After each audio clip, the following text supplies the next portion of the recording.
on Gita. Talks on Gita by Vinoba Bhave. Chapter 1 Introduction. Arjun's Despondency. At the heart of the Mahabharata. Dear brother, from today I shall be talking to you about Srimad Bhagavad Gita. The bond between the Gita and me transcends regions. My heart and mind have received more nourishment from the Gita than my body has from my mother's milk. There is little place for logic in a relationship of loving tenderness, moving beyond the intellect. I therefore soar high in the vast expanse of the Gita, on the twin wings of faith and experimentation. All the time I live in the ambience of the Gita.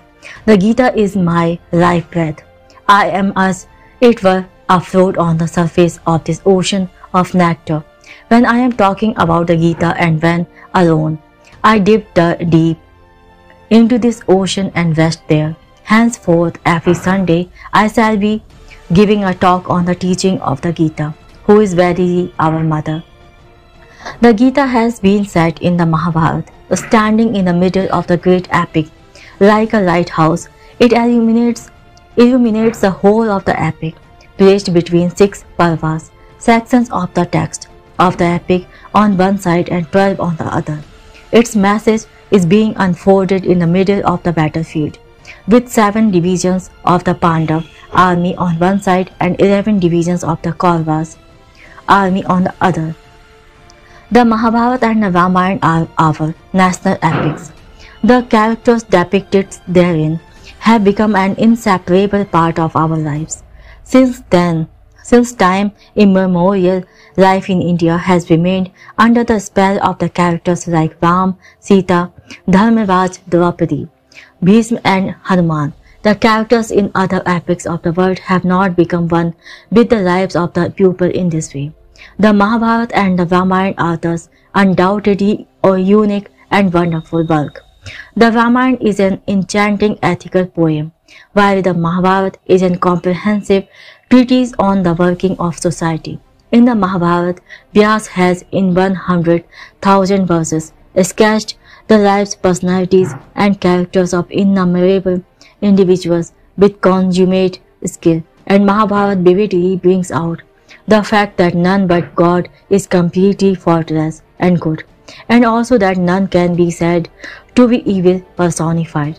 For instance, it points out faults even of moral giants like Bhishma and Dharmaraj, and virtues in the characters like Karna and Duryodhan, who had strayed from the path of righteousness. The Mahabharata tells us that human life is like a fabric woven with black and white threads of good and evil, with perfect detachment. Vyas, the great sage, graphically depicts for us the complex reality of the vast wave of worldly life.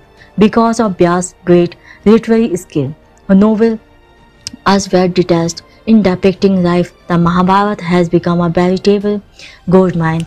Everybody is free to explore it and take freely as much as he wants. Vyas wrote such a great epic, but did he have something for his own to tell? Has he told his special message somewhere? Where do we find him in a state of Samadhi? In the Mahabharata, one comes across a number of dense thickets of philosophies and preachings, but has Vyas given anywhere the sense of all those and presented the central message of whole epic? Yes, he has. He has presented it in the form of the Gita. The Gita is his principal message and the repository of his wisdom.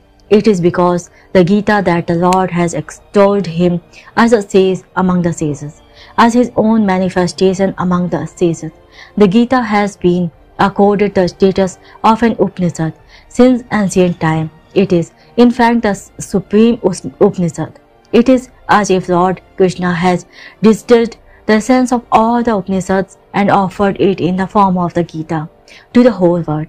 Arjuna's despondency provided on an occasion almost every idea and thought necessary for the blossoming of life can be found in the Gita.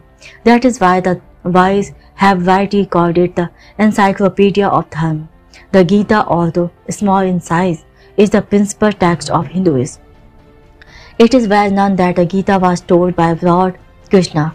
Arjun, the devotee who listened to this great teaching, became one with it, so much so that he too came to be called Krishna. Vyasa's empathy while narrating it earned him to the epithet Krishna. Told identity was thus established between Krishna the teacher, Krishna the listener, and Krishna the narrator. One who wants to go deep into the Gita should also have concentration of this kind and degree.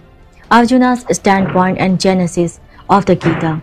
There are many who feel that the Gita should be taken to begin with the second chapter. The actual teaching starts from the 11th verse of the second chapter, so why not take it as the real beginning? A gentleman once argued that the Lord had called a first letter of the Nagari alphabet as his Vibhuti manifestation among the letters of the alphabet, and the 11th verse begins with it. Therefore, it should be taken as the beginning. That apart, it would be right in more than one sense to take this as the real beginning of the Gita. Nonetheless, the preceding introductory portion has a value of its own. Without it, we would not have properly understood Arjuna's standpoint and the genesis of the Gita. Many contend that Arjuna was going big at the knees and the Gita was preached to restore his manliness and induce him to fight. In their view, the Gita preaches not only Karma Yoga, the philosophy of action, but also Yuddha Yoga, the philosophy of war. What a little thinking we saw the error in this view. 18 divisions of army were ready for the battle. Can we say that the Lord, through exposition of the Gita, made Arjuna worthy to face that army in battle? It was Arjuna who quailed, not the army. Was then the army braver than Arjuna? It is just inconceivable. It was not out of fear that Arjuna was shying away from the battle.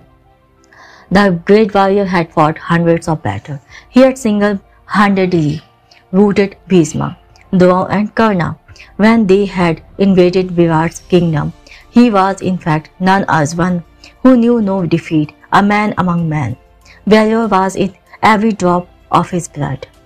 Krishna in fact did try to needle him by attributing importance to him, but it proved to be off the mark. He had then to go deep into different aspects of the spiritual knowledge. It is clearly too simplistic to think that the aim of the Gita is to remove unmanliness. It is also said that the Gita is meant to make Arjuna willing to fight by removing his inclination towards non-violence. In my opinion, this view also is not right. To understand this point, we have to examine Arjuna's standpoint. The first chapter and its extension in the second are useful in this context. Arjuna had come to the battlefield with a firm resolve and a sense of duty. Being a Kshatriya, fighting was in his blood. Every attempt to avoid war had failed. The Pandavas had pitched their claims at the minimum, and Krishna himself had tried to mediate, but all in vain, making the war inevitable. In these circumstances, Arjuna had brought together many kings, made Krishna his charioteer, and is now on the battlefield. He asked Krishna with heroic ardor, "Place my chariot between the two armies so that I can have a look at the people who have assembled here to fight with me." Krishna complies. Arjuna looks around, and what does he see? He finds his kith and kin, his near and dear ones, arrayed on both the sides. He finds 4 generations of his own people intent on fighting to the finish. It is not that Arjuna had no idea of what he was going to see, but the actual sight, as is always the case, had a devastating impact. Seeing his kinsman on the battlefield, Arjuna lost his nerve and deep anguish assailed his heart. In the past, he had slain innumerable warriors in many a battle, but he had never before felt so dejected. Never had his bow Gandiva slipped from his hands. Never had he trembled so. Never had tears welled up in his eyes. Then why was all this happening now? Was he coming to abhor violence like King Asoka? Certainly not. It was nothing but attachment to his kith and kin. Had those in front of him not been his kinsmen, he would even now have felt no qualms in severing their heads and merrily tossing them around. But attachment to the kith and kin clouded his sense of duty, and then he started philosophizing. When a man with a dense sense of duty is caught in delusion, he cannot face his naked lapse from duty. He tries to justify it by citing lofty principles. The same thing happened with Arjuna. He now started putting before Krishna to convince him the specious argument that war in itself was sinful, that it would destroy the clan, eclipse dharma, and lead to moral anarchy, scarcity, and devastation, and bring many other disasters upon the society. I am reminded here of the story of a judge. He had sentenced to death hundreds of criminals, but one day his own son, accused of murder, was produced before him. The guilt was proved and the time came for the judge to pronounce the sentence, but then he hesitated and started arguing the death sentence is inhuman. It does not behoove a man to inflict such a punishment. It destroys all hope of reforming the guilty. One commits murder in a fit of passion. The moment of bloodthirsty madness then passes off. Still be coolly take him to the gallows and hang him to death. It is disgraceful to humanity. Such was the judge's argument, but had his son not been there, he would have gone on sentencing pupils to death. His arguments lacked inner conviction. They were born out of attachment to his son. Arjun's condition was like that of the judge in this story. His arguments were not unsound. The world has witnessed precisely the same consequences of the First World War, but the point is that Arjun was not voicing his own authentic conviction. His words were seemingly wise, but not really so. Krishna realized this. He therefore paid no attention to Arjuna's argument and straightway proceeded to dispel his delusion. Had Arjuna really become a votary of non-violence, he would not have been satisfied until his argument had been convincingly answered. But the Gita nowhere deals with them, and yet Arjun was ultimately satisfied. This means that Arjun had not really become a votary of non-violence. The intrinsic propensity to fight was still very much a part of his nature, but he was trying to evade it under the spell of delusion, and it is this delusion that Gita attacks most pointedly. Purpose of the Gita: dispelling anti-Swadharma delusion. Arjun had not only started talking of non-violence, he was also talking of sannyas. He was saying that sannyas was preferable to the blood-stained Kshatriyam duty of the Kshatriya. But was this his Swadharma? Was this in keeping with his nature? He could easily have donned the garb of a recluse. But how could he have acquired the mentality of a recluse? Had he gone to the forest to live the life of a recluse, he would have started killing the deer there. The Lord tells him plainly, "O Arjun, you are saying that you would not fight. This is an illusion. Your nature, which has been formed through all these years, will compel you to fight." Arjun is finding his Swadharma devoid of merit. But even if it is so perceived, one has to find fulfillment through its practice only. There can be no pride, attachment to any particular Swadharma. This is the law of growth. Swadharma is not something to be adopted because it is perceived to be great or noble, nor it is to be the cast off because it appears lowly. Swadharma is neither great nor small. It is equal to our measure. It is that which fits us the best. Sriyan Swadharma Vigwan. One's own Swadharma, even if it is devoid of merit, is the best for oneself. The Gita says the word dharma here does not mean a religion like Hinduism, Islam, or Christianity. Every individual, in fact, has his own distinct dharma. 200 individuals sitting in front of me here have 200 different dharmas. Every Even my own dharma today is not what it has 10 years ago, and it will not be the same in 10 years' time. As one's mind grows and develops through reflection and experience, the old dharma gets set and one acquires new dharma. Nothing in this matter should be done obstinately. It is not good for me to adopt another's dharma, however superior it may appear. I like sunlight. It has my growth. I worship the sun, but if for that reason I try to get close to the sun, I would be burnt to ashes. Compared to the sun, the earth may appear worthless. It may not be self-luminous. Still, I should strive for self-development by staying on the earth, which is my rightful place, so long as I lack the capacity to stand the sun's powerful blaze. If someone were to say to a fish, milk is better than water, come and swim in the milk, will it accept? It can survive in water only. In milk, it will die. Another's dharma is not to be adopted, even if it appears easier to follow. Quite often, the apparent easiness is deceptive. If someone is unable to look after his family properly and gets fed up, renounces the world, and becomes a recluse, it would be sheer hypocrisy, and such renunciation would also be burdensome. His passions will reassert themselves at the slightest opportunity. Even if he goes to the forest, he would build a hut for himself, then he would put up a fence to protect it, and in the course of time, his involvement in the worldly affairs will increase with a vengeance. On the other hand, there is nothing difficult in sannyas if one's mind is truly detached. Indeed, there are many sayings in the Smritis to this effect. It is the disposition of one's mind which matters, which decides one's dharma. The question is not whether it is high or low, easy or difficult.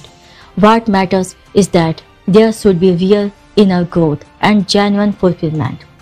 But the devout ask, if sannyas is always unquestionably superior to the way of fighting, then why did the Lord not make Arjuna a true sannyasi? Was this impossible for him? Certainly not. What would it have done any credit to Arjuna? It would have offered no scope for Arjuna to exert himself and excel in his efforts. The Lord gives us freedom. Let everybody make efforts in his own way. Therein lies the charm. A child enjoys sketching figures with his own hands. He does not like anybody else holding his hands for this purpose. If a teacher just goes on rapidly solving all the mathematical problems himself for the students, how would their intellect develop? The teachers and the parents should only guide the children. God guides us from within. He does nothing more than that. There is no charm in God shaping us like a potter. We are not earthenware. We are beings full of consciousness. From all this discussion, it is clear that the purpose of the Gita is to remove the delusion that stands between us and our Swadharma. Arjuna was confused about his dharma. He was gripped by a delusion about his Swadharma. When Krishna castigates him, he himself admits the Gita's main task is to remove that delusion, that attachment. The Lord asks Arjuna at the end of the Gita, "O Arjuna, has your delusion gone away now?" And Arjuna replied, "Yes, Lord, the delusion has faded away. I have realized what my Swadharma is."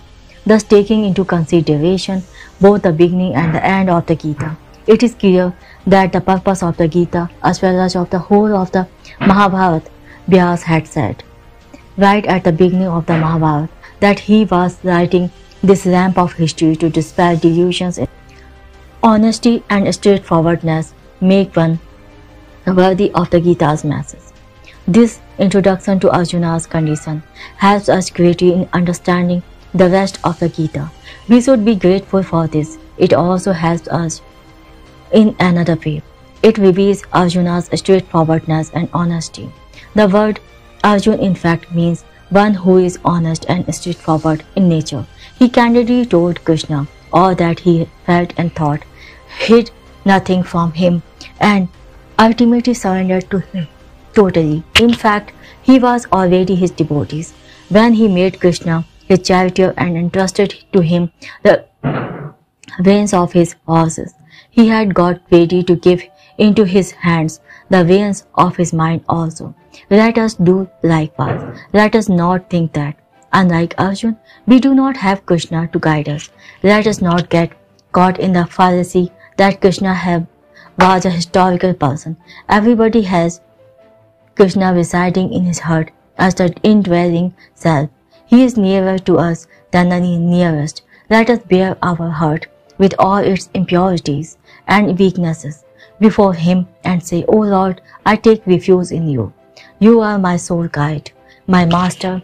Show me the right path and I shall follow it. If we do so, Arjuna's charioteers will be our charioteer too. We shall hear the Gita from his own lips and he will read to us. Chapter 2. The teaching in brief, self-knowledge and equanimity. The Gita's terminology, brothers. Last week we discussed Arjuna's state of despondency, Visad. Whenever there is Arjun-like honesty, straightforwardness and total surrender to God, even a state of despondency attains the character of yoga. It is the churning of heart which brings this about. The first chapter of the Gita has been called Arjun Visad Yoga. I prefer to call it simply Visad Yoga, as Arjun provided only an occasion for the discourse. It is not for the sake of Pundarik alone that the Lord took the form of Panduranga. Pundarik provided only a pretext for his descent on earth.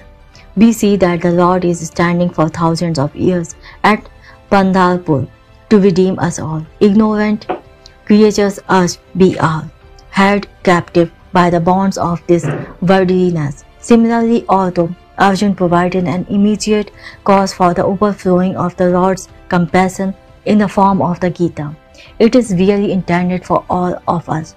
That is why the general term Visad Yoga is more appropriate for this chapter.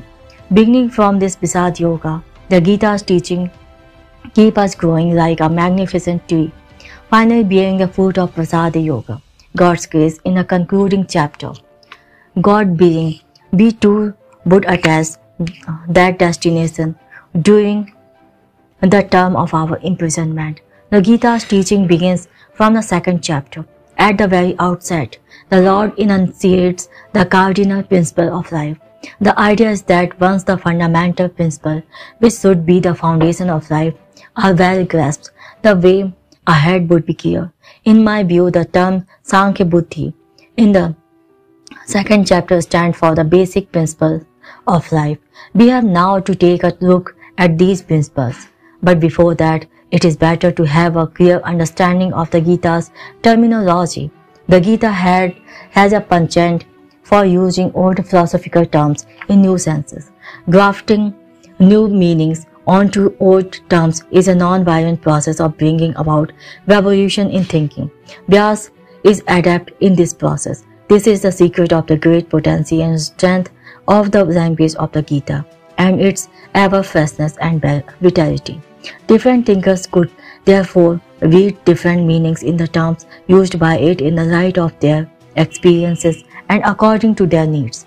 In my view, all those interpretations could be taken as valid from their respective standpoints, and yet we can have a different interpretation of our own without ruling out any of them.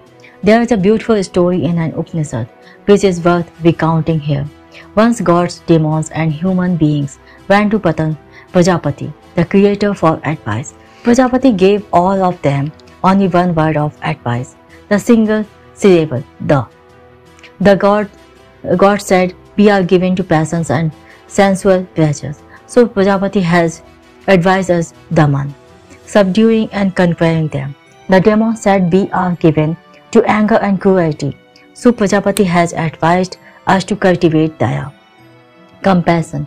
The human beings said, we are greedy and always hankering after possessions. So Prajapati has advised us to practice dana, charity and sharing. Prajapati approved all these interpretations, as all of them had arrived at their interpretation through their own experience. We should bear in mind this story while interpreting the Gita's terminology. Using the body for Swadharma, 3 cardinal principles have been enunciated in the second chapter. The Atman, the self, is deathless and indivisible. The body is insignificant and transient. Swadharma must be followed. Out of these, Swadharma is in the nature of duty to be performed, while the other 2 are principles to be understood. I have already said something about Swadharma. For each of us, Swadharma is a given. It comes to us naturally. We do not have to go out looking for it. We did not, as it were, drop from the sky. We are part of a stream of existence.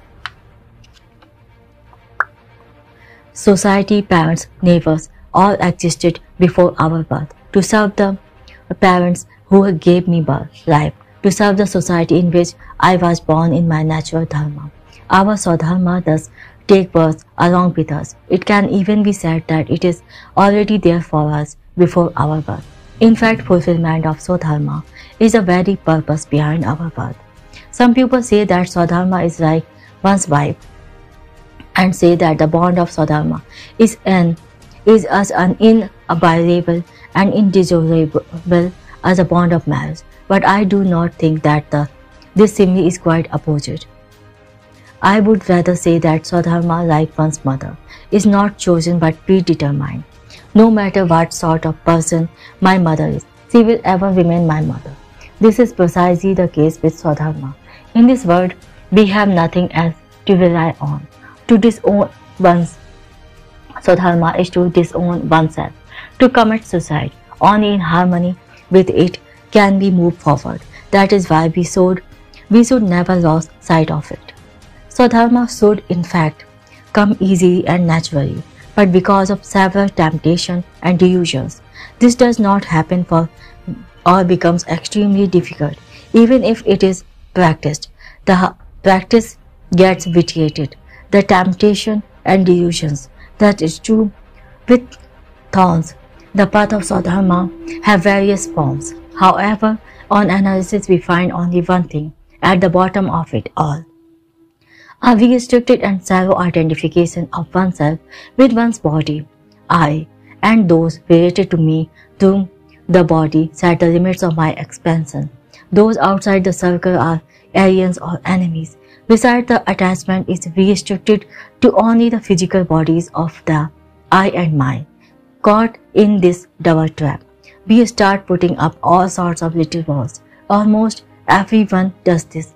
The size of the enclosure may vary, but they are enclosures all the same, and they are not thicker than one's skin. One man's enclosure is the family, another's nation. One wall divides the so-called upper and lower caste. Another divides the people on the basis of religions.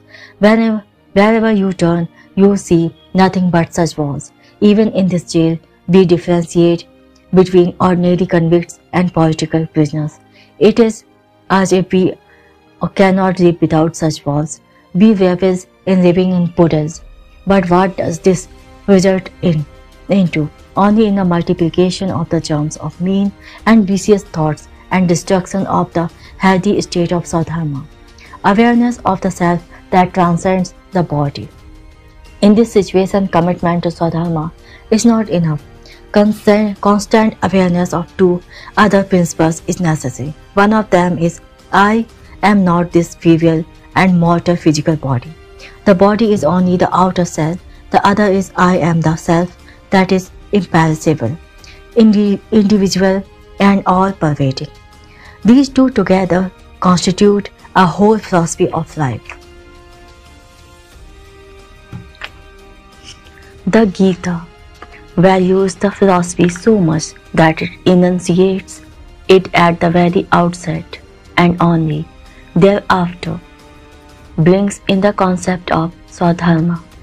Some people wonder why such abstruse philosophical theorems are there at the very beginning, but to me, it seems that if there are any verse in the Gita whose place cannot at all be changed, then these are such verses. Its philosophy is inspired, imprinted on the mind. It will be easy to follow our Swadharma. In fact, it will be difficult to follow something else, that the self is eternal and indivisible, and the body is worthless and transient. Is not difficult to comprehend, as it is the truth, but it needs to be reflected upon continuously in the mind. We should train ourselves to belittle the body and exalt the self. Look, this body is forever changing, caught in the cycle of childhood, youth and old age. Modern scientists say that every 7 years it is renewed and not a drop of old blood remains. Our ancestors believed that this takes 12 years. That is why they prescribed a period of 12 years for study, penance, atonement of sins or wrongdoings, etc. We often hear that mothers fail to recognize their own sons after years of separation. It is the body that changes every moment, dies every moment. Your true form, its severs are flowing continuously, and despite your indefatigable scavenging, it remains unclean. Is this body you? No, the body is dirty. It is you who wash it. It gets ill. It is you who give it medicine. It fills 3.5 cubits of space. You are free to roam in the whole of the cosmos. It changes endlessly. You observe those changes. It is open to death. You make necessary arrangements in that regard. When the distinction between your body and yourself is so clear, why do you sink into smallness? Why do you relate only with your kin? And why do you grieve over the death of the body? The Lord asks, is the destruction of body a cause for grief? The body is in fact like a garment. We can put on a new garment as the old one gets worn out. Had the same body stuck to the self forever, the plight of the self would have been really sad. That would have stopped all growth, extinguished all joy, and dimmed the illuminating power of knowledge and wisdom. Hence, perishing of the body is not a thing to grieve. Had the self been perishable, that would indeed have been a cause for grief. But the self is imperishable. The eternal self clothes itself in a succession of bodies.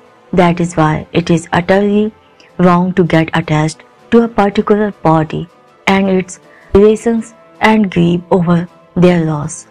And it is also wrong to consider some as kin and others as aliens. The universe is a beautifully woven whole. Were we to cut up the undivided self, immanent in the whole universe, into bits of separate selves, using a body as a pair of scissors, like a child who willfully cuts a whole piece of cloth with a pair of scissors, would it not be the height of childish folly and moreover an act of extreme violence? It is really a pity that India, the land where Brahma Vidya, the science of realizing the Brahma, was born, is now teeming with innumerable groups and castes. Our fear of death is perhaps unparalleled. No doubt, it is a consequence of a long period of subjection. But then one must not forget that it is also one of the causes of that subjection. We dread the word death. It is considered inauspicious.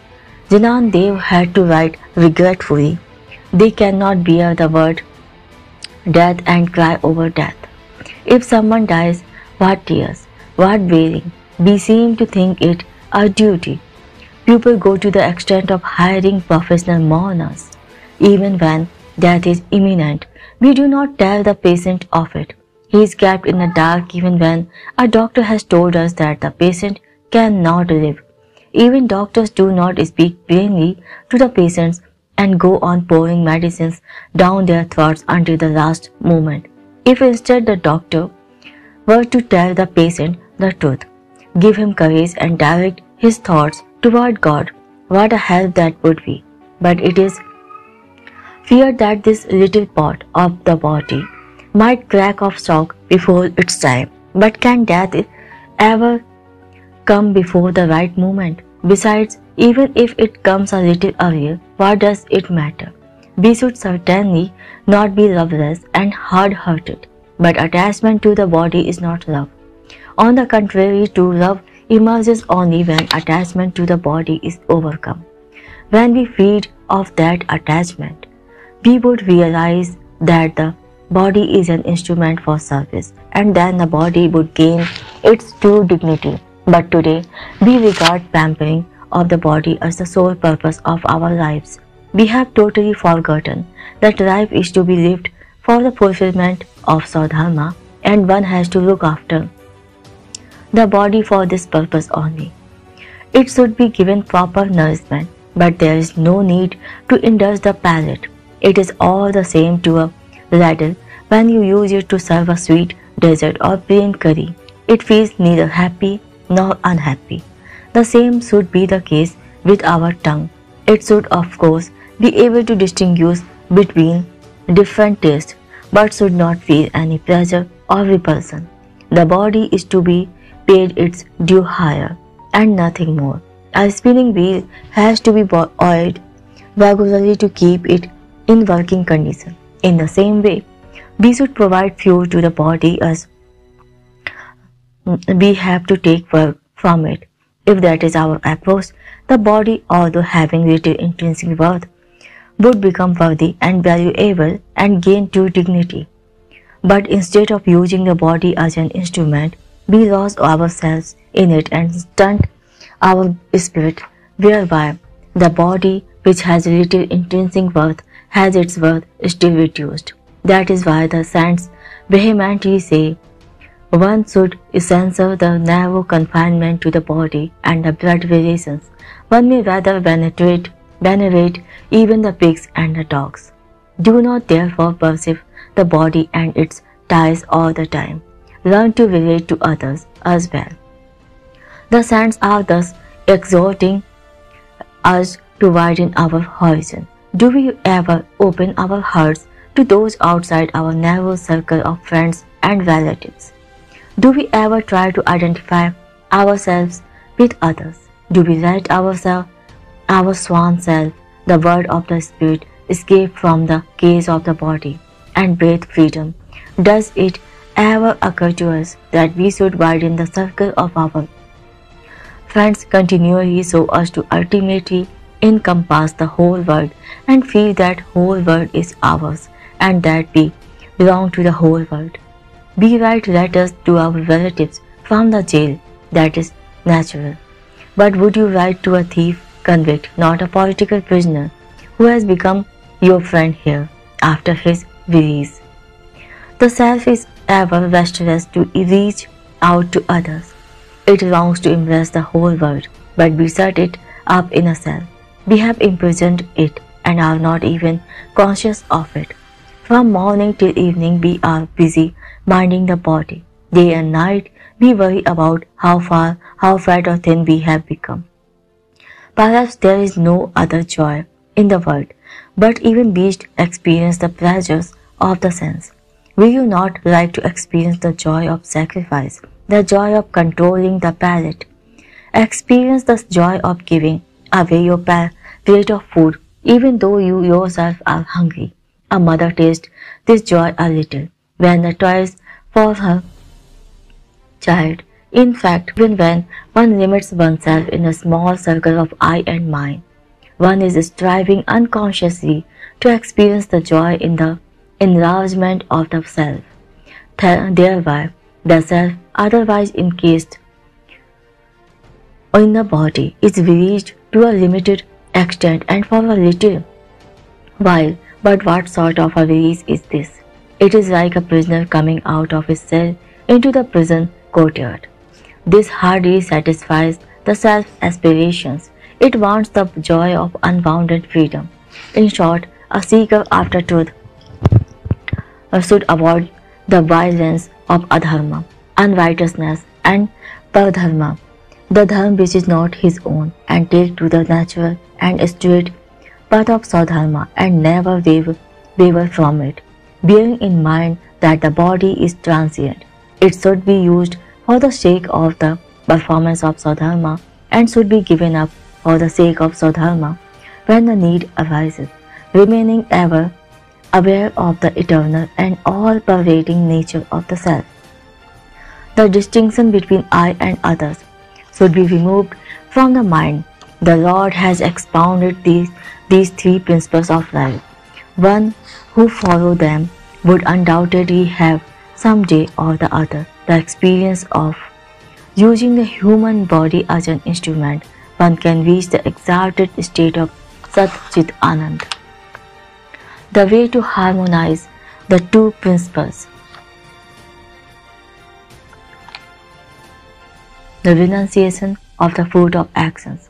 The Lord has no doubt enunciated the principles of life, but this in itself does not serve the purpose. These principles were already there in the Upanishads and the Smritis. To reiterate them is not the Gita's unique contribution that lies in its explaining how these principles are to be translated into practice.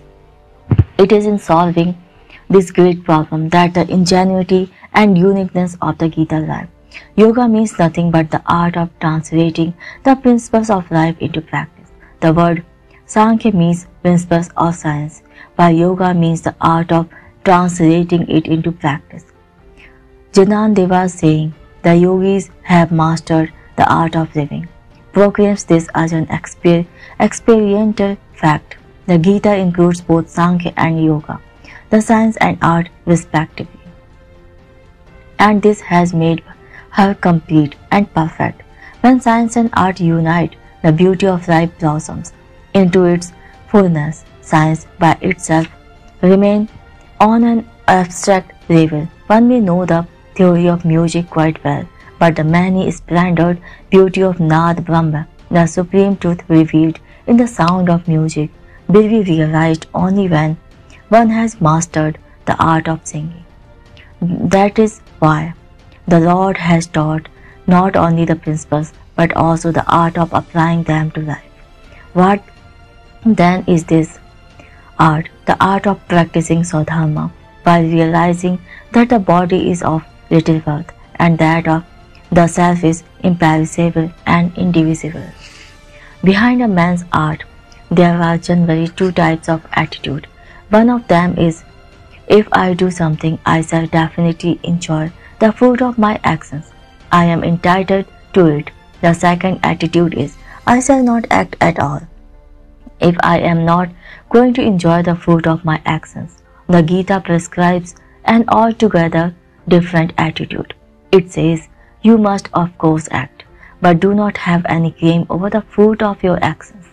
One who acts is certainly entitled to enjoy the fruit of one's actions, but one should voluntarily give up that right.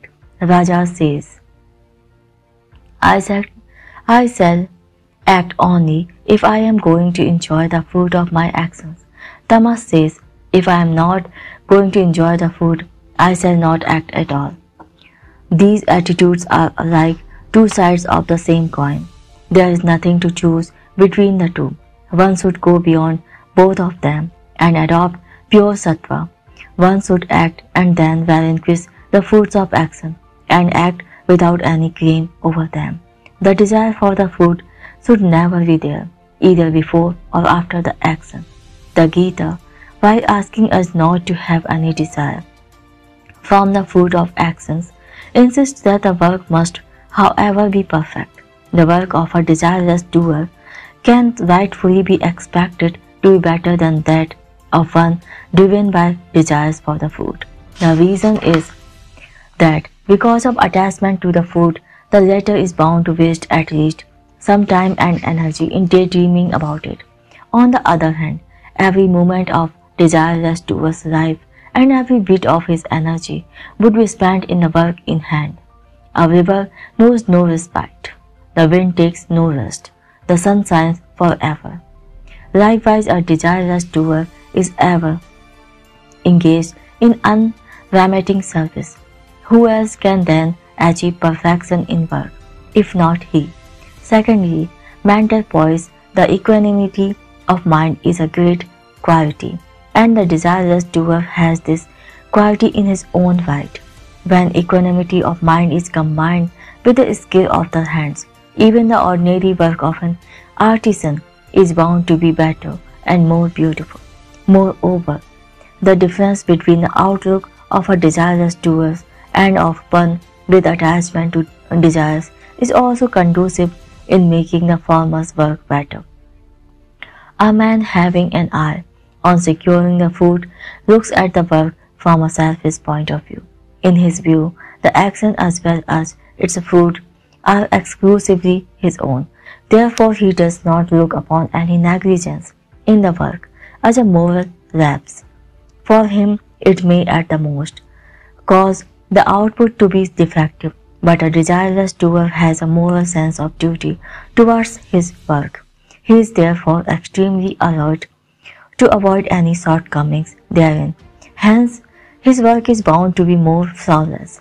Thus, from whatever angle one may see, for Tyaga, renunciation of the fruit of actions, proves to be a sound and effective principle. That is why it could be called a sort of yoga or the art of living.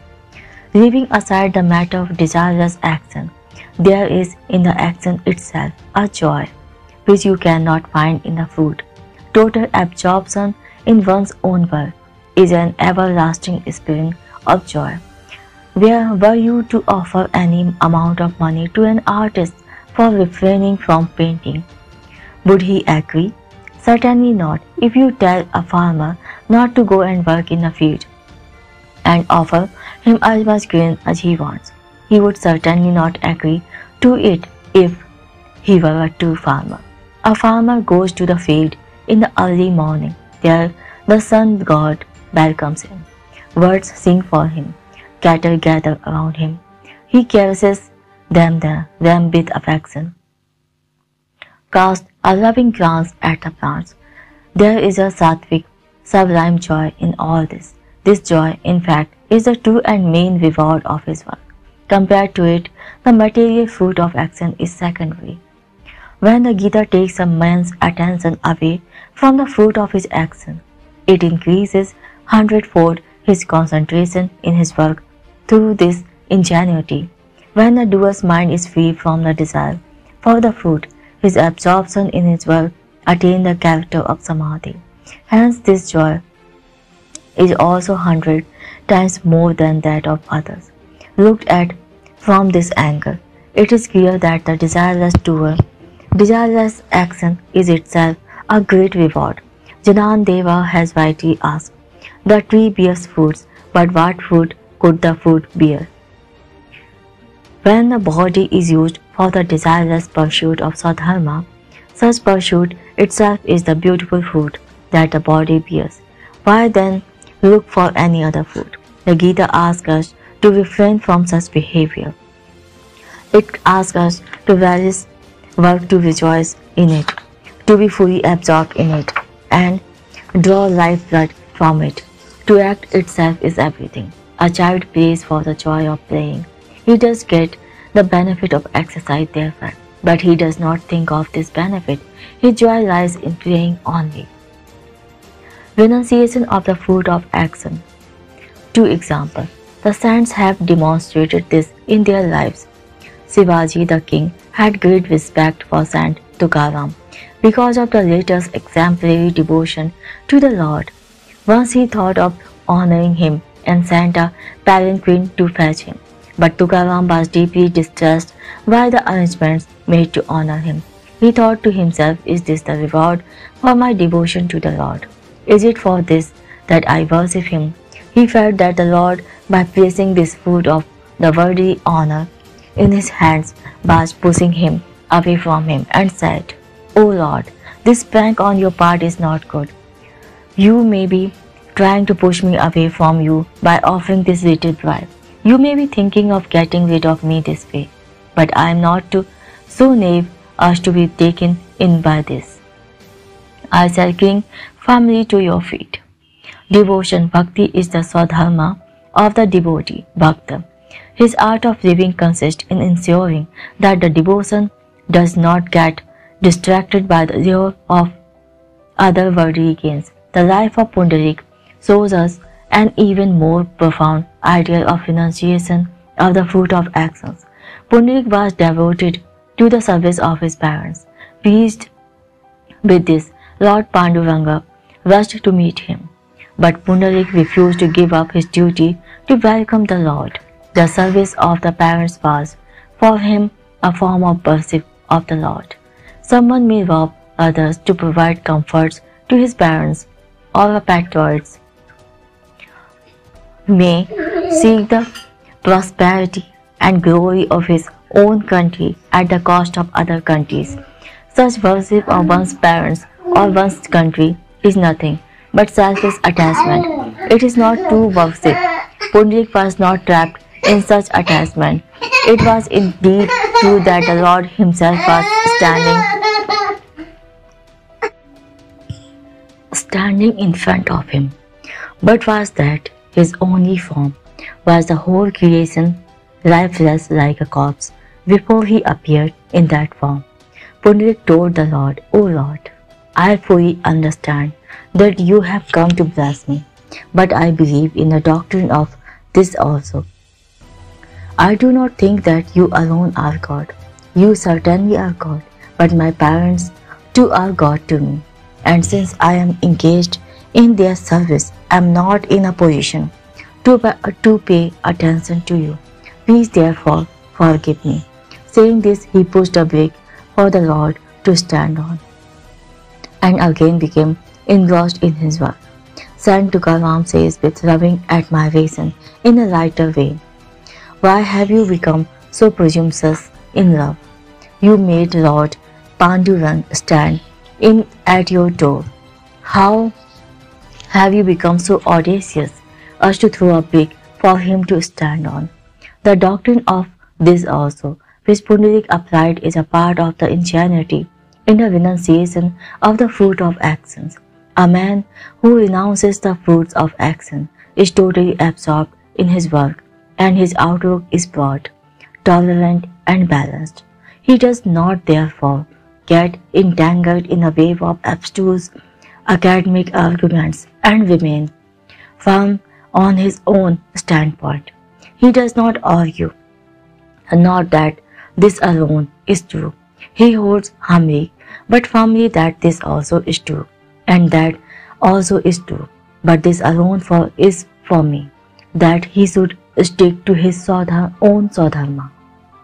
A man once went to a sage and asked him, "Must one leave one's home, that is, give up one's worldly duties and responsibilities as a householder in order to attain moksha?" The sage said, "Certainly not. King Janak attained moksha while living in a palace, fulfilling his duties as a king. Then where is the need for you to leave your home?" Later, another man went to the sage and asked him, "Sir, can one attain moksha without leaving the home?" The sage replied, "Who says so? Had it been possible, were persons like Sukha forced to leave their homes, that is, worldly attachments, for the sake of moksha?" Later, they met each other and a dispute arose. While one asserted that the sage was in favor of leaving home, the other said that the sage had advised him against it. They again came to the sage. He explained both the advices are correct. What is important is to become detached. Then one can follow different ways in accordance with one's disposition. The answer depends on the way the question is posed. It is true that one need not leave home for moksha, and it is equally true that one has to leave home for attaining it. This is what the doctrine of this also means. Pundarik's example shows the extent to which one can renounce the fruits of action. The temptation that the Lord offered to Pundarik was certainly much more alluring than that offered to Tukaram. Still, Pundarik was not carried away by that. Had he succumbed to that temptation. It would have spared his ruin. Once a certain path for God realization is chosen for oneself after due deliberation, then it must be pursued till the end, even if the Lord himself appears before you. You should not be tempted to leave that path as long as one is in his body. It is one's duty to follow the chosen path. Seeing the Lord face to face is then in one's hands. His vision is always there for the asking. Why should then one bother about it? Who can deprive me of my oneness with the whole creation? The heart longs for the Lord. The very purpose of this birth is to fulfill that longing. When the Gita says, "Let there not be any attachment to a karma," the comprehensive meaning is that while doing desireless work, one must not have desire even for the ultimate freedom from action. That is moksha. Moksha means nothing but freedom from all desires. Why should there be desire for it? When the renunciation of the fruit of action reaches this point, the art of living attains perfection like the full moon. The ideal teacher. Thus the science and art have been explained. Still the whole picture does not stand clearly before our eyes. Science is abstract, art is not so, but it too has to assume concrete form to become perceptible. Otherwise it too will remain abstract and elusive. Similarly, understanding of the principles of life and the art of living will not be complete unless we have before us their embodiment. That is why Arjuna says, "O Lord, you have told me the basic principles of life and explained the art of translating them into practice. Still the picture is not clear to me. Please therefore tell me the characteristics of one whose intellect and mind are fully anchored in the basic principles of life and who has fully assimilated the yoga of renunciation of the fruit of action. Tell me about such a person who demonstrates the limit up to which the fruit of actions could be renounced, who is steadfast in the contemplation of Lord while working, and who is firm like a rock in his settled conviction. A person who can be called a Sthita-prajna. How does he speak? How does he sit? How does he walk? In short, how does he live his daily worldly life? And how can one recognize him?" In response to this entreaty, the Lord has portrayed in 18 verses at the end of the second chapter the noble and exalted characters of the Sthita-prajna. These 18 verses can be said to contain the essence of the 18 chapters of the Gita. Sthita-prajna is the ideal that the Gita puts before us. In fact, it is the Gita which has coined the word Sthita-prajna. Later, the Gita describes the Jivan Mukta, the liberated one. In the 5th chapter, the Bhakta, the devotee. In the 12th, the Gunatit one who has transcended the 3 gunas. In the 14th, and Jnani-nishtha, one steadfastly committed to the supreme knowledge. In the 18th chapter, but the description of the Sthita-prajna is much more elaborated and lucid. This description highlights the characteristics of both the Siddha, one who has attained spiritual liberation, and the Sadhak, the spiritual seeker. Thousands of Satyagrahi, men and women, regularly recite these verses in their evening prayers. If these verses could be taken to every home and every village, what a happy thing it would be. But then they would spread of their own accord if they are first imprinted on our own minds. If the daily recitation becomes mechanical, it would not get imprinted on the mind. It could rather have an opposite effect. But it would not be the fault of regular recitation.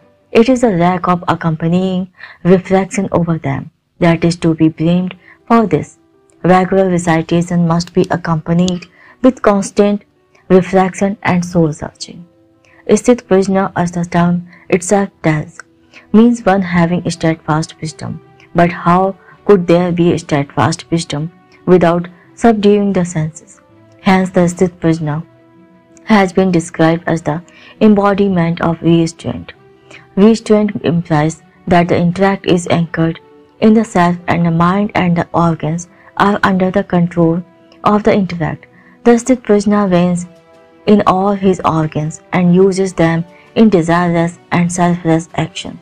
Just as a farmer uses bullocks for plugging, the Sthit Prajna uses his organs for the desireless pursuit of Swadharma. His even every breath is used in the highest pursuit, the spiritual quest. Reigning in the organs is certainly not easy. It is, in a way, easier to stop using them altogether. Things like fasting, observing, silence, etc. are not really very difficult. On the other hand, as is quite evident, is not everybody giving free rein to his organs, but it is most difficult to practice restraint like a tortoise. It draws in its limbs completely in its cell whenever it senses danger and uses them whenever it is safe to do so.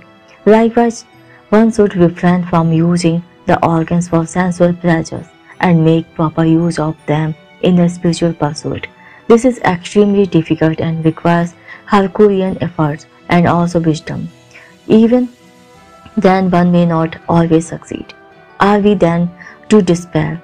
Certainly not. A spiritual seeker should never lose hope. He should try everything in his capacity, use all his ingenuity, and when he reaches the end of his tether, he should seek the love of the Lord, supplement his efforts with devotion. This is the valuable advice the Lord has given by describing the attributes of Sthit Prajna. The advice is given in just a few words, but these few words are far more valuable than volumes of sermons.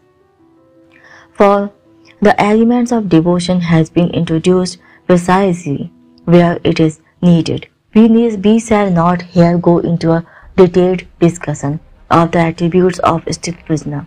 My intention is to draw your attention to the exact place of devotion in the spiritual pursuit, lest we should forget it. God alone knows who would reach the ideal of the perfect Sthit Prajna, but the figure of Pundarik is ever in my mind as an example of the Sthit Prajna who is completely dedicated to service. The second chapter ends with a description of the Sthit Prajna's quality. We can summarize this by the formula: Nirguna Sankhya, comprehensive of the principles of life, plus Sagun Yoga, art of applying them in life, plus Sakar Sthit Prajna, personification of those principles and master of the art, is equal to together constitute the whole science of life. It is bound to lead to Brahma Nirvana or Moksha, that is the liberation of the self and its union with the Brahman. What else could follow? Chapter 3, Karma Yoga, Yoga of selfless and desireless action. Renunciation of the food leads to infinite gain. Whole science of life. The third chapter provides further elaboration of that science of life. Thus, brother, in the second chapter reviewed the whole science of life. The third chapter provides further elaboration of that science. We had a look at the principle. Now we shall look into the detail. In the last talk, Karma Yoga was discussed. Renunciation of the fruit of actions in the thing of distinctive importance in Karma Yoga. This question then is, does any gain accrue to Karma Yogi or not? The third chapter tells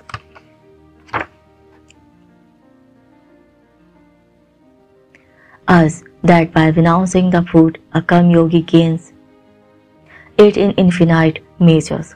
Here I am reminded of the story of Lakshmi's Swayambar. A whole lot of gods and demons had gathered at her Swayambar with the hope of marrying her. Lakshmi had not announced any task for them. Coming to the court where they were seated. She declared that she would marry the man who was not coveting her, but all those assembled there were desirous of marrying her, so all of them were naturally ruled out. Lakshmi then set forth in search of the one having no desire for her. She finally found Lord Vishnu lying serenely on the serpent sesa. She put the garland around his neck and has been sitting at his feet ever since. As the poet puts it, Lakshmi serves one who does not cover her. This is the beauty of it. An ordinary man closely guards the fruit of his actions so that none else could have it, but thereby he loses infinite gains that could otherwise have been his. The man attached to worldly affairs toils a lot, but gets little in return. On the other hand, a karmi yogi receives infinite gains with little effort. It is the difference in their mental attitudes that makes all the difference. Tolstoy has said, people talk a lot about Jesus' sacrifice, but the ordinary people toil much more than Jesus, carry much more burden, suffer much more. Were they to put in half the labor for the Lord, they would become greater than Jesus. Worldly people put in arduous labor, but that is in the pursuit of petty gains. We get that we seek, as is the desire, so is the fruit. The world will not pay more for our goods than the price that we ourselves mark on them. Sudama went to Lord Krishna with the offering of a handful of parched rice. It might not have been worth a farthing, but to Sudama it was priceless. It has the stamp of his love and devotion on them, which, as it were, had charged them with magical potency. A small, insignificant thing gains in value and potency when it is so charged. What, after all, is a currency note? It is just a little piece of paper. If burnt, it would not warm up even a drop of water. But it was the stamp of government on it, and that gives it value. This is the whole beauty of Karma Yoga. Action is like the currency note, stamped with bhavana, sentiments, and genuine feelings. It acquires value. In a sense, I am revealing here the secret of image worship. The idea of image worship is extremely charming. To begin with, an image was just a piece of stone. I put life into it. I poured my devotion into it. These feelings cannot be broken. A stone can be broken into pieces, but not the sentiments. The moment I withdraw my devotion from the image, it once again gets reduced to a mere stone, which can easily be broken into pieces. Action is like a stone or a piece of paper. My mother scribbled just 3 or 4 lines on a piece of paper and sent it to me. Another gentleman sent me a bundle of 50 pieces. Now which one has more value? The feelings expressed in a few lines from my mother are priceless. They are sacred. The other stuff cannot stand comparison with it. Action must be imbued with the warmth of feelings. We assess our laborer's work and put him wages accordingly. But dakshina is not given like that. Water is sprinkled on it before it is given. The amount of dakshina is not important. It is the sentiment of reverence behind it that is important. The touch of water is symbolic of the feelings in the heart of the host. There is a remarkable saying in Manusmriti. In those days, students used to stay with the Guru Master for 12 years.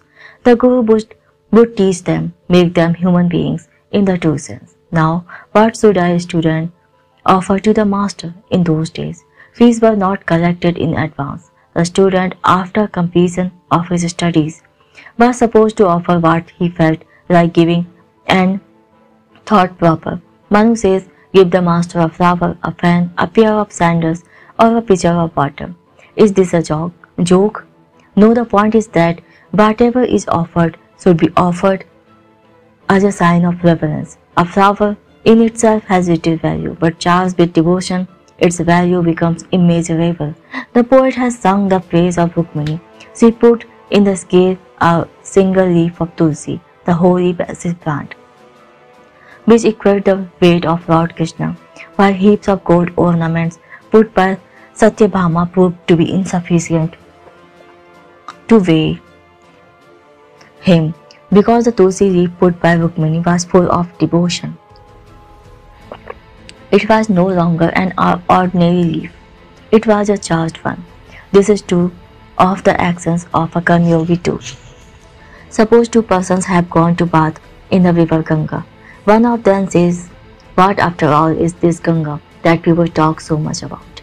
Combine 2 parts hydrogen and 1 part oxygen, and you will have Ganga." The other one says, "This great river emerged from the holy lotus feet of Lord Vishnu. She dwelled in the matted hair of Lord Shiva. Thousands of seers, both ascetic and royal, have done penance on her banks. Countless holy acts have been performed by her side. Such is this sacred Mother Ganga."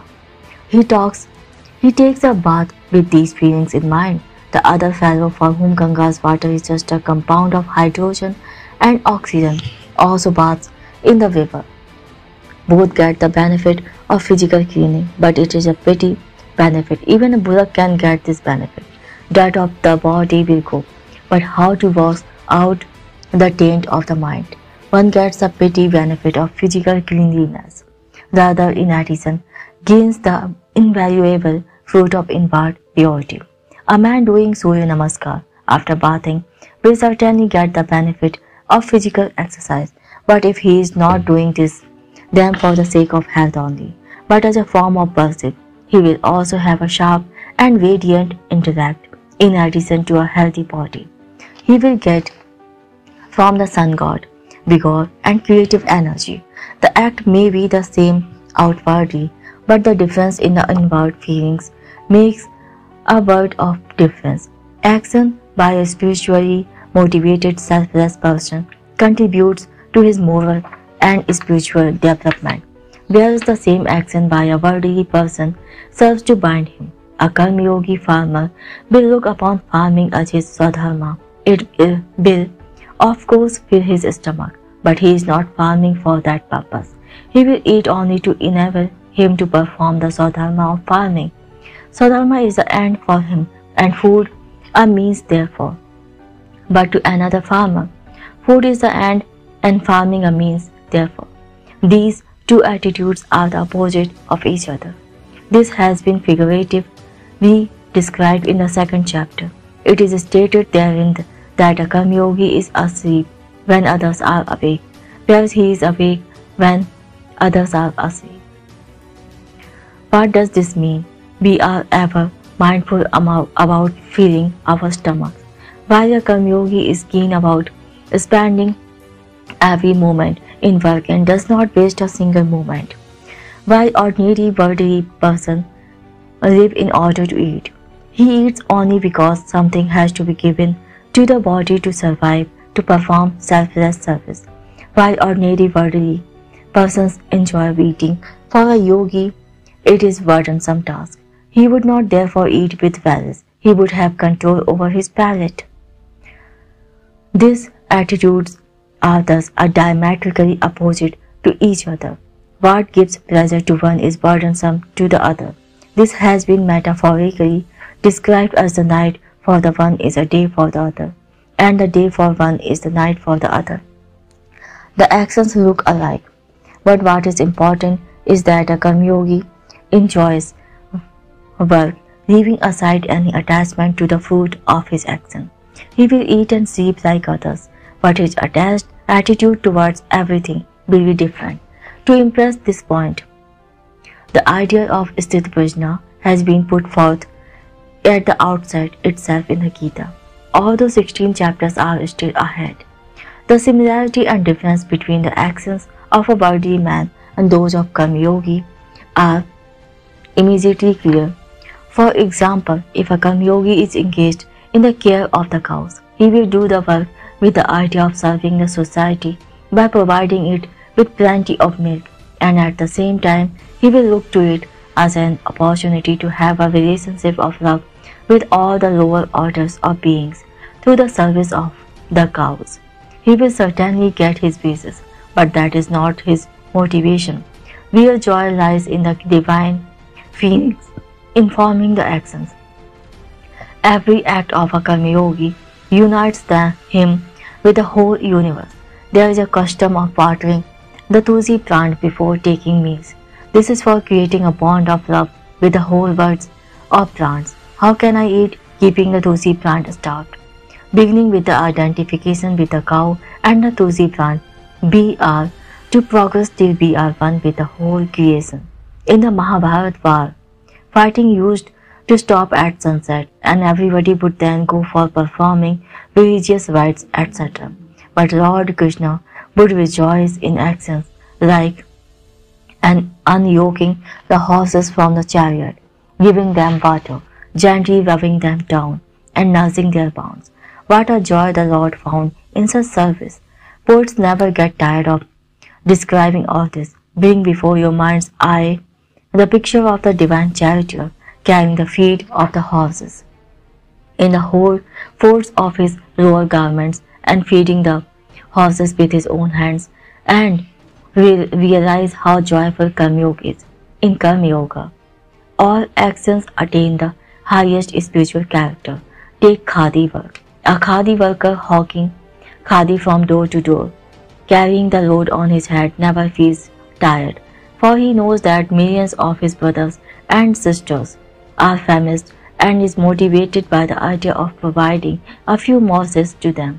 His work of selling a few yards of khadi is linked to Daridra Narayan, God in the form of the poor. Various gains from Karma Yoga. There is extraordinary power in the selfless and desireless Karma Yoga. It richly blesses both the individual and the society. A Karma Yogi who follows his Swadharma does get his daily bread. Besides, his industriousness makes his body healthy and pure. His work also contributes to the well-being and prosperity of the society in which he lives. A Karma Yogi farmer will not cultivate opium or tobacco to earn more money. He links his work to the welfare of the society. Actions done in the pursuit of Swadharma will confer nothing but benefit on the community. A trader who believes in working for the good of the people will not sell foreign cloth. His business will therefore be beneficial to the society. A society which has in its midst such Karma Yogis who have identified themselves with those around them, forgetting their selfish interest, be remarked with prosperity, order, and harmony. Work of a Karma Yogi helps sustain him. It keeps his body healthy and intellect radiant. It results in the welfare of the society as well. It also confers on the Karma Yogi a great gift in the form of the purity of his mind. It is said that work is a means for the purification of the mind. Karma Suddhi. But this is true only of the work done by a Karma Yogi, as it is charged with the spirit of selfless service and not of the work ordinarily done by the pupil. In the Mahabharata, there is a story of Tuladhar, the grocer. Jajari, a Brahmin, goes to him seeking true knowledge. Tuladhar tells him, "My dear fellow, what is really required is that the scales must always be held even." The outward action of weighing had strengthened and balanced Tuladhar's mind. Whosoever came to the shop, Tuladhar's balance was always true. Action affects the mind. A Karma Yogi's work is like japa, a form of prayer. It purifies the mind, and it is only the clean and pure mind which receives true knowledge. A Karma Yogi's work ultimately leads to the attainment of wisdom. Tuladhar learned equanimity of mind from the being balance. Sena was a barber who cut the hair and cleansed the heads of his customers. While doing this work, a realization dawned on him. He thought, "I have been cleansing others' heads, but have I cleansed my own head, my own mind?" By removing weeds from the field, it occurs to a Karma Yogi that the weeds of base desires and passions should be removed from one's own mind. Gora Kumhar, the potter, realized while shaping and baking earthen pots that his own life should also be properly molded and baked in the fire of desireless action. He eventually attained such an exalted status by virtue of his wisdom that he earned the authority to judge the degree of spiritual development in others. Karma yogis gained true knowledge through their vocations. To them, they were like schools of the spirit. Their work was imbued with the spirit of worship and service. Although it appeared worldly, it was spiritual in essence. Another great gain that flows from the actions of a karma yogi is that a model is placed before the society. In the society, there are persons belonging to different generations. It is the duty of the older generation to set an example to the younger one. It is the duty of the older generation. It is the duty of an elder brother to his younger brother, of parents to their children, of leaders to their followers, of masters to their pupils, to set an example through their actions, and who else but a karma yogi is fit to set an example. As a karma yogi finds joy in the work itself, he is ever absorbed in his work. Hypocrisy does not therefore gain grounds in the society. A karma yogi is happy and content with fulfillment. Still he continues to work. Sant Tukaram says, "Should I give up singing bhajans, now that I have realized God through them? Singing bhajans has now become my nature." Earlier Tukaram used to keep company with the saints. Eventually he became one with Lord Panduranga. Still he cannot help singing bhajans. One's original nature does not after all change. The karma yogi reaches the summit of spiritual revelation using the ladder of work.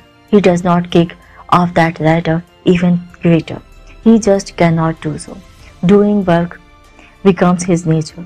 He thus continues to impress on the society the importance of service in the form of work enjoyed by Swadharma.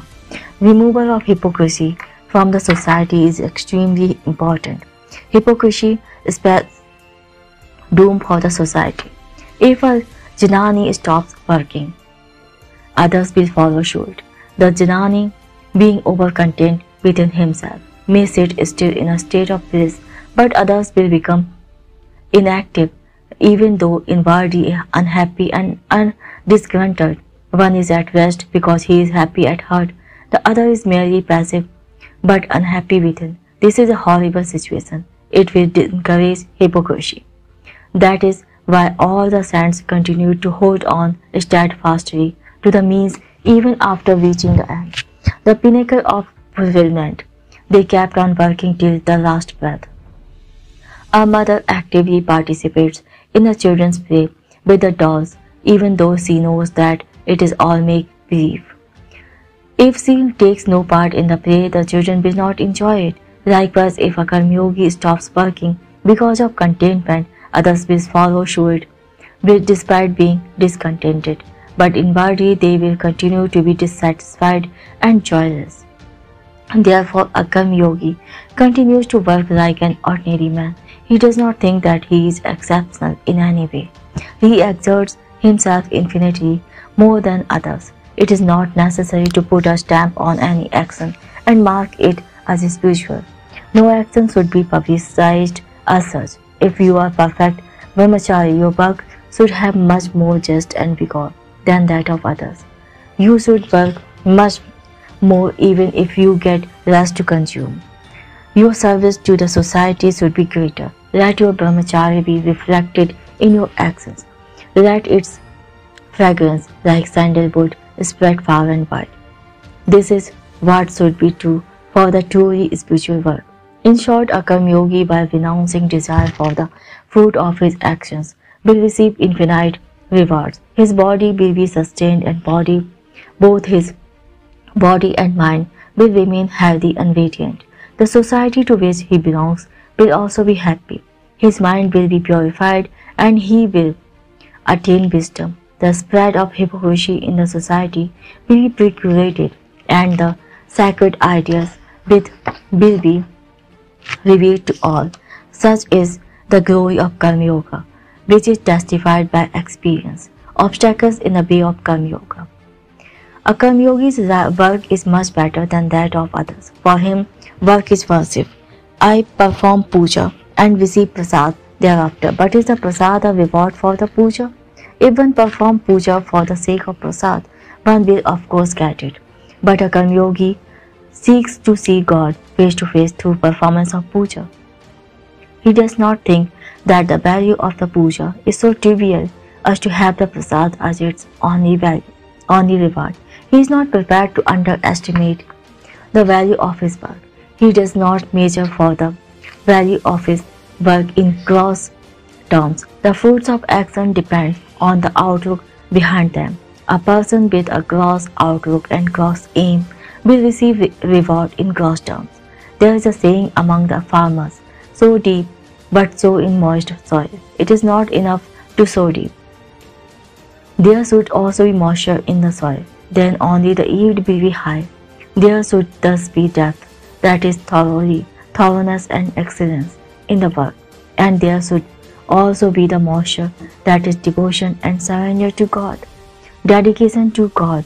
A Karma-yogi has depth in his work and he then dedicates that work to God. We have developed some absurd ideas about spirituality. People feel that a spiritual seeker need not do any work. They wonder how a farmer or a weaver could be a spiritual seeker, but they do not raise the question how one who feeds his body could be a spiritual seeker. The Lord of the Karma-yogis, Lord Krishna, rubbed down horses, mopped the floor, and after people had their meals at the time of Pandavas, Rashu Yajna, and grazed the cattle. The ruler of Dwarka, Lord Krishna, would play flute and graze the cattle whenever he visited Gokul, his childhood abode. The saints have sketched the picture of such a Karma-yogi Lord, and the saints themselves have attained liberation while working as a tailor, or a weaver, or a gardener, or a potter, or a grocer, or a barber, or a tanner. A person slips from the observance of such a divine Karma Yoga on account of two reasons. We should keep in mind the peculiar nature of our senses. They always get caught in the duality of likes and dislikes. We are attached to or fond of what we want and are averse to what we do not want. Love and hate, desire and anger pounce upon a man and prey on him. How beautiful and infinitely rewarding Karma Yoga is, but desire and anger are always after us, driving us to hanker after something and reject something. The Lord is warning us at the end of this chapter to shun them. A Karma Yogi should also become an embodiment of self-restraint like the Sthita Prajna. Chapter 4, Bikram, the key to Karma Yoga. Karma needs a Bikarma to complement it. Further, in the last chapter, we discussed the yoga of desireless action. It is impossible to attain desirelessness if we give up Swadharma and impress the Dharma which is not ours. It is a trader's Swadharma to sell indigenous goods. But when he gives it up and starts selling foreign goods imported from distant lands, his motive is nothing but to earn more profit. How can such work be free from desires? Pursuit of Swadharma is therefore indispensable to desireless work. But Swadharma could also be pursued with an eye on the gains. Take the case of non-violence. For a devotee of non-violence, violence is taboo, but he could be one steeped in violence within while being non-violent in outward appearance. For violence is an attribute of the mind. The mind would not be non-violent merely by giving up outward violence. A sword in hand is a sure sign of violent mind, but one does not become non-violent merely by throwing the sword away. The same is true about Swadharma also. To have desirelessness, one must definitely avoid the dharma which is not one's own, but that is only the first step towards desirelessness. That itself does not mean attainment of the goal. Desirelessness is a state of the mind. Pursuit of Swadharma is necessary, but not sufficient for acquiring that state. Other means must also be used towards this end. To light a lamp, oil and wick are necessary, but not sufficient. It is also necessary to have a flame. Darkness disappears only when we light a flame. For this one must purify one's mind. The mind should be thoroughly cleansed through intense soul searching. The Lord has given this important advice at the end of the 3rd chapter. The 4th chapter has its genesis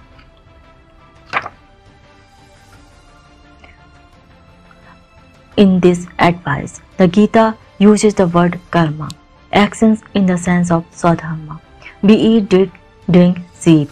These are all actions, but these are not the actions that the Gita refers to. When it talks of karma, karma refers to performance of swadharma. But in order to attain desirelessness through such karma, an important aid is necessary. One must overcome desire, attachment, and anger. One cannot have desirelessness unlike and until the mind has become pure and calm like the waters of the Ganga. The actions necessary for the purification of mind are called vikarma by the Gita. Karma, vikarma, and akarma. These 3 terms are important in the 4th chapter. Karma means the outward action done in the pursuit of swadharma. Vikarma means total involvement of the mind therein. We may bow to somebody, but that outward action is meaningless without inner humility. There should be unity between the inner and the outer. I may worship the image of the Lord, but that act is worthless if it is not accompanied with devotion. In the absence of devotion, the image is just a piece of stone, and so am I, and the worship then meaning nothing. It is just the case of a stone facing another stone. Desireless, selfless Karma Yoga is attained only when outward action is complemented with the inward action of the purification of mind. In the term desireless action, the adjective desireless is more important than the word action. Just as in the phrase non-violent, non-cooperation, the adjective non-violent is more important than the word non-cooperation. Non-cooperation without non-violence could be a terrible thing. In the same way, it could be dangerous if performance of swadharma is not complemented with vikarma of the mind. Those engaged in social service today are certainly pursuing their swadharma. When people are poor and destitute, it is natural duty to serve them and make them happy. But all social workers cannot be called karma yogis. Social service without pure motives in the heart of the workers could have disastrous consequences. Such a social service can generate in equal measure the vanity, hatred, envy, and selfishness that we generate when we serve our families exclusively. This is clearly evident in the realm of social work today. Karma plus vikarma is equal to akarma. The mind should be fully in tune with and involved in work. Vikarma is the word that the Gita uses for this involvement and application of the mind in work. Vikarma means the special karma which varies with the needs of each individual mind. Many kinds of vikarma may have been mentioned in the 4th chapter. They have been further elaborated from the 6th chapter onward. Only when we perform this special karma, only when the mind is in tune with the outward action, will the flame of desirelessness be lighted. Desirelessness is gradually developed when karma and vikarma come together. The body and the mind are distinct entities, so the means to be employed by their growth are bound to be different. The goal is reached when they are in tune with each other. To achieve harmony between them, the authors of the scriptures have prescribed a twofold path. In Bhakti Yoga, the yoga of devotion, they have prescribed penance and austerities without an japa within. If such a japa does not accompany outer forms of penance like fasting, the latter would be in vain. One should never forget why one is doing penance. The motive, the spirit should always be alive in the mind like a burning flame. The word upavas, fasting, etymologically means to dwell close to God, in order that our mind and heart may dwell close to God. Sensual pleasures are to be adjured But if we give up such pleasure and do not think of God, of what value is the physical act of fasting? If instead of thinking of God, we think of things to eat and drink while fasting, that fast would be worse than a feast. In fact, there is nothing more dangerous than thinking about sensual pleasures. Tantra techniques must be accompanied by mantra, spirit. Tantra in itself is not important, and mantra without action too has no value. True service can be rendered only when the hands are engaged in service and there is a spirit of service in the heart. Performance of sadharma will be dreary affair without the warmth of feeling in the heart. It would not then blossom forth and bear the fruit of desirelessness. Suppose we undertake the work of nursing the sick. If there is no compassion in the heart, it would be burdensome drudgery for us. To the patient too, it will be a burdensome obligation. If the mind is not absorbed in service, it will boost the ego. Expectation will then arise in the mind. I am helping him today. Tomorrow he should help me. He should praise me.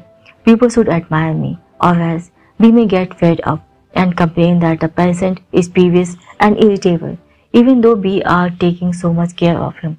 Sick men are usually in a depressed and irritable mood. Without the spirit of service, we would get tired of nursing them. If the mind is in tune with the work is transformed into something unique. When vikarma joins karma, desirelessness comes into being. When a spark touches the gunpowder, it explodes. Karma is like the gunpowder. It works wonder when the flame of vikarma ignites it. Karma in itself is inert and lifeless. It is the spark of vikarma that makes it indescribably powerful. We may keep a packet of gunpowder in our pocket or handle it with impunity, but if ignited, it would blow up the body into pieces. The infinite power in Sadharma is likewise dormant. Combine it with vikarma and then see what transformation it can bring about. The reluctant explosion would reduce to excess ego, desires, passion and anger, and then supreme wisdom will be attained. Action is that which can kindle the fire of knowledge. When you ignite a log of wood, it turns into embers. How different are they from the log? But it is after all the log which has undergone this transformation. When vikarma is united with karma, karma attains a divine radiance. A mother's action of caressing her child apparently insignificant, but who can describe the upsurge of emotions it gives rise to in the hearts of both the mother and the child? It would be utterly nonsensical if one were to say that such emotions would result if a hand of such weight and such softness is moved up and down such a back.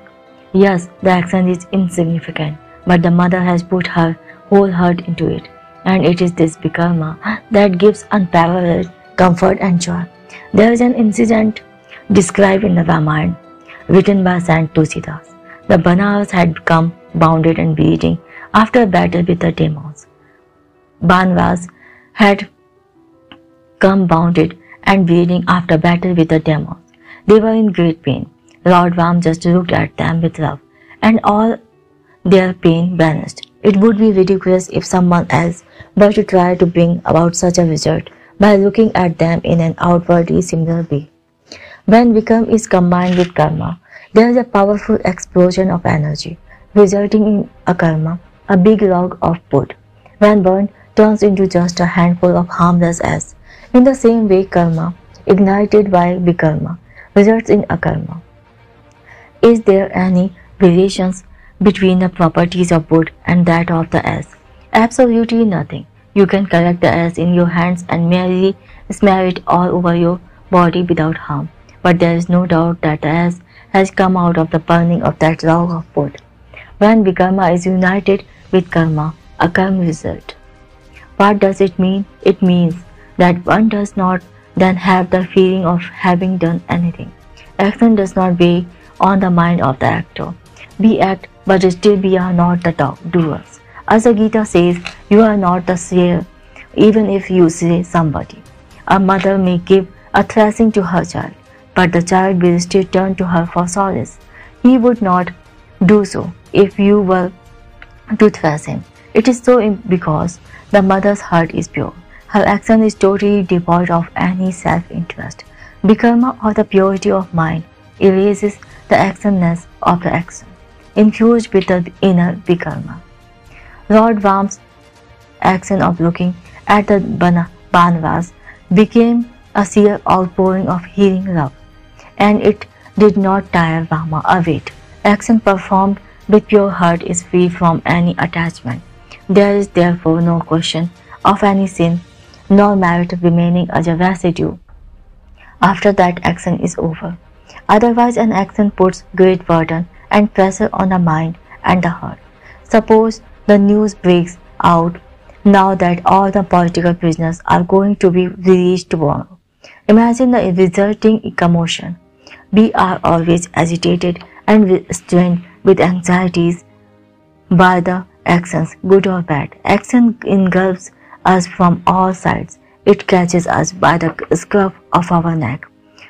Just as the sea waves dash against the shore and make channels into it, the forceful waves of karma enter the mind and agitate it. Dualities of pleasure and pain are created. Peace of mind is lost. Even after the action is over, its momentum remains. It takes hold of the mind and makes it restless. But if karma is coupled with vikarma, any amount of action does not tire. The mind remains calm, peaceful, and radiant. When vikarma is poured into karma, it results in akarma. It is as if karma gets erased after it is over. Art of akarma should be learned from the sense. How does karma become akarma? From whom can we learn this art? From the saints, of course. The Lord says at the end of this chapter, go to the saints and learn from them. The language phase in describing how karma is transformed into akarma. To gain an understanding of this, one has to sit at the feet of the saints. The Lord is described as Santa Kamam Bhujangasayanam. He is fully at peace even though he is lying on the seas. The thousand-headed cobra. The saints do hundreds of actions but do not allow even a single ripple of commotion to arise in the still waters of their minds. This remarkable thing can never be understood unless the lives of saints are observed at close quarters. Nowadays, books have become quite cheap. There is no dearth of teachers. Education is widespread and cheap. Universities are liberally doing out knowledge, but nobody seems to have assimilated it. In fact, the more one book looks at the heap of books, the more one realizes how necessary it is to sit at the feet of the saints. The knowledge encased within the thick covers of the books does not step out those covers. I am always reminded of an Abhang devotional poem in this context. The high mountains of desires, passions, and anger bar the way to the Lord. Similarly, the way to knowledge is barred by the heaps of books. Although libraries are everywhere, man still seems to be an ape, ignorant and uncouth. There is a big library at Baroda. Once a gentleman was carrying a thick volume with a lot of pictures, thinking it is to be an English book. When I browsed through it, I found it to be a French book. The gentleman must have thought that as the book was in the Roman script, had nice pictures and good binding, so it must be full of knowledge. Every year, tens of thousands of books are published in English. This is so in other languages too. With such spread of knowledge, how is it that man behaves so stupidly? Some say that the power of memory has weakened. Some say that concentration is becoming difficult. Some say that whatever a man reads appears true to him. Some say that there is no time left for thinking. The Lord says to Arjuna, yoga will be far away so long as you interact confused by listening to different things, remain unsteady. So stop reading books and listening to others and surrender yourself to the saints. There you would read the book of life. Your doubts will get dissolved by the silent wordless sermons there. you would know how to remain perfectly serene, even while constantly performing acts of service. How the heart could be tuned to produce music without break, even as the storm of action rages outside. Chapter 5. Twofold State of Akarma, Yoga and Sannyas. Outward actions are mirror of the mind. Sansar is something very terrible. It is often compared to an ocean. In the midst of an ocean, you see water wherever you look. Same is the case with sansar. It has surrounded us from all the sides. Even if a man leaves his home and devotes himself to public service, sansar does not leave his mind. Even if one retires to a cave to live a hermit life, his few possessions become the center of his attachment, and sansar engulfs him there too. Just as a currency note can hold 1,000 rupees, a loincloth too can hold unlimited attachment. There is therefore no attenuation of sansar, simply through reduction in the involvement in worldly business and or reduction in one's possession. You may say 10 by 25 or 2 by 5. It means the same. One may be in the midst of family or alone in a forest. Attachment does not leave one's mind. A yogi retired to the Himalayan caves for doing penance may burn with envy if he happens to hear another yogi praised. The same thing happens in the realm of social service. Sansar has thus engulfed us and ever tormenting us. It does not leave us even if we decide to remain within the bounds of Swadharma. Even if we curtail our activities, engagements and affairs, attachment to I and mine remain the same. It is said that the demon could become small or big at will. Sansar too is like a demon, and a demon remains a demon, whatever be his size. You may live in a palace or in a hut. Sansar is equally inescapable. Even if we limit sansar by choosing to remain within the bounds of Swadharma, there would still be conflicts and you will feel enough of it. Therein too, you will have to deal with a whole lot of individuals and institutions, and that will exasperate you. You would become disgusted, but then that is the time of trial for your mind. Detachment does not automatically result from the performance of Swadharma. Curtailing activities does not result in detachment. How can then one have detachment? For this, the mind must cooperate fully. Nothing can be achieved without the cooperation of the mind. Parents sometimes keep their words in a residential school. There, the boy leads a disciplined life. He wakes up early, takes exercises regularly, and is generally away from bad habits. But as soon as he comes home, he abandons all the good habits. A man is not like a lump of fat clay to which you can give the form you like. He has a mind of his own, which must be ready to assume that form. If there is no cooperation on the part of his mind, all efforts to educate him would be in vain. Cooperation of the mind is therefore extremely necessary, irrespective of the means adopted. Outward performance of Swadharma and the inward mental vikarma, both are necessary. Outward work is of course necessary. The mind cannot otherwise be tested. In the stillness of the early morning, we feel that our minds have become calm. But the moment a child cries, we lose our calm, and it becomes clear that the peace of mind is illusory. There is therefore no point in avoiding outward work. The true nature of our minds, the real quality of our minds is revealed through such work. Water in a pool may appear clear, but the moment you throw a stone in it, the dirt is scattered at the bottom will immediately rise up. That happens with our minds too. There are heaps of dirt at the bottom of the mind's lake. They come to the surface when disturbed by an external agent. When a man gets angry, it is not that the anger comes from without. It was already there within him. otherwise it would never have shown itself. People say that colored cloth gets dirty, white cloth does not, but colored cloth too gets dirty, although it does not appear to be so. White cloth says, I have become dirty, wash me please. Please do not like such talking cloth. People do not like such talking cloths. Our action too talks. It proclaims whether we are given to selfishness or to anger or something else. Action is the mirror that reflects our true nature. We should therefore be grateful to it. If the mirror shows that our face is unclean, would we smash the mirror? No. We would rather thank it and wash our face. Likewise, should we avoid action because it reveals the dirt in our mind, our defects and weaknesses?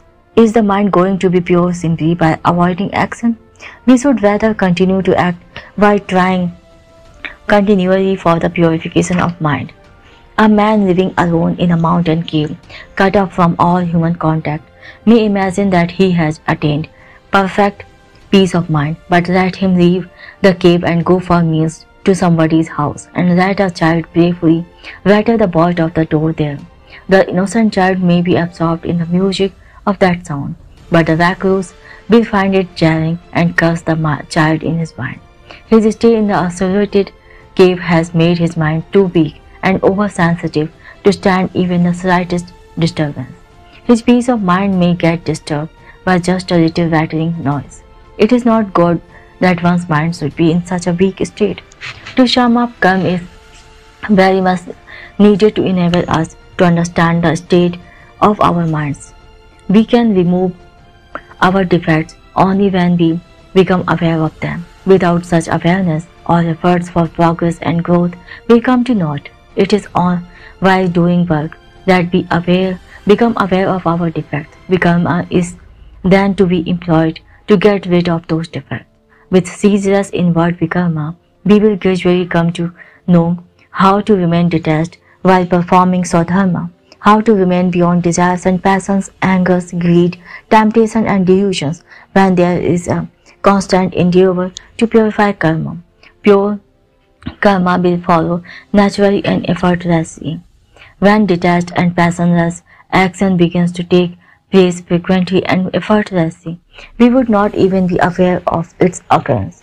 When karma becomes effortless and burdenless, it is transformed into akarma. Akarma, as we have seen in the 4th chapter, means effortless, burdenless, natural karma. The Lord has also told at the end of the 4th chapter that one could learn how karma is transformed into akarma at the feet of the saint. This state of akarma cannot be described in the nature of the state of akarma. Let us take a familiar example to understand the naturalness of an action. When a child first learns to walk, what effort does he put into it? We encourage him, appreciate his effort. Hey, he has learned to walk. We say with delight, but later walking becomes natural. The child can then walk and talk at the same time. It is the same with eating. When a child is given solid food for the first time, we celebrate the occasion as if the act of eating is something great. But in the course of time, it becomes quite natural. How hard it is to learn swimming. In the beginning, one finds it tiring, but later one goes for swimming to relax, to shake off fatigue. Swimming is then no longer a tiring activity. The body floats over water effortlessly. The mind is in the habit of getting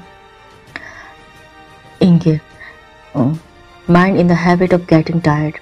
It gets tired when it is consciously engaged in work. But when action flows naturally, no strain is felt. Karma then becomes akarma. It is then full of joy. Such transformation of karma into akarma is what we want to achieve. It is for this purpose that we should perform karma in accordance with our swadharma. In doing so, our defects will come to light. To remove them, we should take recourse to vikarma. If all this is constantly practiced, the mind reaches to a stage where it is no longer perturbed by actions. It remains calm and clear, even though we are doing thousands of actions. If we ask the sky whether it gets scorched by the sun and drenched in the rain and shivers with the cold in winter, what reply will we get? Will it not say, "You can settle what happens to me. I know nothing"? It is for others to see whether a madman is naked or clad. He is totally unaware of it. In short, when we go on performing actions in the pursuit of Swadharma, with the help of Vikarma, they gradually become detached and purified, and eventually become natural and effortless. Such actions then become second nature. Even the most trying situations are not then felt to be daunting. Such is the key of Karma Yoga. Our hands will simply get bruised in trying to force open a lock without a key. With the key, we can open it in no time. The key to Karma Yoga makes all the actions right and without any bother. This key can be secured by conquering the mind. There should therefore be continuous effort to subdue desires and passions in the mind. Whenever we become aware of any impurities in the mind, in the course of action, we should try to cleanse the mind. Outward actions then cease to be troublesome. The egoistic feeling that I am the doer vanishes. The powerful forces of desires, passions, and anger subside. There is then no feeling of anguish. Even the awareness of performing an action is no longer there. Once a gentleman wrote to me, "We have decided to recite Ram Nam, Lord Ram's name, a certain number of times. Please join us and inform us how much japa you are going to do daily." The gentleman was acting according to his right. I would not disparage him, but should we count how many times we have taken the name of the Lord? Ram Nama is not a thing to be counted. A mother cares for her child. Does she publish the report on it? Were she to do so, we could just say thank you and be free from our obligations to her. But she does not submit any report. She rather says, "What have I done? I have done nothing. Is this a burden to me?" Karma ceases to be karma when one does it with full dedication and with the aid of Vikarma. Karma then becomes a karma. There is then no question of any strain or tension or anything untoward. It is impossible to describe this state. One can at best give a rough idea. The sun rises daily, but does it rise to remove darkness? As the birds to fly and set men working. It just rises and that is all. Its very existence makes the entire world go around. But it is not aware of it. If you thank him for dispelling darkness, he would be at a loss to understand what you are saying. He will say, "Have I really done so? Please bring a little darkness. If I could dispel it, then only I would claim any credit for doing so." Can we carry darkness to the sun? The existence of the sun dispels darkness and brings bright light. Some may read good books in that light, and some may read bad ones. Some may harm others, while some may help others. The sun is not in any way responsible for the merits or sin committed in his light. He will say, "Light is my nature. What light could there be in me? I am not conscious of giving light. For me to be means to shine and give light. I do not feel any strain in it.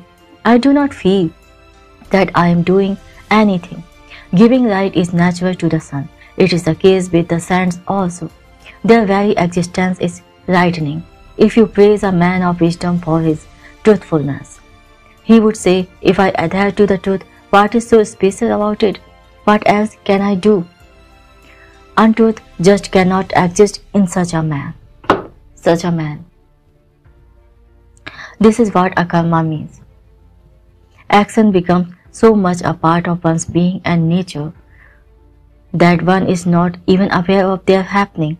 The sense organs are then naturally disposed to what they should be doing. Right actions flows from them of its own accord. Sahaj Bolai Hit Upadesh. Counsel of wisdom flows out naturally. Any self-conscious deliberations and effort. When this happens, karma has become a karma. For a man of wisdom, performance of good actions becomes as natural and effortless as singing is to the words. Just as a child thinks of his mother naturally, the saints think of God. Another example of such a natural action is the crowing of a cock in the early morning. Pavani has given this example by explaining Swaraj, musical notes. The cock has always been crowing every morning, but has anybody presented them scrolls of honor? Crowing is a cock's natural action. Similarly, it is natural for a sage to speak the truth, to have best compassion for all the living beings, not to find fault in others, to serve everybody. He cannot, in fact, live without this karma. Do we honor anybody for having taken his food, just as eating, drinking, sleeping are normal and natural actions for worldly persons? Serving others is natural to a man of wisdom. Helping others is his second nature. Even if he were to decide not to help others, it is impossible for him to do so. Karma of such a sage can be said to have become akarma. Such a state has also been given the sacred term sannyas. Sannyas is nothing but the blessed state of akarma. It can also be called karma yoga. It is karma yoga science, since the man of wisdom goes on acting, and it is sannyas since there is no feeling of doing anything even while actions are done. The man of wisdom acts with such ingenuity that the actions do not bind. Hence it is yoga, and as nothing is done, even while doing everything, it is sannyas. Yoga, one aspect of akarma. What after all does sannyas mean? Does it mean renunciation of some actions while doing others? No, sannyas has in fact been defined as renunciation of all actions, freeing oneself absolutely from all actions. But what does not acting mean? How can we give up all the actions? Action is a queer thing. It pervades the whole life. Even sitting is an action. To sit is a verb. Sitting is not only an action in grammatical sense, but also in physical sense. If one sits for quite a long time, the legs begin to ache. There is a strain in sitting also. When such is the case, how can there be renunciation of all the actions? The Lord showed Vishwarupa to Arjuna. That all-encompassing vision terrified Arjuna, and he closed his eyes. But even then, the vision did not disappear. The Vishwarupa appeared before his mind's eyes. How can one escape from a thing which continues to be visible even after closing one's eyes?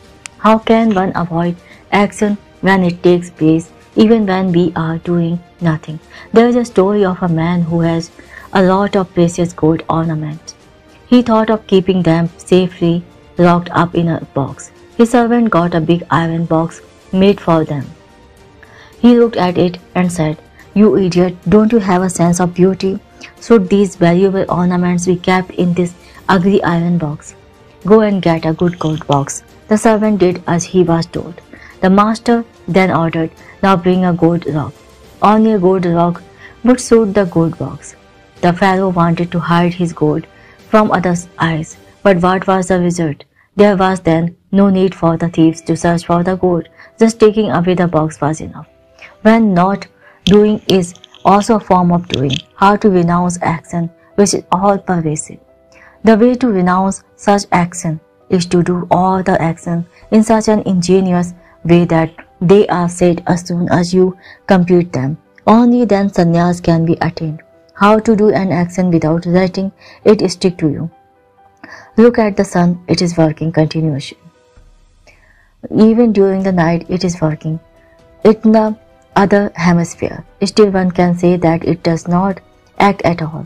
That is why the Lord says in the 4th chapter, "I taught this yoga first to the sun, and from him the throughout and contemplative Manu learned it." The sun does no work even while working all the time.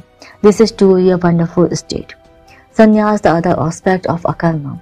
But this is only one form of sannyas. To act and still not be the doer is one aspect, while the other aspect is to make the whole world act without doing anything oneself. In this state, there is immense power to impel others to act. This is the beauty of akarma. It is packed with power that is capable of infinite work. It is like steam, which, when compressed, does enormous work. It can then easily move big trains. The sun also does no work outwardly, but still works round the clock and is not aware of doing anything. Working day and night and still not doing anything outwardly is its one aspect, and setting in motion an infinite number of actions without doing anything outwardly is another aspect. This is the twofold splendor of sannyas. Both the aspects are far from the ordinary. In one aspect, the action is manifest and the state of akarma is hidden. In the other aspect, the state of akarma is manifest, yet endless. Activity is continuously going on. In this state, akarma is packed with power, resulting in enormous work. This state of akarma is diametrically different from laziness. A lazy man easily gets tired and bored, but a sannyasi in the state of akarma concentrates his energy inside him. He does no work physically, but still he inspires work in enormous measure. Suppose someone gets angry with us. If it is because of our fault, we go to pacify him, but he refuses to talk to us. How great is the fact of his keeping mum, of this renunciation of the action of speaking. Another man in the same situation may pour abuse on us. Both are angry, but one keeps mum and the other speaks out. Both the reactions express anger. Keeping mum is also an expression of anger, and it too works. When a mother or father stops speaking to the child, its impact on the child is far more decisive than that of any action. Silence can have an effect, while speaking can never have. Such is the state of a jnani. His akarma, his being still, accomplishes much. It generates great power. While being in the state of akarma, he does work that no activity can accomplish. This is another type of sannyas. In such type of sannyas, all enterprises, all fanatics' effort ceases. Sant Tukaram describes such a state as, now all enterprise, all activity has ceased. The body is lying like a little sack at the feet of the Lord. All care is over. I now feel assured that I shall not be born again. I have not to live now on my own strength, as the Lord has emptied me of my ego. I am no more master of my life. It is His power that moves me. I have been reduced to zero. Tukaram is empty. His sense of I has dissolved, but there is tremendous power in that emptiness. The sun gives call to no one. Yet when it rises, word soars in the sky. Lambs begin to prance around. Cows head for grazing. Shopkeepers open their shops. Farmers start out toward their farms. The whole world is on the move as the sun makes its appearance on the horizon. Its mere existence is enough. That gives rise to innumerable activities. Its state of akarma has potentiality to stimulate those activities. It is packed with power. Such is the wonder of sannyas. To compare the two is beyond the power of words. In the 5th chapter, these two forms of sannyas are compared with each other. In one form, nothing is done, while doing work 24 hours a day. There is inaction within, and in the other, there is no actual action, even for a moment, but still everything is done. It is caused to be done. The former shows how one can speak while being silent within, and the latter shows how one could be outwardly silent and still communicate. Now there is a comparison between the two. To have a look at them, think over them, ruminate over them, there is sheer bliss, real joy in doing so. In fact, this whole matter is incomparably noble and noble. The idea of sannyas is indeed grand and sacred. How thankful should we be to him who first thought of such a sublime idea. This idea, one may say, is the highest point reached by human imagination and vision, although man has been and is even now trying for higher and higher flight. As far as I know, it is the highest point reached by man's intellect and his power of thought. There is a rare joy in the very contemplation of this idea. The joy resides when one steps into the domain of speech and of everyday life. one then feels like having fallen down. I am never tired of talking to my friends about this idea. For years, I have been meditating over it. Words fail in describing it. It is clearly beyond the reach of words. Doing everything without action and doing nothing while ceaselessly acting.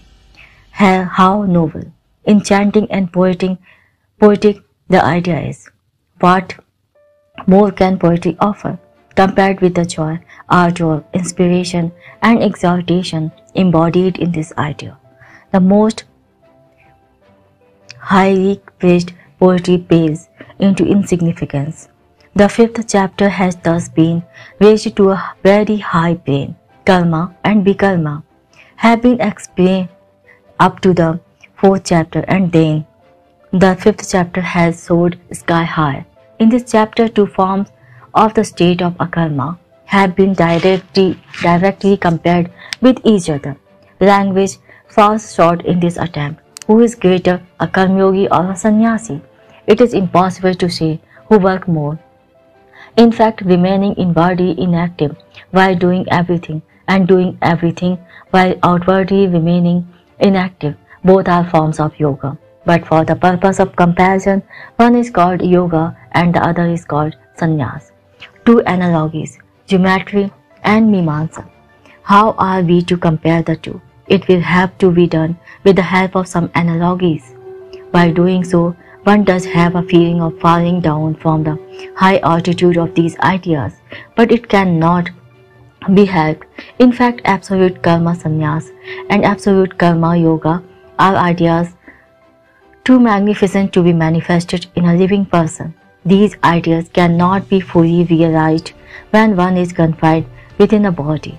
An attempt to leave these ideas here in this world would shatter the body. Hence, we have to take illustrations from the lives of great men who had realized these ideas to the extent possible.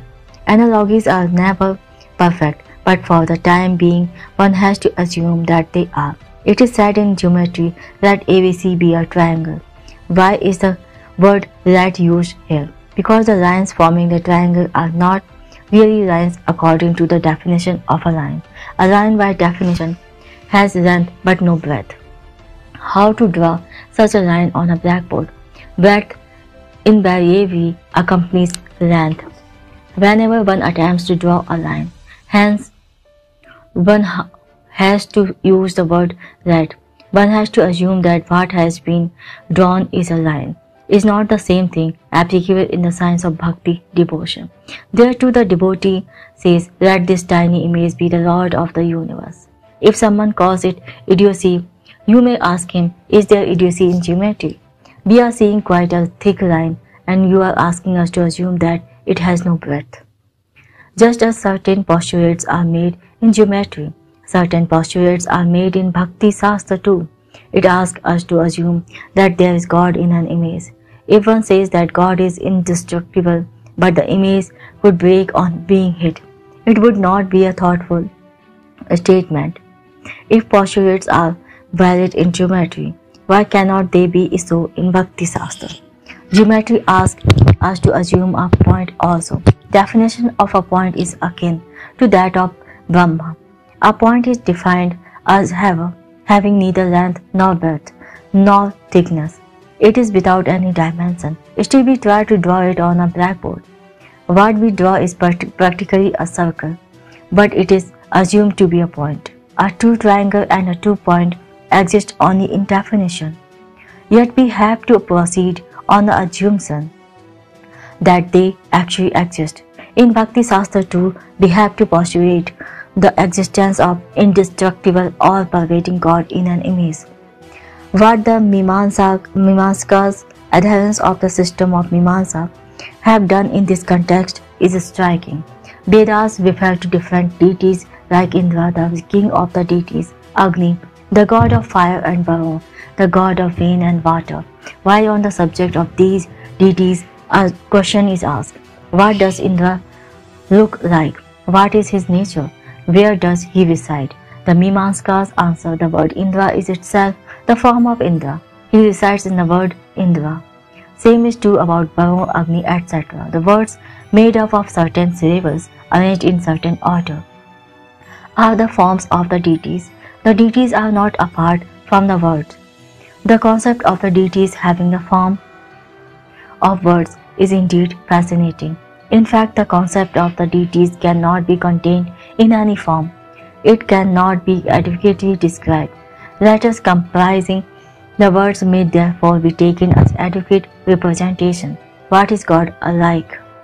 The answer is, it is like the word God containing the letters G-O-D. The most striking example of this is the letter Om. Om means God. A term for God has thus been coined. It is necessary to coin such terms for great ideas, which cannot be contained in any concrete material form. It is man's strong and earnest desire which makes him invent symbolic forms for them. The sannyasi and the yogi are one, like Sukha and Janaka. Sannyas and yoga represent the highest flight of the human spirit. Sannyas and yoga are ideas which are impossible to attain in their fullness within the confines of the body. But human thought can rise to such heights. A true yogi and a true sannyasi will exist only in definitions. The ideas will always be beyond our reach. But we have to take an example, persons who have approximated the ideas and say on the lines of geometry, let so and so be taken as a perfect yogi and so be taken as a perfect sannyasi. While talking about sannyas, the names of Sukha and Yajnavalkya are usually mentioned as examples of karma yogis. Janak and Krishna have been mentioned in the Gita itself. Lokmanya Tilak has listed a number of yogis and sannyasis in his treatise Gita Rahasya. He has written that King Janak, Lord Krishna, etc. took the path of karma yoga, while Sukh and Yajnavalkya took the path of sannyas. But these two paths are not mutually exclusive. Janak the karma yogi was a disciple of Yajnavalkya. The sannyasi and Sukha, a disciple of Janak, took the path of sannyas. What this means is that yogis and sannyasis are parts of the same chain. Yoga and sannyas constitute a single order. They are not mutually exclusive paths. Vyas told Sukha, his son, Sukh, my son, you have certainly attained self-knowledge, but it lacks to the seal of confirmation from a guru, religious preceptor. So I would like you to go to Janak, the king, for this purpose. Sukh thereupon proceeded to meet King Janak. On the way to the palace, he passed through the capital city, observing the urban scene which was unknown to the young hermit. When he reached the palace and met the king, the following conversation took place. Janak said, Why have you come here, young man? Sukh, to gain knowledge, sir. Janak, who has sent you? Sukh, Vyas, my father has asked me to meet you. Janak, where from have you come? Sukha, from the ashram. Janak, while coming here from the ashram, what did you observe in the market? Sukha, I observed sweetmeats made of sugar piled up everywhere. Janak, what else did you see? Sukha, I saw sugar statues walking on the streets and talking with each other. Janak, what did you see next?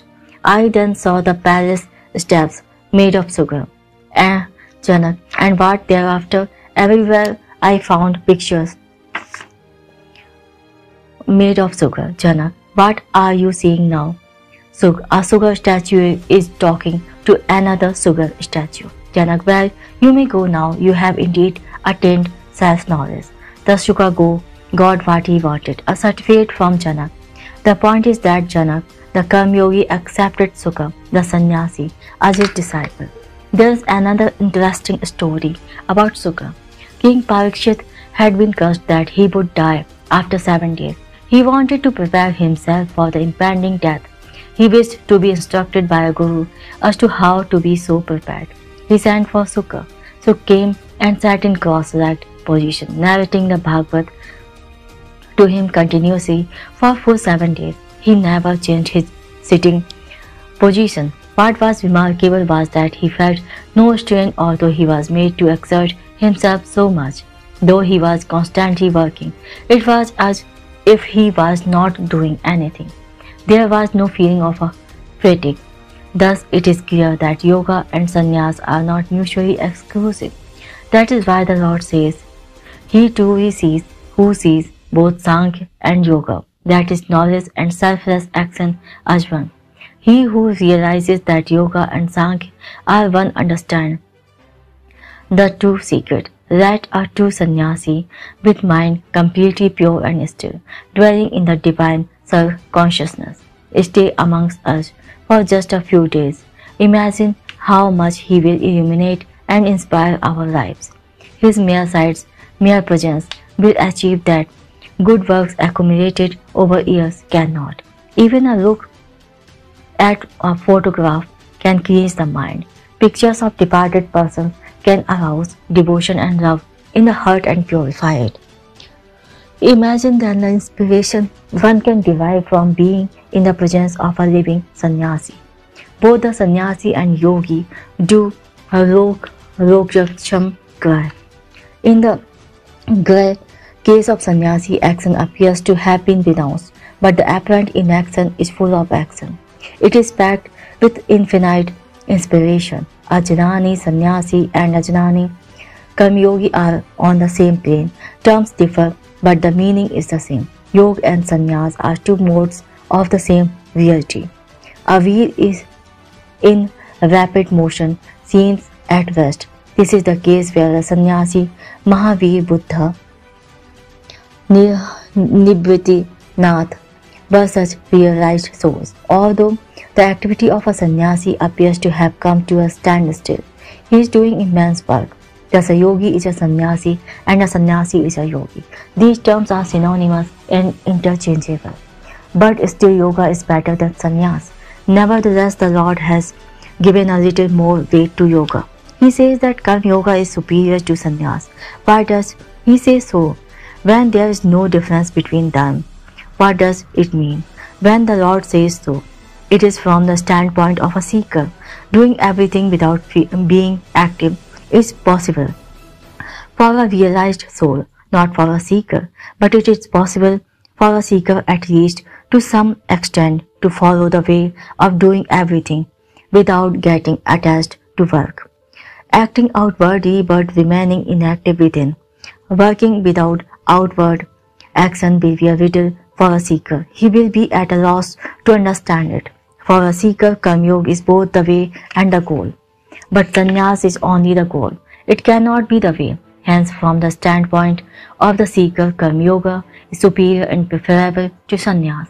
For the same reasoning the Lord has in the 12th chapter said that Sagun is preferable to Nirgun. All the organs can be put to use in Sagun sadhana. It is not so in the Nirgun sadhana, where there is no work for the organs. This is difficult for a seeker to follow. In Sagun sadhana, eyes can behold the Lord's form, ears can hear His praise, hands can worship Him in the form of image and serve the pupil. Feet can be used to go on a pilgrimage. In this way, all the organs can be given some work, and putting them to such use, they can be gradually saturated with the divine consciousness. This is possible in Sagun sadhana, not in the Nirgun one where there is no use for any organ. There is at its work a ban on the use of all the organs. Such a blanket ban could very well frighten a seeker. How can then Nirgun get imprinted on his mind? If he sits still, his mind will get filled with all sorts of useless and untoward thoughts. The nature of the sense organs is thus that they invariably tend to do what they are told not to do. Do not the advertisement exploit this very fact? They start with the headline, "Don't read this." So the reader is intrigued and invariably reads what follows. That is the very purpose of the advertisements, to induce the pupil to read their contents attentively. In Nirgun sadhana, the mind will wander aimlessly, while in Sagun bhakti, it will be engaged in something or the other. In Sagun bhakti, there is place for worship, service, compassion. The organs have something to do in it. If the organs are so engaged, the mind will not go anywhere, even if given freedom to do so. It will get interested in the activities and will automatically get concentrated without even being aware of it. But if you try to concentrate the mind forcibly, it will run away in no time. It is therefore better to engage the organ in some good work and let the mind go anywhere. It will not do so, but if you try to force it to be still in one place, it will invariably run away. Sagun is superior to Nirgun for a man engaged in the body, because it is easier. The ingenuity in seeing that the actions leave no trace on the mind is better than doing work without acting. Because it is easier, in Karma Yoga there is scope for efforts and practice. In it, one can control the organs and then try to withdraw the mind from all the activities gradually. These efforts can succeed for some day, even if it is not immediately possible. Karma Yoga is thus easier to follow. It is its special plus point. Otherwise, Karma Yoga and Sannyas are one and the same in their perfect states. In Karma Yoga, hectic activity appears on the surface, but there is perfect peace within. While in Sannyas, there is power of moving the whole world without doing anything. Thus, both are not what they appear to be. Perfect Karma Yoga is Sannyas, and perfect Sannyas is Karma Yoga. There is no difference, but Karma Yoga is easier for a seeker to follow. Changdev sent a letter to Janandev. It was nothing but a piece of blank paper, as he could not make up his mind on how to address Janandeva. Janandeva was much younger in years, but superior in wisdom. Should he address him respectfully as one addresses an elder, or as one addresses a younger person? Unable to decide, he sent the blank letter. It first reached the hands of Nibhityanand. He reads it and passed it on to the Janandev, who too read it and passed it on to Muktabai, their youngest sister. Reading the letter, Muktabai exclaimed, Hey Changdev, you are so old, but still you are blank.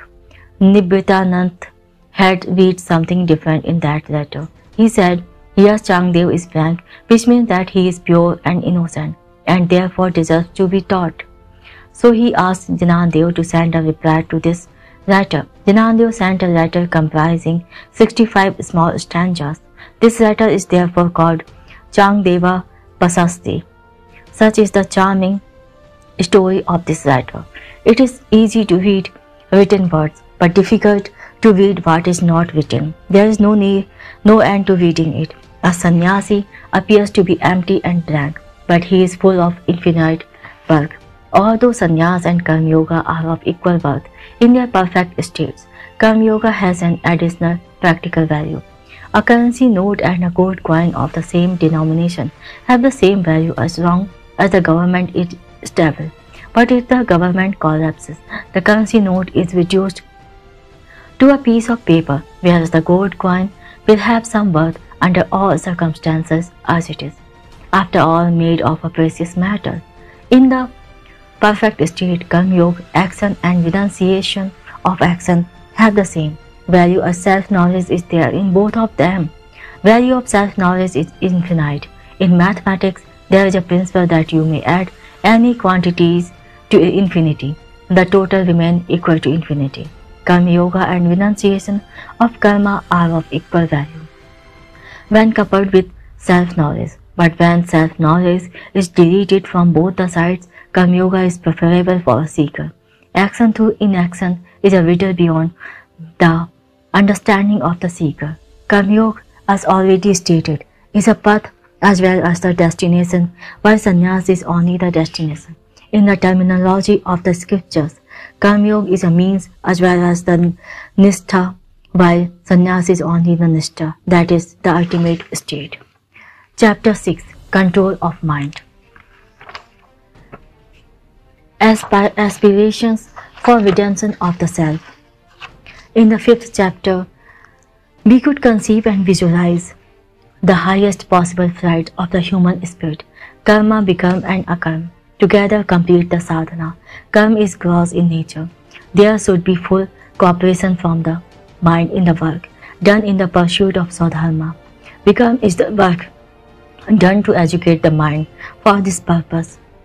It is a special kind of karma, a sort of subtle karma. Karma and vikarma both are necessary. By doing them, ground is prepared for akarma. We have seen in the last chapter that karma and sannyas become one in the state of akarma. It has been restated at the beginning of this chapter that karma yoga and sannyas, although their standpoint appear different, are one and the same. Difference lies only in the way of looking at things.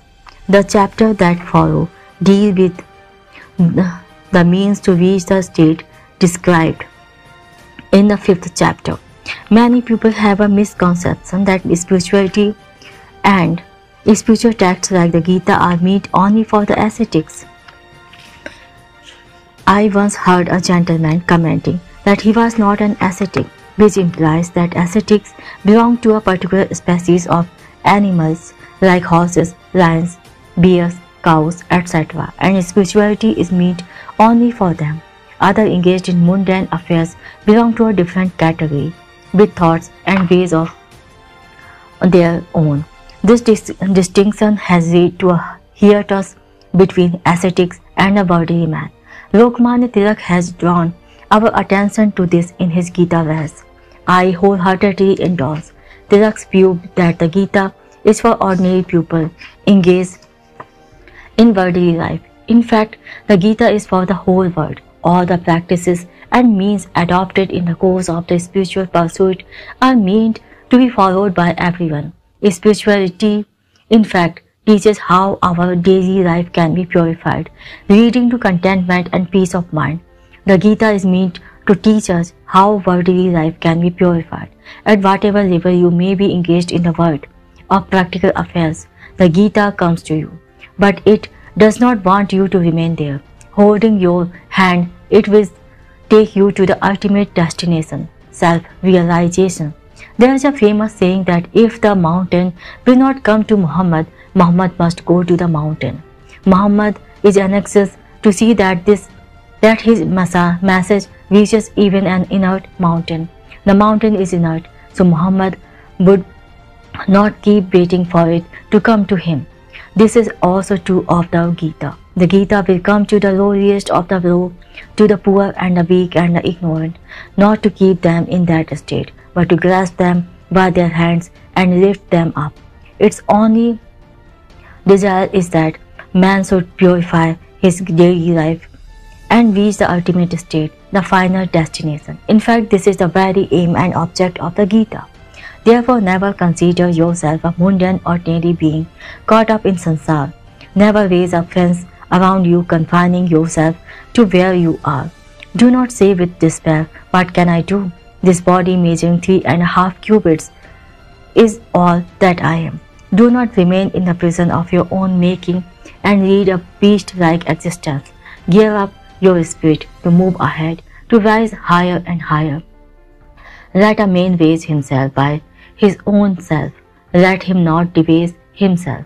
Have confidence that you would certainly raise yourself to great heights. Do not weaken the power of your mind by thinking that you are a worthless worldly creature. Do not clip the wings of imagination. Spread them out, looking at the skylark. Early in the morning as the sunrise, the skylark sees the sun and body say, "I will soar high in the sky and reach the sun." That should be the spirit. Can the skylark ever reach the sun with its big wings? But its imagination can certainly take it there. Our behavior, however, is just the opposite. We cripple our imagination and erect a fence around us. Be therefore. Do not rise even to the extent we can. Not only that, we all become the cause of our own downfall. By understanding our strength, we lose whatever strength we have. When imagination is crippled, we are sure to fall. What else can happen there? We should always aspire to rise high, higher and higher. It is aspiration that ensures man's progress in life. Do not therefore throttle it. Do not whine.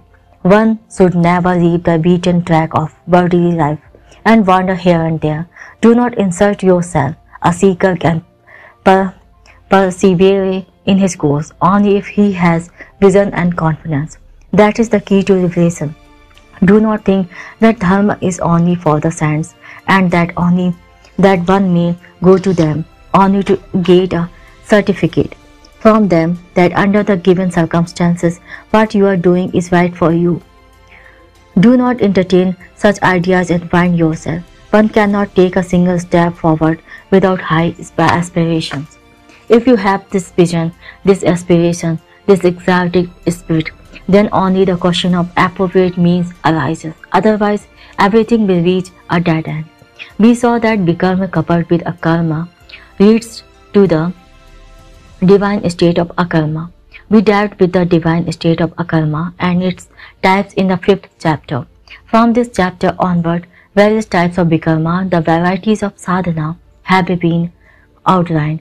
Before embarking on this exercise, the Gita exhorts us to have divine aspirations, to keep the mind free and beings strong, so that the jiva, the individual self, can become one with God, that is, unite with the Supreme Self. Devotion, meditation, development of virtues, inquiry and analysis, discrimination between the self and the not-self. All these are different types of vikarma, of spiritual discipline. This chapter discusses the yoga of meditation, one-pointedness of mind. The yoga of meditation consists chiefly of 3 important components: one-pointedness of mind, moderation and regulation in life to help attain one-pointedness, equanimity and evenness in outlook. A true spiritual quest is not possible without these 3. One-pointedness of mind requires that the mind be restrained and its fickleness controlled.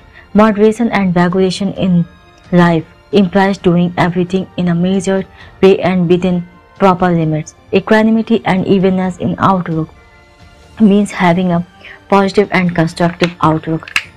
These 3 together make up the yoga of meditation. There are 2 means to achieve these 3: abhyas, constant practice, and vairag, non-attachment. Let us discuss these 5 in brief. Let us first take one-pointedness of mind. It is indispensable for any work, even in worldly affairs. One needs concentration. It is not that the qualities needed for worldly success are different from those needed for spiritual progress.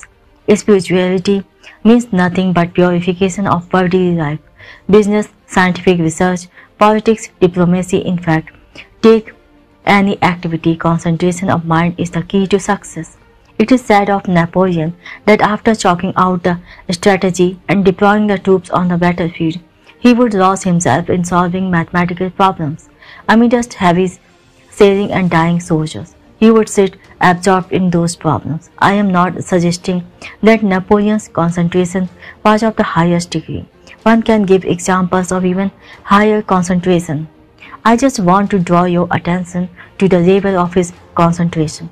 The same thing is said about Caliph Omar. Even when the battle was in progress, he would steady his mind, kneel down and start praying on the battlefield at the appointed hour. He would then be totally unaware of what was happening around. It was because of such devotion and one-pointedness of mind of the early Mohammedans that Islam spread far and wide. The other day I heard a story about a Muslim ascetic. An arrow has pierced his body and struck into it. The pain was unbearable, but any attempt to pull out the arrow resulted only in greater pain. Anesthetics agents like chloroform were not available in those days. Everybody was perplexed. Some persons who knew the ascetic well said, "Forget about the arrow for the time being. We shall pour it out when he starts his prayers." In the evening at the appointed hour, the ascetic started his prayers. In a moment his mind was so concentrated that he did not know when the arrow was pulled out. What a wonderful degree of the concentration of mind! Thus success is hard to come by in temporal as well as in spiritual pursuit, without one-pointedness of mind. If you could make your mind one-pointed, you will never be short of strength. Even if you are an old man of 60, you will have enthusiasm and strength of a young man. The mind should, in fact, go on getting stronger as one gets older. Look at a fruit. In the beginning it is raw, then it ripens, then decays. But the seed within gets harder and harder. The cell deteriorates and falls off. But that is not the essential part of the fruit. Its essential part is the seed. Similarly, memory should grow stronger, and intellect should become sharper and more radiant as one ages. But this does not happen. People complain of failing memory and attribute the cause to their old age. But knowledge, wisdom, memory are like one's seed, one's essential part. Even as the body grows older and becomes infirm, the soul should become stronger. One-pointedness of mind is necessary for this purpose. How to attain one-pointedness of mind? But how to attain it? What should be done for it? The Lord says one should fix the mind in the self and think of nothing else. But how to do this? To still the mind is extremely important. Concentration will always elude us if we do not forcefully stop the revolving wheels of thought. The outer wheel may perhaps be stopped somehow. We may put a stop to our daily activities, but the inner wheel continues to revolve. As we go on employing different means for the concentration of the mind, the inner wheel revolves all the faster. You may sit in this or that posture and fix your gaze. By itself it will not achieve concentration of the mind. The important thing is that one must be able to stop the inner wheel. The mind is crowded with the thoughts of limitless samsara, affairs and happenings in the outside world. Concentration of the mind is impossible until all those thoughts are put out. We dissipate the self's boundless potential power of knowing in brooding over worldly difference. This must not happen. A man who has become rich, but not by robbing others, but through his own hard work, will never squander his money. We too should not waste the self's power in gross and petty matters. The power can lead us to enlightenment. It is our priceless treasure. But look how we waste this power. If we find at the dining table that there is not enough salt in the vegetable, we grumble and complain about it. Is it that important? This is misuse of our faculty of cognition. The children are taught within the four walls of the classroom. We are afraid that they would get distracted by the crowd, crows and the sparrows if they are taught in the open. Poor little children, their minds can get concentrated if they do not see a crow or a sparrow. But what about us? We are grown-ups. We have lost our innocence and have become worldly wise, and therefore cannot concentrate our minds even if we are kept within a seven-walled fortress. We go on discussing merrily each and every trivial matter in the world. We go on expanding our power of thought, which can lead us to the Lord, in discussing the taste of vegetables, and pat ourselves on the back for this feat. Day and night, this frightening samsara is always surging around us. Within and without, even our prayers are for some material gain. There is no longing to become one with the Lord. Forgetting samsara at least for a moment, our prayer is nothing but a show. When such is the mental state, sitting cross-legged and closing the eyes is bound to be in vain, as the mind is disposed to get distracted all the time by the things without. A man's strength is completely sapped. He loses any kind of discipline and controlling power. We are witnessing this state of affairs at every step in our country. Truly, India is a land of spirituality. It is believed that her people live at the high altitude of spirituality. Still, how pitiable is our condition. It is painful to see us engaged in hair-splitting over trivial matters. Our minds are always immersed in such matters. While listening to the narration of epics and stories from mythology, sleep overtakes us, but when in bed, anxieties keep us awake. Such is the inscrutable way of karma. actions accumulated in the present and the realized. What is the use of shedding tears over it? The mind is either focused on nothing or is focused on too many things at the same time, but it is never fixed on one single object. Man is such a slave to the senses.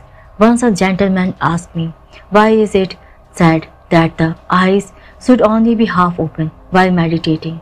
I replied, I give you a simple answer. If the eyes are fully closed, one is likely to go to sleep, and if they are kept wide open, attention would be diverted and there would be no concentration. Proneness to sleep when eyes are closed is tamas, and the diversion of attention when the eyes are open is rajas. Therefore, an intermediate state has been prescribed. In short, there cannot be concentration of mind without change in its disposition. The disposition of mind should be pure. This cannot be attained merely by sitting in a particular posture. All our worldly activities should be purified for this purpose. This requires a change in the goal of those activities. We should not engage in them for our own personal gains, or for satisfying baser instincts and desires, or for any material purpose. The whole day we are engaged in doing some or other worldly activities.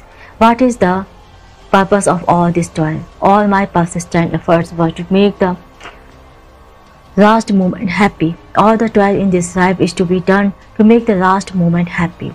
Throughout the life, bitter poison is to be swallowed. Suffering and hardships are to be endured to have a calm, serene and holy end. The last moment of the day comes in the evening. Had the activities throughout the day been carried out with a pure heart, then the night prayer would be sweet, bringing a sense of contentment and fulfillment. If the last moment of the day is sweet, it means that the day's work has been fruitful. Then the mind can easily get concentrated. Purity of life is essential for concentration. Mind should never be preoccupied with worldly matters. A man's life is not long, but even in the short span of life, he can experience the eternal divine bliss. Two men may appear to be cast in the same mold, but one of them becomes godlike while the other sinks to the level of a beast. Why does it happen when all are the children of God? Why is there such a difference? Why does one Nal become Narayan, whereas the other becomes Vanar? There have been men in the past who have shown what great heights man can scale. Such men are there even now in our midst. This is matter of experience. The saints have shown that a man can achieve even while remaining caged within a body. If some man can do miraculous deeds while remaining within the body, why should it not be possible for me? Why should I set bound to my imagination? I too possess the same human body, dwelling in which others have done heroic deeds. Then why should I be in such a sad plight? There must be something wrong with me. My mind is all the time focused on things outside. It is too preoccupied in finding faults in others. But why should I judge others? Why should I be concerned with the virtues and vices of others? Why I myself have them in abundance? If I remain busy in observing and criticizing the faults in others, how could I have concentration of mind? Then I am bound to be caught between rajas and tamas. The mind will either wander aimlessly or it will go to sleep. It will go blank. It is true that the Lord has given suggestions about the sitting posture, the fixing of gaze, etc. for attaining one-pointedness of mind, but they could be useful only when one has realized the need of having one-pointedness of mind. Let one realize this need, then one will seek and find for oneself the means to attain it. Moderation and regulation in life. One more thing that aids concentration is to set bounds to one's life. All our actions should be measured and weighed.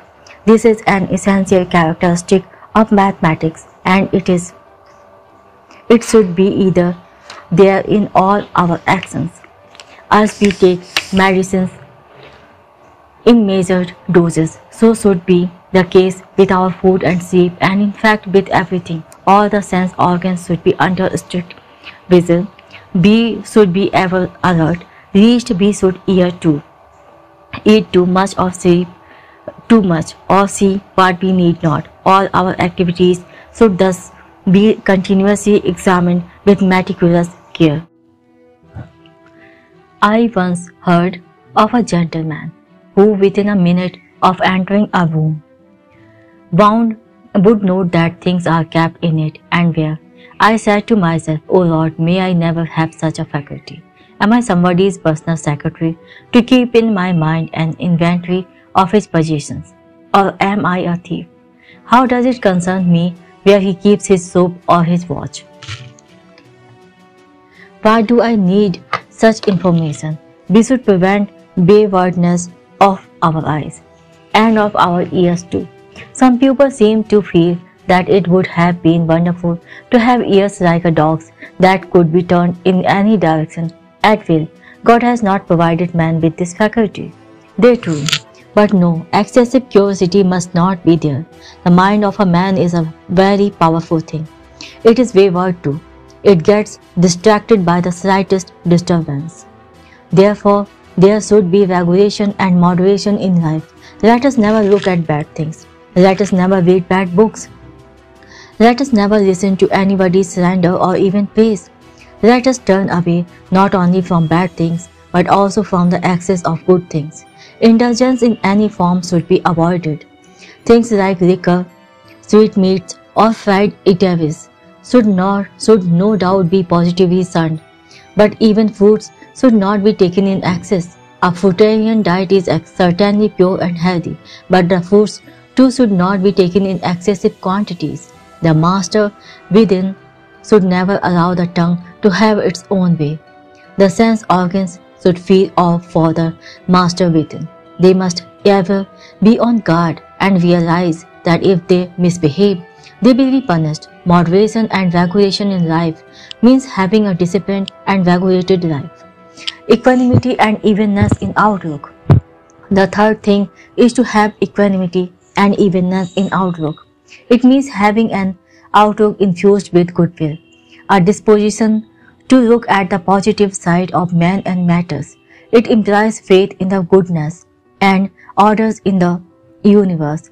There cannot be concentration of mind without it. The lion is the mighty king of the forest, and yet he does not take 4 steps forward without looking behind. How can a lion, which lives by violence, attain concentration of mind? Tigers, crows, and cats are always looking here and there with apprehension. This is bound to be so with the beast of prey. One should look at the world with a sense of equanimity. One should feel that everything in the world is good, friendly, and auspicious. Just as we trust ourselves, so should we trust the whole world. What, after all, have we to fear here? Here, everything is good and sacred. Vishwam tad bhadram yadvanti deva. The universe is good, is full of goodness, as God is looking after it and protecting it. The poet Browning has said in the similar vein, God's in the heaven, all's right with the world.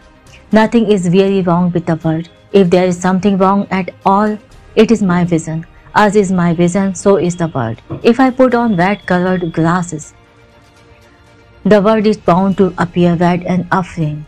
When Saint Ramdas was writing the Ramayana, he used to read it out to his disciples. It is said that Hanuman used to come incognito to hear the same. Once Ramdas read out, Hanuman went to Asokvan. There he saw white flowers. Hearing this, Hanuman came forward and said, "I did not see white flowers. What I saw were red flowers. Please correct what you have written." Ramdas insisted, "No, what I have written is correct. The flowers you saw were white." Hanuman said, "I myself was there. How could I be wrong?" Finally, the dispute was taken to Lord Rama. He said the flowers were indeed white, but Hanuman's eyes were red with anger, hence they appeared red to him. The point of this charming story is that what the world appears to us to be depends on the way we look at it. So long as we are not convinced that the world around us is good, our mind will not become one-pointed. As long as we think that the world around us is bad, we are bound to look around with suspicion. Poet eulogize the freedom of words. Let them become words for a while. They would then know the worth of that freedom. A bird is never calm. Its neck is always moving back and forth. It is always afraid of others. If you put a sparrow on the seat for meditation, will its mind attain one-pointedness? If I try to go near a sparrow, it will immediately fly away, fearing that I may hurt it. How can those who entertain the frightful idea that the whole world is out to destroy them can even ever have peace of mind? So long as a man thinks that he is his sole protector and everybody else is an enemy, he cannot attain one-pointedness of mind. An outlook that treats everybody with equality and fairness is the best means for attaining one-pointedness of mind. When you see goodness and benevolence all around, the mind will automatically attain peace. Take an anguished man to a running stream. The sight of clear, pure and peacefully flowing water will assuage his sorrow. He will forget his troubles. What gives the stream such healing power? It is because of the manifestation of the benign power of God is that stream. There is a beautiful description of the streams in the Vedas. Atishtantinam anives nananam. The stream flows without break. It has no resting place, no home its own. It is like a sannyasi in this respect. Watching the flow of such a sacred stream concentrates the mind in a moment. Should that stream not motivate me to create a spring of love and wisdom within me? If the flowing water, which is after all part of the material world, can bring such peace to my mind, imagine the peace if the stream of divine consciousness, devotion and wisdom begins to flow through the valley of mind. Once a friend of mine was traveling in the Himalayas. In Kashmir, he used to write to me about the holy mountains and the beautiful streams there. I wrote to him, those holy mountains and the streams and the winds blowing there give you immense joy. I can see and feel all that within my heart. I daily view such marvelous scenes in the inner recesses of my heart. Even if you invite me, I would not come there, leaving the great and divine Himalaya within me. The Lord has said, among the fixed and immovable things, I am the Himalaya. The Himalaya is the symbol of steadfastness and should in fact be worshipped to imbibe that quality. Why should then I forsake my duty and head for the Himalayas, enamored by the description of its beauty? So calm the mind of it. Look at the world with a positive and friendly eye. Then an infinite number of springs will begin to flow within your heart. Your inner firmament will be illuminated with the stars of noble ideas. If auspicious objects made of stone or clay can bring peace to the mind, would not the vision of the inner world have this effect? I have once been to Travancore, Kerala. One evening I was sitting on the beach, silently listening to the majestic roaring of the boundless sea. I was just still, full of peace, lost in myself. My friend brought fruits for me. Absorbed in another world, I felt distaste even for such a pure, sattvic food. The sea was as it was, but chanting Om, Om, reminding me of the Gita's exhortation, remember me and fight on. That was what the sea was doing. It was ceaselessly doing karma. Its waves were surging back and forth without a moment's rest. The sight had made me lose appetite for anything. What was there in that sea to have such an effect? If my heart could overflow with joy at the sight of waves of salt water, how ecstatically would I dance when the waves of wisdom and love surged in my heart. Vedic seers had this experience in their hearts. I am witnessing all around the streams of ghee in the sea, within the heart, in all the living beings. Waves of sweetness are arising in the sea. Such divine language has nonplussed the commentators. What is meant by the stream of honey and ghee? But how can there be streams of salt water in my heart? It is bound to have waves of milk and ghee and honey surging within it. A child is perceptive. Learn to behold the surging waves of the sea within. Look up at the clear blue sky outside and make your mind pure and insulate like it. In fact, attaining one-pointedness of mind is child's play. It is the occupation of the mind in umpteen matters that is unnatural. Look into the eyes of a child intently. He looks with a constant gaze, while you blink every few seconds. A child's mind easily becomes one-pointed. If you show the greenery outside to a child 4 or 5 months old, he will be absorbed in observing it. Women in fact believe that such an intent observation of the greenery causes the children's stool to be green. It is as if all their senses come together in their eyes when they see. Any small thing can make a deep impression on the minds of children. Educationists say that what the children learn within the first 3 to 4 years is what is firmly imprinted on their minds.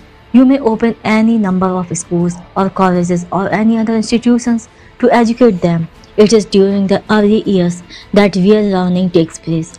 I have been associated with education, and I am getting increasingly convinced that only the impressions formed in the early years prove to be indelible. Subsequent formal education has little effect. That is nothing but outer polish. A soap can remove a stain, but can it wash out the dark color of the skin? The impressions of the early years are likewise hard to remove. Why are these impressions strong and indelible, and the subsequent ones weak? It is because a child's mind gets concentrated effortlessly. Such is the wonderful power of the concentration of mind. Nothing is impossible for those who have achieved it. Today our whole life has become artificial. We have lost childlike innocence. Life has become dull and joyless. Our behavior lacks any rhyme or reason. It is not Darwin who proved that human beings are the descendants of apes. We ourselves are daily proving that through our actions. A child is trustful. He believes in everything that the mother tells. He never questions the truth of even the fairy tales wherein crows and sparrows speak like human beings. His mind can quickly become one-pointed because of such an attitude. Abhyas, constant practice, vairagya, non-attachment, and faith. In short, the yoga of meditation needs one-pointedness of mind, regulation and moderation in life, and a friendly air and fair and positive outlook. 2 other aids have also been suggested: vairagya, one attached, non-attachment, and abhyas, cultivation through constant practice. One is negative in nature, while the other is positive. Vairagya is akin to uprooting weeds from a field. It is negative in nature. Abhyas is akin to sowing the seeds. To sow seeds is a constructive work. Abhyas is constructive. It involves rumination upon pure thoughts. How could one imbibe vairagya? We say that a mango is sweet, but is sweetness really a quality of the mango? No. Sweetness is really an attribute of the self, and a particular thing tastes sweet when it is infused with that sweetness. One should therefore learn to taste the sweetness within. Sweetness is not in things themselves. It is in the self, which is an ocean of sweetness. As this realization sinks deep within us, vairagya will become ingrained in us. Sita gave Hanuman a pearl necklace. Hanuman cracked every pearl to see whether Lord Ram was within it. In no pearl could he find Rama, so he threw away all the pearls. Rama was there in his heart. Fools would have gladly paid millions of rupees for their necklace. While explaining the yoga of meditation, the Lord has made one important point at the very outset. One should make a firm resolve: I want to redeem myself. I shall go ahead. I shall scale great heights. I shall not remain within this human body forever. I shall have the courage to make efforts to realize God. Listening to all this, Arjun had a doubt. He said, I am no longer in the prime of my life and am destined to die soon. What is then the use of spiritual pursuit? The Lord replied, yes, you will die, but death is nothing but a long sleep. We sleep daily. Are we afraid of it? On the contrary, we are worried if we do not get sleep. That is as necessary as daily sleep. We resume our daily work after waking up. Likewise, we resume our spiritual pursuit in the next birth, from the very point we had reached at the time of death. We do not lose what we have already gained. No spiritual pursuit ever goes waste. Janandev appears to be referring to his own life when he writes in Jananeshwari on the relevant verses of the Gita. That is, all knowledge comes to him in the childhood itself. Words of spiritual wisdom come out of his mouth of their own accord. Abhyas in the previous verse pulls you onward. That is why some persons are not drawn to the objects of senses. They are not tempted by them. This is because of their sadhana. In the previous birth, the Lord has given an assurance at the end. Subhakari kuni bapa durgatis najat say, no well-doer ever meets with a sad end. Good done is never wasted. One should have faith in this assurance. What remains incomplete in this life will be completed in the next one. Understand the sense of this teaching and attain fulfillment in life.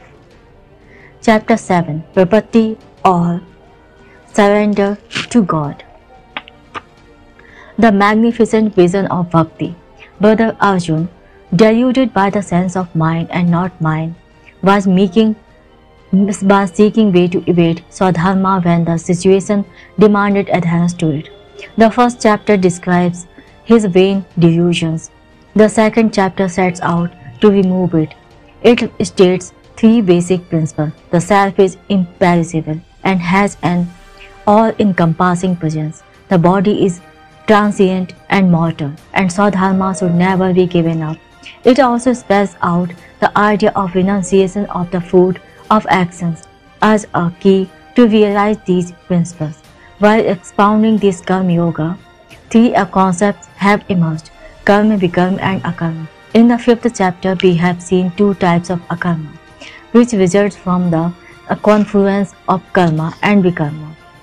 From the sixth chapter onward, different types of Vikarma are being explained. The sixth chapter tells about one-pointedness of mind necessary for spiritual pursuit. Today we are going to deal with the seventh chapter. This chapter opens before us the gallery of a magnificent new Vikarma. Moving through an extensive forest, the temple of the goddess of nature, we are enthralled by a great many captivating scenes. It is the same with the Gita. It now unfolds before us a new vistas. Even before unfolding these vistas, the Lord reveals the secret of the structure of this world, which creates illusions. An artist paints a variety of pictures on the same type of canvas and with the same brush. A sitarist creates different vagas out of the same 7 notes. In literature, a variety of thoughts, ideas and feelings are expressed through the letters of the alphabet. Same is the case with the creation. We find in it innumerable objects and propensities, but all of them are products of only two things: the eternal self and the eightfold Prakriti. The anger of the angry man, the love of the lover, the agony of the sufferer, the happiness of the happy one, the drowniness of the idler, the activity of the industrious man, all these are manifestations of one and the same cosmic energy. These different emotions and urges, often contrary to each other, spring from the same source. As the cosmic energy within is one and the same in all, the outer bodily cover of all is also the same in nature. The Lord is telling at the very outset that the self, full of consciousness, and the insentient Prakriti are the twin source from which all the creations have has come into being. The self and the body, the higher and the lower Prakriti are the same everywhere. Why should man be deluded then? Why should he see differences instead of unity? The face of someone whom we love attracts us, whereas that of someone whom we dislike is found repulsive. We desire to meet one person and shun the others. Why is it so? Different pictures drawn by the same artist, with the same brush on the same canvas, evoke different feelings. Therein lies the skill of the artist. The artist and the stylist have such a skill in their fingers that they make you laugh or cry. In their fingers lies a magical power. We welcome someone while we shut the door to another's face. We embrace someone and push aside another.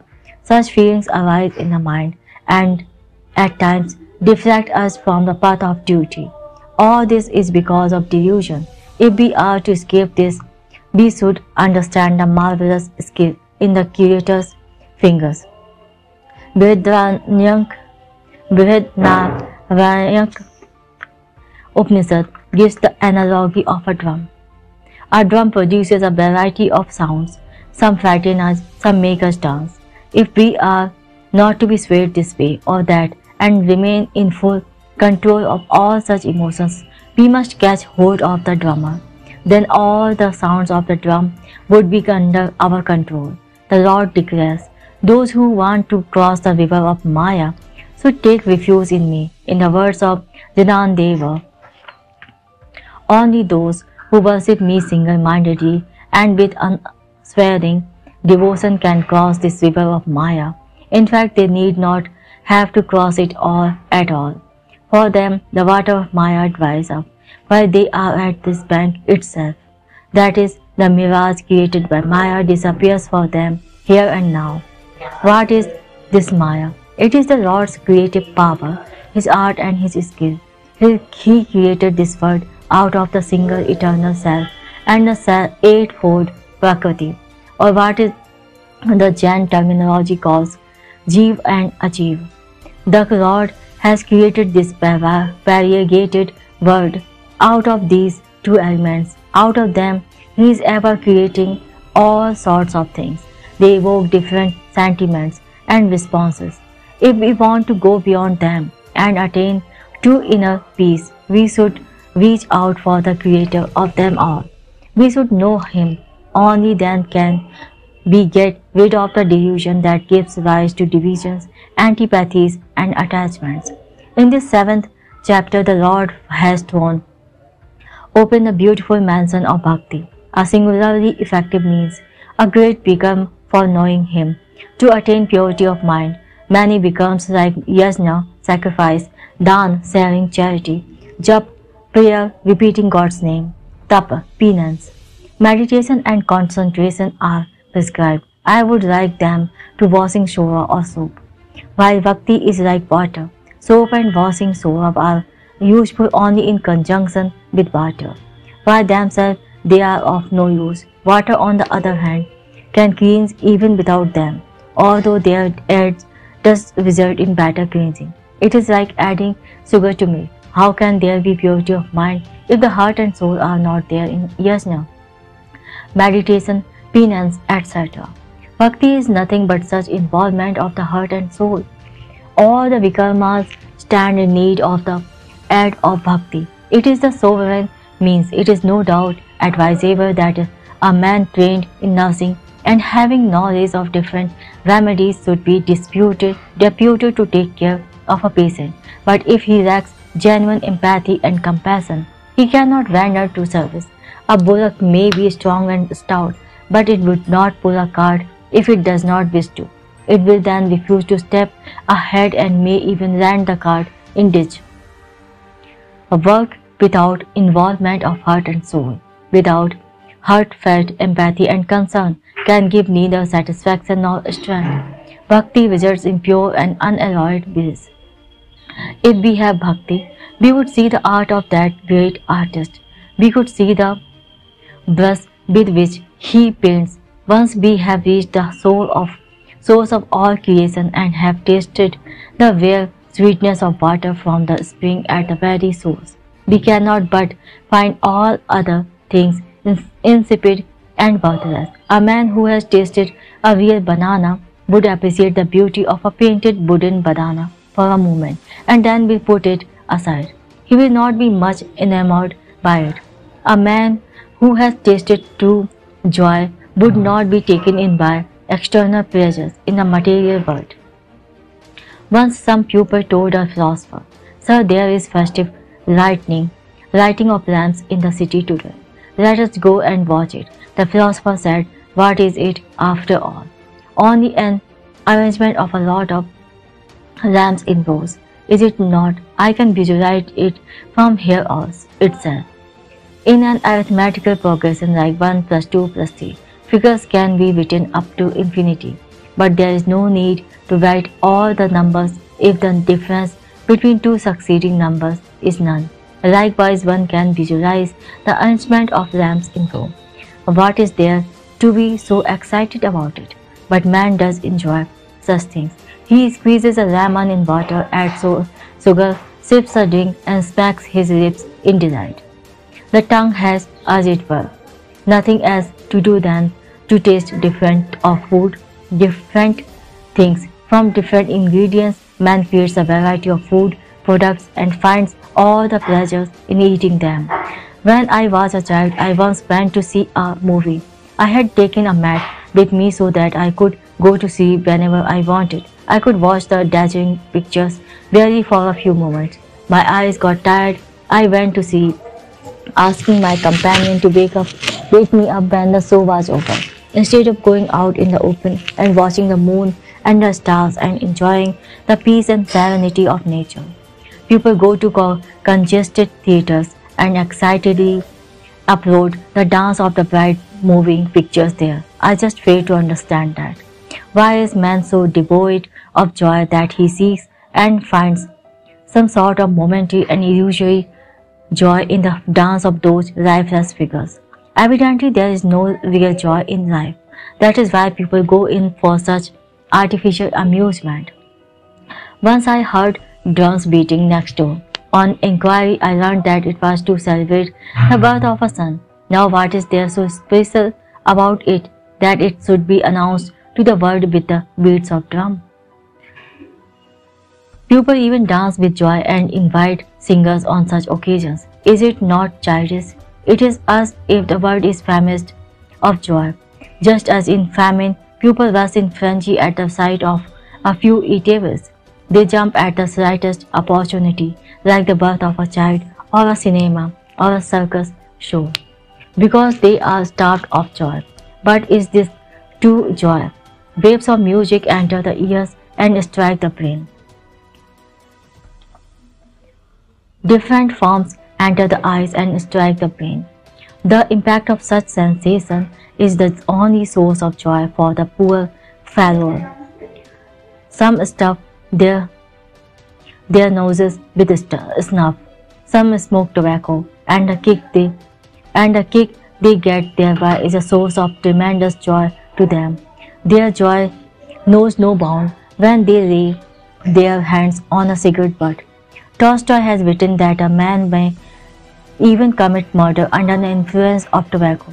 It too is a kind of intoxication. Why does man lose himself in such pleasures, not knowing the real thing? He is infatuated with the shadows. His pleasures are confined to those derived from the five senses. Had he got a sense organ less, he would have thought that there are only 4 types of pleasures. If tomorrow a man with 6 sense organs comes down from Mars, such people would feel dejected at the thought that they can have pleasure only from 5 sense organs instead of 6 and envying the man from Mars. They would exclaim, "What a handicap human beings on the earth suffer from! How can man with just 5 senses comprehend fully the meaning of creation in all its aspects? Restricted to 5 senses, he makes his choices within those limits and derives joy from what the senses offer him. He considers the braying of a donkey inauspicious. But is it not possible that an encounter with a man could be equally inauspicious for a donkey. You think that its braying will spoil or harm something that you are going to do. But is it not true that you could also be causing harm to others? When I was a student at Baroda, a group of European singers once came to our college. They were good singers and were trying their best, but I, being thoroughly bored, was waiting for an opportunity to slip out. I was not used to listening to that sort of music. I could not appreciate it. Singers from our country may face similar response in Europe. But sweet music to the ears of one is just noise for the others. It means that the joy it gives is not real joy. It is an illusory joy. Until we experience real joy, such illusory joy would enthrall us, so long as he had not tasted real milk. Aswathama used to drink water mixed with grain flour, believing it to be a milk. Once the true nature of things is revealed to you and you experience the true joy therein, everything else will pale into insignificance. Bhakti is the best way to discover true joy. As we advance on this path, we shall discover the ingenuity of the Creator. Once we have grasped that divine vision, attraction for other fancies will recede. Then nothing trivial will attract us.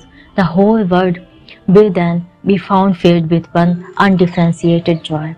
There may be hundreds of sweetmeat shops, but the sweets they sell are of the same kind. So long as we have not tasted the real thing, we go on picking up sweetmeat here and a sweetmeat there, like restless sparrow, and still remain unsatisfied. Once I was reading Tulsidas' Ramayana in the early morning hours.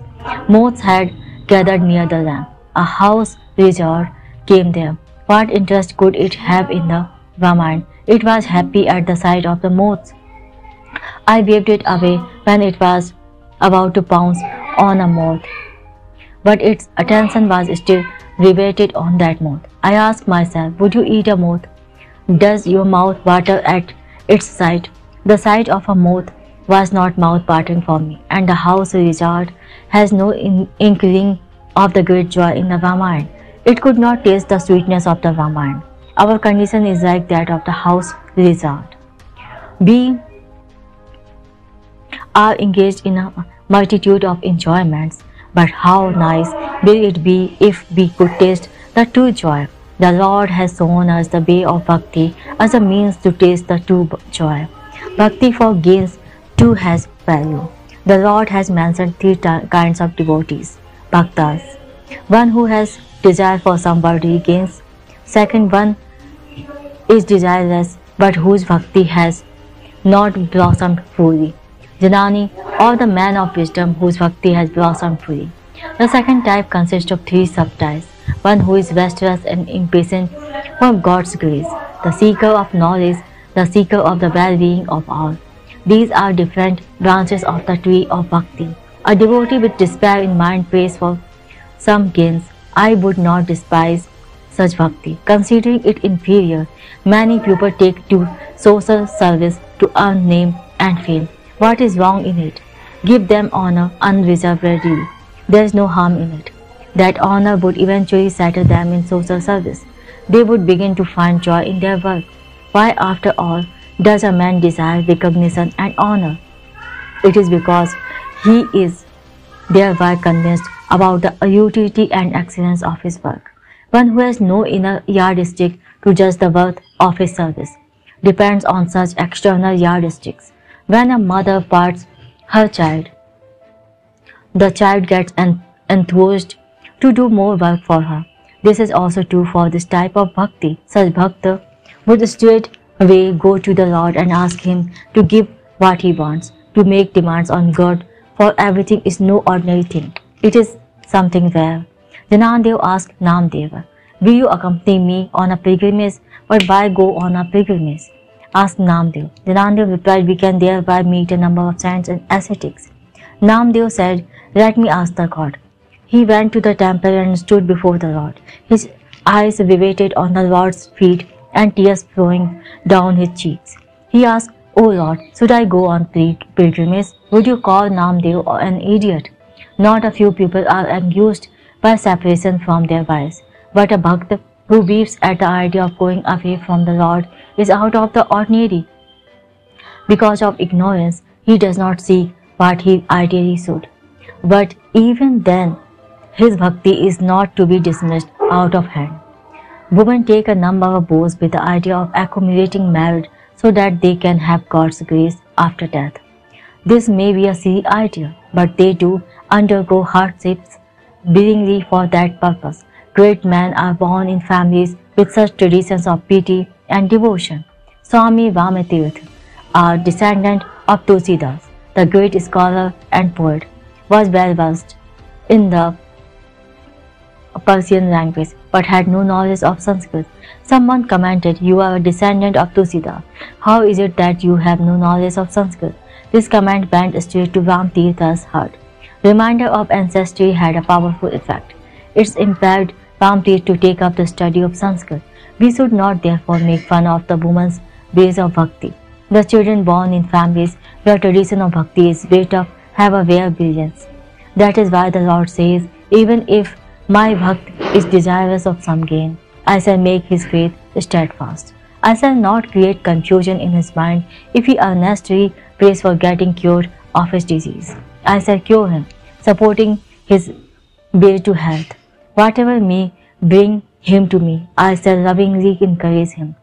When the child Prince Dhruv was pushed aside from his father's lap by his stepmother, his mother asked him to seek from the Lord a place from which nobody could push him aside. Dhruv started penance in all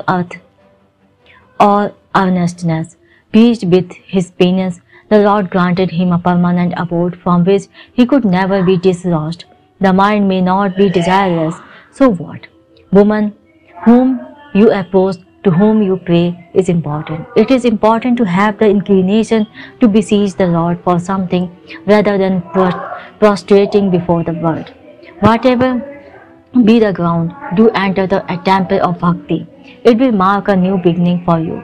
Even if the desires are initially there, they will eventually fade away. In Khadi exhibitions, the organizers urge people, please come and just have a look at the fine specimen of Khadi available now. People visit the exhibition, get impressed, and start thinking about wearing Khadi. Similar is the case with bhakti. Once you enter the temple of bhakti, you will discover its power and beauty for yourself.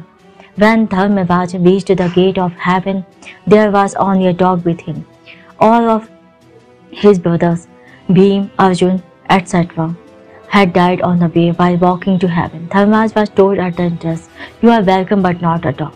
Dharmraj said, "If my dog is not allowed to enter, I too will not enter."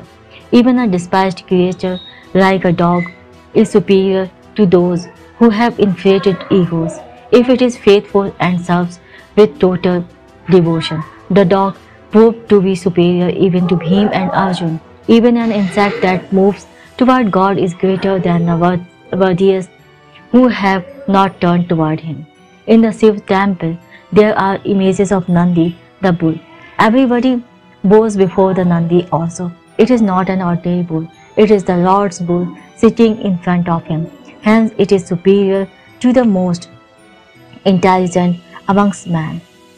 Even an idiot with God in his heart deserves respect and adoration from the whole world.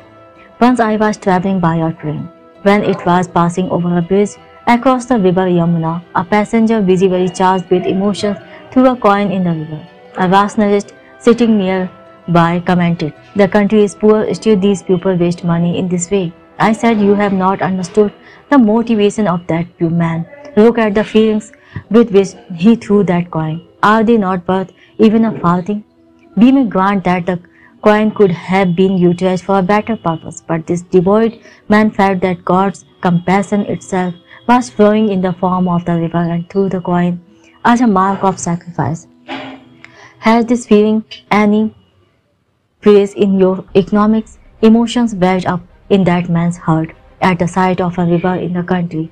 If you could appreciate this sentiment, I would rate you as a true lover of the country. What after all does patriotism mean? Does it have to do with material betterment only. In fact, it is the height of patriotism to feel impelled to offer one's entire wealth to a great river in the country. What we call money or wealth, the pieces of yellow and white metal and the so-called precious stones produced from the secretion of the insects, is in fact only worthy of being thrown into the river. Consider all that wealth albeit dust before the feet of the Lord. You may ask, what is the relation between the river and the Lord's feet? Has God a place in your scheme of things? For you, river water is nothing but the combination of oxygen and hydrogen. The sun is nothing but a bigger-sized gas burner. You find nothing worthy of reverence therein. Should one then bow only before the bread and butter, things of limited economic utility? But what is a bread after all? It is nothing but a sort of white clay. Why do you then relish it so much? If divine presence is not felt in the rising sun or in a flowing river, where else could it be? The poet Wordsworth laments, I used to dance at the sight of a rainbow. My heart used to overflow with joy at that sight. Why does this not happen now? Have I lost the sweetness of my early life? In short, even bhakti rooted in the desires for gains has great value. The feelings of devotion even in an ignorant man has a value of its own. That is why it can generate great power, no matter what sort of a person of whatever birth. One who enters the portal of the Lord's mansion is redeemed, no matter what sort of wood is thrown into the fire, it burns. Bhakti is an extraordinary way of sadhana. The Lord encourages bhakti even if it is accompanied with desires. In due course it will become desireless and move towards perfection. Desireless bhakti, its varieties and fulfillment. Sakam bhakt, a bhakt who has desires for some worldly gains, is one type of bhakt. Now let us have a look at the niskam bhakt, that is desireless bhakt. As we have seen, this bhakti could either have blossomed fully or not. The later type of bhaktas can be further categorized into three subtypes. The bhaktas at the first subtype craves for the love of Lord and cries for him like Namadeva. He is restless and desperate to embrace the Lord and lay himself at his feet and have his love showered on him. He examines every action of his to find out whether this is their sincere yearning and love therein. The bhakta of the second subtype is a seeker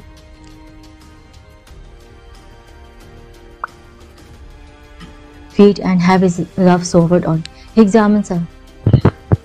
The bhakta of second subtype is a seeker of knowledge. Presently, such seekers are rare in our country.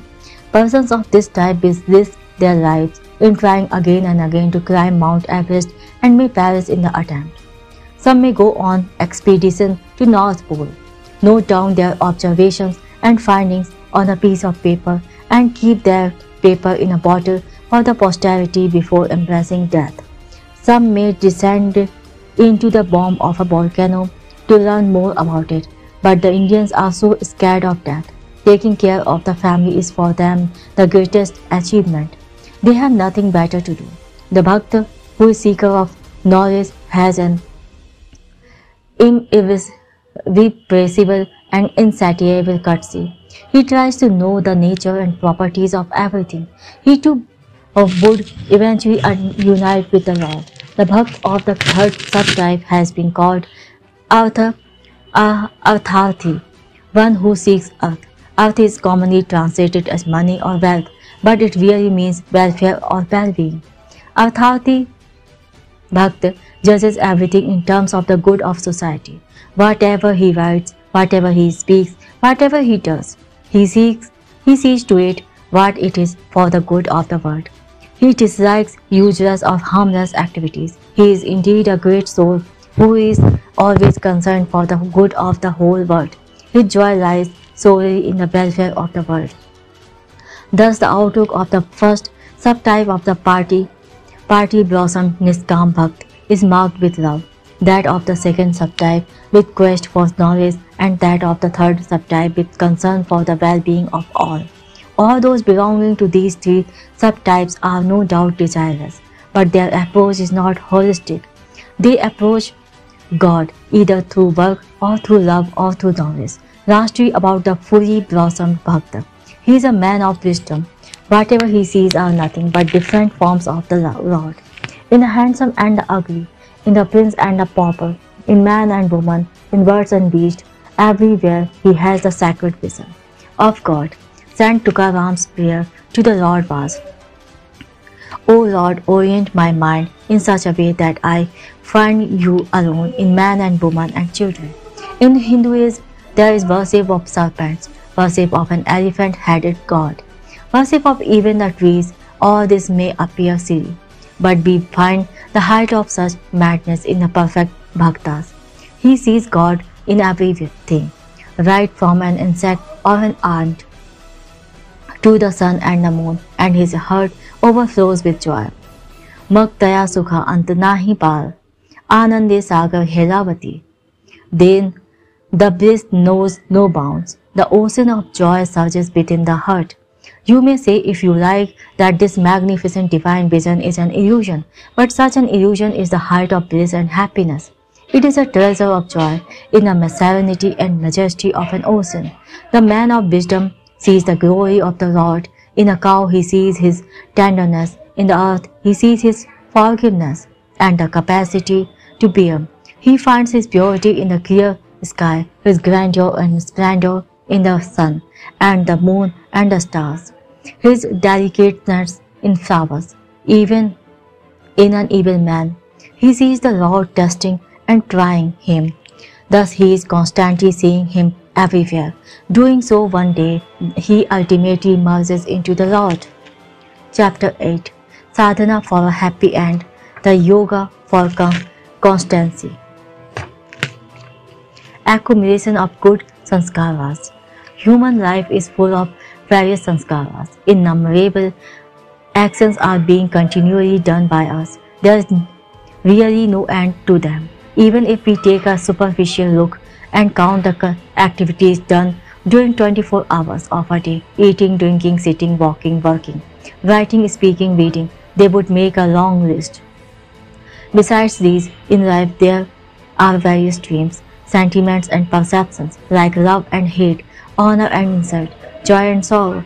All these make their impact on the mind and shape a man's personality and behavior. Therefore, if somebody asks me to define life, I would say that life means an aggregate of accumulated sanskaras.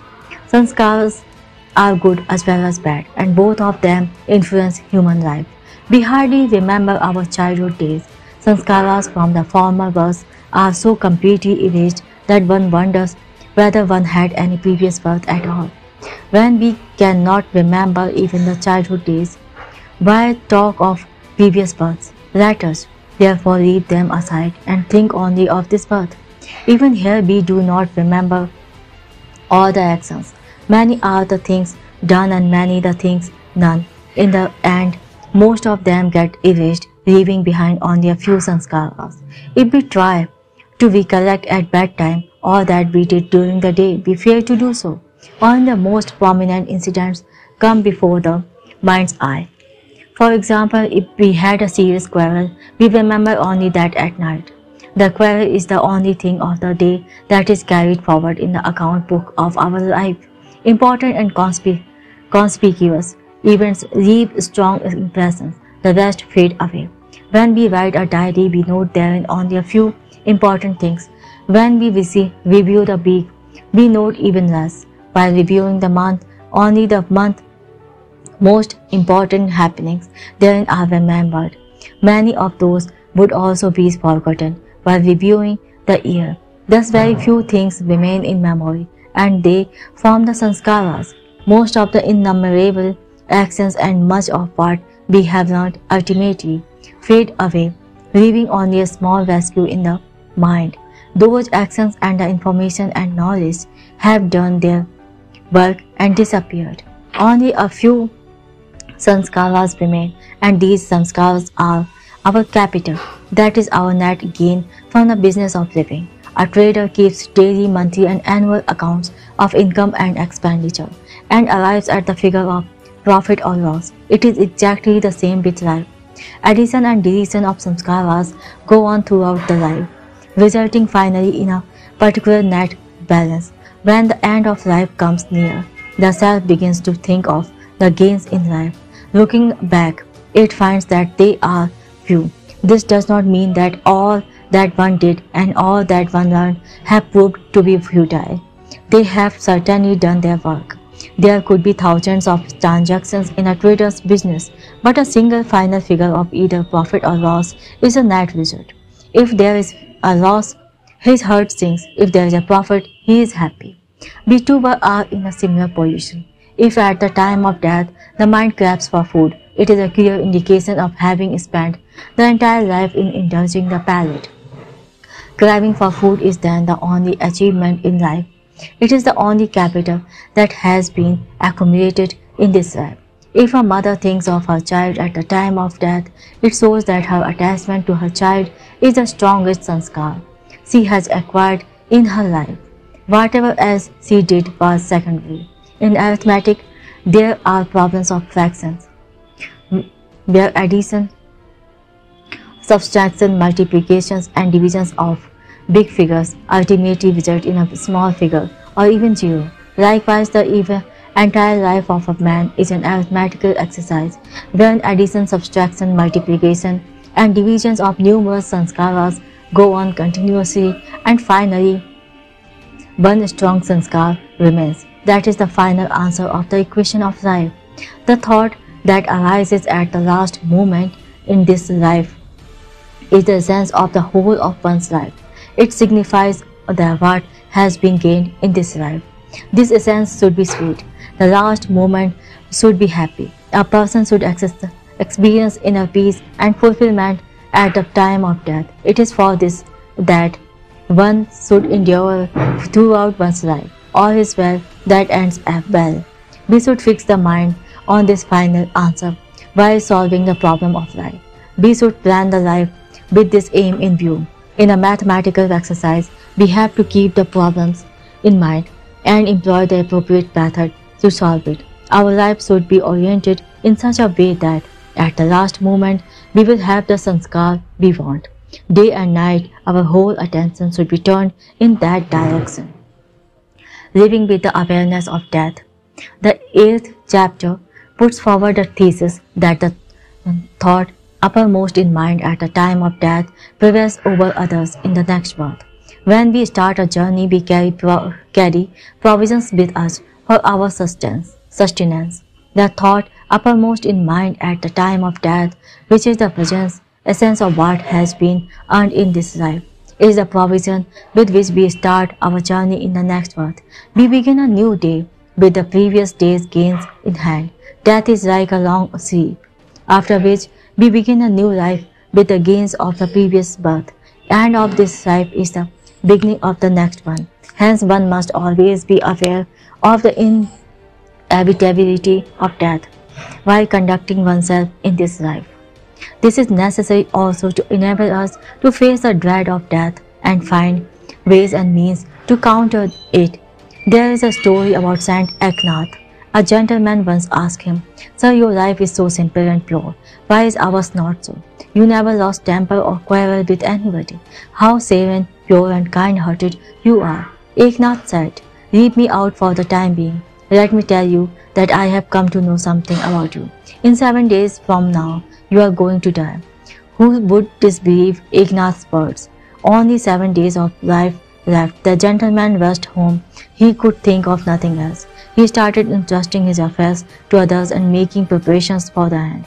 He was taken ill and took to his bed. 6 days passed. On the 7th day, Eknath went to him and inquired, "How are you?"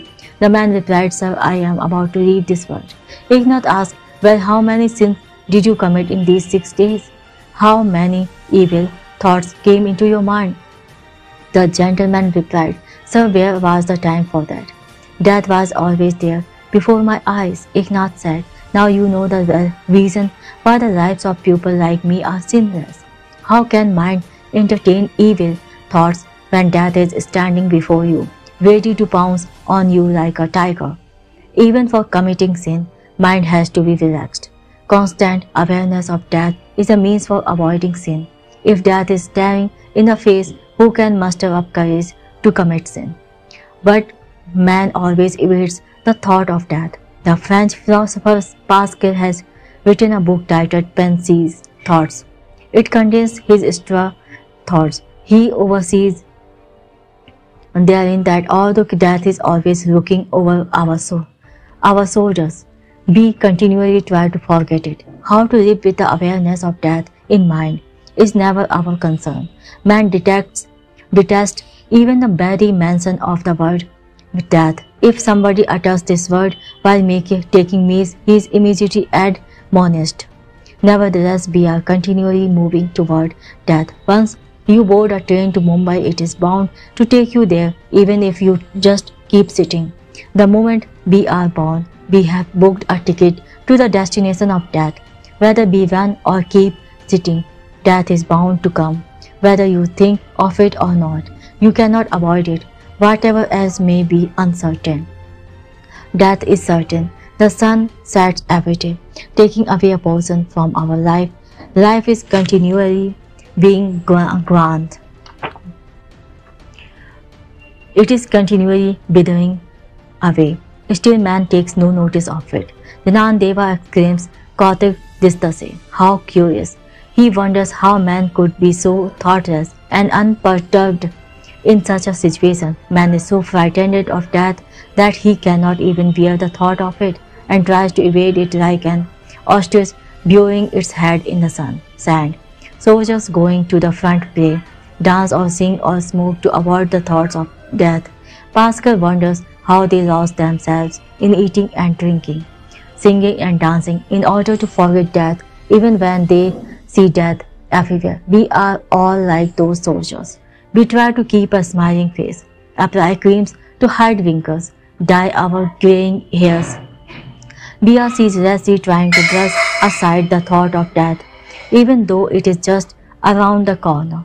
We talk about anything but death. Ask a boy who has done his matriculation about his future plans. He will reply, don't ask me now. I have just joined the college. If you put the same question next year, he will reply, let the second year of college pass. I shall think of the future thereafter. So it goes on. But should not one think of the future in advance? One should plan the next step beforehand.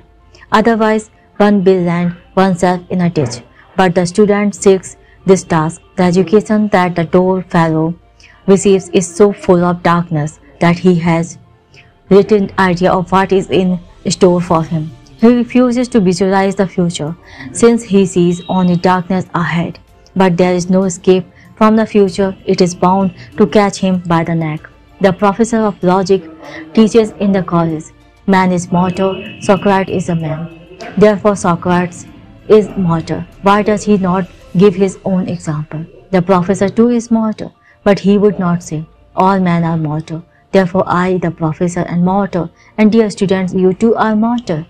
He gives the example of Socrates, since Socrates is already dead and is not there to protest. However, we use this name. Students and teachers talk of the mortality of Socrates, but conveniently keep mum about their own. Perhaps they feel that they are fully secure from death. We are all like those soldiers. We try to keep a smiling face, apply creams to hide wrinkles, dye our graying hairs. We are ceaselessly trying to brush aside. In this way, people everywhere are continually making deliberate efforts to forget death.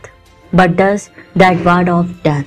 It makes its presence felt when someone dear to us passes away, but still man does not think of death fearlessly and summon courage to overcome its challenge. A deer chased by a tiger finally gets exhausted, although it is swift and agile.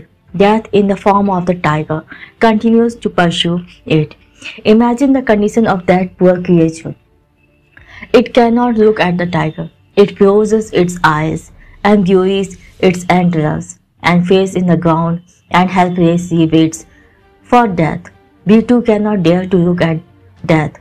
But howsoever we may try, it is bound to pounce on us.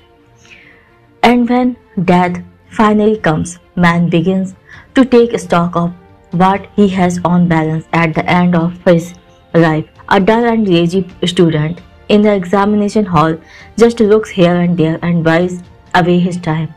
Dear chap, is Saraswati, the goddess of knowledge, going to come down from heaven to write answers for you? He keeps the answer book blank, or at the most it scribbles a few lines and submits it when the time is up. Our condition is no different. But keeping in mind that life ultimately ends in death, we must constantly practice throughout our life the means by which we can make the last moment pure, sacred and happy. From this very moment, we should be concerned with having the best of the sanskaras. But who cares? On the contrary, we are constantly training ourselves in bad ways. We are constantly teaching our sense organs to behave in a perverse and wayward fashion. Mind must be trained in a different way. It should be led to what is good and should be encouraged to get absorbed in it. The moment we realize that we have erred, we should start taking corrective actions. Once we realize that we have made a mistake, should we go on repeating it? The moment you come to realize your error is the moment of your rebirth. It should mark a new beginning in your life. Look at it as the dawn of your new life. You are now truly awake. Now you should critically examine your life, day and night. You should become alert. Reached, you should sleep again. Reached, you should go back to practicing bad ways. A few years ago, I had gone to meet my grandmother. She had grown quite old. She would say, Vinaya, I don't remember things these days. I go to fetch the ghee but return empty-handed. But she could vividly describe an incident about her gold ornaments that had occurred 50 years ago.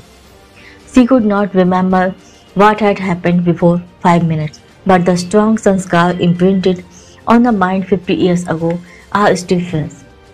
What could the reason be? She must have narrated the incident again and again, whereby it clung to her memory and become a part of her being. I said to myself, oh God, let grandma not remember her ornaments, at least at the time of her death, ever absorbed in that. How could something that is practiced by day and night not stick to us? Do not delude yourself by the story of Ajamil. To all appearances, he was a sinner, but there was an undercurrent of virtue in his life. It surfaced at the moment of death. Do not therefore delude yourself by imagining that you could continue your sinful ways and still the name of the Lord will be on your lips at the last moment. The mind has to be trained and disciplined by strenuous practice right from childhood. It has to be carefully ensured that good sanskaras are imprinted on the mind one by one. Never have a careless and casual attitude.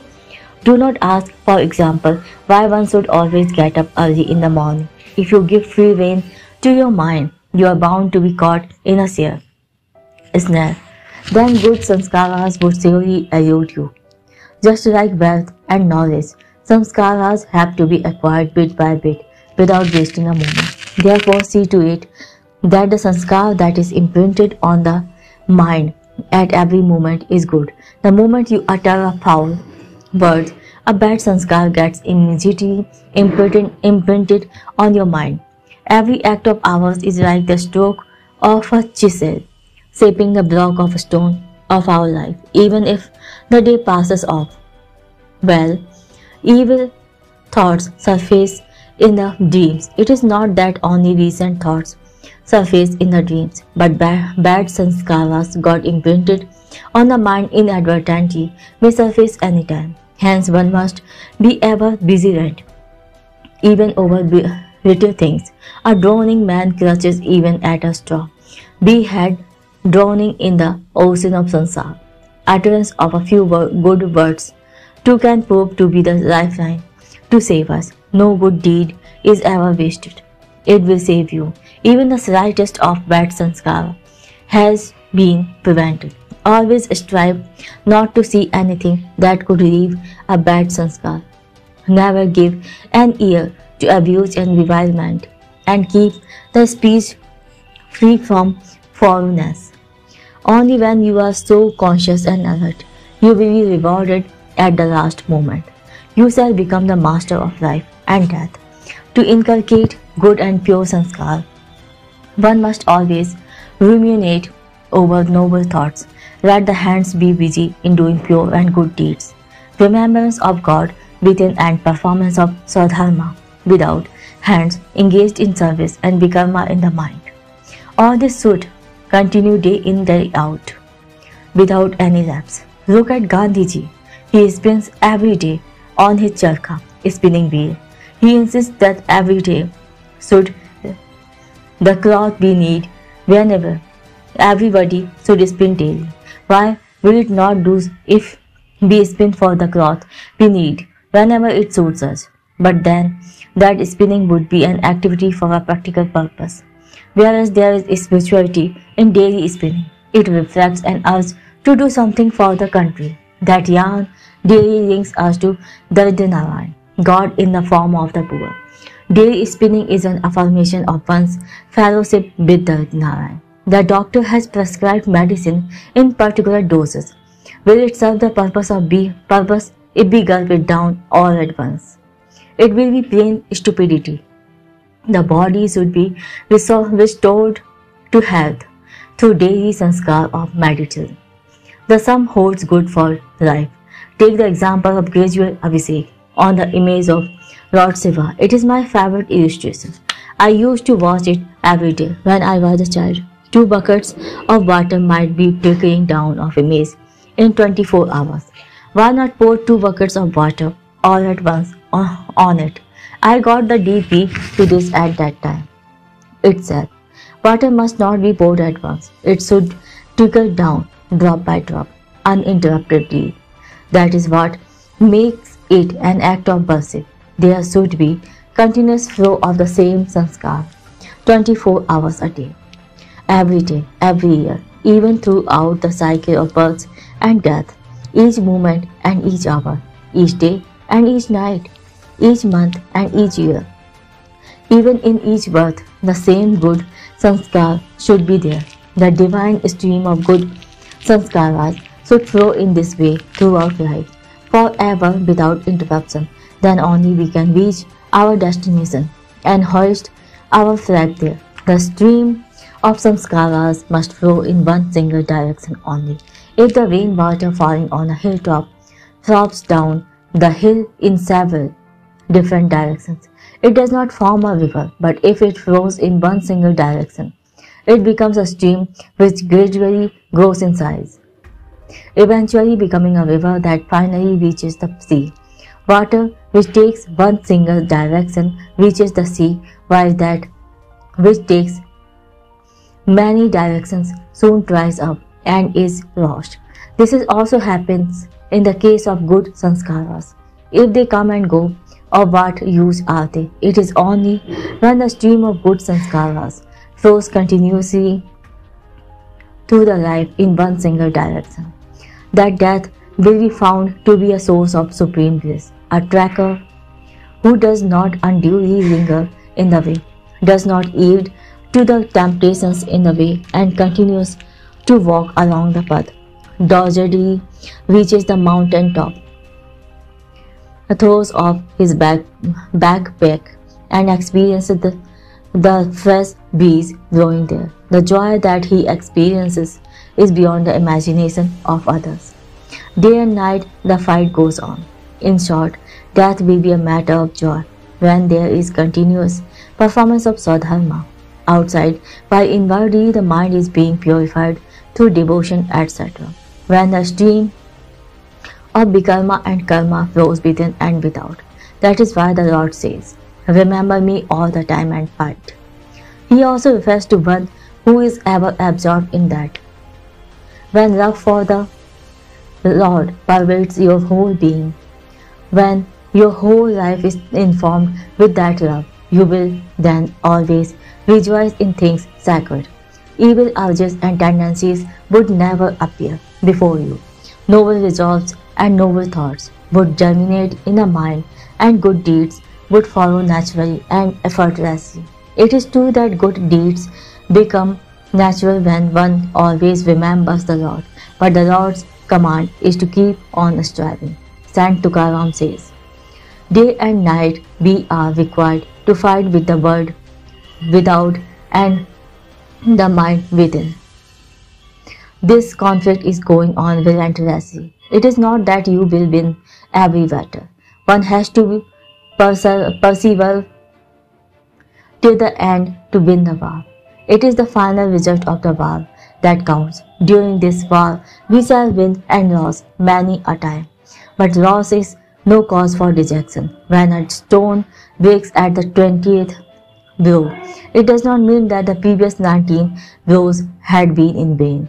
In fact, they were preparing ground for the success of the 20th blow.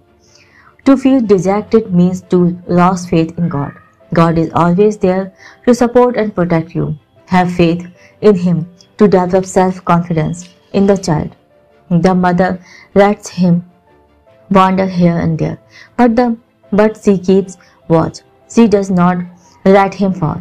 If he starts tottering, she is there to lift him up in her arms. God too is watching you. He holds in His hands the string of your life's kite.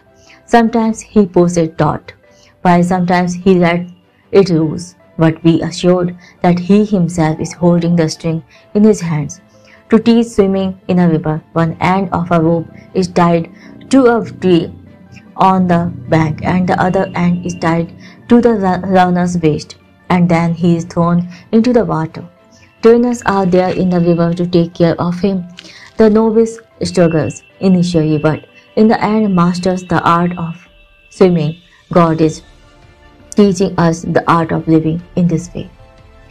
Uttarayan and Dakshinayan. So if you continue striving day and night, with all the resources of the body and the mind at your command, with faith in the Lord, the last moment will be extremely happy. You will have all the gods, that is divine powers, on your side when the hour of death comes.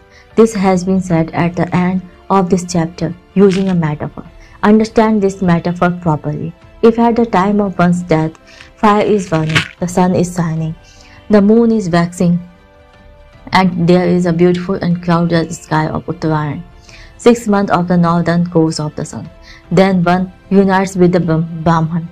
But if at that time there is dense smoke, there is darkness within, and without the moon is burning, and there is cloudy and dull sky of Dakshinayan, 6 months of the southern course of the sun, he again gets caught in the cycle of birth and death.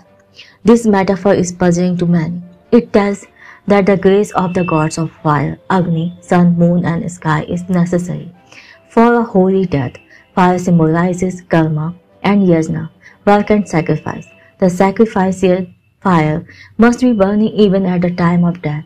Justice Ranade used to say, "Blessed is the death which comes while one is performing one's duties. I shall be happy to die while reading, writing or doing something."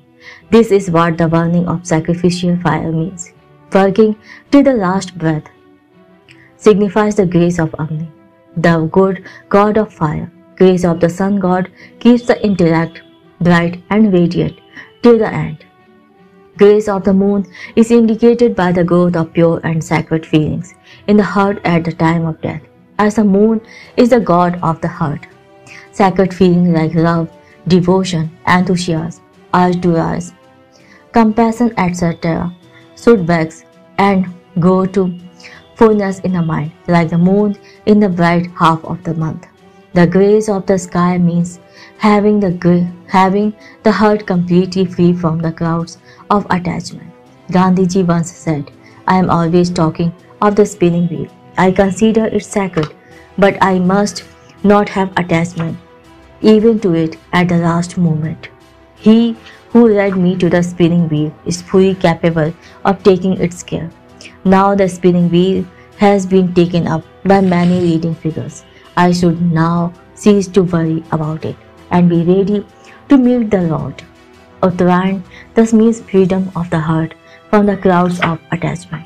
If death comes when a man's body is engaged in service till the last breath, pure sentiments have grown to fullness. There is no trace of attachment in the heart and intellect is sharp and radiant. He becomes one with God. To have such a supreme auspicious end, one must ever be alert and continue to strive day and night. No impure and evil sanskar should be permitted in the mind even for a single moment. One must pray constantly to the Lord to have the necessary strength to achieve this. Again and again, one should remember His name and meditate over His nature and essence. Chapter 9. The Sovereign Science of Service to Humanity. Yoga of Surrender. Knowledge through direct experience. Brothers, I have a sore throat today and I doubt whether my voice would reach you. I am reminded here of an anecdote from the life of Peshwa Madhav Rai. That saintly man was on his deathbed. His lungs were full of phlegm. It is said that phlegm can be converted into dysentery. Madhav Rai told his physician, "Please convert my phlegm into dysentery so that I would be able to utter the name of the Lord."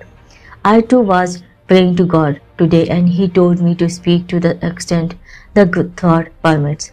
My intention in delivering these talks on the Gita is not to preach anyone, although those who want to profit from them may surely do so. When I talk on the Gita, I do so to have the Lord's name on my lips.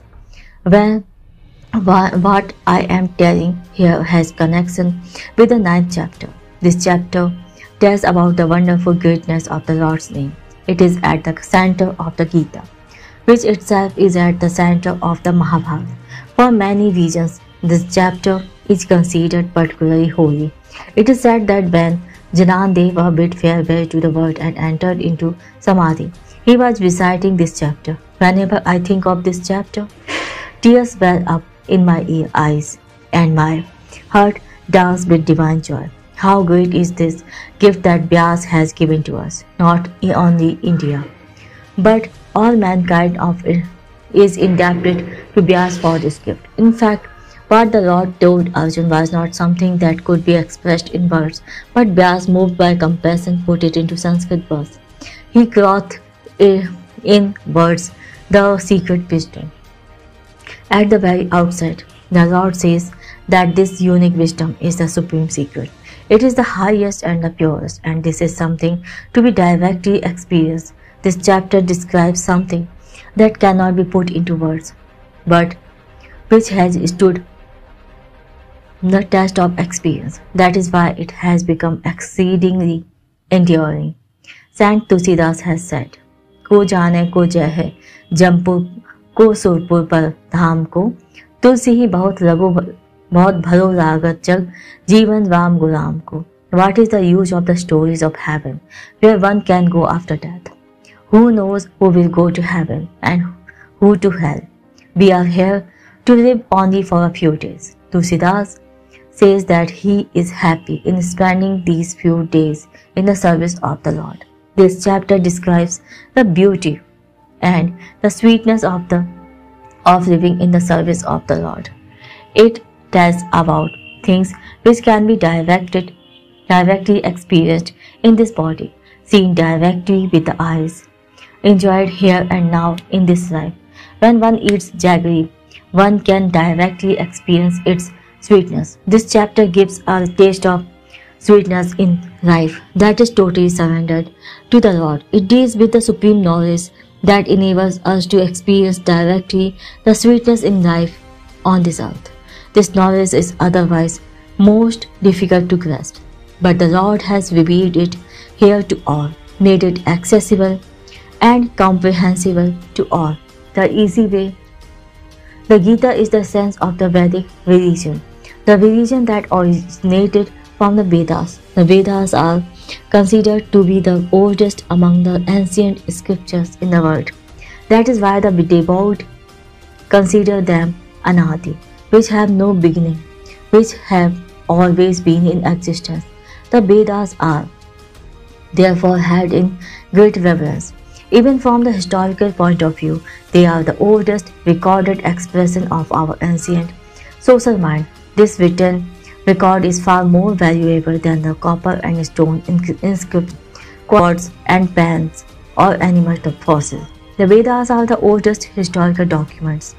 The religion that passed in the form of a seed in the Vedas grew gradually into the tree, which finally bore the sweet divine fruit of the Gita. What else can we have from a tree to eat than a fruit? It is only when the tree bears fruit that we can have something to eat. The Gita is the twice distilled essence of the Vedic religions. The ancient Vedic religion prescribed various rites and rituals, yajnas, austerities and penances, different practices and various types of spiritual discipline. All these were not useless, but they called for certain fitness. They were not open to all. Suppose I am hungry and there is a coconut high up on the tree. How can I get it if I cannot climb the tree? Pluck the coconut and break it open. Can the mere sight of the coconut satisfy my hunger? That coconut is of no use to me until I can have it in my hands. The Vedic rites and rituals were based on subtle and significant ideas. How could the common folk comprehend them? It was laid down that the Vedic path was essential for attaining moksha, spiritual liberation, but only a few were entitled to follow it. How could others redeem themselves? That was a predicament. Hence the saints overflows, flowing with compassion for the masses, came forward and said, "Let us extract the essence of the Vedas and give it to the whole world." That is why Saint Tukaram said, "Ved Anant Bolera, Arth Itukachi Sadhira." There are innumerable teachings in the Vedas, but all that boils down to this. To what? To the name of the Lord. That is the essence of the Vedas. The saints proclaimed that the Lord's name can lead one to moksha. The door to moksha was thus thrown wide open to all, to the women and the children, the workers and the peasants, the weak and the ignorant, the sick and the handicapped. Moksha that they saw locked up in the Vedas was brought within the reach of everybody, thanks to the Lord Himself. A simple and easy way became available. Why cannot one's ordinary day-to-day life, what one does as Swadharma, one's act of service be infused with the spirit of yajna? Where is the need for other complicated and elaborate yajnas? Let your daily work itself be a yajna. Let it be sacrificial in nature. This is the highway. Even if you run on this road with closed eyes, there is no risk of stumbling or falling. The other way is like the edge of a sharp razor. The Vedic way is sharper than a sword's edge and is thus extremely arduous. The way of devotion, the way of surrender and service to the Lord is easy. An engineer designs to road to the hilltop in such a way that we have no feeling of having climbed such a height till we reach the top. Therein lies his skill. The highway too is designed with such skill. By this way, one can reach God while remaining where one is through performing one's Swadharma. Is God hiding somewhere in a cave or in a river or in heaven? Is He hidden somewhere, just as diamonds and gold are in the bottom of the earth and pearls are in the depths of the sea? Have we to dig Him up from somewhere? Not at all. All that is around us is nothing but God. He is standing before all of us all the time, everywhere. Here is His name. Image. The Lord is urging us. Please do not look down upon my manifestations in human forms. It is the Lord and the Lord alone who appears in everything, animate and inanimate. Where is then the need for devising artificial methods to seek and find Him? The way is straight and easy. Whatever work you do, do it in the spirit of service and as a service to the Lord. Surrender totally to the Lord and be His devoted and humble servant. The arduous Vedic path, with its complex rites and rituals and the numerous yajnas, will no doubt take us toward mokshas. But the problem there is that the question of fitness arises there. Let us have none of it. Just dedicate to Him whatever you do. Relate to Him every act of yours. This is what the 9th chapter tells us. Hence the Bhaktas are extremely fond of this chapter. No question of entitlement. In the life now, his childhood is particularly charming. Balakrishna, the child Krishna, has always been the object of special adoration and worship. He would go along with the cow herds to graze cattle. He would eat and laugh and play with them. When they set out to worship Indra, he asked them, "Has anybody seen Indra? What do we owe him?" On the other hand, this Govardhan hill is here. Before our eyes, cows graze on its slope. Streams flow from it. It is better to worship it. Such things he taught them. To his cohort companions, to their womenfolk, to the cows and the calves, whose company he enjoyed, to them all he opened the door of spiritual liberation. Lord Krishna has thus shown, through his own life, an easy way to moksha. He moved with cows in his childhood and with horses when he grew up. On hearing the music of his flute, cows would go into raptures. The horses would get thrilled as he stroked their backs. Those cows and horses belonging to the so-called lower species would, as it were, become one with him and attain spiritual liberation. Lord Krishna has thus shown that such liberation is not a prerogative of human beings only. Even the birds and the beasts can attain it. The story of his life is a testimony to this fact. Vyas too had the same experience. In fact, there is an identity between Vyas and Krishna. The quintessential message of their lives is the same. Moksha depends neither on scholarship nor on performance of rites and rituals. Plain, simple devotion is sufficient. Innocent and devoid woman has surpassed learned egotists in spiritual progress. If there is pure heart, innocence and faith, moksha is not difficult to attain. In the Mahabharata, there is a chapter narrating a conversation between King Janak and Sulabha, an ordinary woman. Vyasa depicted the incident where King Janak goes for self-knowledge to Sulabha. You may go on discussing whether women have the right to study Vedas or not, but here we find Sulabha, an ordinary woman, imparting the knowledge of the Brahma to Janak, the great emperor and scholar. Janak was a learned man, but he was far from securing moksha. For that, Vyas had made him fall at the feet of Sulabha. The story of Tuladhar, the grocer, gives the same message. Jajari, a Brahmin, goes to him for self-knowledge. Tuladhar tells him, "All my knowledge consists in holding the scales perfectly." Even there is also a story of a hunter who uses to kill animals and sell their flesh. That was his way of serving the society. An egoist ascetic was told by his guru teacher to go to the hunter to self-knowledge.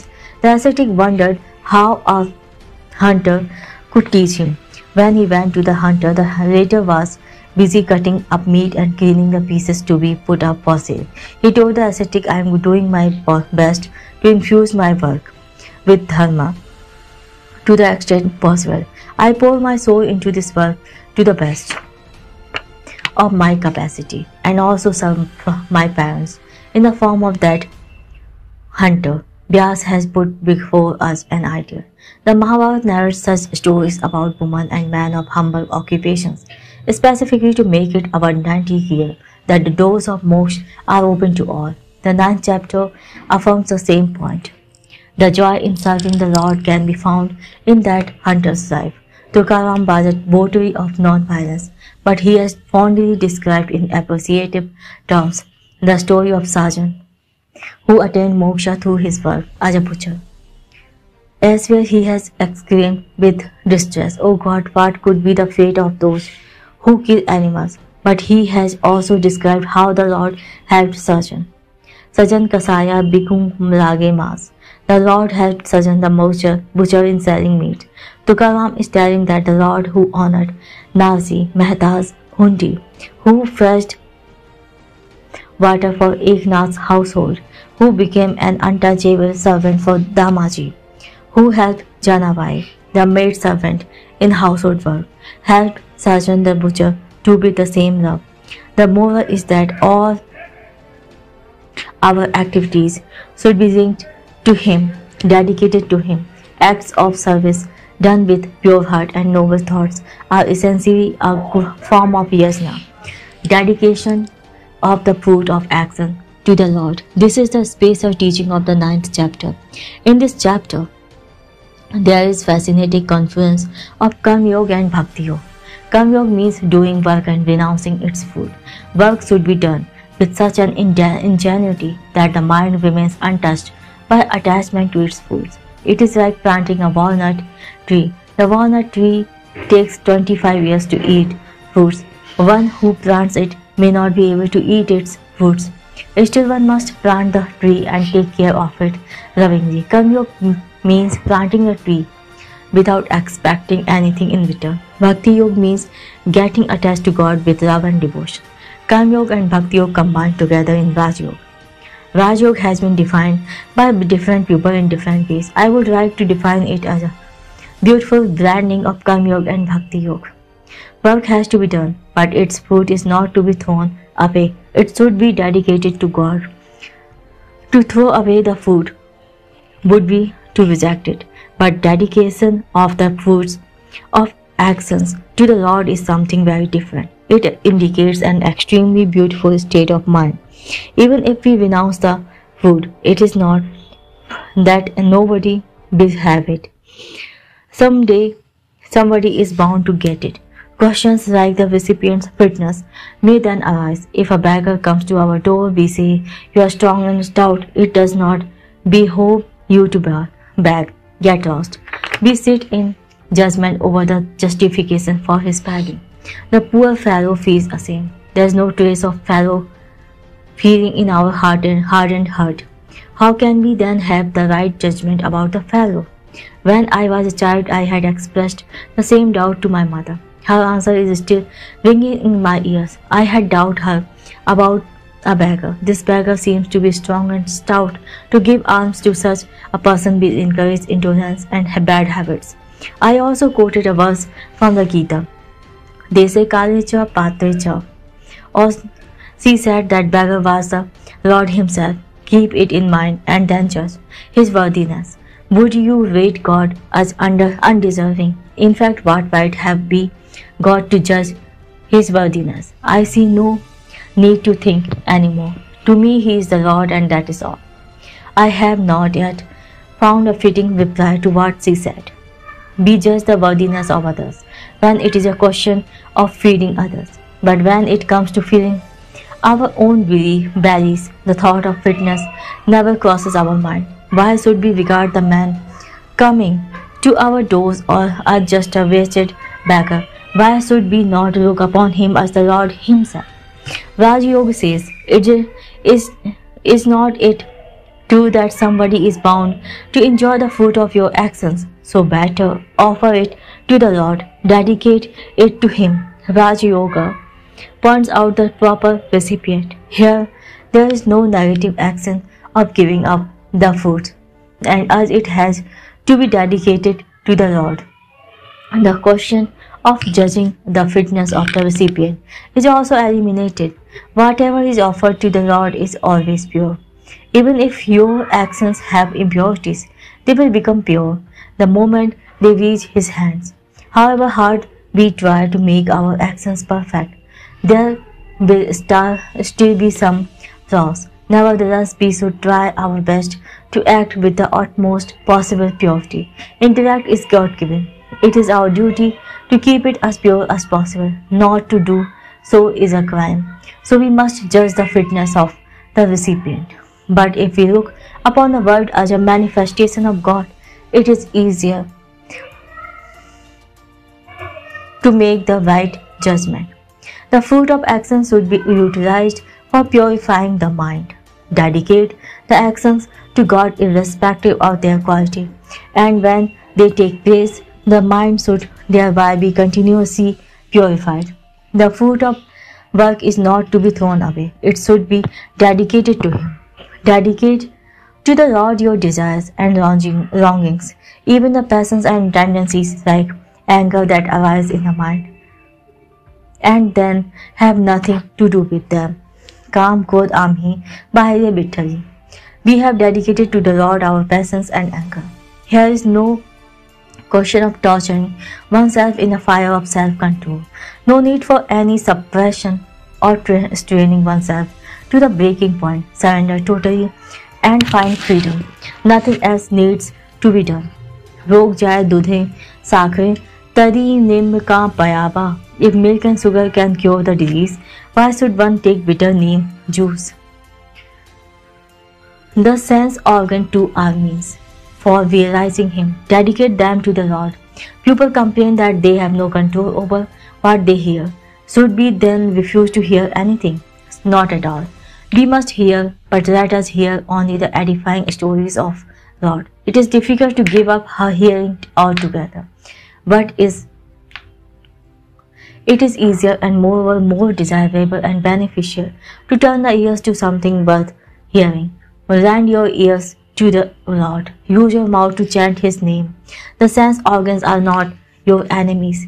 They are good for and useful. They possess great capabilities. The best way is to take work from them in a spirit of dedication to the Lord. This is what Raj Yoga means. Dedicate all the activities. It is not that only some particular actions are to be dedicated to the Lord. All our actions are to be dedicated to Him. Lord Ram gladly accepted the fruits offered by the Samadhi. One need not retire to a cave to worship the Lord. Whatever you do, wherever you do it, just dedicate them to Him. A mother waiting on her child waits on God. Giving the child a bath is like performing abhishek over the Lord. She should regard the child as his gift and bring it up with reverence. Sages and saints like Sukha, Balmiki and Tulsidas consider themselves blessed while portraying how tenderly did Kausalya care for Ram and Yasoda for Krishna. They describe it with fond admiration. Such service by a mother is indeed noble. The child is an image of God. What greater fortune could one have than having an opportunity to serve the Lord in the form of a child? Imagine the transformation that will take place in our actions if we were to serve each other with this attitude. Let each one of us consider the work that has fallen to our Lord as service of the Lord Himself. A farmer looks after his bullock. Is that bullock to be despised? No, the bull that says Vamdev describes in the Veda as pervading the entire universe in the form of energy is present in the farmer's bullock too. The bull, which has 4 horns, 3 legs, 2 heads and 7 hands, and is tied to 3 posts, is roaring. The great God has pervaded all the mankind in every way. That greatly effulgent bull, radiating vigor and energy, immanent in all the mortal beings in the universe, is born. It is the same bull which the farmer worships inwardly while taking care of his bullock. Commentators have interpreted this verse in different ways. This bull is indeed strange.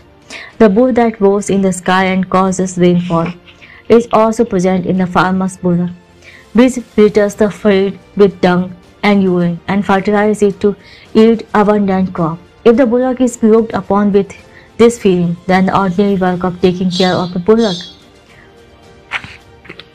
would become the worship of the Lord. The lady of the house keeps the kitchen spotlessly clean and cooks pure and wholesome food for the family.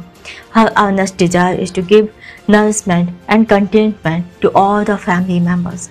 All that work of hers is a form of yajna. The fire in the kitchen stove is verily the yajna fire. Imagine how pure and holy the food will be if it is cooked for the Lord. If the lady had such noble feeling in her mind, she would readily join the august band of the wives of the sage described in the Bhagavad. Many such women must have redeemed themselves through such surpassing self-centered scholars. The whole life can be infused with God. The moments of our daily life may appear commonplace, but they are not really so. They have deep significance.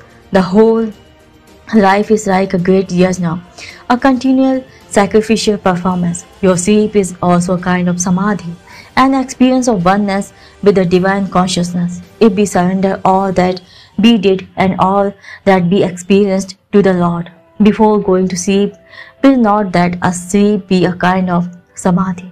There is a custom of reciting the Purush Sukta, a Vedic hymn, while taking bath. What is the connection between the bath and the Purush Sukta? You will discern it if you wish to. What connection does the great, all-pervading Purush, the cosmic person having 1,000 hands and 1,000 eyes, have with your baths? The connection is that there are thousands of drops in the water you pour over your head. They wash your head and clean it, ridding it of your sins. They are the Lord's blessing sovereigns on you. The Lord Himself is washing off your sins through those thousands of water drops. Let your bath be infused with such an exalted sentiments, then it will be an altogether different thing. It will then have boundless power. Any work, howsoever ordinary or commonplace, assumes sanctity if performed in the spirit that it is God's work. You can experience it yourself. Just look upon a guest as the Lord Himself, and then see the difference it makes. When some distinguished guest is expected in our house, we clean the house thoroughly and prepare special dishes. Imagine the difference it will make if we look upon the guest as the Lord Himself. Saint Kabir was a weaver. While weaving, he would lose himself in spiritual bliss and sing ecstatically. He was, as it were, weaving the seeds to drap the Lord. The sage in Rigveda says, Bastreo Bhadra Sukrata Basuyuha. I am draping the Lord with my hymns. It is for the Lord that a poet should compose hymns, and it is for him that a weaver should weave cloth. How stirring the idea is, how purifying and moving the thought is, how pure our life would become if this feeling informed in it. A flash of lightning removes darkness in an instant. Is the removal of darkness gradual?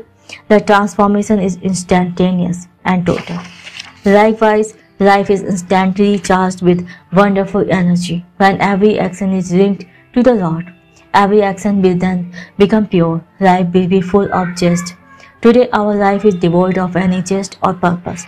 There is no joy, no happiness in it. We are alive only because we are yet to die. But just think of linking your actions to the Lord, and then your life will be full of charm. It will be worthy of veneration. There is no doubt that the Lord's name brings about instantaneous transformation. Never doubt the efficacy of His name. Give it a try and see what happens. Suppose a farmer is coming home in the evening and he meets a stranger on the way. Let him say to the stranger, Char ghara ubha rahe Narayana. O brother, O Lord, soon it will be night. So please come and spend the night in my house. These words will transform the stranger. Even if he were a robber, he would undergo a change and become pure. It is the attitude that makes the difference. It is the attitude that really matters in life. One welcomes a young man and gives him one's daughter in marriage and bows before the bridegroom, much younger in age. While the act of giving away the daughter is so sacred that the young bridegroom is regarded as the Lord Himself, this very sentiment has to be further developed and elevated. Some may object, why make such false assumption? But one should not brand anything true or false beforehand.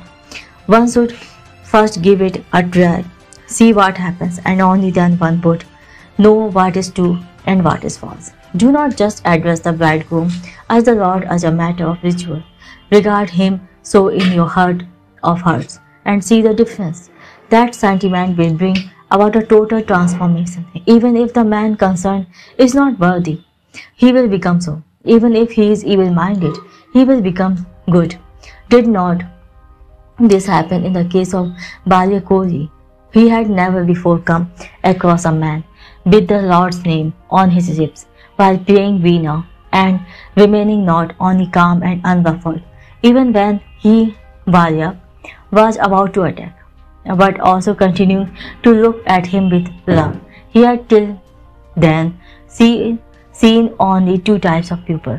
They would either run away or make counter-attack, but Narad did neither and just stood unperturbed without even blinking his eyes. His singing did not stop for a moment. Balya's axe stopped in the air. Narad asked, "Why has your axe stopped?" Balya replied, "Because you are so calm." Narad brought about transformation in Balya. Was that transformation unreal? After all, who is to decide whether somebody is evil? Even if you come across a wicked man, look upon him as the Lord. That will transform him into a saint. Do not ask, why should we make unreal suppositions? Who can be certain that the man is really wicked?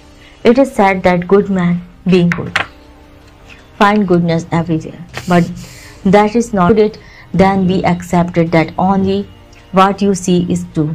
Are we to suppose that only bad men have the means to know the true nature of the creation? Why not say that there is nothing wrong with the world, but it appears bad to you as you yourself are bad? Look, the creation is but a mirror. You will see in it your true image. It is the eye of the beholder that determines the nature of the world. Therefore, look upon the world as good and sacred. Let this attitude inform even your ordinary actions. Then you will witness a miraculous change. This is what the Lord intends to convey. Whatever you do, whatever you eat, whatever you offer as sacrifice or gift, whatever austerity you perform, dedicate all that to me. When I was a child, my mother used to tell me a story. It is an amusing story, but it contains a profound truth. There was a lady who had resolved to dedicate everything she did to Lord Krishna. After meals, she would wipe the floor with cow dung and throw the lump of cow dung out of the house, saying, "Krishna Arpan, I dedicate it to Lord Krishna." The lump would then reach the image in the temple and stick to it. The priest got tired of cleaning up the image again and again. At last he discovered that it was all due to that lady. As long as she was alive, it was impossible to keep the image clean. One day she fell sick. Death seemed around the corner. She dedicated death also to the Lord. At that very moment, the image of the Lord cracked and fell to pieces. A heavenly chariot came to take her to the heaven. She dedicated even that to the Lord. That then dashed against the temple and was smashed up. The moral of the story is that heaven is of no value before the love for the Lord. The import of all this is that unusual power is generated when whatever, good or bad, that we do is dedicated to the Lord. A jowar grain is reddish yellow, but when you pass it, you have a nice popcorn. Put that white, beautiful and nicely shaped popcorn near a grain, and you will find absolutely no resemblance between them. But there is no doubt that it is the grain that has turned into the popcorn. It is the fire that brings about such a change. If you grind that hard grain, it will turn into soft flour. Fire turns the grain into popcorn, and grinding returns the grain into flour. Likewise, infuse your ordinary and seemingly unimportant actions with the devotion for the Lord, and then your actions will be transformed beyond recognition. It is the Spirit that enhances the value of actions. Do not consider worthless even the leaves and the flowers. They become sacred when they are offered to the Lord. Tukaram says, whatever is mixed with the Lord become delicious. Add God to everything and experience the outcome. Which spice can equal the Lord in making things delicious? Add this divine spice to every action, and then everything will become good and delicious. Imagine it is the night time. The puja is going on in the temple. The incense smoke is rising. Its fragrance is in the air. Lamps have been lit. In such an ambience, we really feel God's presence. All day the Lord was awake. Now is the time for him to go to sleep. The devotees sing, Atam Swami Sukhin Nidra Kara Gopala. O Lord, now you may happily go to sleep. The skeptics ask, does the Lord sleep? But why can't the Lord sleep? O fool, if the Lord does not sleep and wake up, well, who do you think does so? A stone? It is the Lord who sleeps and keeps awake. It is the Lord who eats and drinks. As the day dawns, Saint Tulsidas wakes up Lord Rama with gentle persuasion. O Prince Rama, Jage Raghunath Kumar Panchi Ban Bole. Please wake up. The birds have started chirping in the woods. He is in fact waking up the pupil. Looking at them as the images of the Lord. What an enchanting idea. Contrast it with what happens in a hostel. There the boys are woken up by wood shouts. Is this proper in the auspicious morning hours? There is an incident in Valmiki Ramayana. Ram is asleep in the ashram of sage Vishwamitra. Vishwamitra is waking him up. Valmiki describes Vishwamitra is saying softly to Rama, Arise, O lion among men. The sky is brightening in the east. How sweet and loving the action is, and how hearty the boys are woken up in a hostel. The poor sleeping lad feels that the fellow waking him up must be his arch enemy for ages. One should first call in a low, soft tone. If the boy does not wake up, call him in a little louder voice, but never be rough or rude.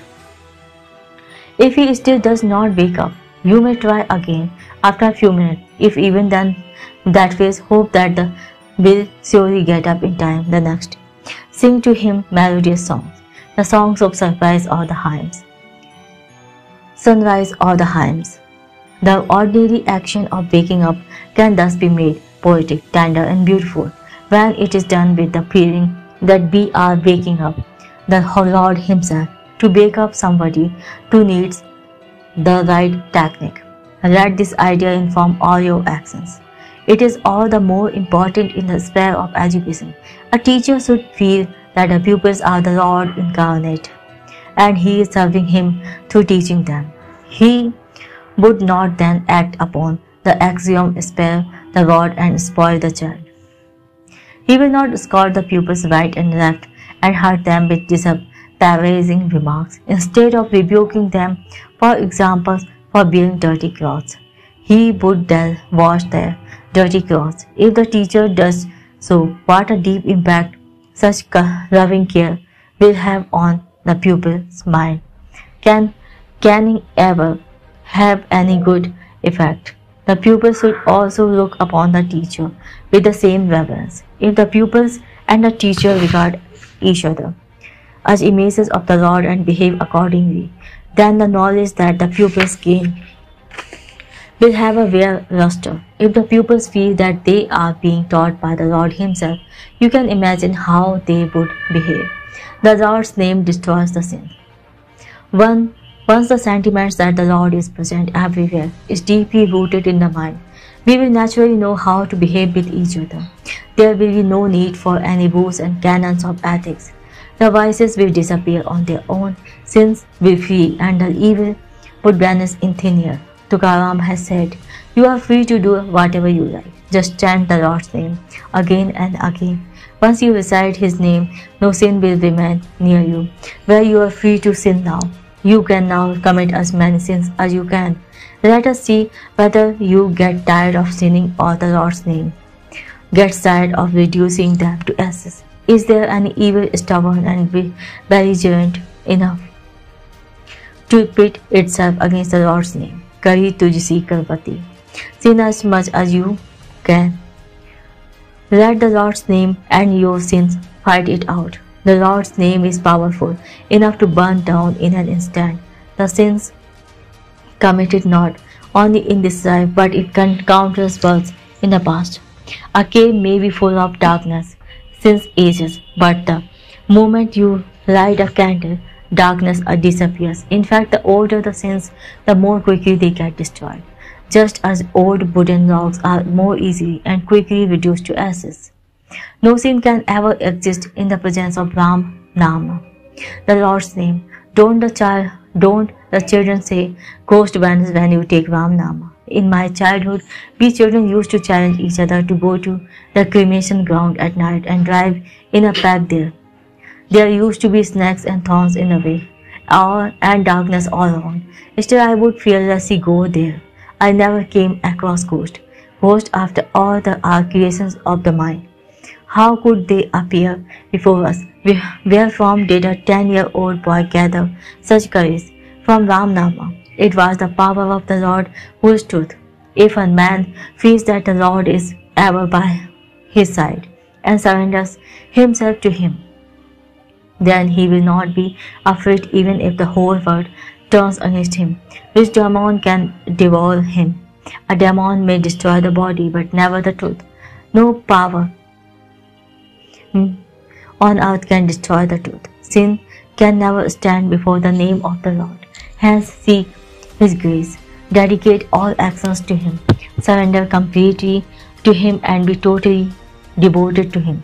Let the urge to dedicate all the actions to Him become more and more intense. Then this trivial life will become divine. The soiled life will become beautiful. Not what, but how you offer is important. Patram puspam phalam toyam.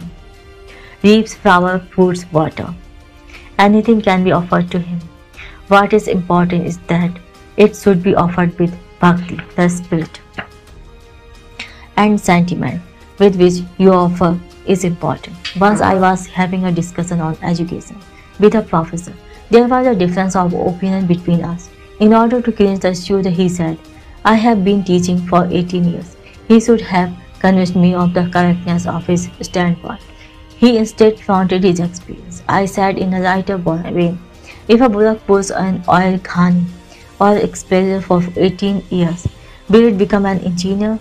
An engineer is an engineer and a bullock is a bullock. An educationist is different from a teacher who goes on doing his job in a routine and mechanical manner. An educationist will gain much more insight and experience in 6 months than a laborer working for 18 years. The professor boasted of his years of experience, but it proves nothing. Likewise, the volume and value of the offering is of no significance. What is important is the spirit in which you make the offering. What is important is not what or how much you offer, but how you offer. The Gita contains only 700 verses. There are some other books containing thousands of verses, but a bigger things need not necessarily be better. You should judge the intrinsic quality, the intrinsic strength in anything. The number of activities in life is not important. Even a single action with dedication, with surrender to the Lord, will make your life richer. A single sacred moment can give experience that cannot be acquired in years. Thus, the point is that even the ordinary actions in life should be dedicated to the Lord. The life would then acquire a new vigor.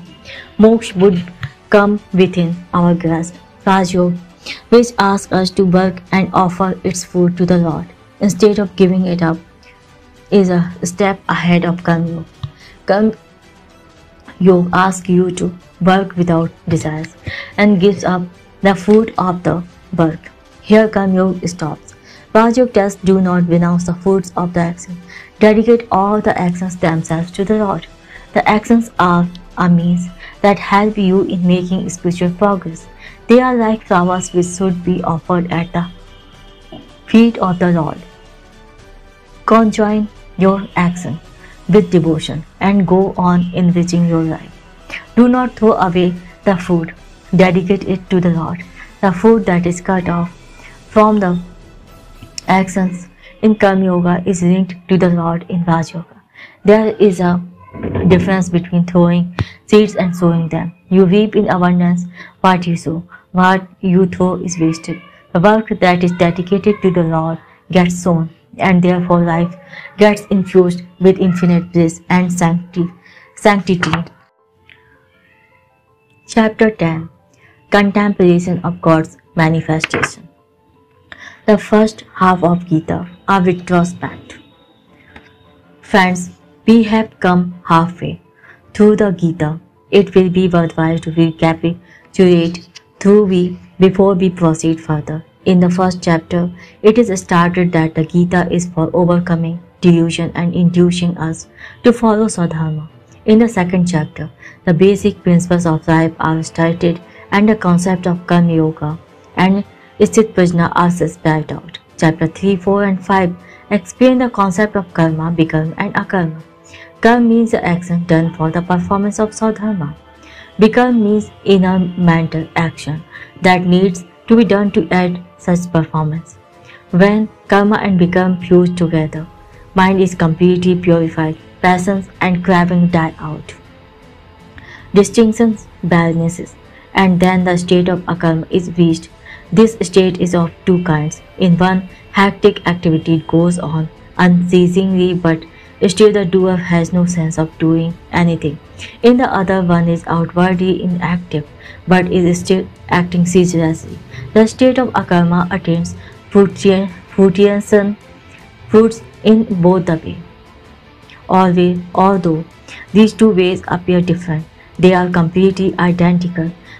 These ways are called Karma Yoga and Sannyas respectively. Although they are known by different terms, they are the same in essence. The state of akarma is the ultimate goal, which is also called moksha. Thus, in the first 5 chapters of the Gita, the philosophy of life has been fully spelled out. To attain the state of akarma, there are various types of vikarma. There are several means for the purification of the mind. Important among them have been described from the 6th chapter onward. The 6th chapter tells about the yoga of meditation to have one-pointedness of mind and about the supplementary means of abhyas and vairag. The 7th chapter is about the great and noble means of bhakti. You may go to the Lord either with love or with the quest for knowledge, or with passion for the well-being of all, or even with desire for personal gains. The important thing is to enter into the presence of the Lord. I call it Vipatti Yoga, or the yoga that asks us to surrender to God. The 8th chapter puts forward Statatya Yoga, the yoga of uninterrupted pursuit. You will not find these terms in other commentaries. I have coined these terms as they help me in comprehending the Gita. Satatya Yoga means continuing the sadhana, the spiritual quest till death.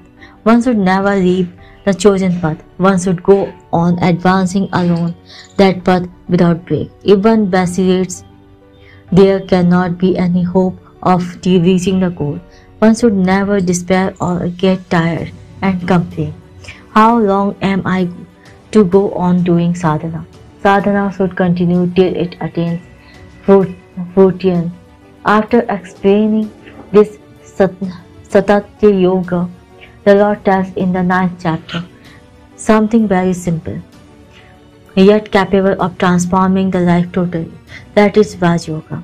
This chapter asks us to dedicate all the actions to the Lord as when they take place, all the means enjoined by the scriptures, all the karma and vikarma. Everything gets dissolved in Raj Yoga, the yoga of surrender. Nothing else is needed. Surrender of everything to the Lord is an all-encompassing and powerful idea. It appears simple and easy, but still it turns out to be exceedingly difficult. This sadhana is easy because anybody from an illiterate villager to a great scholar can practice it wherever he is, without much effort. But although easy, it requires extraordinary moral and spiritual merit. It is only when good deeds are done in many births that the mind is drawn toward the Lord. The most trivial things bring tears to our eyes, but the Lord's name does not move us to tears. What is to be done then? This sadhana, as the saints say, is easy in one sense, but difficult in another. It has become all the more difficult in the modern times. Today the scales of materialism have obscured our view. We begin by doubting God's existence. Nobody finds Him anywhere. Life is full of lust, passions, and distortions, and iniquities. The greatest among the philosophers of our time cannot think of anything higher than providing 2 square meals daily to all. They are not to be blamed for it. It is a fact that many do not get even that. How to provide food to all is the biggest problem today, and the best brains are busy in tackling it. Sayanacharya has defined Buddha as Bubukshamavar Ruddha Rupaya Avatishthati. The hungry people are Buddha incarnated. A number of ideologies and programs have arisen to solve the problem of hunger. We have no time to look beyond this problem and think of anything else. The most strenuous efforts are being made to find out how people could have a couple of morsels in peace without clashing with each other. In such a strange social order, it is no wonder that the simple idea of dedication to the Lord appears exceedingly difficult. What is the remedy? We shall see in the 10th chapter how to master the yoga of dedication to the Lord, how to make it easy to practice, an easy way to learn to see God. The methods that we employ in teaching the children have been suggested in this chapter to enable us to see the Lord everywhere. The children are taught the alphabet in 2 ways. One method is to teach the letters first by writing them in big size. When the children are conversant with them, they are acquainted with the letters in smaller sizes. The other method is to teach simple letters first and the complicated joint letters thereafter. In the same way, we should learn to see God in His greater divine manifestation. The Lord manifest in oceans or high mountains can be grasped at once. When we come to experience His presence therein, we shall realize subsequently that He is present even in a drop of water or a speck of dust. There is no difference between the capital A and the small a. This is one way. The other way is to see Him first in His simpler manifestation and then move on to His complicated manifestation. One can quickly comprehend His divine manifestation. For example, one can easily discern God in Ram. Ram is like a simple letter. But what about Ravan? Ravan is like a joint letter. In Ravan, his manifestation is difficult to discern because there is a mixture of good and evil in the pupil of Ravan. Ravan's brilliance and energy are indeed great, but they are mixed with cruelty. So, to begin with, learn to behold God manifest in Ram, who is full of love and compassion. It will take time to discern divinity in Ravan, but one has to reach that stage. One should first learn to discern God in a good person, but ultimately one should be able to discern Him in an evil person too. The Lord who is in an ocean is present in a drop of water too. The Lord who is in Ram is present in Ravan too. What is present in the gross is present in the subtle. What is present in the simple is present in the complex. Our vision should be informed with this outlook while reading the book of this world. This vast creation is like the Lord's book. When our eyes are covered with thick veils, we think that the book is closed. Everywhere in this book, the name of the Lord is written in beautiful letter, but we fail to read that. A major obstacle is that a man does not recognize the Lord in the ordinary and simple forms which are near him, and his distant and dazzling manifestations are too difficult to grasp. If you tell him to see God in the mother, he will say, "Is God so simple?" But if the Lord appears before you with his dazzling splendor, will you be able to stand the sight.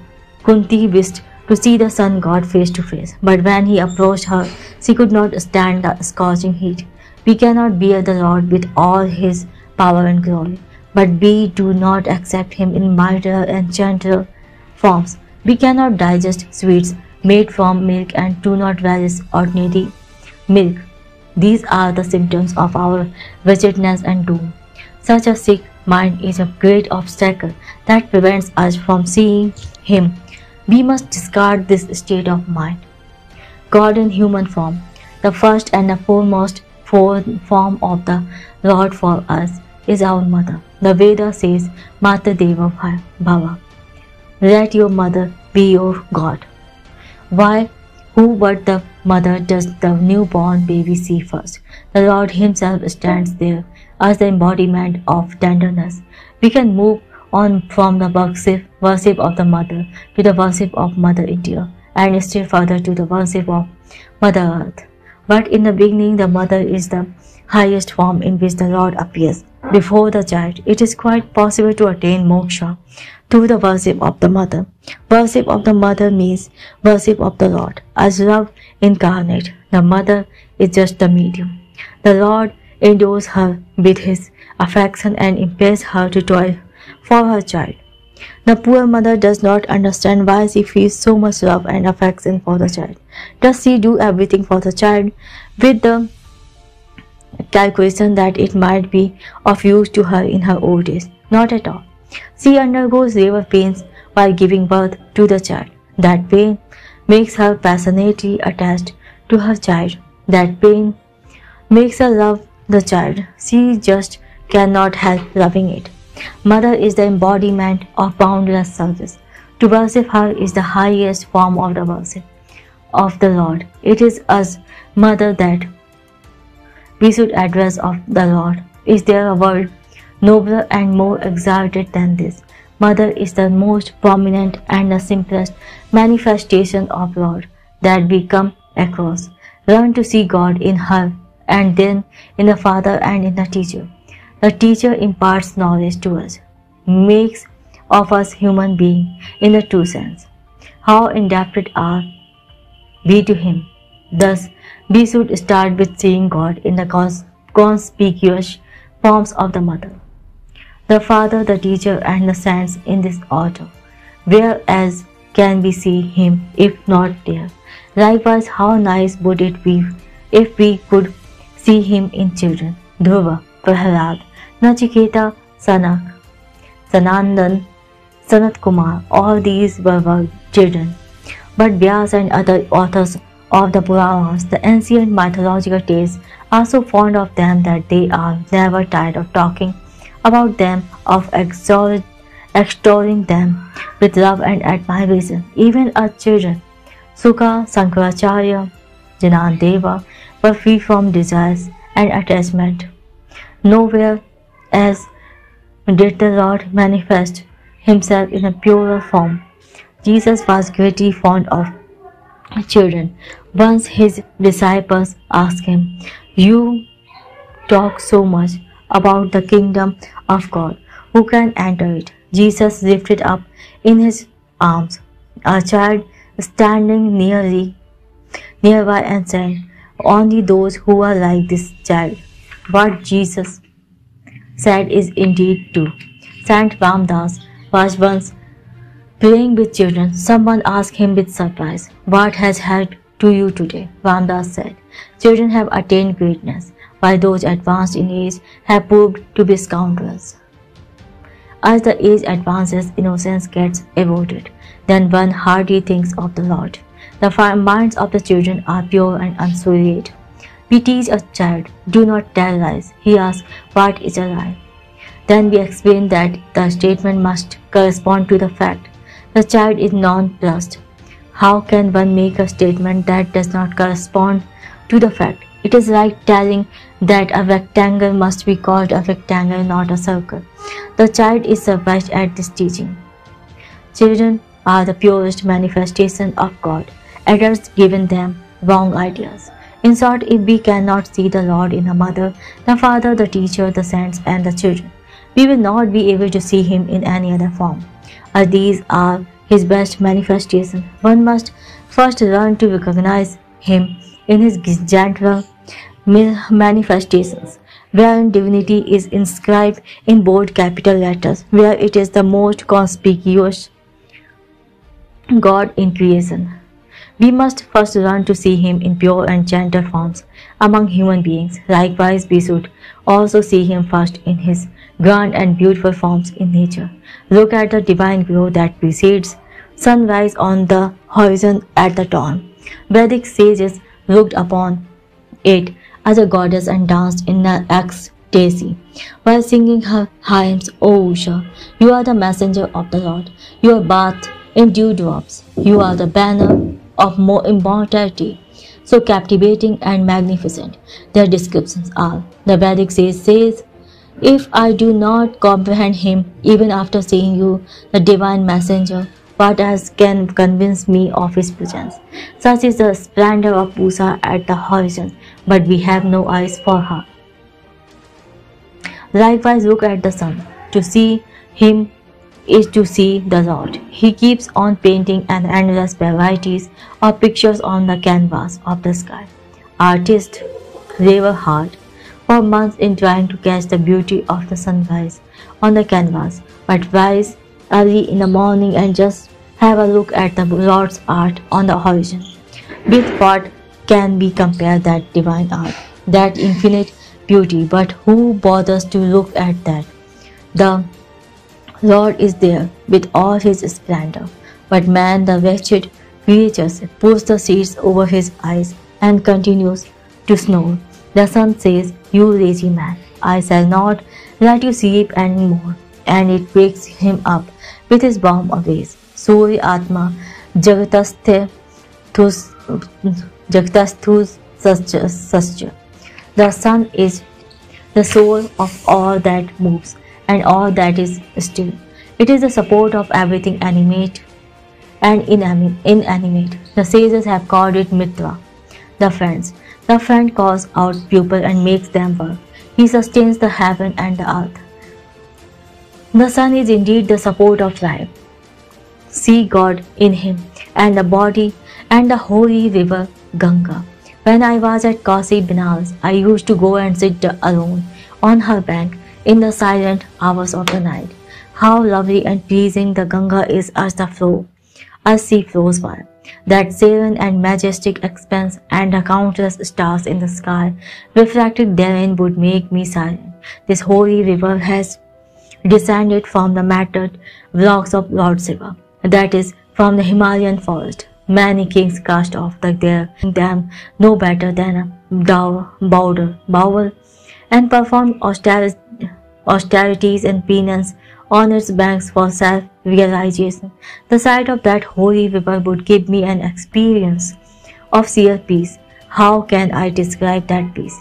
Words fail in describing it. I would then realize why a Hindu wishes that if it cannot take a bath in the Ganga during his lifetime, at least his remains should be immersed in her after death. You may ridicule such sentiments. That does not matter. I find such sentiments sacred and worth cherishing. It is a custom to put a couple of drops of Ganga water in the mouth of a dying man. Those drops symbolizes God's grace. The Ganga is a compassion that is flowing. Like a mother, Mother Ganga cleans up us all over, washes off all the impurities of our body and mind. If you do not find the Lord in the Ganga, where else could you find him? The sun, the rivers, the majestic rolling ocean, all these are forms of the Lord. And the winds, whence they come and where they go, nobody knows. They are the messengers of the Lord. In India, winds blow from the unmoving Himalayas in the north as well as from the seven ocean in the south. This holy wind touch us and we awaken us. They whisper melodies in our ears, but who cares to hear their message? If the jailer withhold an ordinary letter addressed to you, you feel dejected. Poor wretch! What is there so precious is that letter? The winds are bringing the Lord's loving messenger. messages. Every moment, listen to them. The Veda has prescribed fire worship. Fire Agni too is a form of God. How bright and blazing it is. When you rub two wooden sticks against each other, it reveals itself. Who knows where it has hidden till then? It is so full of warmth and luminous. The very first hymn in the Big Veda is about fire worship. Agni mire purohitam yaggasya dev matvijam hotaram ratnadhat. Look at the fire with whose worship the Veda begins. The flames of fire remind me of the quest of the human soul to reach up to the Lord. The flames may be from a kitchen stove or they may belong to a forest fire. They are always striving to go upward. They are always agitated and restless. Scientists may say that their fluttering is due to either or air pressure, but I see in it their quest to reach the Supreme Spirit, to reach the Sun God who is the ocean of luminosity. It is a quest of the part to merge into the whole.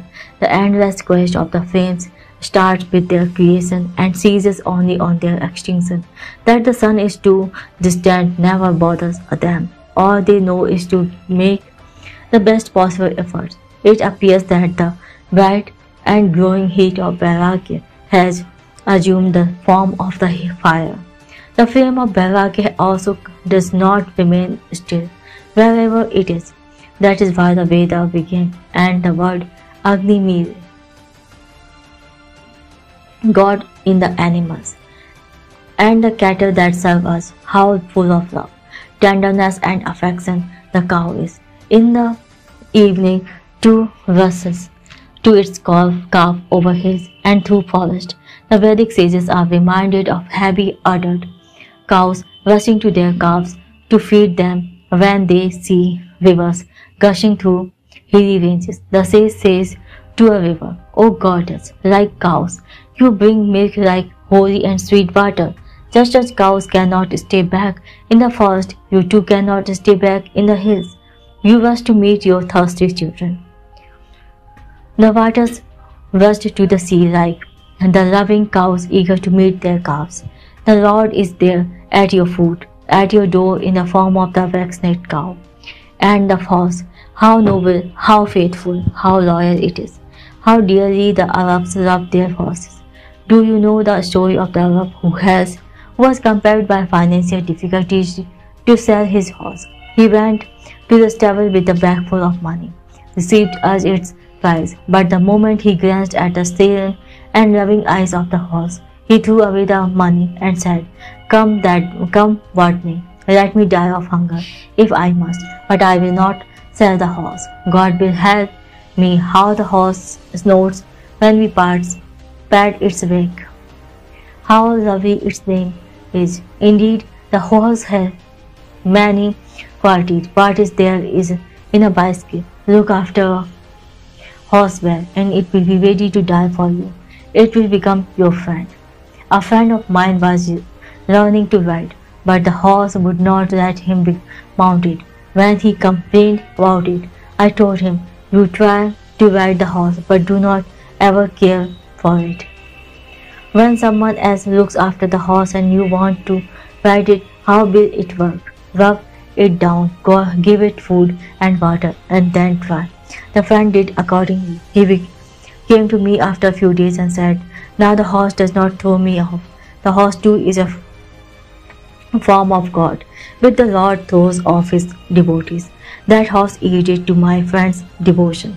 A horse does see whether the rider is a devotee or not. Lord Krishna used to look after the horses himself. Unlike a bicycle, a horse jumps over ditches and ascends the hill. The graceful and loving horse is verily a form of God. In my childhood, I was at Baroda. There, I used to hear a lion's resonant roar in the morning. That majestic sound would move my heart. It used to reverberate in the depth of my heart, like the sound in the sanctum sanctorum of a temple. How gallant and benign the lion looks. It has a regal gait and arrogance. Its beautiful mane appears like a royal insignia. That lion in Baroda was caged. It would roam inside that cage. There was not a trace of cruelty in its eyes. They were rather full of pity. It absorbed within itself, totally unconcerned with the world. One feels that such a lion must indeed be a manifestation of the Lord.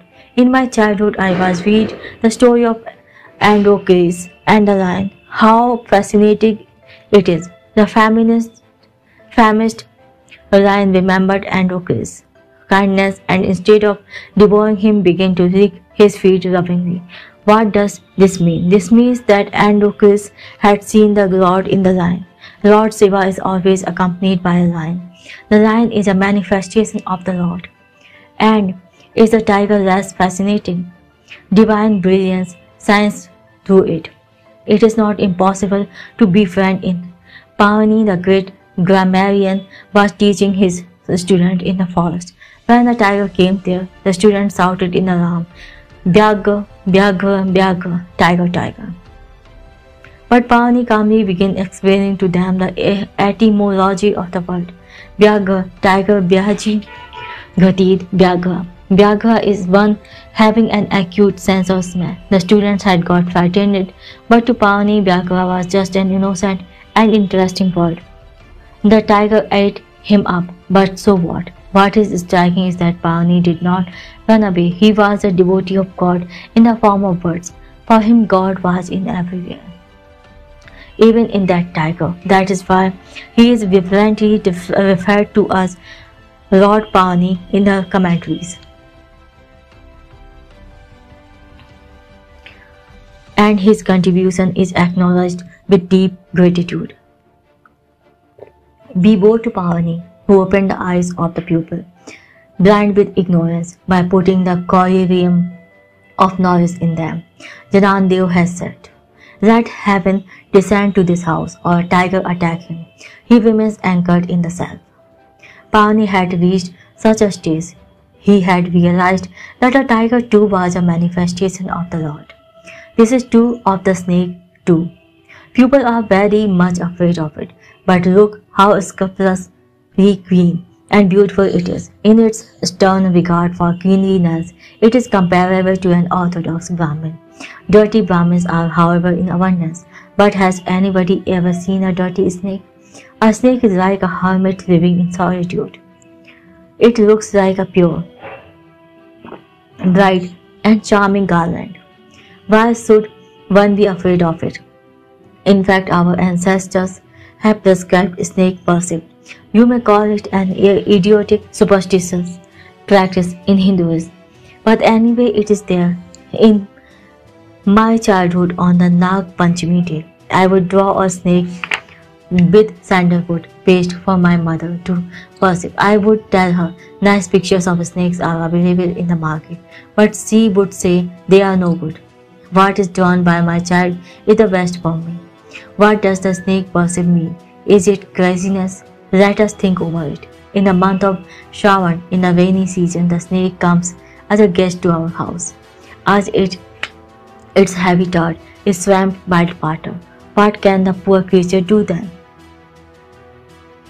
This sage-like solitude-loving creatures want to give you the least possible trouble, and therefore coils itself, taking minimum space.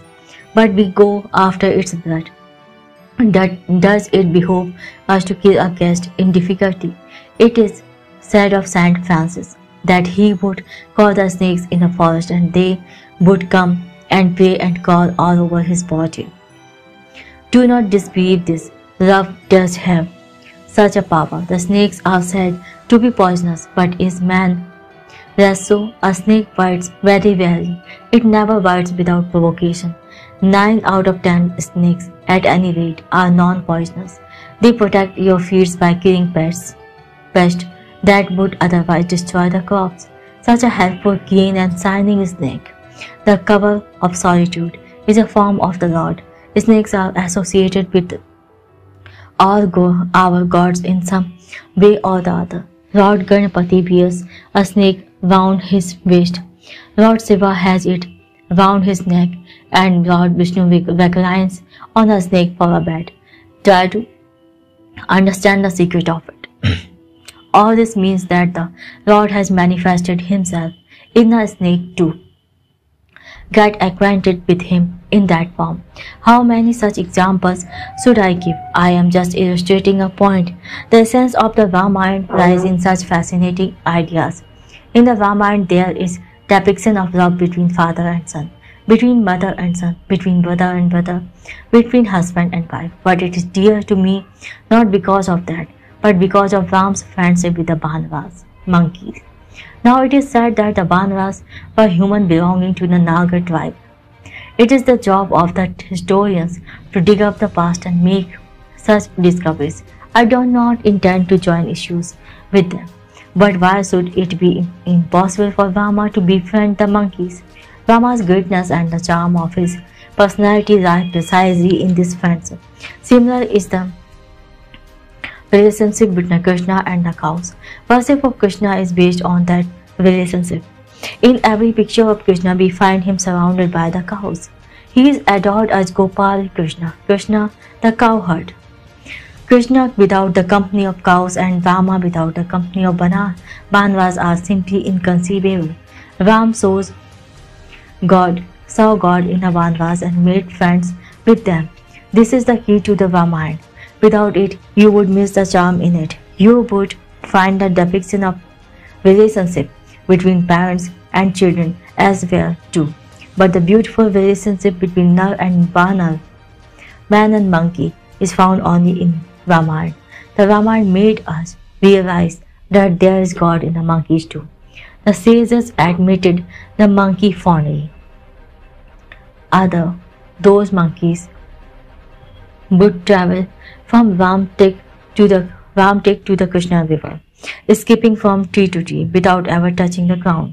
Such dense forest and the monkeys playing therein with gay abandon would move the sages to write poetry. In an Upanishad, Brahma, God is described as having eyes like a monkey. A monkey's eyes are restless. They are always watching everything around. Brahma's eyes ought to be like them. God cannot sit still with closed eyes. We may. If God sits still, what will happen to the world? In the monkey's eyes, the sages see the eyes of the Brahma, watching all of us solely seated asleep. Learn to see God in a monkey. And what about the peacock? Peacock are rare in Maharashtra, but Gujarat has them in plenty. I am habituated to walking 10 to 12 miles daily. While in Gujarat, I used to see a lot of peacock during my walks. When the clouds gather in the sky and the rain looks imminent, the peacock gives a call.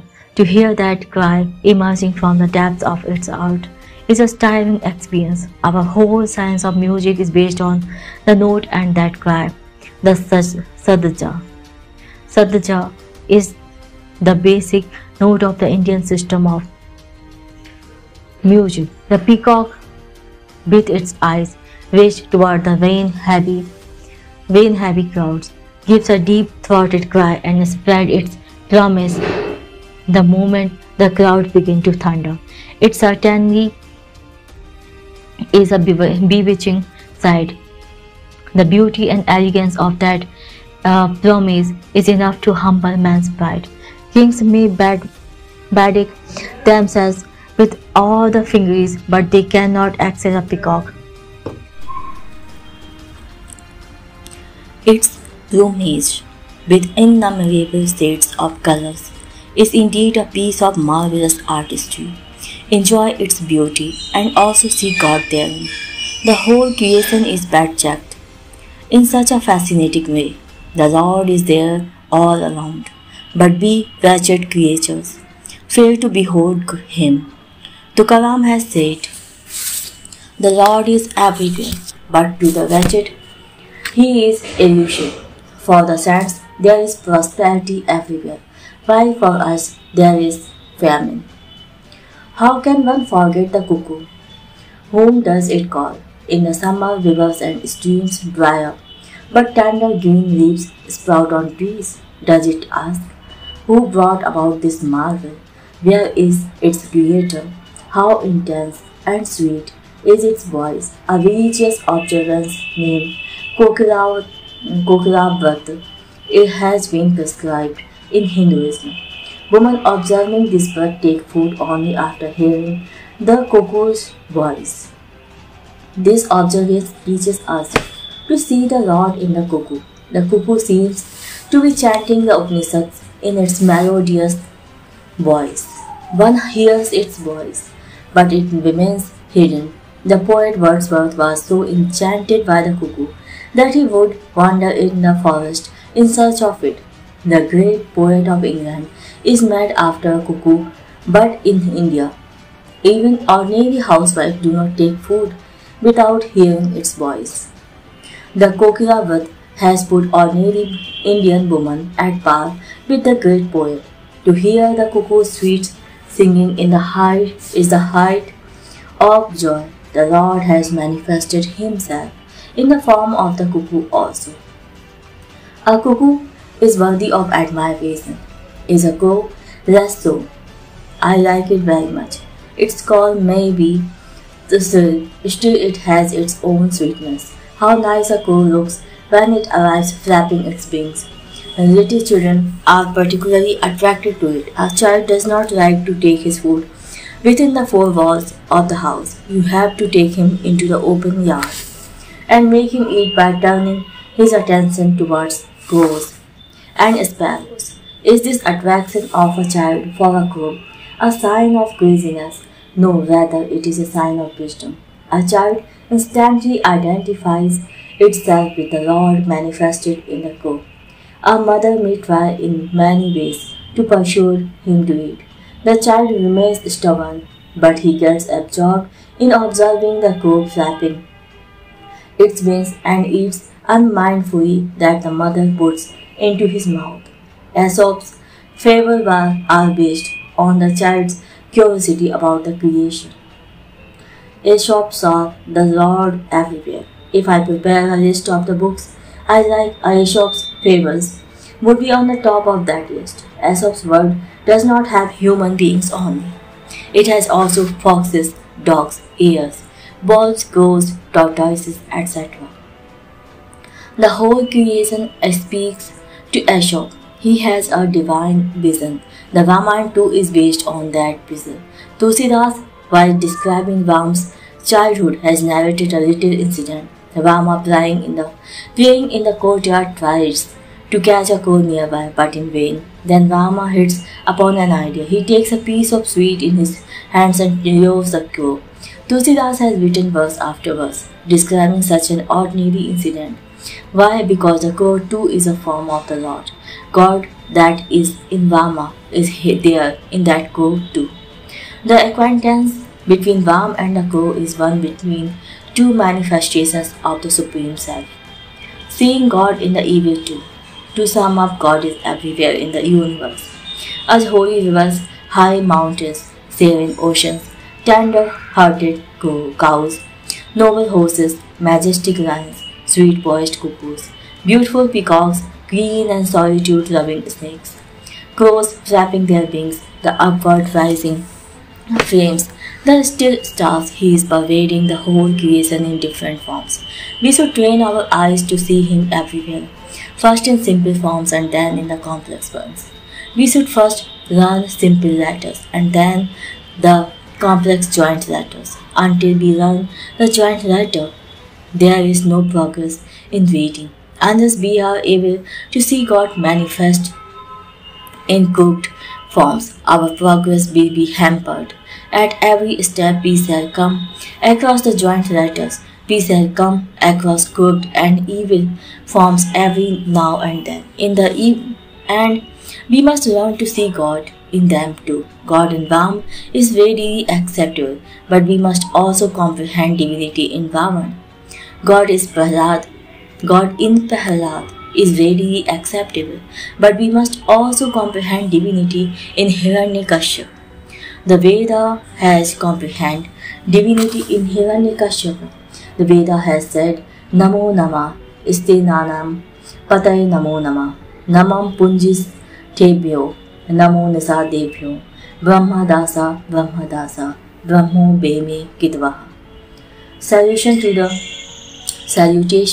the robber chieftains. Salutation to the cruel and the violent. The robbers, the cruel, the swindlers, all are Brahma.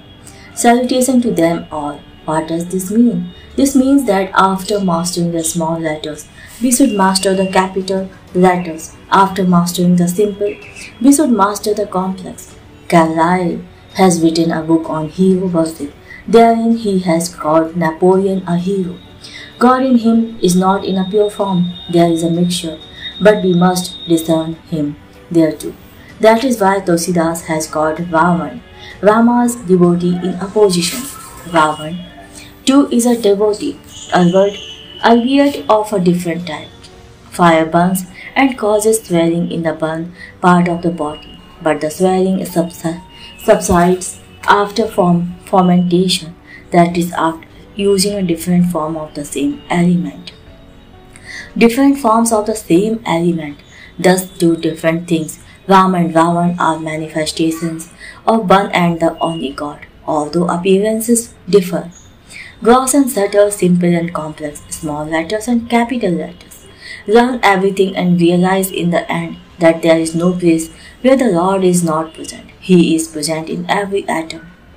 He pervades the whole universe. The Lord who cares equally for all, who is full of knowledge and wisdom, love, compassion, power, beauty and holiness, is everywhere, all around us.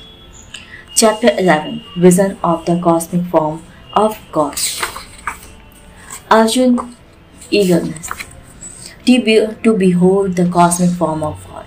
Brothers, last week we learned how to recognize divine presence in the countless things in this universe and how to let that comprehension sink deep into us. We saw that one should discern divinity step by step, first in the simple and the gross and then in the complex and the subtle manifestations of the Lord. One should thus see God everywhere, realize Him, and through constant practice, learn to see the whole creation as the self. Now we turn to the 11th chapter. In this chapter, the Lord has showered His highest grace on Arjun by showing him His divine cosmic form. Arjun had expressed a desire to see the Lord in His fullness, in the form in which all His splendor and glory are fully manifest. What Arjun sought was to behold the cosmic form of the Lord. Our bird is only a small part of the universe, and we do not have an adequate understanding of even this small part. In relation to the universe, this world, which appears so vast to us, is quite insignificant. If we look up at the night sky, we see it dotted with innumerable points of light. Do you know the real nature of those festoons of light hung up in the sky? Those lovely little flowers, those millions of twinkling stars, they are actually many times bigger and brighter than the sun, and they are countless. Even a naked eye can see thousands of them. A telescope would reveal them in millions. With an advanced telescope, trillion could be visible. There seems to be no end to them. Our earth is but a tiny fragment of that boundless creation. Still we find it so vast. This vast creation is but one aspect of the Lord. Another aspect is that of time.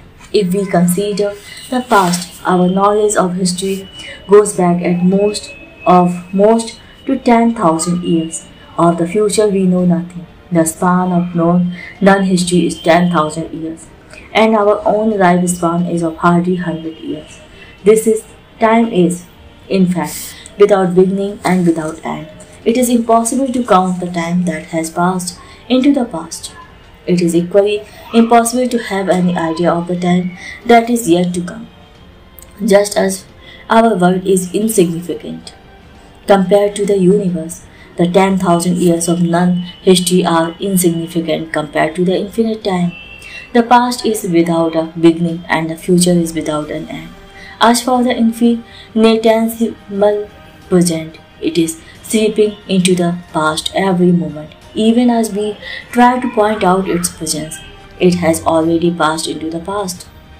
This fleeting present is all that is with us. I am speaking now, but the moment I utter a word, it becomes a part of the past. The stream of time is flowing continuously. We know neither its beginning nor its end. What comes to our view is just a tiny portion of that stream in the middle. Thus, when we look at the creation, we find a vast expanse of space on one hand. On the other, there is flow of time that has neither beginning nor end. It then becomes clear that howsoever must be stretched our imagination, we can never see the limits of it. In Arjun's mind arises a desire to have a vision of the Lord in his omnipresent and all-pervading form, the form that fills all the three-dimensional space and all the three-dimensional time. He wants to see him all at once. At the same time, this chapter has its genesis in that desire. Arjun was very dear to the Lord, so dear that in the 10th chapter, while mentioning different manifestations in which he is to be contemplated, the Lord has said among the Pandavas, "Contemplate me in the form of Arjun." Can love ever be more crazy? This is the height of madness in love. The Lord's love for Arjun knew no bounds. The 11th chapter is the blessed gift of that love. The Lord endowed Arjun with the divine vision and fulfilled his desire to see his cosmic form. Full vision even in a small image. This chapter contains a beautiful and magnificent description of that supreme divine form. However, I am not particularly in a mode of it. I am quite happy with the small and lovable form which I see. I have learned to appreciate the beauty therein. The Lord is not made up of a number of parts. It does not appear to me that what I see is only a part and the rest of him is somewhere else. The Lord who pervades this vast universe is present in his fullness, in a small image, and even in a speck of dust. He is not a bit less there. An ocean of nectar and a drop therein have the same sweetness. I am inclined to enjoy the sweetness in the little drop of nectar that I have got. I have purposely chosen the example of nectar and not that of milk or water. The sweetness that is in a cup of milk is certainly there in a jar of milk, but the nourishment they provide is not the same. But such is not the case with nectar. Even a drop of nectar will make you immortal. In the same way, the divinity and sanctity that are present in the Lord's supreme form are there even in a small image. If I cannot judge the quality of wheat from the sample of a handful of grains, how can I judge its quality from a sackful of it? If I fail to recognize him in his small form that is before my eyes, how can I recognize him in his cosmic form? Hence I am not eager to have the vision of his cosmic form, nor am I worthy, like Arjun, to ask for it. Moreover, what I see is not a part of the cosmic form. We would not have an idea about the whole of a photograph from its fragment. But the Lord is not made up of parts. He has not been cut up and divided into fragments. He is fully there even in a small form. What is the difference between a small photograph and its enlarged copy? Everything that is there in the big photograph is there in the small photograph too. The latter is not a fragment of the big photograph. A word may be printed in big type or small type. This makes no difference as far as its meaning is concerned. Image worship has its basis in this way of thinking. Many people have essayed image worship. Many thinkers from India and abroad have found fault with it, but the more I think of it, the more I realize its beauty. What does it signify? It is the art of the learning to experience the whole universe in a small object. Is it not really right to learn to see the whole universe in a small village? It is not mere fancy. It is a matter of experience. That which inheres in the cosmic form is there in a small image as well. The world is in a grain of sand. In a small theatre troupe, the same set of actors play a variety of roles. The Lord does likewise. Like a playwright who acts in a play written by him, the Lord writes innumerable plays and enacts innumerable roles in them. Recognizing him in one role is as good as recognizing him fully. The basis of image worship is the same as that of similes and metaphors in poetry. A circle of a square is nice to see, as there is order and symmetry in it, and these are divine attributes. The Lord's creation is beautiful in all respects. There is order and harmony in it. A square symbolizes the shapeliness of the Lord. A twisted and disorderly tree in a forest is also his manifestation. Therein you find the Lord's freedom. That tree knows no constraints, and it is true of the Lord as well. The unconstrained and self-willed Lord is there in that unsavely tree. A straight column shows his straightness. In a pillar with decorative engraving, we see the Lord who decorates the sky with stars. We see his restraint in a well-laid out garden. In a primeval forest, we see his freedom and grandeur. We experience joy in a forest as well as in a well-maintained garden. Is it strange? No, it happens because divine attributes are visible in both of them. An image may be smooth or mishapen. Nevertheless, the divinity therein is the same. I would not therefore mind if I could not get to see the cosmic form of the Lord apart from his presence in the creation. It is because the Lord is present in different objects as different attributes that we find joy in them and feel a kind of relationships with them. The joy is not without a cause. It is there because we are somehow related to them. A child is a source of joy to his mother as he knows the kinship. So relate every object to the Lord. Realize that the Lord within you is there in that object too. As this realization grows, your joy too will increase. There is no other source of real joy. Start establishing relationship of love and see the wonderful results. You will then see in every speck of dust the Lord who is immanent in the whole creation. Once one gains this realization, what more would one ask for? But for this purpose, the sense organs must be disciplined and trained. When the lust for sensual pleasures gives way to the pure spirit of love, you will find him and him only in each and every object. There is a beautiful description of the color of the self in an Upanishad. What could be its color? The sage says lovingly, Yata ayam indugopa. The self is like an indigo. The sight of an indigo fills us with immense joy. Why? Because that which exists in me exists in the indigo too. Had there been no relation with it, I would not have felt such joy. The indigo too has the same beautiful soul that I have. That is why the symbol of indigo is given. Why do we use similes? Why do we find joy in them? A simile pleases us as there is some similarity between the objects compared. Otherwise, it would not be pleasing. If somebody says that salt is like pepper, we would call him crazy. But if somebody says that the stars are like flowers, we say the likeness and appreciate the simile. We find nothing common between salt and pepper. But if someone's vision has become broad enough to see that the Lord who is present in salt is present in a pepper too, he would be delighted with the statement, salt is like pepper. What all this means is that everything in the world is filled with the Lord's presence. To realize this, one need not have the vision of the cosmic form.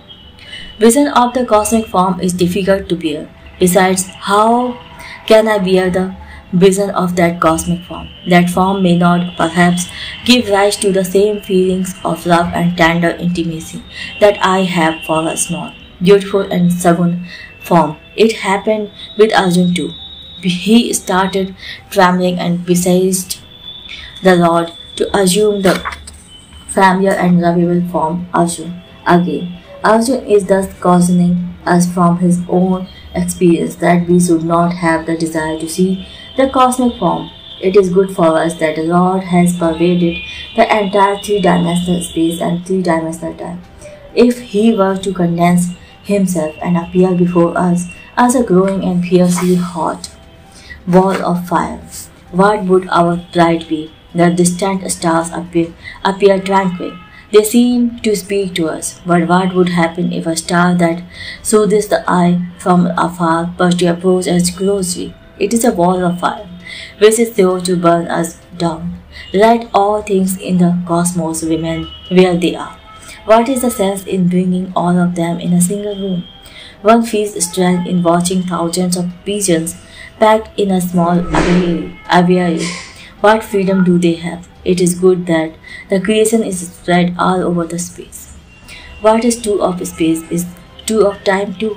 We do not remember the past and have no idea of the future, and that is good for us. The Holy Quran has mentioned 5 things which are exclusively under the control of God, and man can do nothing about them. Knowledge of the future is one of those things. We can be at best make a guess, but a guess is not knowledge. It is indeed a happy situation that we do not have knowledge of the future and forget most of the past. Even if a bad man becomes good, we remember his past and do not respect him. We cannot forget his past sins, howsoever hard he may try to convince us about his transformation. It is only when a person dies and is reborn in a different form that the world will forget his sins. Remembrance of the past distorts the mind. All our problems will be solved when all the memories and perceptions of the past are forgotten. There must be some way of forgetting both the sinful and meritorious deeds. Death is such a way when we cannot endure the suffering in this birth. Why wake up the muck of the past worlds? Is this birth not enough? We even forget most of our childhood years. It is good that we forget our past. For instance, the only means to achieve Hindu-Muslim unity is to forget the past. Yes, Aurangzeb did commit atrocities, but how long are we going to harp on them? There is a famous Garba song by Ratan Bai in Gujarati. It says at the end, in this world the good that the people achieve will be remembered, their sins will be forgotten. Time is sifting everybody's deeds. We should take only what is good from history and cast off what is evil. It would indeed be wonderful if one remembered the good only. But alas, it does not happen. Hence, forgetting is extremely necessary. God has created death for this purpose. God has created death for this purpose. In short, the world as it is auspicious. There is no need to pack this vast world of time and space into a little spot. Excessive familiarity is not good. We should be intimate with some things and maintain a distance from some things. We respectfully keep a distance from the teacher, but would love to sit in the mother's lap. There is an appropriate way to behave with anybody and deal with anything. A flower may be taken in the hand, but fire should be kept away. The beauty of the stars can be admired from a distance only. It is true for all creation. It is not that something that gives delight from afar will give more delight than brought near. Let the things remain where they are. It is in our interest to let them be at a proper distance. Appreciate them from a distance and derive joy from them, rather than trying to bring them near in a clumsy and overbearing manner for the sake of excessive familiarity. Thus it is good that we do not live in time in all its aspects, past, present and future. Knowledge of all of it is not necessarily pleasing or beneficial. Arjun besieged the Lord with love, and he fulfilled his desire by revealing to him his cosmic form. But for us, his small form is sufficient. It is not. After all, a part of the Lord, the whole of the Lord, is present there. Even if it is only a part, I would consider myself blessed if I could have a glimpse of even the part. This is what experience has taught me. When Jamna Lalji Bajaj opened the Lakshmi Narayan temple at Baghdad to the untouchables, I was there. My gaze was fixed on the image for some 15 or 20 minutes. I was as it were in a state of Samadhi, beholding the Lord's image from top to toe. My eyes finally rested at his feet. There was no thought in my mind except, God Tuji Charan Seva, sweet indeed is your humble service. If the great Lord cannot be contained in a small form, it is enough to behold his feet. Arjun pleaded for the vision of the cosmic form. He was worthy of asking for it. How intimate was his relationship with the Lord? What claims can I have? If I could see his feet, it is enough for me. I deserve nothing more. The quintessence of the Gita. I am not at all inclined to use my reason or intellect in analysis of description of that divine cosmic form. That would be a sacrilege. We should instead recite those holy verses again and purify ourselves. To analyze the cosmic form would be a monstrosity. It would be like following in the footsteps of the Aghorpanthis, who go to the cremation grounds and mutilate the corpus to gain occult powers. We should instead recite those holy verses that describes the Lord's grand and infinite form, which has also been described as the one whose eyes are everywhere, whose mouths are everywhere, whose hands are everywhere, whose legs are everywhere, and make our mind sinless and pure. In this description, there is only one point at which the mind begins to think. The Lord has said to Arjuna, all these warriors are going to die. Be only an occasion, an instrument. I have already seen them. These words keep ringing in the ears. When the idea that I should become his instrument arises in the mind, one begins to think how to do it. How could I become the Lord's fruit? To become his fruit, I have to become hollow. Then only he can produce sweet tunes through me. I shall have to be free from all passions, vices, and evil propensities. If I am fully stuffed with them, how can he play melodious tunes through me? I am stuffed with ego. I must burst myself of that and become hollow. But in fact, it is preposterous of me to aspire to become his fruit. Even if I wish to become the sandals on his feet, it is not easy. The sandals should not pinch or otherwise cause any pain to his feet. So I would have to become soft to such an extent. I would have to protect his feet from the thorns. I would have to cure myself to be firm and strong, yet supple and soft. It is not thus easy to become his sandals. If I want to become his weapon, I must not just be a lump of iron. I must sharpen myself through penance so that I could become a sword in his hands. This thought reverberates in my mind and I lost myself in it. The Lord has himself told us in the last verse of this chapter how to do how this can come about. Shankaracharya has in his commentary on the Gita called this verse the quintessence of the Gita. He who is free from enmity to all creatures, who is ever engrossed in serving the world impartially without any expectation, who dedicates all his actions to the Lord, who is full of devotion, who forgives all and is detached and full of love, becomes an instrument of the Lord. This is the sense of the Gita's teaching. Chapter 12, Sagun and Nirgun Bhakti. Chapter 6 to 11, from one pointedness to totality. Brothers, the water of the river Ganga are holy everywhere, but some places on her banks like Haridwar, Kasi, Banaras and Prayag, Allahabad are considered particularly holy. They are blessed the whole world. The Gita too is holy from the beginning to the end. Still some chapters have special holiness, like the places of pilgrimage. The chapters on which I am going to talk today is one such chapter. The Lord Himself has described it as the nectar. Eyu dharmyamat midam yathoktam payupasate. This is a small chapter with only 20 verses. The Lord has Himself eulogized here the greatness of bhakti, but it is a sweet and life-giving as a spring of nectar.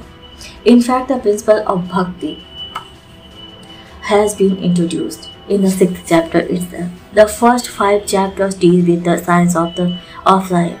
They deal with karma in the form of performance of sadharma, become the mental sadhana, the inner complementary process which helps that karma, and the final state of akarma.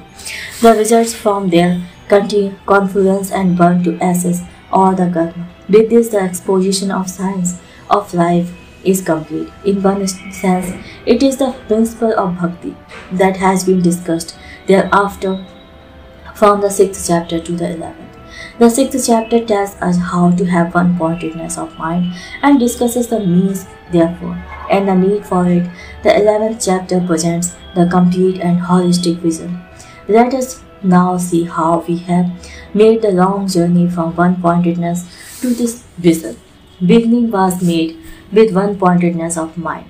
Once this is achieved, one becomes capable of pursuing any study. One-pointedness of mind can be utilized for the study of any subject with good results, but such a study is not the highest goal of the concentration of mind.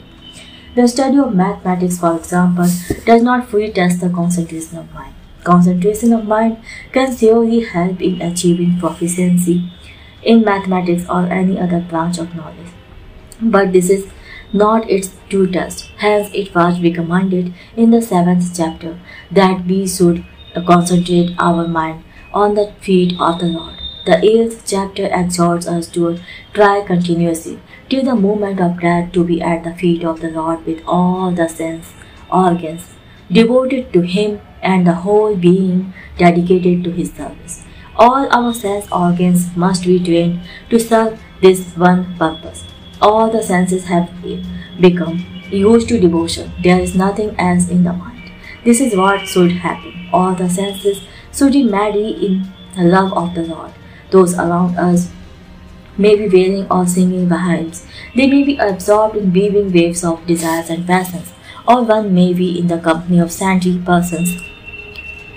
Whatever may be the visions, the senses should be trained by constant practice in such a way that the thought of the Lord would be in mind at the moment of death. This lesson of constancy has been given in the 8th chapter. To sum up, there is teaching of concentration of mind in the 6th chapter, that of bhakti or concentration directed to the Lord in the 7th, of the yoga of ceaseless striving in the 8th, and that of dedication to the Lord in the 9th chapter. The 10th chapter tells us how to proceed step by step to grasp gradually that the Lord is pervading the entire creation, right from an ant to the creator of all beings.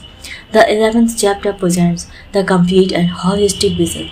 I call this vision of the cosmic form of the yoga of totality.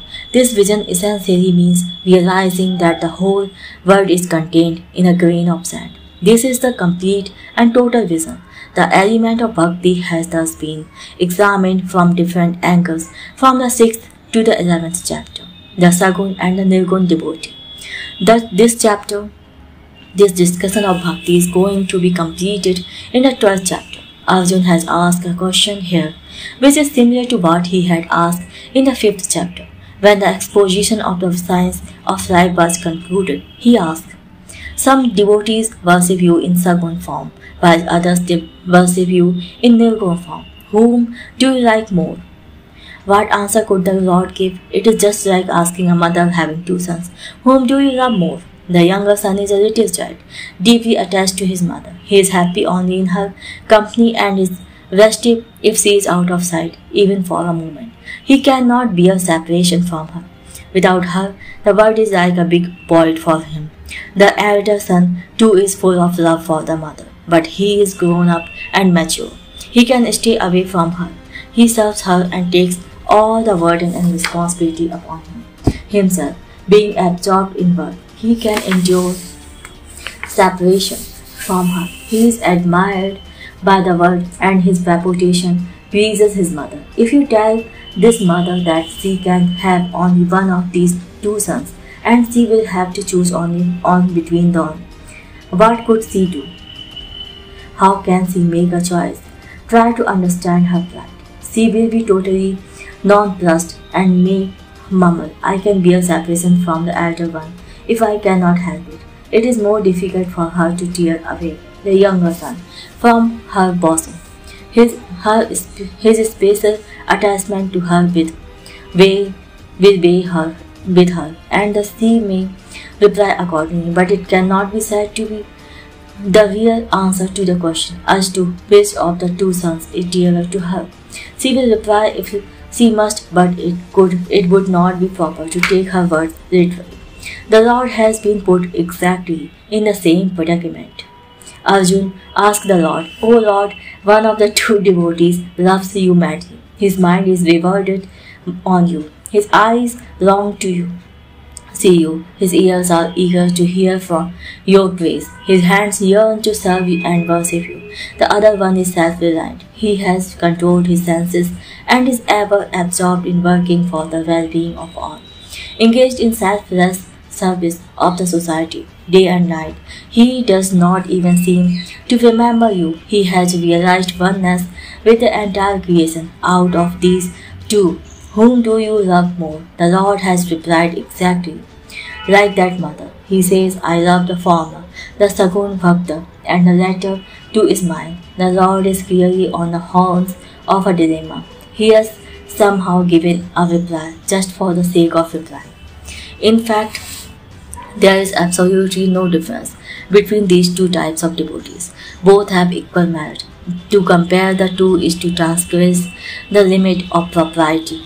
The question that Arjun had asked in the 5th chapter about karma has been asked here about bhakti. In the 5th chapter, it has been told that man attains the state of akarma with the help of karma and vikarma, and that the state of akarma appears in two forms. The yogi works ceaselessly, but does nothing inwardly, while the sannyasi sets the world in motion without doing anything outwardly. How to compare these two states? How to compare the two halves of the same sphere? They are completely identical for the two states of akarma. Two different terms have been used, yoga and sannyasa, but they have the same meaning. The question of choice between them has finally been gauged on the ground of relative easiness. The question of choice between Sagun and Nirgun is similar. The Sagun devotee serves the Lord through his organs, whereas the Nirgun devotee thinks of the good of the whole world. The former appears absorbed in outward service, but his mind is absorbed in the contemplation of the Lord. The latter does not appear to be rendering any concrete service, but he is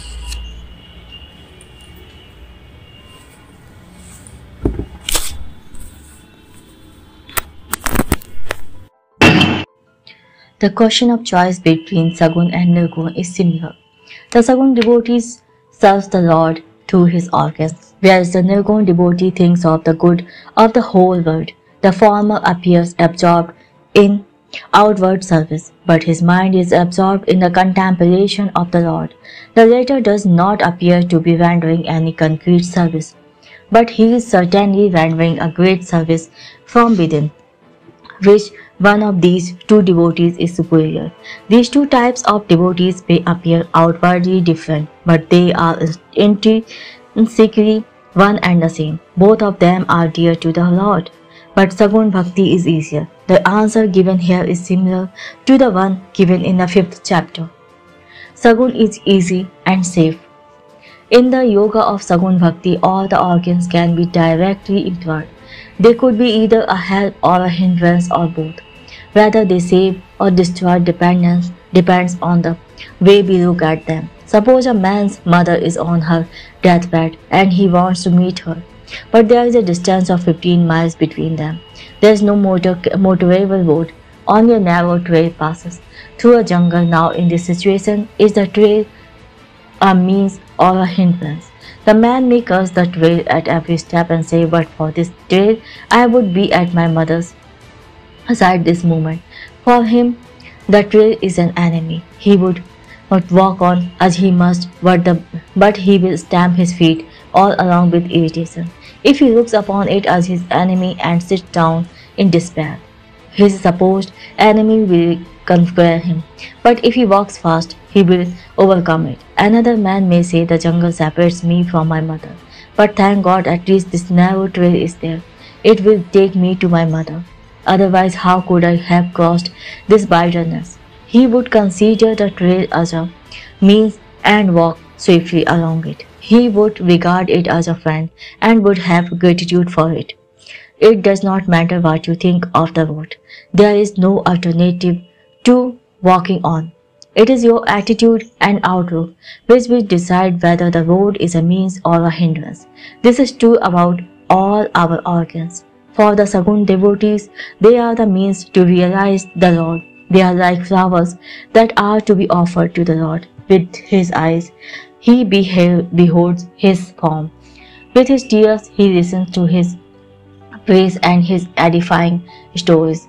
With his mouth, he chants his name. He uses his legs for pilgrimage and hands to render service. In this way, he dedicates all the organs of his perception and action to the Lord. For him, they are no longer the means for enjoyment. The flowers are there to be offered to the Lord. One should not put garland around one's own neck.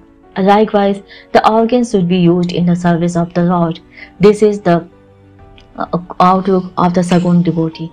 But to a Nirgun devotee, they appear to be a hindrance. He restrains them, starves them, keeps a watch over them. The Sagun devotee feels no need to do so. He surrenders them at the feet of the Lord. Both these are methods of controlling the organs. Whatever be the way, it is imperative to restrain them and prevent them from wallowing in the pleasure of the senses. But one way is easier, while the other one is difficult. Nirgun devotees is dedicated to the good of all. This is no ordinary thing. It is easier said than done. One who is absorbed in thinking about the good of the whole world can do nothing else. Hence, Nirgun sadhana is difficult. Sagun worship, on the other hand, can be done by anybody according to his capacity. To serve the small village we have born in or to look after our parents in a form of Sagun worship. Such service should, of course, not go against the interest of the world. No matter how small your service is, it will have the character of bhakti if it does not go against the good of others. Otherwise, it will be a sort of attachment. The Sagun worship consists of service the parents, the friends, the distressed people and the saints, considering them as forms of the Lord and its contained therein. It is easy, hence, although both Sagun and Nirgun Bhakti are essentially the same, Sagun is preferable on the ground of relative easiness. Apart from the point of easiness, there is one more point. Nirgun worship is fraught with some risk. Nirgun is all knowledge, jnana, but Sagun is full of love and tenderness and the warmth of feeling. A devotee is more secure therein. There was a time when I relied much on knowledge, but experience has taught me that knowledge alone is not enough.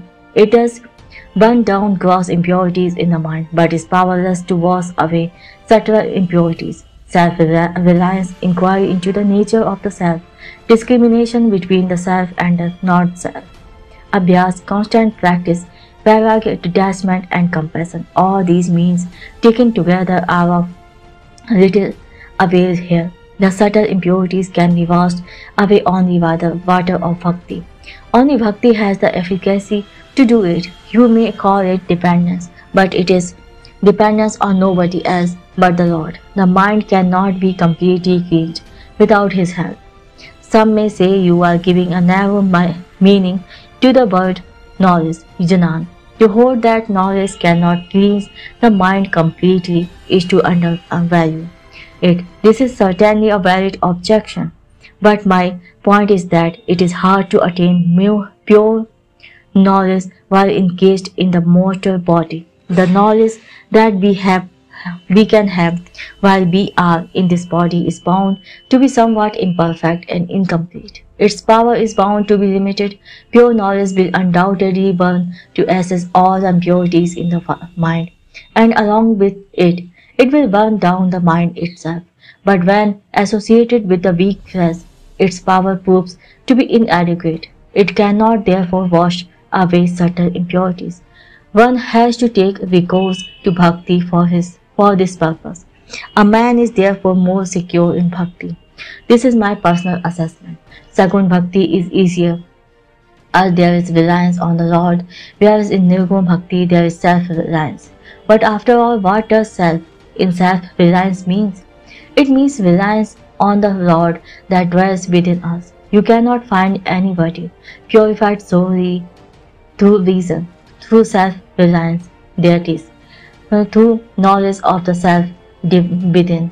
We shall have pure knowledge. Thus, even in the self-reliance of the Nirgun Bhakti, reliance is on the self. Without Nirgun, Sagun is defective. I mentioned easiness and security as 2 plus points of Sagun Bhakti. I can mention a few plus points of Nirgun Bhakti also.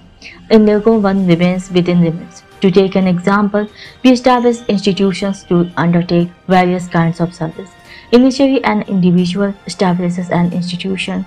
He is its main pillar. Everything revolves around him. But as the institution grows, it should not remain dependent on a single individual.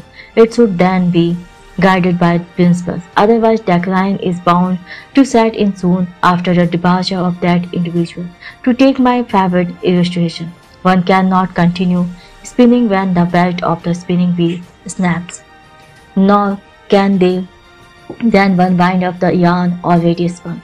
This is what happened to the institution when it loses the key persons. It, as it were, becomes orphaned. This would not happen if the institution advances from devotedness to an individual, to devotion to principles. Sagun needs help from Nirgun. One must eventually learn to free oneself from attachment to and preoccupation with individuals and outer forms. The Ganga emerges from the Himalayas, from the logs of Lord Shiva, but she does not linger there, leaving that support behind. She flows through the hills and the forest to the plains, and thus benefits the pupil. In the same way, an institution should be ready to adopt principles as its mainstay in the eventuality of losing the support of the key individual. While constructing an ark, support is given to it, but the support has to be withdrawn later. If the ark remains firmly in place after the support is removed, the support can be said to have done its work. Sagun is indeed the source of inspiration, but the ultimate culmination must be in Nirgun. In commitment to principles, self-knowledge must ultimately emerge from the bomb of devotion. The plant of bhakti must blossom into the flower of self-knowledge. Lord Buddha had realized this. He therefore prescribed threefold surrender. Initially, one may be loyal to an individual, but that loyalty should, in due course, grow into commitment to principles. If this is not immediately possible, it should at least develop into a commitment to Sangha, the community of like-minded persons. Respect for one individual should be replaced by respect for a group of individuals. If there is no love and commitment for the Sangha, there would be dissension and conflicts within it. Loyalty to an individual should thus advance to commitment to the community of the like-minded, and from that to commitment to the principles. Buddham Saranam Gacchami, Sangham Saranam Gacchami, Dharmam Saranam Gacchami. I take refuge in Buddha, I take refuge in Sangha, I take refuge in Dharma. This is the threefold surrender prescribed in Buddhism. Love for an individual or for a group is seeking. There must eventually be commitment to principles. Then only the institution will be beneficial to the society, even though the initial source of inspiration is Sagun. The Sagun must ultimately reach fruition in Nirgun. Sagun becomes defective in the absence of Nirgun.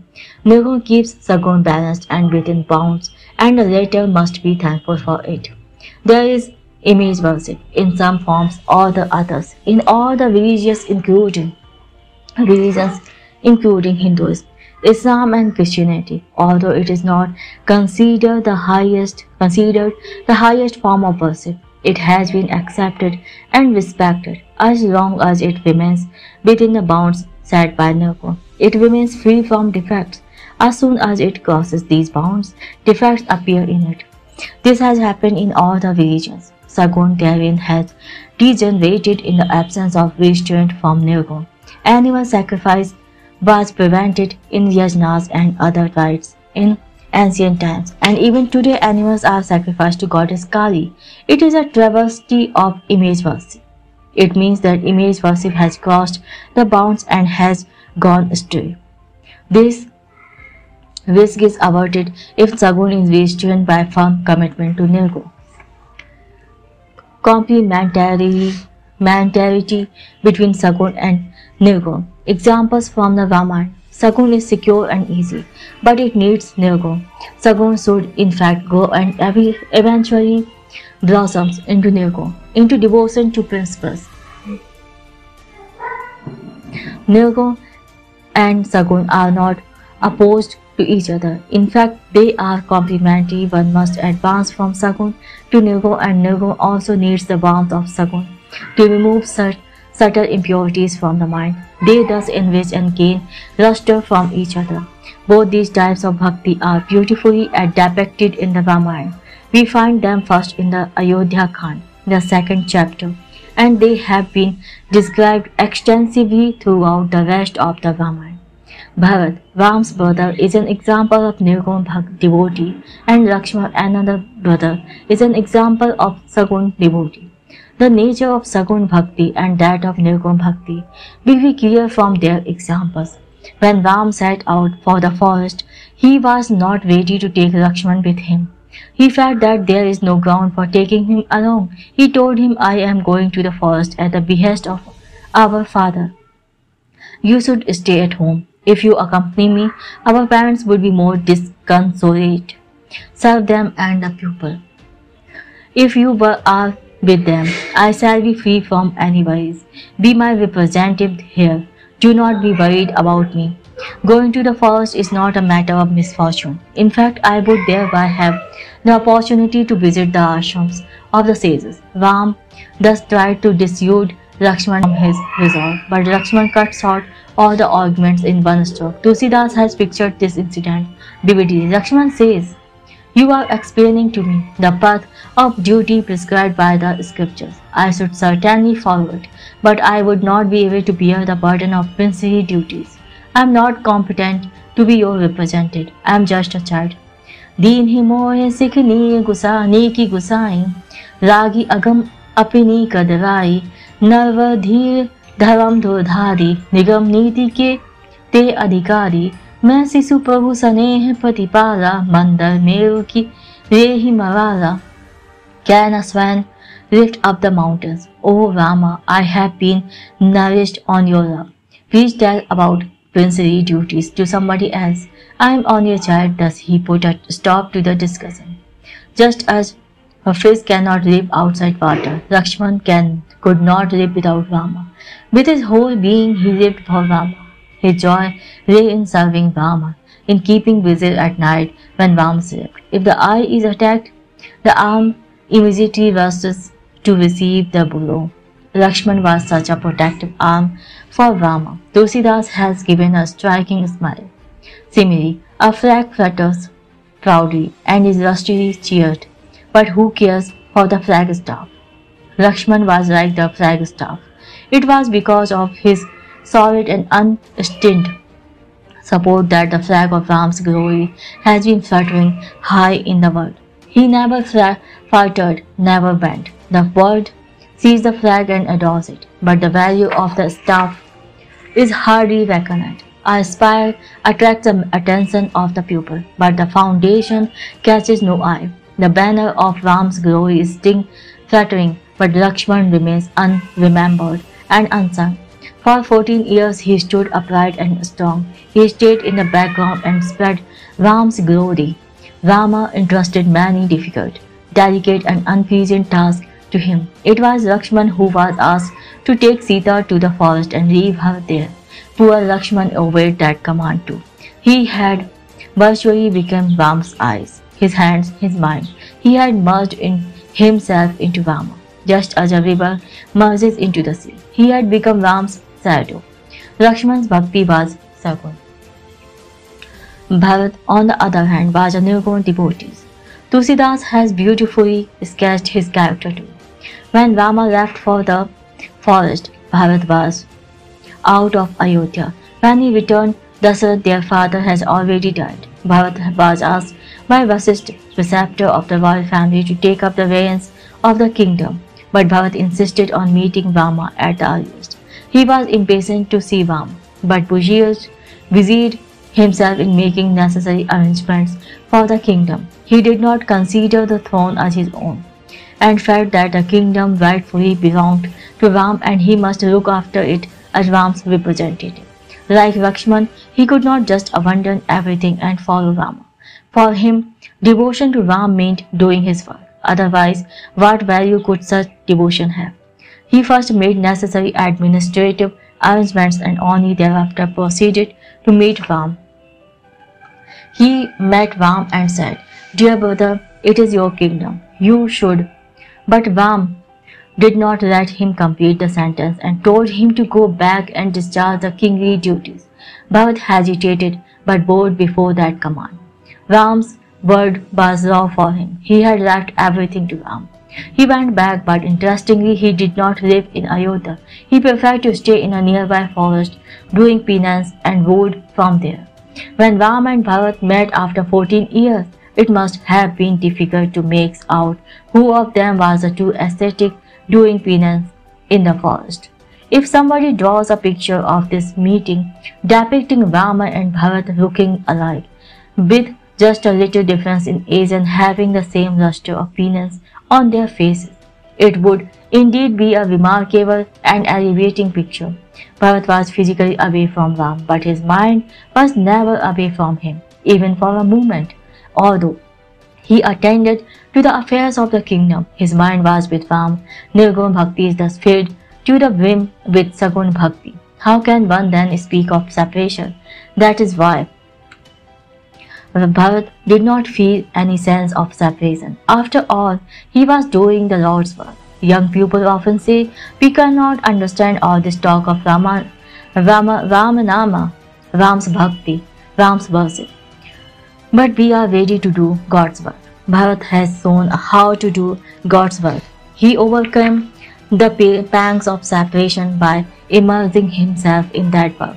To keep doing God's work and so to have no time to feel the sense of separation from Him is one thing, but it is quite a different thing to have nothing to do with the Lord. To do the Lord's work and lead a life of self-control. Self-control is rare indeed. Bharat's attitude was that of Nirguna Bhakta, but Sagun continued to support Nirguna. Bharat bowed to Ram's command to bid farewell to him and go back to Ayodhya. But he immediately turned back and said, "Ram, my heart is still not reconciled to your decision. I feel that something is lacking." Ram understood the state of his mind and gave him his sandals. The respect for Sagun thus remained intact. Sagun did soften and brought balms to Nirguna in the end. Lakshman would not have been content with Ram's sandals. Ye yearned for much more.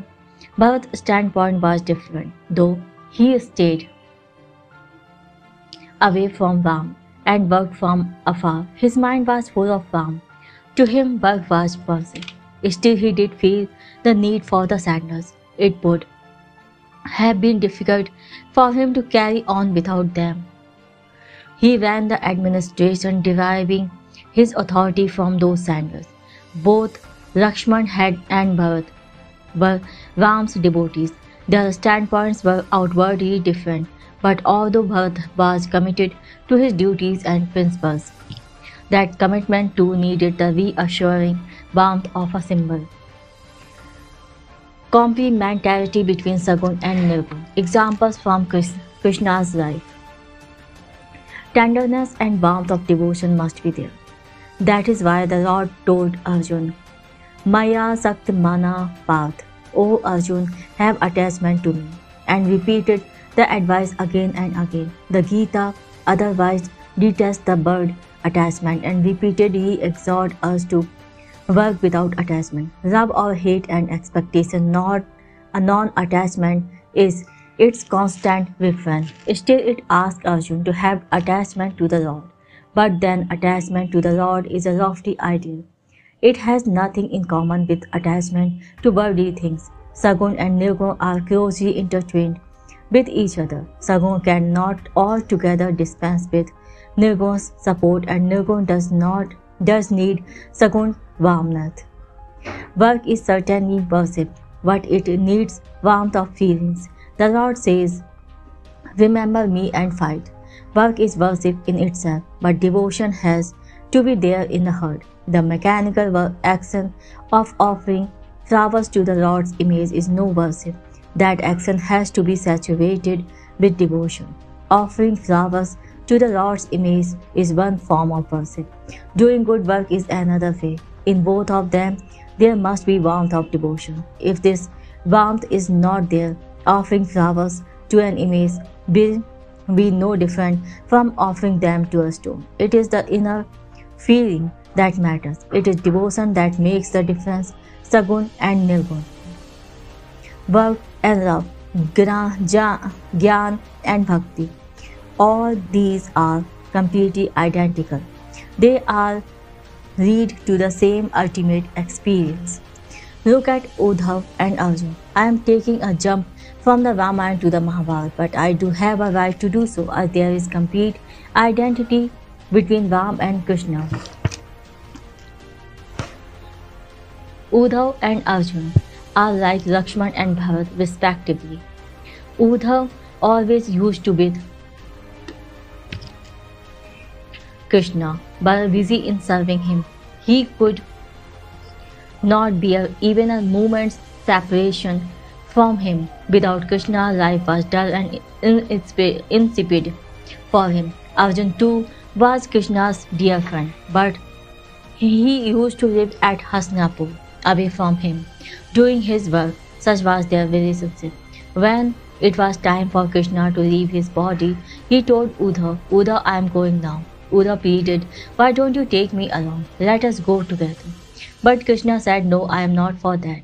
When the sun sets, it endures fire with its essence, heat and light. Likewise, I am leaving my essence, my light with you. He then revealed self-knowledge to Uddhav and sent him on a journey. During the journey, Uddhav came to know from sage Maitreya that Krishna had bidden farewell to this world. But the news made absolutely no impact on Uddhav's mind. His case was not like Marka Guru Valka Chela, Dohincha Bodh Ka Baya Gela. When the master died, the pupil cried. The teaching and the learning were both wasted. He did not feel that there was any separation. All his life he had performed Sagun worship. He had always lived in the company of Krishna.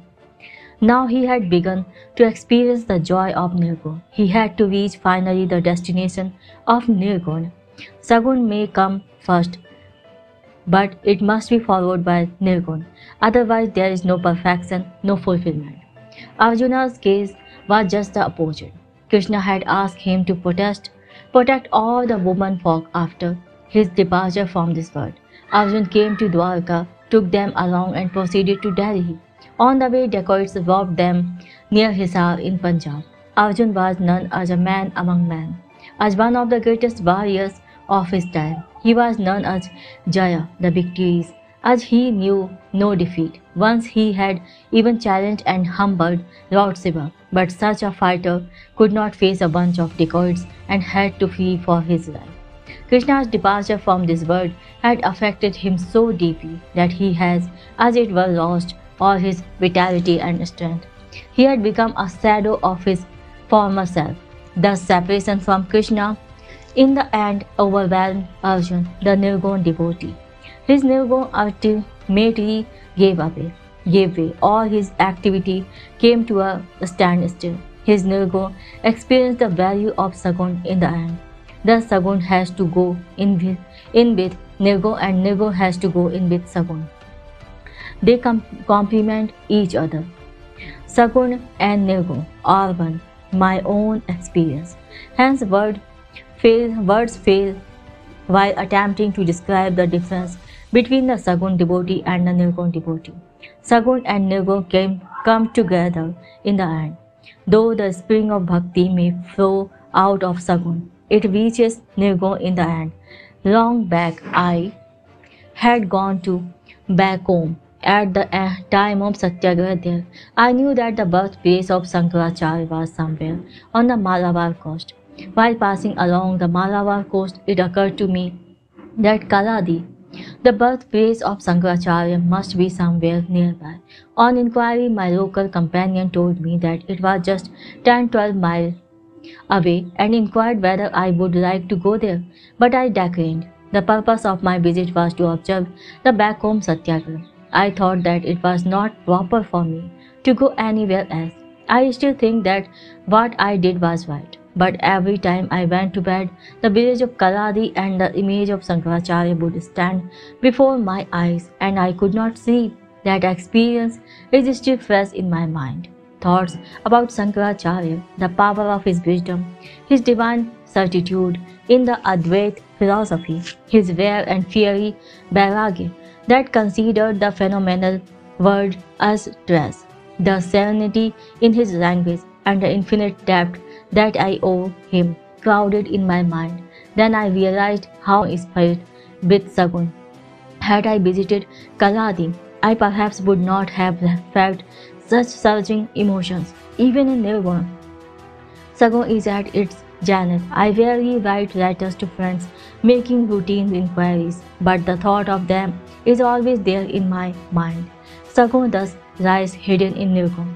They are essentially one, worship of an image or visible acts of service, and constant thinking about the world's welfare without any outward indication of worship. Both these have the same worth and value. Saguna and Nirguna are only apparently different.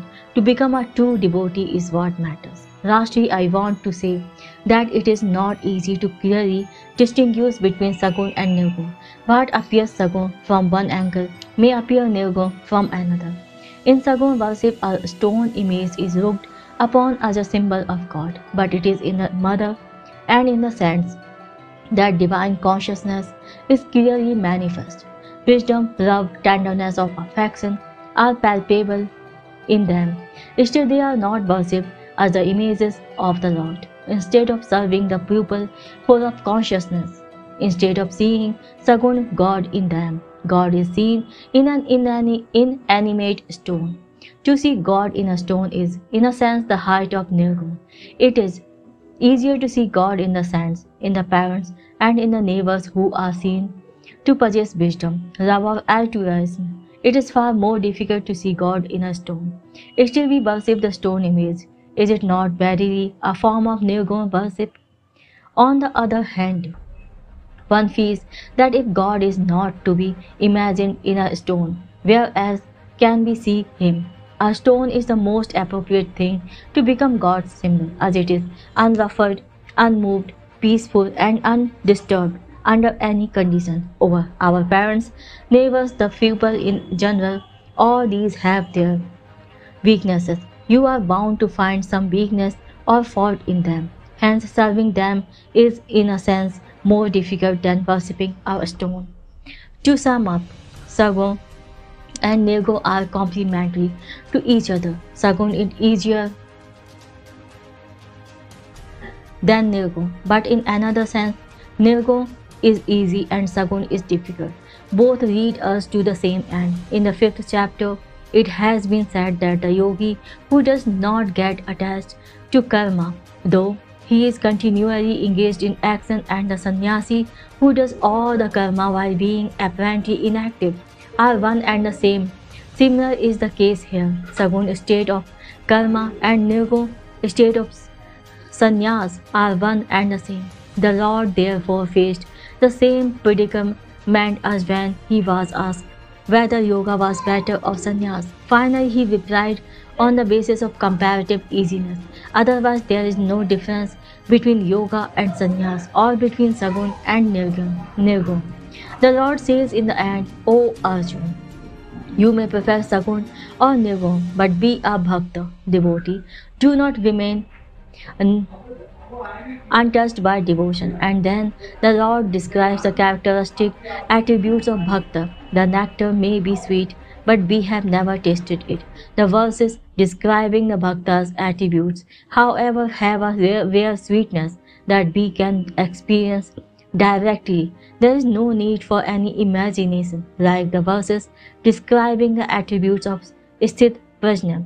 These verses too should be read daily, reflected upon, ruminated over again and again. We should try to imbibe these attributes bit by bit and go on enriching our life, and thus lead it gradually towards the Lord.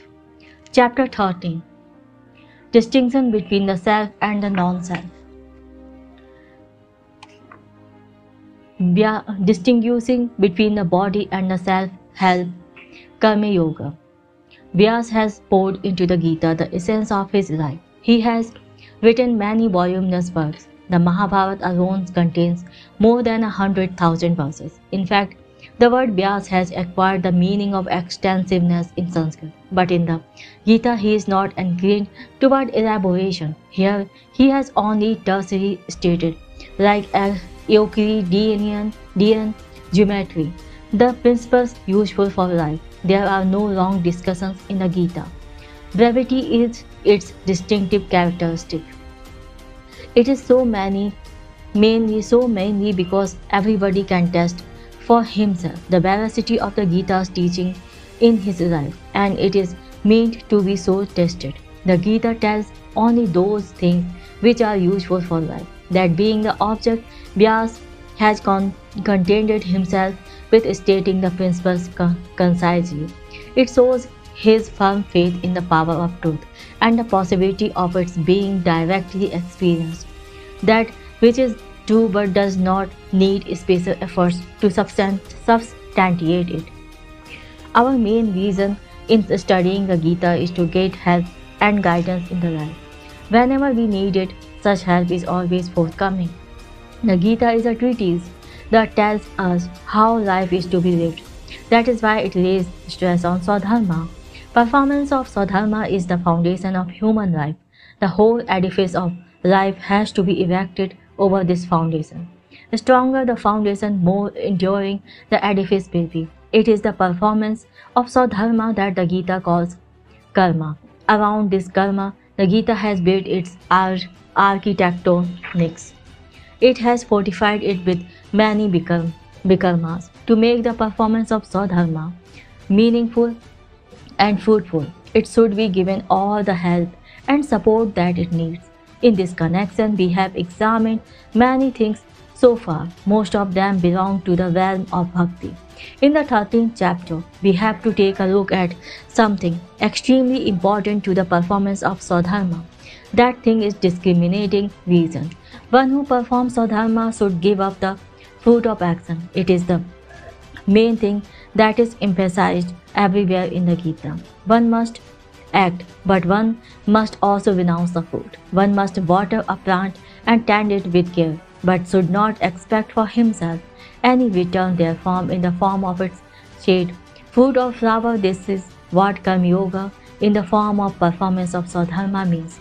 Karma Yoga does not just mean doing karma. Karma is in fact doing on everywhere in the world. There is no need to tell anybody that it should be done. It may be easy to say or even understand, but difficult to put into practice. that one should perform Swadharma properly, not just any sort of karma, and renounce the food. As desire for food is considered to be the incentive for action. Action without desire for the food for oneself is against the prevalent current. It is diametrically opposite to what normally goes on in the world. We often say that a man doing a lot of work is a karma yogi, but it is an inaccurate use of the word. This is not karma yoga as per the Gita's definition. You can hardly find a single karma yogi of the Gita's definition among the millions who work. He is rare even among the millions who perform Swadharma. In fact, judging by the true and subtle meaning of karma yoga, a perfect karma yogi can hardly be found. To work and then to renounce its food is something most unusual. The Gita has elucidated this particular point so far. Another complementary point has been put forth in the 13th chapter. It is the distinction between the body and the self. If we can make this distinction, it can help us in renouncing the food. We see something with the eyes and call it a form, a body, or an image.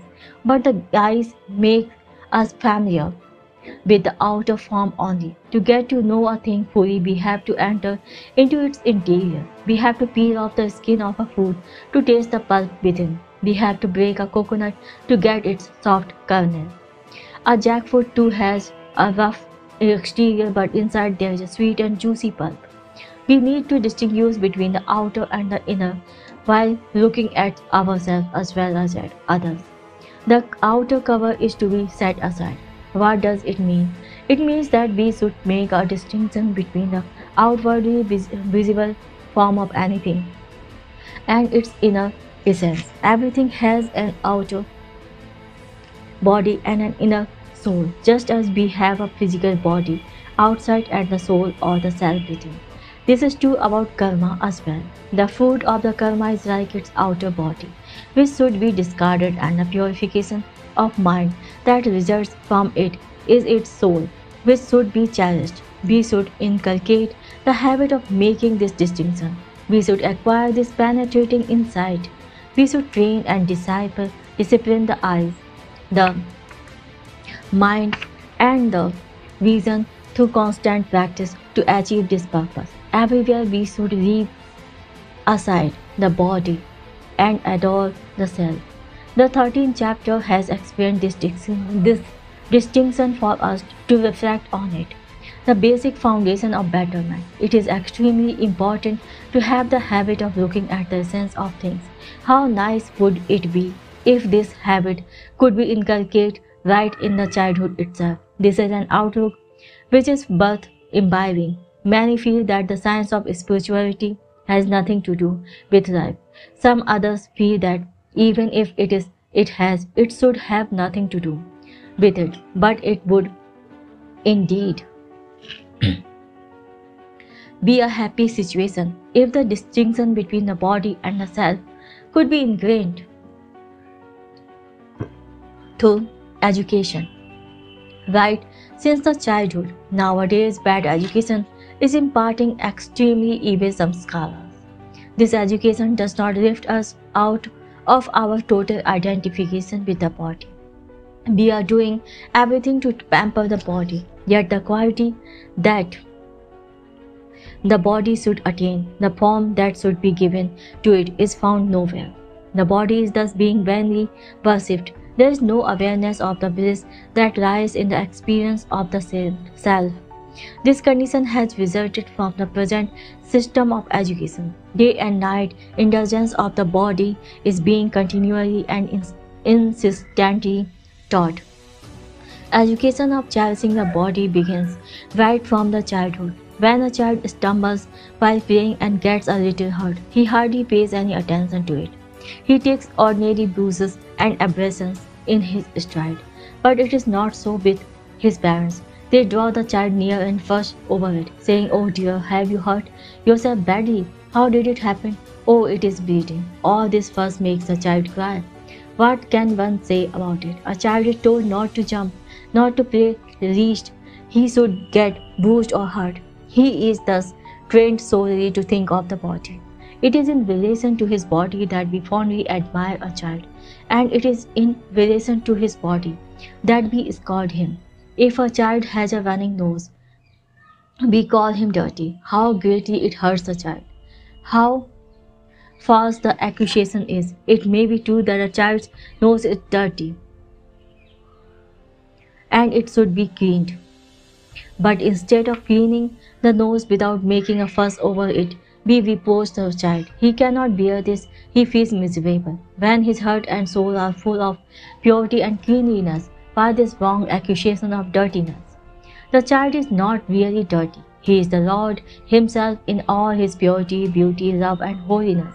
He is a spark of the divine, yet we call him dirty. Is the outward dirtiness so important? The child does not even understand what this is all about. He feels hurt, his mind gets disturbed and agitated, and such a state of mind stands in the way of improvement. We should therefore explain things properly and keep the child clean and tidy. Instead of this, we impress on the child's mind the idea that he is nothing but the body. It is an important pedagogical principle that the teacher should regard the pupil as faultless in every respect. If a pupil fails to solve a mathematical problem, the teacher slaps him. Now, what is the connection between the slap and the pupil's failure to solve a problem? Likewise, the pupils are thrashed if they are late for school. Yes, the slap may cause blood to circulate faster, but how will it help in making them punctual? In fact, by such treatment we only strengthen the animal in them. It hardens the pupil's notion that he is nothing but the body. We thereby build his life on the foundation of fear. Real improvement can never be brought about through coercion and by strengthening identification with the body. It is possible only when one realizes that one is distinct from the body. There is nothing wrong in being aware of the defects in the body and the mind. It helps in removing them, but one must understand clearly that one is not the body. My self is altogether distinct from the body. It is holy, beautiful, faultless, pure, sublime, and holy. The man who examines himself to remove the defects in him does so by making a distinction between the self and the body. He does not therefore get angry when someone points out his defects. Instead, he himself tries out whether there are any defects in his body and mind and tries to remove them. He who does not make this distinction can never improve himself. How can a man improve himself if he identifies himself with the body, which is nothing but a lump of clay? There can be improvement only when it is realized that the body is but an instrument given to us. Do I get angry if someone points out that something is wrong with my spinning wheel? I rather try to remove the fault, if there is any. The same is true about the body too. It is like an agricultural implement to cultivate the Lord's field. If it is impaired, it should be repaired. The body is here as a means. I should strive to purge myself of defects and faults by detaching myself from the body. I am distinct from the body, which is an instrument. I am the master, the owner of the body. I am the one who gets good work done by the body. Such a discerning attitude should be inculcated right from childhood, just as an impartial spectator can judge the game better. We can observe the merits and defects of the body, mind and intellect only when we detach ourselves from them. We hear some people say, "My memory is getting feeble. What should I do about it?" When one says so, it clearly means that one is distinct from one's memory, that the memory is an instrument or a tool that is not working properly. Somebody may lose a book or some other thing. He cannot lose himself. Even at the time of death, when the body has become totally worn out and useless, the self is as healthy and faultless as ever. This is a vital point to be clearly understood.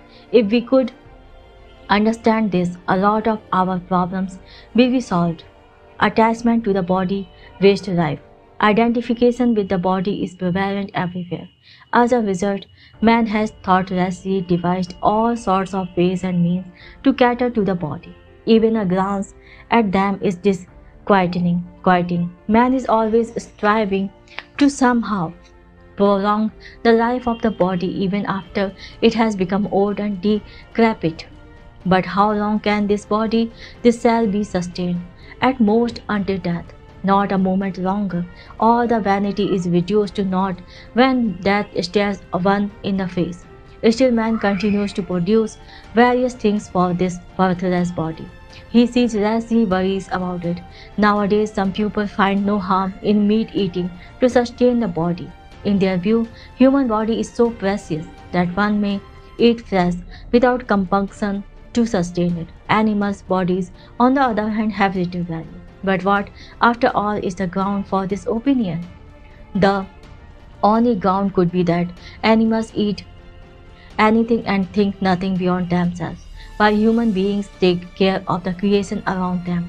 This very basis for considering human beings superior is undermined by meat eating. Human beings are superior because they exercise self-control, because they care for other creatures. Man is superior because of this quality that is not found in the animals. That is why it is said to be a rare gift to be born as a human being. How man can be considered superior if he undermines him, the very basis of his superiority? When man begins to eat flesh like other animals without any qualm, he undermines the foundation of his superiority. It is like cutting the branch of a tree on which one is sitting. These days, medical science is performing all kinds of miracles. Germs are injected into the bodies of living animals, multiplied there, and diseases produced there to watch their effects. Living animals are thus tortured, and the knowledge gained is then used to prolong the life of this worthless human body. All this goes on in the name of compassion and humanitarianism. Inoculation is only one among the many horrid things invented by medical science. But the body for whose sake all this is done is as fragile as glass. It can break any moment. What is the outcome of all these efforts to sustain the body? Even as we are trying to sustain this fragile body, we see that it is disintegrating, yet we continue to pamper the body. It never occurs to us to find out the kind of food that would make the mind and intellect sattvic. Man never considers what should be done and whose help should be sought to purify the mind and the intellect. All that he is anxious for is to make the body plump, to increase layers of flesh thereon. But these layers are bound to peel off in the course of time. Then what is the use of letting the fat accumulate in the body until it becomes a burden and an encumbrance? The body is an instrument at our disposal, and we should certainly do whatever is necessary to keep it in order. We take work from a machine, but do we identify ourselves with it? Why cannot one have the same attitude toward the body machine? To sum up, the body is a measure and not an end. Once this is deeply realized, man will not make much ado about nothing. Life will then appear markedly different. Man would not then revel in decorating the body. Indeed, an ordinary cloth is sufficient to cover the body, but we want the cloth to be soft. We want various designs on it. For this, we make a number of people labor. What is all this for? Does not God, the Creator, know His job? Had human body needed designs or colors on it, would He not have designed strips on it, as He has done for the tiger?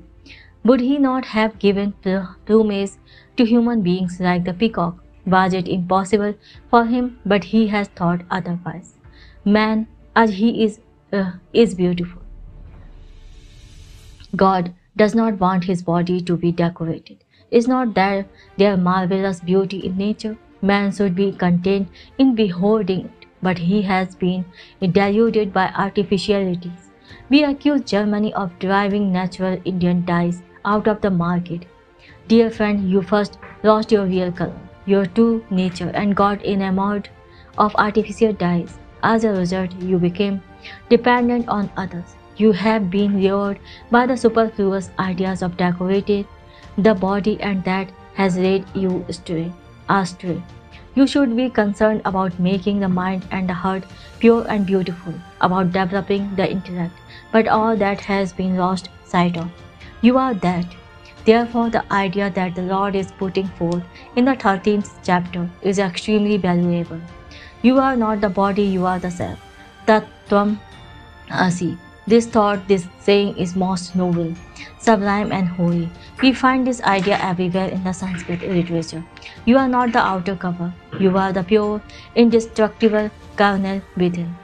The moment a man realizes that he is that, the supreme self and not the body, a new kind of joy that has never been experienced before will surge up in the mind. Nothing in the world can destroy. Nothing is capable of destroying the self. This subtle thought is implied in this saying, I am the self, the imperishable, unsullied element transcending the body. I have been given this body for the sake of the self. Whenever there is likelihood of that divine element getting sullied, I shall discard the body to prevent that happening. I shall ever be ready to keep the divine flame glowing. I have not come into the world riding this body to demean and humiliate myself. I must have control over the body. I shall use it for the well-being of all. Anande bharin tinhi lok. I shall fill the entire universe with bliss. I shall sacrifice the body at the altar of a great principle and acclaim the glory of the Lord. A rich man throws away clothes the moment they are soiled and puts on new ones. I shall treat the body in the same way. The body is needed for work.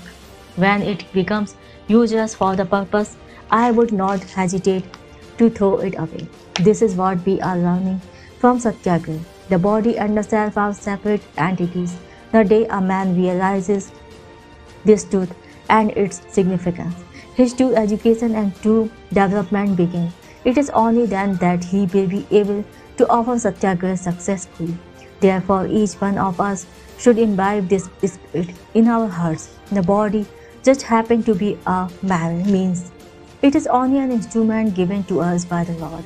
It is to be discarded the moment it ceases to be of any use. We put away our winter wears in the summer. We put away the quilts used during the night when the day breaks. That is what should be done with the body. It is to be preserved as long as it is useful and flung aside when its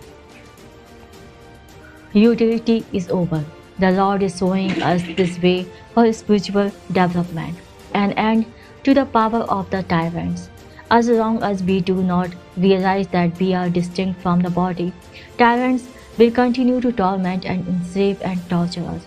It is fear that makes tyranny possible. There is a story of a demon who had captured a man. He would make him work round the clock.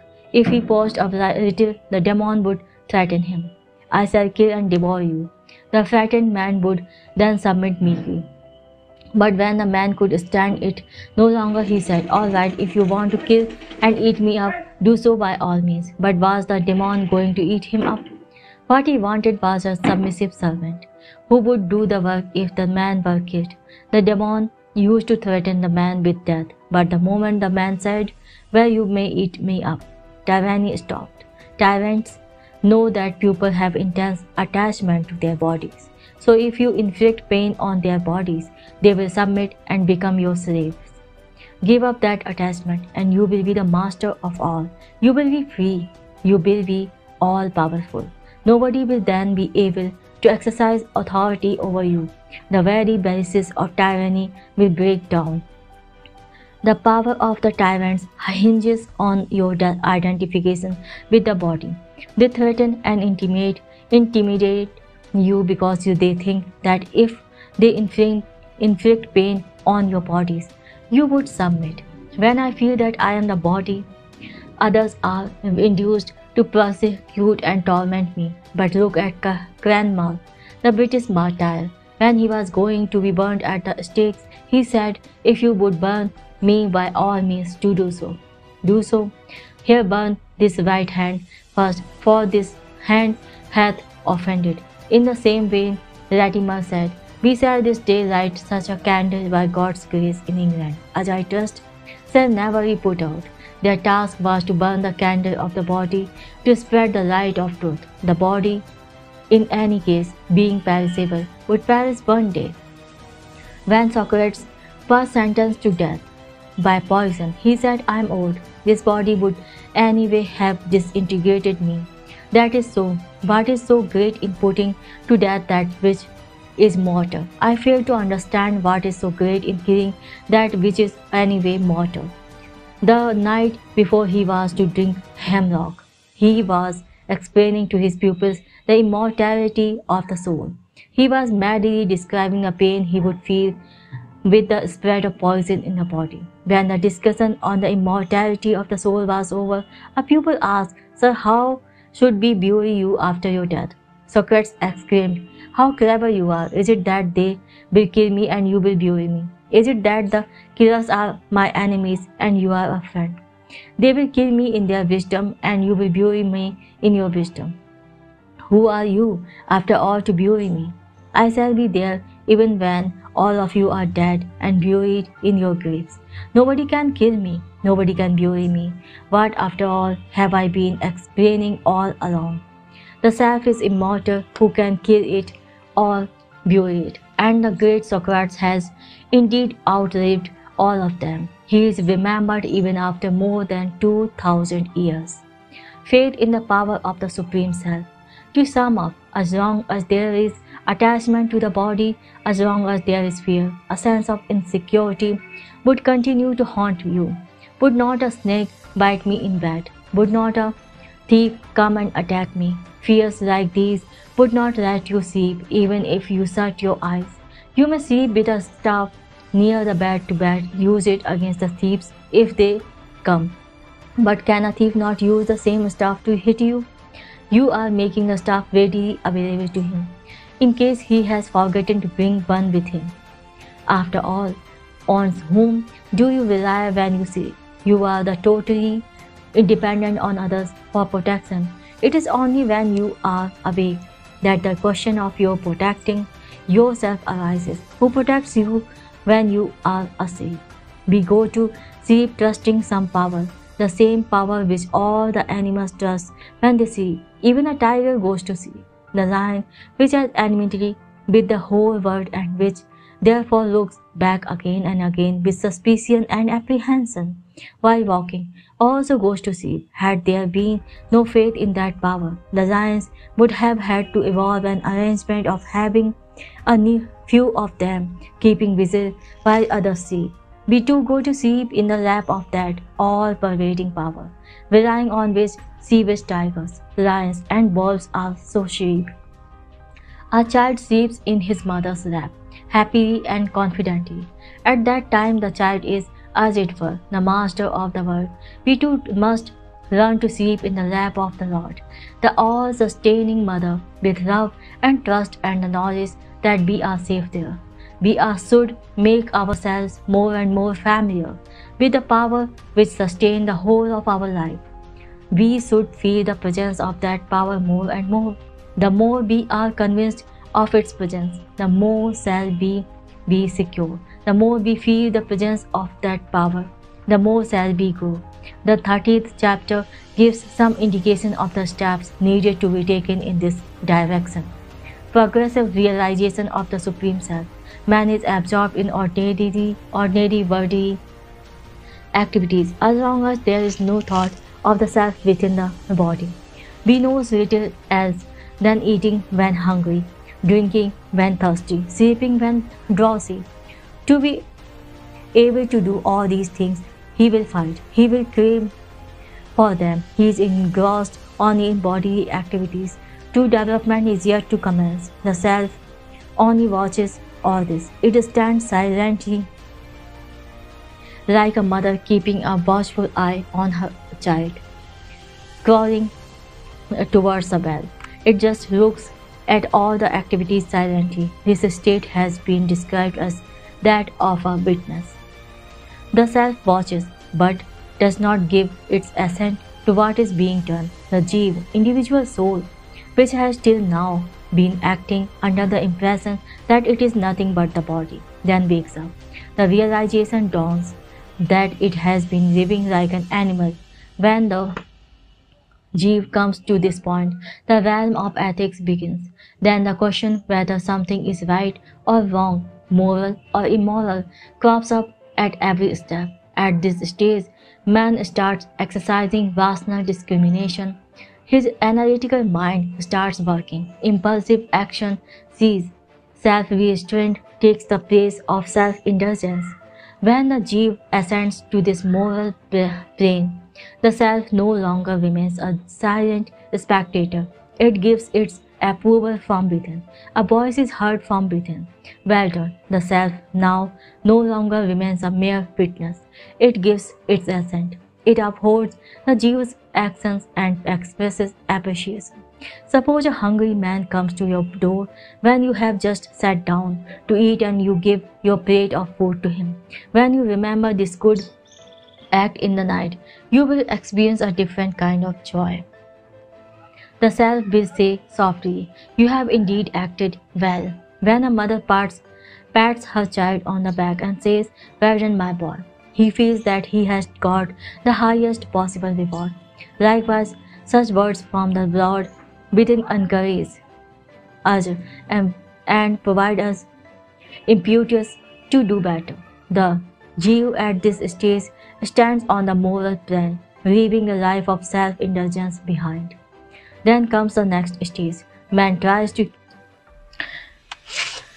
I had given the example of Jesus Christ to give an idea of the extent to which one should disassociate oneself from the pleasures and pains of the body.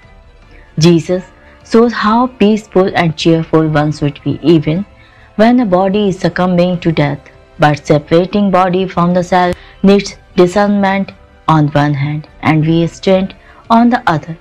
Tukaram has spoken of Viveka Sahit Vairagya Che Bal, strength of non-attachment in association with discernment. Discernment and non-attachment, Vairagya, both are necessary.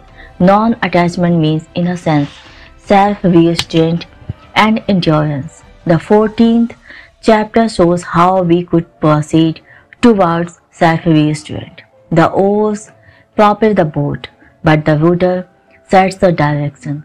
The oars and rudder both are necessary. In the same way, discernment and self-restraint both are needed to separate the self from the bodily pleasure and pains. Just as a doctor examines the health of a patient and prescribes treatment, the Lord has examined the entire Prakriti, analyzed it and diagnosed the diseases. Prakriti has been neatly classified here. There is a principle in diplomacy that if we could create dissensions and divisions in the enemy's camp, the enemy can soon be vanquished. The Lord has done the same here. Prakriti of everything and every being consists of three constituents, just as in Ayurveda, the Indian system of medicine. Nature is divided in three categories: Kapha, Phalgam, Pitta, Bile, and Vata, wind. Prakriti has three gunas, modes: Sattva, Rajas, and Tamas. All things comprise of these three qualities, the difference being only in their proportion. Only when we separate the self from all of them could we succeed in separating it from the body. To examine these gunas and to conquer them is the way to separate the self from the body. With restraint and firmness, we have to go on subduing and conquering them one by one and reach the final destination. Bodily labor, cure for tamas. Let us take tamas first. We are observing its terrible consequences in the present social situation. Its main consequences is laziness. which in turn gives rise to sleep and blunders. Only if we overcome all the three things, we may take it that we have conquered tamas. Among them, laziness is extremely dreadful. It ruins the best among men. It is an enemy which destroys the peace and happiness in the society. It spoils everyone, from child to an old man. It spares no one. It always lies in wait to pounce on us and strikes at the slightest opportunity. A little more food induces us to lie down, and little more sleep makes us dull. Everything is in vain until this laziness is overcome. But strangely, we look forward to idleness. We want to earn as much as possible in as little time as possible, so that we could relax later. The idea is to earn a lot to provide for idleness later. We believe that we must get rest in old days, but this is an erroneous idea. If we lead our life in a right way, we shall be able to work even in old age. In fact, we could be of better service in old age because of our experience, and still we seek rest at that time. We should be alert lest indolence should get the better of us. King Nal was a great man, but once he did not wash his feet properly, and it is said that Kali, the evil spirit, entered into his body through the dry spot on the foot. Although Nal was pure and clean in all respects, a little neglect, a little laziness gave Kali an opportunity to enter into him. But our negligence is so total that indolence can gain an entry into us at any time, from anywhere. When the body becomes indolent, the mind and the intellect follow suit. The present day structure of the society rests on laziness. This has given rise to innumerable miseries.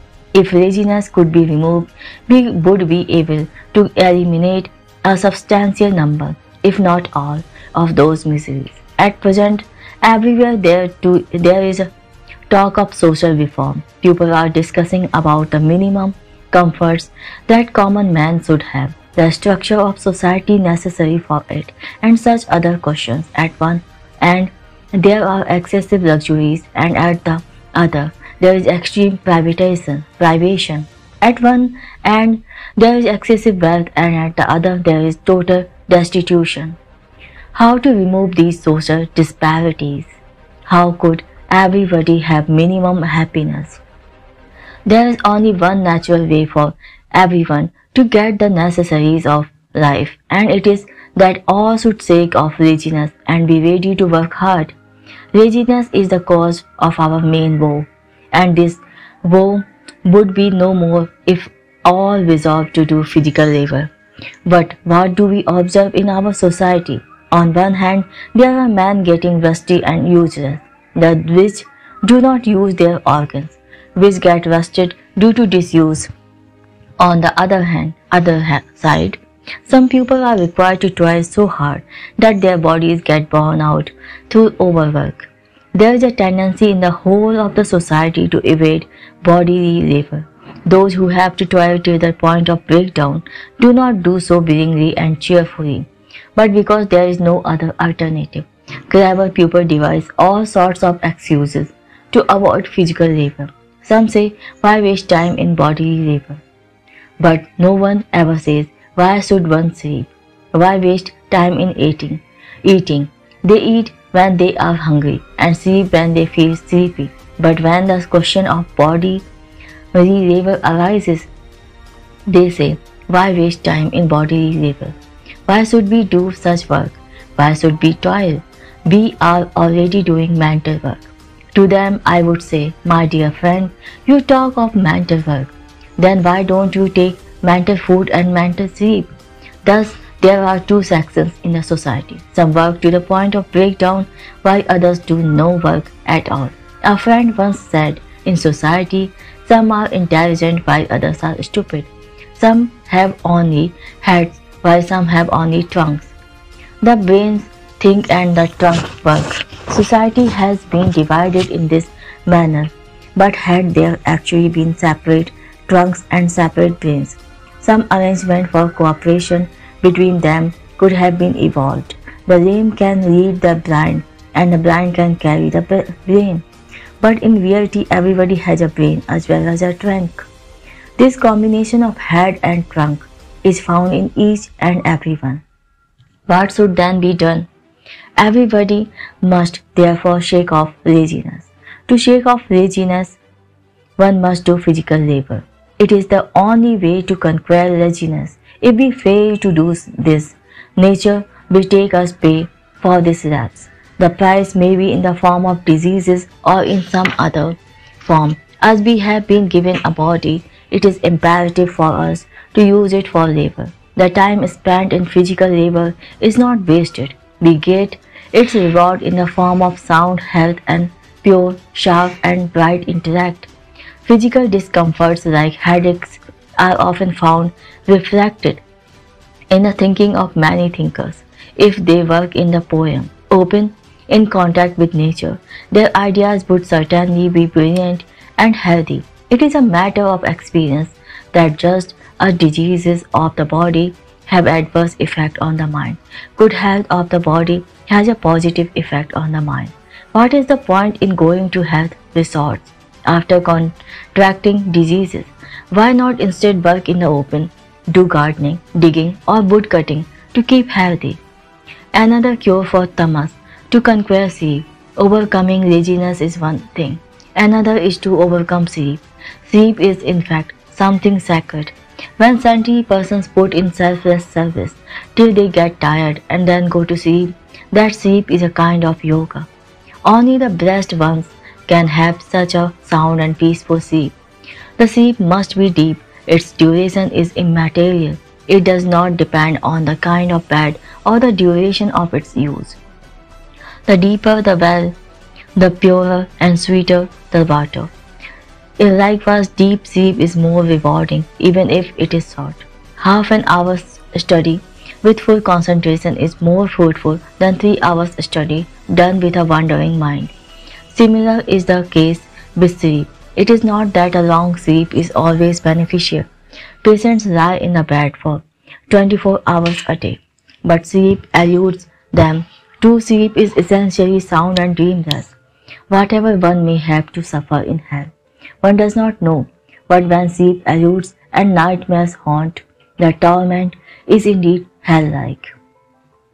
Troubled by such a situation, the Vedic sage says, Paradus Swapnam Suva, let me not have such a cruel sleep full of nightmares. The sleep is meant to give us best if all kinds of dreams and thoughts are said therein too. Where is the question of rest? How can we have deep and sound sleep? The cure for laziness is applicable here too. The body should be continuously used. Then one will sleep like a log. The moment one retires to bed, sleep is like death on a small scale. One must prepare thoroughly throughout the day to have such a nice sleep. The body must get completely exhausted. Shakespeare has said, uneasy lies the head that wears a crown. A king cannot sleep. One of the reasons is that he does not do any body labor. One who is sleepy during the day is bound to be awake when it is time for sleep. Keeping the body and the intellect idle during the day is nothing but sleep. Then the mind wanders at the time of sleep, and the body too does not get real rest. Then one just keeps lying in the bed. Life is given to us to attain its highest ends, to fulfill its mission. If half of it is eaten up by sleep, how can anything worthwhile be achieved in life? When a lot of time is consumed in sleep, the third manifestation of tamas, blunders, occurs naturally. A sleepy man's mind is not alert. That results in unattentiveness. Too much sleep gives rise to laziness, which results in forgetfulness. And this forgetfulness is detrimental to spiritual progress. It is in fact harmful, even in worldly affairs. But it has become a normal phenomenon in our society. Nobody feels that it is a grave fraud. We fix up an appointment with somebody and miss it, and then say casually that we forgot about it. We have no sense of having erred and do not feel bad about it. And the one to whom this answer is given is also satisfied with this explanation. It looks as though people think that there is no remedy or forgetfulness, but such negligence is harmful both in worldly and spiritual matter. Forgetfulness is a serious disease. It corrodes the intellect and saps the vitality of life. Lethargy of the mind is the cause of forgetfulness. If the mind is awake, it will not forget things. Inattentive mind is bound to contract the disease of forgetfulness. Hence Lord Buddha had said, Pamado machuno mata padam, forgetfulness is death itself. To overcome it, one must conquer laziness and sleep. Do physical work and be ever alert. Whatever you do, do it later after due deliberation. Nothing should be done casually and impulsively. Thinking should precede as well as follow action. The Lord in the form of reason should be present in all the stages of an action.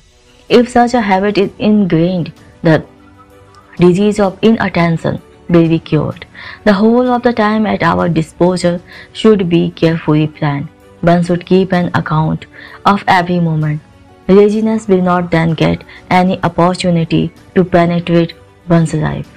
Efforts should thus be made to conquer tamas in all its forms. Cure for rajas, living within the bounds of Swadharma. Thereafter we should turn to rajas. Rajas too is a terrible foe. It is the other side of tamas in fact. Rajas and tamas should be considered interchangeable terms. After resting for long, the body feels like doing something, and after too much activity, it seeks rest. Thus, rajas follows tamas, and vice versa. Wherever one of them is there, the other is invariably present, like bread in the oven with the flames below and the embers above. Man is caught between rajas and tamas. They toss him towards each other and together ruin him. His life is spent in getting kicked around by rajas and tamas, like a football. The main characteristic of rajas is the itch and ambition to engage in all sorts of activities. There is an intense desire to do daring deeds. Rajas gives rise to limitless hunger for and attachment to actions. Then it becomes impossible to withstand the onslaught of desires and passions. Man wants to do something or the other. He feels an urge to move mountains, to fill up lakes and create new ones in the deserts. He wants to dig a Suez Canal here and a Panama Canal there. He is completely seized with such wild ideas. There is no thought except that of doing this or that thing. A child takes a piece of cloth, cuts it up and tries to make something out of its pieces. Activities impaired by rajas are of the same kind. Man is then never satisfied with what exists and wants to interfere with everything. He sees a bird, wants to fly and makes aeroplane. He sees a fish, wants to live like it in water and makes submarines. Thus, in spite of being a human being, he feels a sense of achievements in emulating the birds and the fish. Although residing in a human body, he yearns to enter into the bodies of other beings to have different experiences. Some even wants to go to Mars. The mind is thus never at rest. It wanders all the time. A multitude of desires possesses man like an evil spirit. He wants change, activity, excitement. He is not satisfied letting things alone. He feels that if the things remain in their places in spite of him, it is an effort to him. A vessel cannot contain the energy within him and bangs anything which comes in his way without rhyme or reason. Rajas is always gushing forth, driving man to do this or that. It makes man dig the earth and bring out stones which he then calls diamond. It makes him dip deep into the sea and bring out rubbish which he then calls pearls. He then pierces holes through them and through his own nose and ears as well, so that those could be born there. Why does a man do all this? All this under the influence of Rajas. Another effect of Rajas is the loss of stability and patience.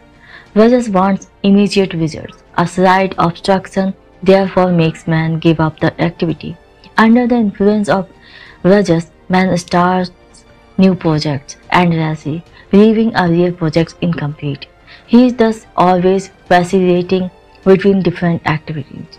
As a result, nothing concrete is achieved. Rajasam chalam dhruvam. A Rajasic activity is invariably marked with fickleness, wavering, and lack of firmness. A man with Rajas is like a child who shows a seed and impatiently digs after a few minutes to find out whether it has sprouted. He is impatient to have everything quickly and lacks restraint. He does not know how to plant his feet firmly on the ground. Having done some work at a place and earned some recognition, he wants to go to other place, seeking recognition there, rather than doing concrete work steadily at one place. He prefers hopping from place to place in the pursuit of name and fame. His mind is fixed on that only. This lands him in a terrible condition. Under the influence of Rajas, man intrudes into all sorts of activities. He forgets his Swadharma. In fact, performance of Swadharma implies giving up all the other activities. Karma Yoga, as enjoyed by the Gita, is a cure for Rajas. Everything in Rajas is unsteady and fickle. If the water falling on a mountain top runs down in different directions, all of it disappears eventually. But if it flows down in a single stream, it becomes a river, gathers strength and benefits all. Similarly, if a man concentrates all his energy and applies it to a single task in an orderly manner, instead of frittering it away in a variety of activities, it will prove fruitful. That is why pursuit of Swadharma is important. One should therefore always reflect upon one's Swadharma and devote all the energies to it. The mind should never be drawn to anything else. This is the test for Swadharma. Karma Yoga does not mean excessive or stupendous work. Karma Yoga is not about how much you work. Karma Yoga of Gita is something quite different. The distinctive feature of Karma Yoga is the performance of Swadharma, which is in tune with our nature and which comes to us naturally and inescapably, without any attention to the fruit and progressive purification of the mind thereby. Otherwise, activities are continually going on in the world. Karma Yoga means doing everything with a particular frame of mind. Sowing seeds in the field is not the same thing as throwing them here and there. There is a world of difference between these two actions. We know what we gain by sowing seeds and what we lose by throwing them. Karma that the Gita prescribes is like sowing the seeds. There is tremendous potency in performing one's Swadharma, which is one's duty. Here no effort is too great. There is therefore no scope for running around helter-skelter. How to determine one's Swadharma? How to determine one's Swadharma? The only reply to this question is that is natural. It comes naturally to everyone. The very idea of going in search of it is strange. When a man is born, his Swadharma too takes birth. Swadharma, like one's mother, is not to be searched for. It is already there when one is born. The world existed before we were born and it will be there after our departure. We are a part of the stream of existence. Service of our parents and our neighbors is our naturally accruing duty. We also have the experience of our inborn natural urges. They are common to all. We feel hunger and thirst. It is therefore our natural dharma to feed the hungry and give water to the thirsty. Serving others, doing good to others is thus our dharma, which we do not have to go in search for. In fact, if we find that there is a search on for Swadharma, it is a sure sign that there is something wrong. Something is being done which is neither rightful nor righteous. A man devoted to service does not have to search for the type and form of service. He finds his work laid out before him, but it has to be borne in mind that what appears to have come unsought is not necessarily a writer's duty. Suppose a farmer comes to me at night and says, "Let us shift the fence of my farm by a few feet so that the area of my farm will be larger." We can do it unnoticed. Although this work has certainly come unsought before me, it is clearly not my duty, as it is unethical. The Chaturvarnya system appeals to me essentially because there are naturalness and dharma, duties in it. Nothing can be gained by evading one's swadharma. My birth gives me my parents. Can I say that I do not like them? Whatever I might feel, they will continue to be my parents. The parents' calling comes naturally to the children. It is a distinguishing characteristic of Chaturvarnya that the pupils should continue to follow their ancestral callings, provided they are not unethical. This system has now decayed and adherence to it has become difficult, but it would be nice if it could be properly reformed and revived. Nowadays, the first 25 to 30 years of life are spent in learning a new vocation, and thereafter people try to get a job or start a business. Thus one spends the first 25 years of his life without doing anything else, and this education has absolutely no connection with life. This period is taken as a time for preparation for the life ahead, which perhaps means that it is not part of life. Life is to come later. It is as if one has to get education first and live thereafter. Learning and living have thus been divorced from each other, but anything unrelated to living is akin to death. The average expectation of life in India is 23 years and people spend 25 years in learning a vocation. The best and the most precious period in life, which should be used in fulfilling oneself through energetic and enthusiastic service to the society, is thus wasted. But life is not child's play. It is indeed tragic that a valuable part of life is wasted in finding a calling. To avoid this, Hinduism has devised the concept of Varna Dharma. But even if the concept of Chaturvarnya is set aside, everybody in all the nations of the world has his Swadharma accrued to him even where there is no such system. All of us are born in a stream, in a continuum, in a particular situation, and that defines our duties. It is therefore imperative that one is not attracted to duties which are out of context from the situation that one is placed in, even though they appear good and attractive. In fact, they should not be called duties at all. Often a distant thing looks attractive and man is taken in by it. A man surrounded by fog feels that the fog is denser at a distance, although it is equally dense everywhere. Thus, things that are closer often go unnoticed, and man feels attracted to what is distant. But this is a delusion that must be shunned. Swadharma may appear to be commonplace, imperfect and uninteresting. Still, that alone is good and beneficial. When a man is drowning in the sea, it is the log floating near him, however rough and misshapen, that will save him. There may be a number of beautiful pieces of polished and carved wood in a carpenter's workshop. They are of no use to the man who is struggling for life in the sea.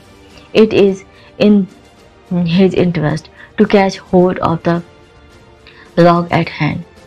Likewise, the calling that has come to me as Swadharma is beneficial to me. Even if it appears unattractive and commonplace, I should follow it and be immersed in it. Therein lies my redemption. If I set out to search for another sphere of service, I may end up losing both of them and also the very urge for service. One must therefore be ever absorbed in the performance of Swadharma. When one is absorbed in Swadharma, Rajas loses its force because the mind gets concentrated. It then never swerves from Swadharma. Fickle Rajas then becomes powerless. If a river is deep It can contain within its banks the onrush of any quantity of water without getting unduly disturbed. The river of Swadharma can likewise hold all the force and power of man. Energy spent in the performance of Swadharma is never too much. Pour all your energy into it, and then the restlessness, which is a distinctive characteristic of Rajas, will disappear. The sting of figureness will be broken. This is the way to conquer Rajas. How to deal with Sattva? What now remains is Sattva. One must be very careful in dealing with it. How can one detach the self from Sattva? It is a matter for subtle thinking. Sattva is not to be completely destroyed. Rajas and Tamas are to be completely rooted out. But the matter is different with Sattva. If a big mob is gathered at a place and it is to be dispersed, the police are ordered to shoot below the waist, so the people are not killed, but they do get wounded. Sattva is also to be bounded. It is not to be killed. After the disappearance of Rajas and Tamas, pure Sattva remains. So long as the body is there, one must be in some mode or the other. What then does detachment from Sattva means? When we have Sattva, we become proud of it. This drags down the self from its true nature. If we want bright light from a lantern, the soot deposit inside its chimney has to be wiped off. But this is not sufficient. The dust on the outer surface of the chimney has also to be removed. In the same way, the soot of tamas has to be wiped off, and then the dust of rajas should also be removed, so that the light of the self could spread. Only the green grass of pure sattva then remains between the light and us. Should the chimney be broken now? No. The lantern will then become useless. It needs the chimney. Therefore, instead of breaking the glass, one should fix a piece of paper on it in such a way that we can have the light but avoid its glare. Conquering sattva means eliminating of pride about and attachment to sattva. We should make use of sattva, but that has to be done with care and skill. Sattva should be freed from pride. How to overcome the pride that I have sattva in me? Constant practice is a way which will make it our second nature. Continuous performance of sattvic actions withers the pride about it. Through such actions, sattva becomes an integral part of our being. It should not remain a guest. It should rather become a member of the family. We feel proud of things that we do once in a while. We sleep daily but do not consider it something special and do not talk about it.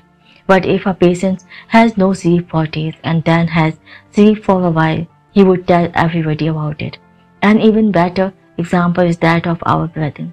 We breathe for 24 hours a day, but never talk about it or brag about it. A piece of straw may be carried along the stream of a river for miles. It will not brag about it, but swimming a few feet against the current will make one extremely proud of it. In short, one does not feel proud of something when it is natural. We feel proud when some good action gets done through our hands. Why? Because it has not happened in the routine course. When a child does something good, the mother pats it on the back. Otherwise, the child is familiar with the mother's scolding only. When in the thick darkness of night there is only one firefly, look how proudly it shows itself off. It does not display its light steadily all the time. It twinkles and stops and twinkles again. That intermittent light fascinates us. A steady light does not attract us to that extent. Unbroken continuity makes a thing appear natural. But one does not feel that there is anything special about it. Likewise, if all of our actions become sattvic, sattva will become part of our nature. A lion is not proud of its prowess. It is not even conscious of it. Sattvic attitude should thus become so natural that one is no longer conscious of it. Giving light is natural to the sun. It takes no pride in it. In fact, for it to exist means to give light. A sattvic man should attain the same state. Sattva should be deeply ingrained in him. It should pervade every pore of this being. Then he would not feel proud of it. This is one stratagem for subduing and overcoming sattva. Another is to give up attachment even to sattva. Pride and attachment are two distinct things. This is a subtle idea which can be understood more readily by means of illustrations. The pride of sattva may disappear, but attachment to it may still remain. Take for example breathing. One does not feel proud about it, but attachment to it is very much there. We cannot stop breathing even for a few minutes. It goes on though there is no sense of achievement. Socrates was snub-nosed and people used to make fun of it. But the witty Socrates would say, in fact, it is to my nose which is beautiful, as wide nostrils takes in more air. The point is that one feels attachment to sattva. Take for example compassion for all creatures. It is a good quality, but we should be able to keep away from attachment to it. We should have compassion, but no attachment to it. The saints can guide others because they possess sattva. Their compassion attracts people to them so much so that the whole world showers love on them. As love has reached its zenith in them, they receive love from the whole universe.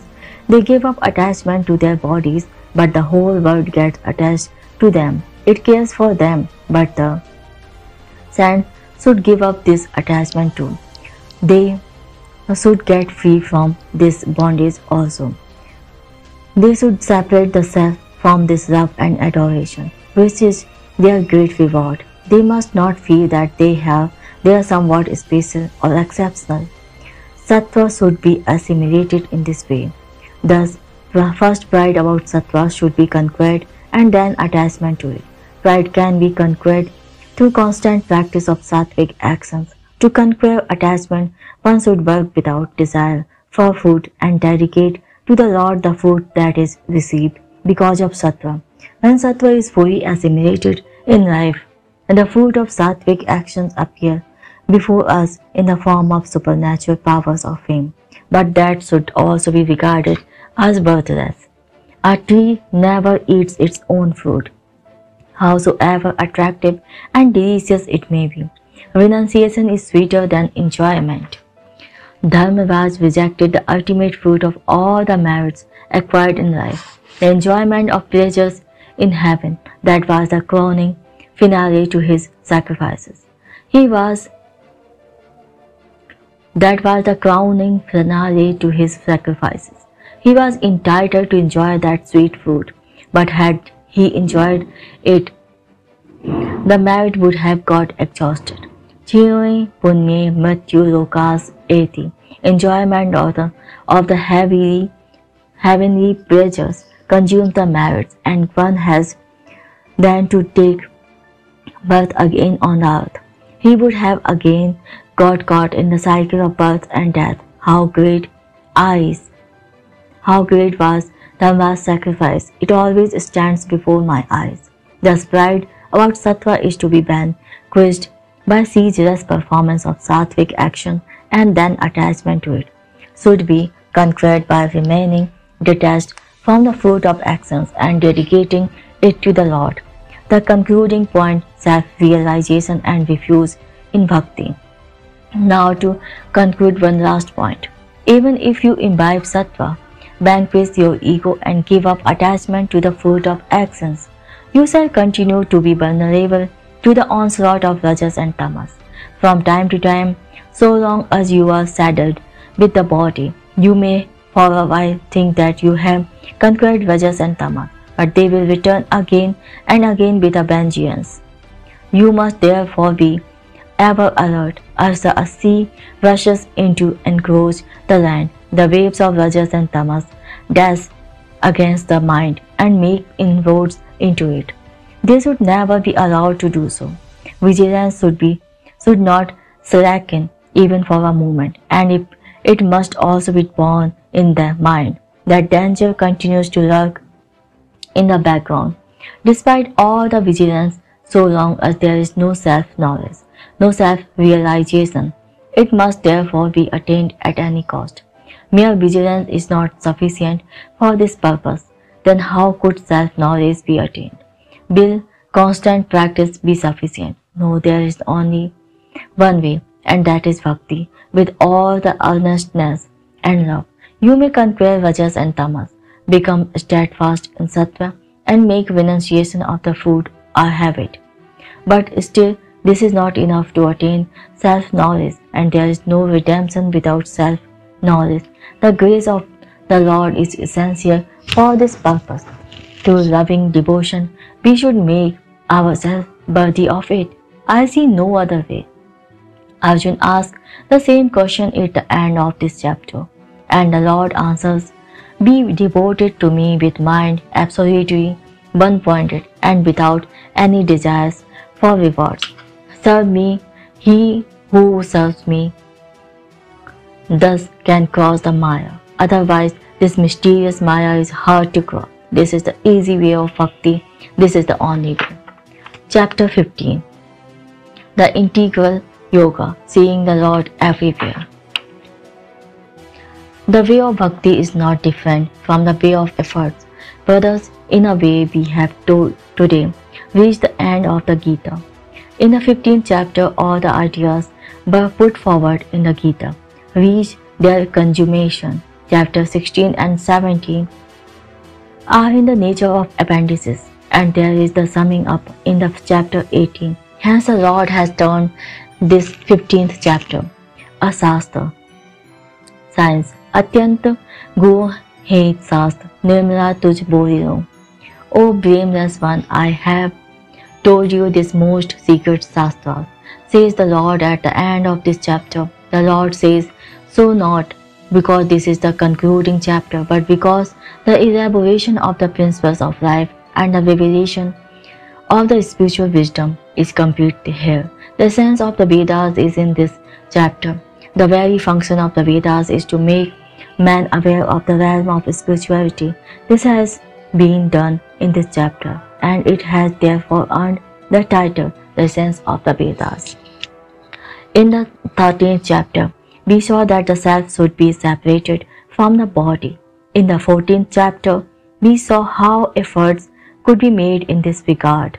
Rajas and tamas should be resolutely forsaken. Sattva should be developed and attachment to it should be overcome. The fruit received because of it should be renounced. Efforts should be continued in this way. In the end, we were told that self-realization is indispensable for those efforts to be wholly successful, and self-realization is possible only through bhakti.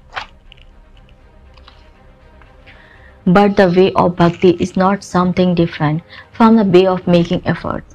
To suggest this, the sansar has been compared at the beginning of the 15th chapter to a great tree. This tree has enormous branches that are nourished by the three gunas. It is said right at the beginning that this tree should be cut down with the acts of detachment and dispassion. It is clear that the ways and means described in the last chapter have been mentioned here again. Rajas and tamas are to be destroyed and sattva nourished and developed. One is the destructive aspect and the other is the constructive one, but both of them belong to the same work. Just as removing weeds and sowing seeds are two parts of the same job. There are three brothers in the Ramayana: Ravan, Kumbhakarna and Vibhishan. Kumbhakarna is the embodiment tamas, Ravan that of rajas, and Vibhishan that of sattva. The drama of the Ramayana with these three characters is being continuously enacted inside our body. In this drama, Ravan and Kumbhakarna ought to be killed. Only the Vibhishan principle, provided it takes refuge at the feet of the Lord, may be nurtured, as it can help our progress. We saw this in the 14th chapter. This has been repeated at the beginning of the 15th chapter. Cut down the sansar tree full of sattva, rajas, tamas by the acts of detachment. The Gita is here placing before us the ideal of the lotus flower. In the Indian culture, The best and the noblest things in life are described using the simile of the lotus. The lotus is the symbol of Indian culture. It expresses the most elevated thoughts. It is green and pure and remains unsoiled by the mud around. Sanctity and detachment are its distinguishing characteristics. Different organs of the Lord are therefore described employing the simile of the lotus. He has lotus eyes, lotus feet, lotus heart, and so on. It is meant to show and impress on us that everywhere there is a beauty, holiness, and detachment. This chapter is intended to take the sadhana described in the last chapter to its fulfillment. This fulfillment takes place when bhakti and self-knowledge are combined with the effort. Bhakti is also a part of the effort. Bhakti and self-realization are parts of same spiritual discipline. The Vedic sage says, Yo jaga tam richa kamyante yo jaga tamusamani yanti. Vedas love him who is awake. They come to meet him. It means that Jnana and Bhakti come to him who is awake. Bhakti and Jnana are not different from the effort. They in fact make the effort interesting and add flavor to it. This is what this chapter intends to show. The nature of Jnana and Bhakti that is revealed here must be grasped with full concentration. Bhakti makes the effort easier. I cannot cut up the life. I just cannot conceive that karma, Jnana and Bhakti are disconnected from each other. It is just not true. Let us take the example of cooking in this jail. Some of us do this job. If a man does not know cooking, he would make a mess of it. Food will either be undercooked or burnt. But even if a man knows no cooking, he would still not be fit for the job if he has no love or devotion for the work. If he does not well, this food is meant for my brothers, that is, for the Lord himself. I should prepare it as best as I can. This is service to the Lord himself. Thus cooking needs knowledge as well as love. Food would not be tasty unless there is bhakti in the heart while cooking. That is why nobody can cook better than the mother. Who else can do it with the same love and care? Cooking needs hard work or penance as well.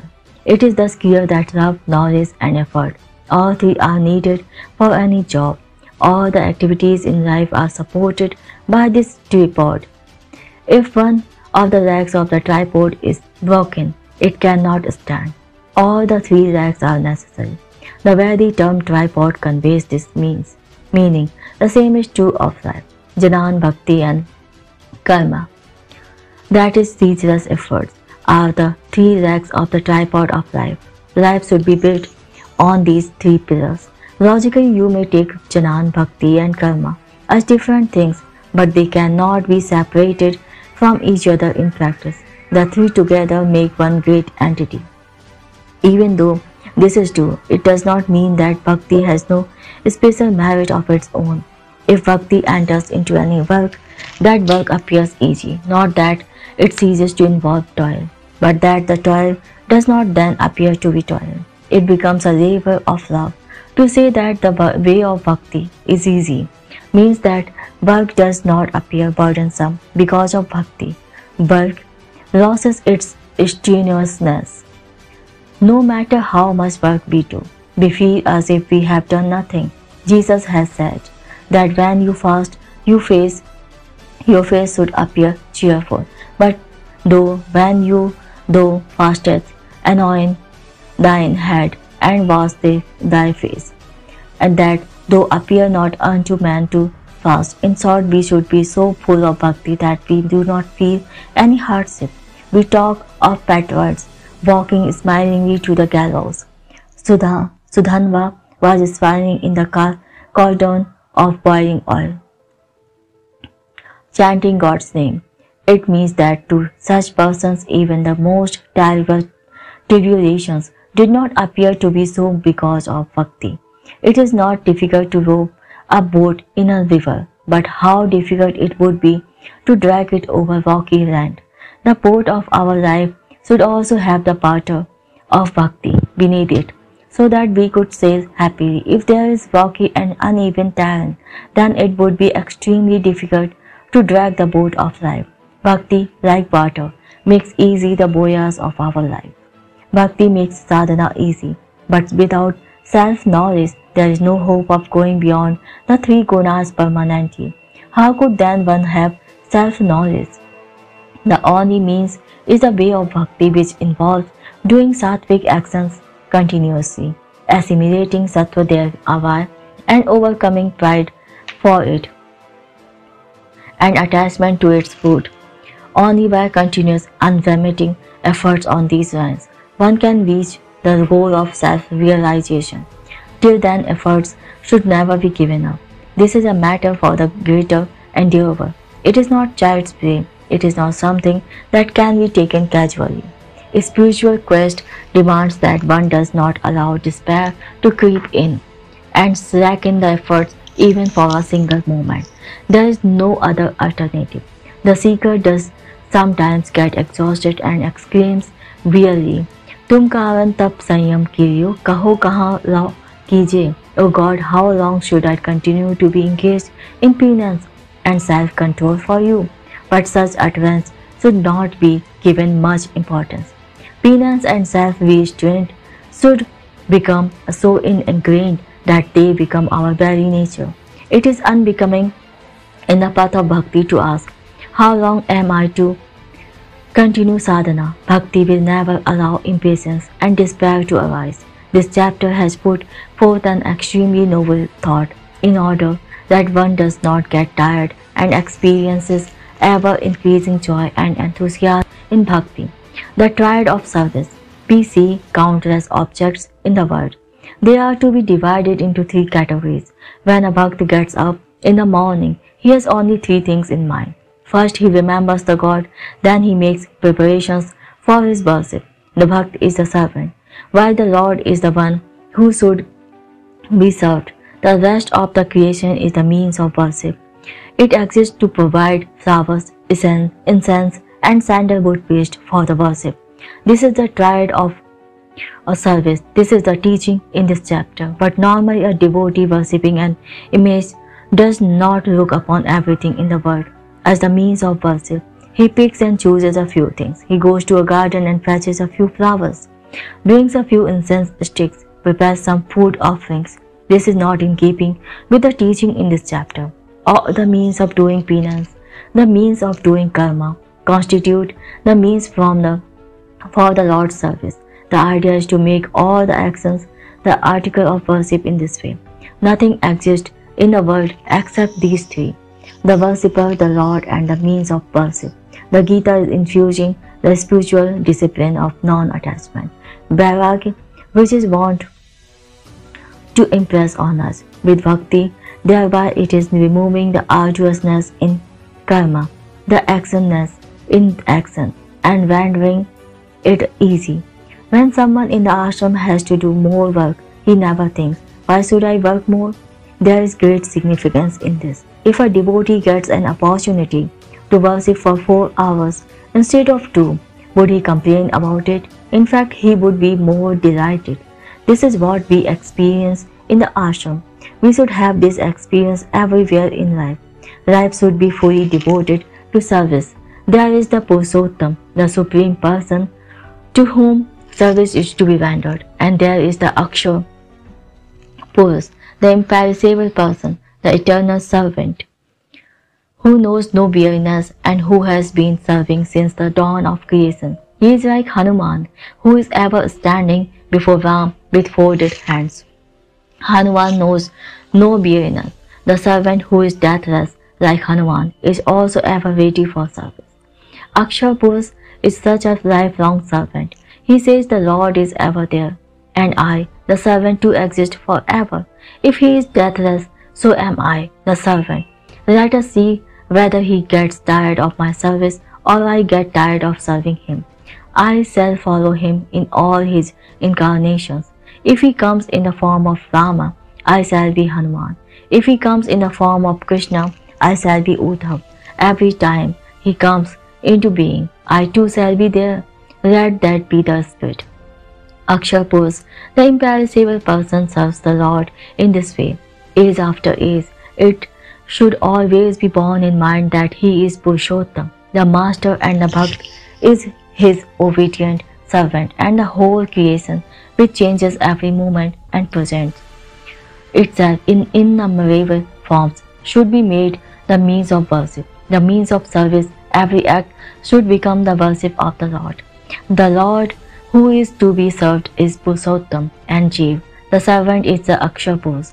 Both are imperishable, but the creation around us, which provides the means for service, is perishable, and its perishability has profound significance. It is not a defect, it is its glory. It is because of this that the creation is ever new. Yesterday's flowers will not do for today's worship. Every day you can have fresh flowers. That the creation is perishable is a great blessing. It adds to the glory and splendor of service. Just as I use fresh flowers daily for worship, I shall also put on new bodies and serve the Lord. I shall go on giving new forms to my means of worship. That is what the Bhakta aspires for. Beauty is because of perishability. Today's moon is not the same as yesterday's. Tomorrow's moon will also be different. It exudes a different kind of charm every day. What a joy it is to behold the 2 days old waxing moon. It is the second day's moon that shines on the forehead of Lord Shiva. The beauty of the 8th-day moon is quite different. Only a few stars are seen in the sky that night. On the full moon night, stars are almost invisible. In the full moon, we can see the Lord's face. The beauty of the new moon night is truly serene. There is calmness everywhere. Innumerable stars twinkle freely in the absence of the overpowering brightness of the moon. The new moon night celebrates freedom in its fullness. The moon on that night merges into the Lord, into the sun, from whom it receives its luminosity. Then it seems to show to the Jiva how it should surrender itself to the Lord without causing any trouble to the world. The form of the moon is ever changing, but that is in fact a source of ever new delight. It is its mutability that makes the creation perennial. The nature of the creation is like a gently flowing stream. If a stream stops flowing, it would become a stagnant pool. The power of river flows in an unbroken stream. It is forever changing. One finds joy in something if there is newness, freshness in it. Traditional rituals have laid down that the Lord should be worshipped with different leaves and flowers and fruits in different seasons. This lends newness and freshness to the worship and makes it interesting. Initially, children find the learning of the alphabet quite boring. Mastering the writing of the alphabet involves repetitive practice, and the children try to wiggle out of it, but subsequently they become familiar with different words and sentences and start reading books. Then they develop a taste for literature, get acquainted with various classics, and experience boundless joy. This happens in the realm of service as well. If the means of service are ever new, the enthusiasm for service grows and the spirit of service gets developed. It is because of the perishability of the creation that we have fresh flowers every day. The cremation grounds adds to the beauty of the town. Every day, old people die and new children are born. That makes life interesting. Had there been no death and therefore no cremation ground, life would have become a veritable hell. You would have got tired of seeing the same people day after day. In the hot summer, the earth is past, but do not be troubled. Summer days will pass. The heat of the summer is necessary to have later the joy of rainy season. If summer is not hot enough, winds will make the earth slushy. We would not then have plentiful crops. Once I was wandering about on a hot summer day. My head felt the heat and it made me happy. A friend warned me that I could fall ill. I told him the earth below is getting heated. Let this head a lump of clay to get heated like it. How joyful is the experience of receiving the shower on the heated head. But if a man is not in the habit of being out in the scorching summer heat, he would not feel like coming out in the open when it is raining. He would remain within the four walls of the house and bury his head in books. He would not dance under the grand and sacred sapphire. He would miss the divine joy. But the sage Manu was a great lover of nature. He writes in his Smriti, when it starts raining, holidays should be declared. Should the pupils sit in the ashram voting something when it is raining outside? That is the time for singing and dancing, for becoming one with the nature, watching ecstatically the meeting of the earth and the sky. Nature is itself a great teacher. In short, the perseverity of creations implies newness in the means of worship. Thus we have creation endured with energy to create and receive new means. The eternal and ever-waiting servant and the Lord. Let their game go on now. Purushottam, the Supreme Person, is giving me different means of worship and taking loving service from me. He is engaging me in various activities by putting in my hands newer and newer means. I am nothing but his instrument. How joyful be the life if this feeling, this spirit informs of life. Bhakti means service without any sense of I.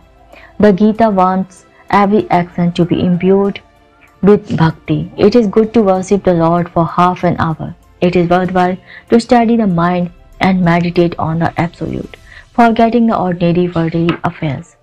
For a while, at the time of sunrise and sunset, when the splendor of sunshine is particularly appealing, such good habits must, of course, not be given up. But the Gita is not satisfied with this much only.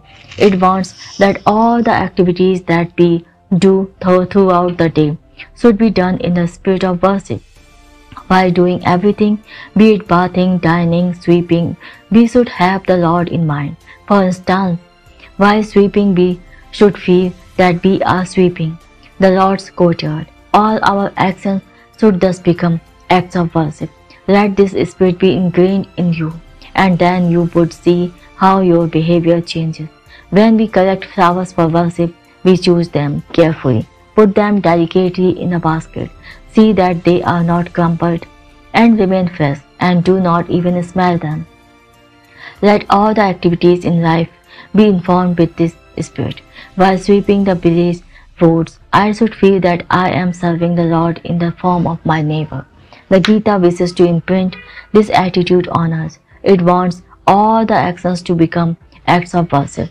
Worshipping for half an hour or so does not satisfy it.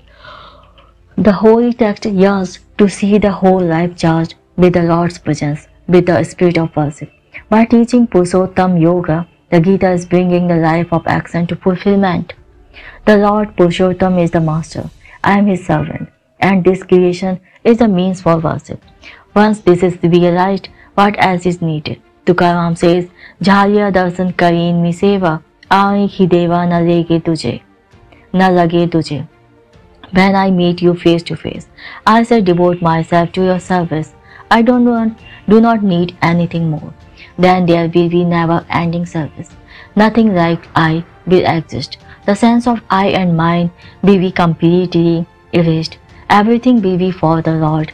There would be nothing else except bearing ourselves away for the good of others. The Gita is exhorting us repeatedly to remove the sense of I and live a life devoted to the Lord. Imbue the life with bhakti. The Lord is the master. I am the servant, and the creation is the means for service. There is then no question of getting encumbered with anything else. Life will then be free of any worries. The mark of jnana, seeing the Purush everywhere. Till now we have seen that bhakti should be combined with karma, but it is also necessary to have jnana, self-knowledge, fused with them. The Gita is not otherwise satisfied.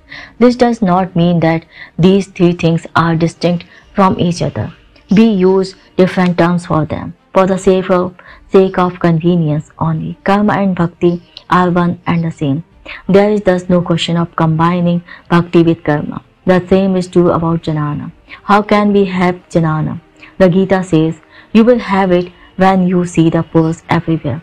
The eternal servant is Purus, the Lord, the recipient of service. The Purushottam is also Purus, and the creation which flows continuously, takes different forms and provides different things for worship, is also Purus. All are different forms of Purus only. What does this outlook imply? It implies an attitude of perfect and flawless service to all. If your sandals squeak, oil them. Keep them in good condition. The Lord is present in them all too. The spinning wheel is a means of service. Lubricate it regularly. Otherwise, it will refuse to let you spin. It too is Purus. It should be kept neat and clean and in working order. The whole creation should be seen as full of consciousness. Do not look upon it as inert. Nothing is inert. Nothing is devoid of His presence.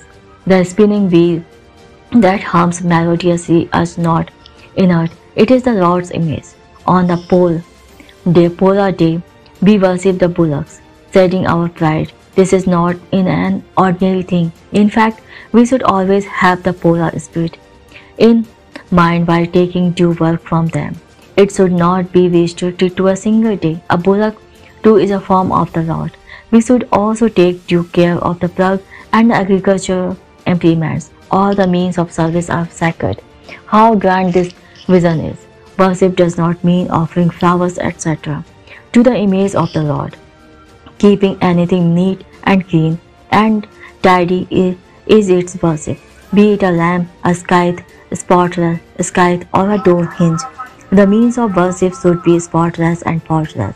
Divine consciousness pervades everything. When we have this vision, Jnana will enter into our karma. First bhakti was infused with karma, and now Jnana too is poured into it, forming the divine elixir of life. The Gita has finally brought us to the path of service that is full of Advaita, non-duality. There are three forms of Purus in the whole of the creation, and it is the Purushottam who takes all these forms.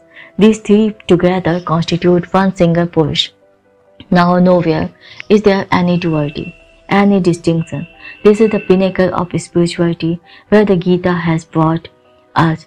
Here karma, bhakti and jnana fuse together and become one. Jiva, the lower self, Shiva, the absolute or the supreme self, and the creation become one. There is then no conflict, no contradiction between karma, bhakti and jnana. Janan Dev has given in his Amritanubhav an illustration that is dear to Maharashtra. Dev Dev Parvaru, Kije Koruni Donguru, Taisa Bhaktij Beviharu, Kam na Hoava. The temple, the image and the devotee are all carved out of single rock. Why cannot bhakti be like that? The temple, the image of the Lord and that of the devotee and flowers for worship are all carved in the same rock. A single rock takes different forms. Why should not the same thing happen in the realm of bhakti? Why cannot there be unity between the Bhakt and God even when the relationship of master and servant remains? Why cannot the creation, the means of worship, readily become the self even though they are distinct? All the three Purushas are after all one. Jnana, karma and bhakti should combine to form the spirit of life. This is the perfect Purushottam yoga. The sport of loving devotion should then go on even though the servant, the master and the means of service are one and the same. A true devotee is one who has fully assimilated this Purushottam yoga. Sarvagya to sarvabhave sarvarupi bhaje maj.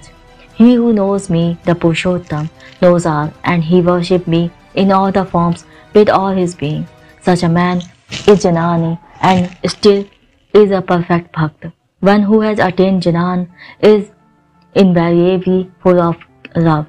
Knowing the Lord and loving Him are not two different things. If we know that something is bitter, we do not develop any love for it. Exceptions apart, bitter taste arouses dislike, but sugar immediately arouses liking. Likewise, knowing the Lord and loving Him are one and the same thing. But should one compare the Lord with so ordinary a thing as sugar? Knowing and loving Him being one and the same thing, there is no point in debating over the place of bhakti in Advait, non-duality. Ajanan Dev says, "Hain chi bhakti, hain chi gyan, ek bitter chi jaan." Know the Lord that itself is devotion as well as knowledge. Bhakti and Jnan are two names for the same thing.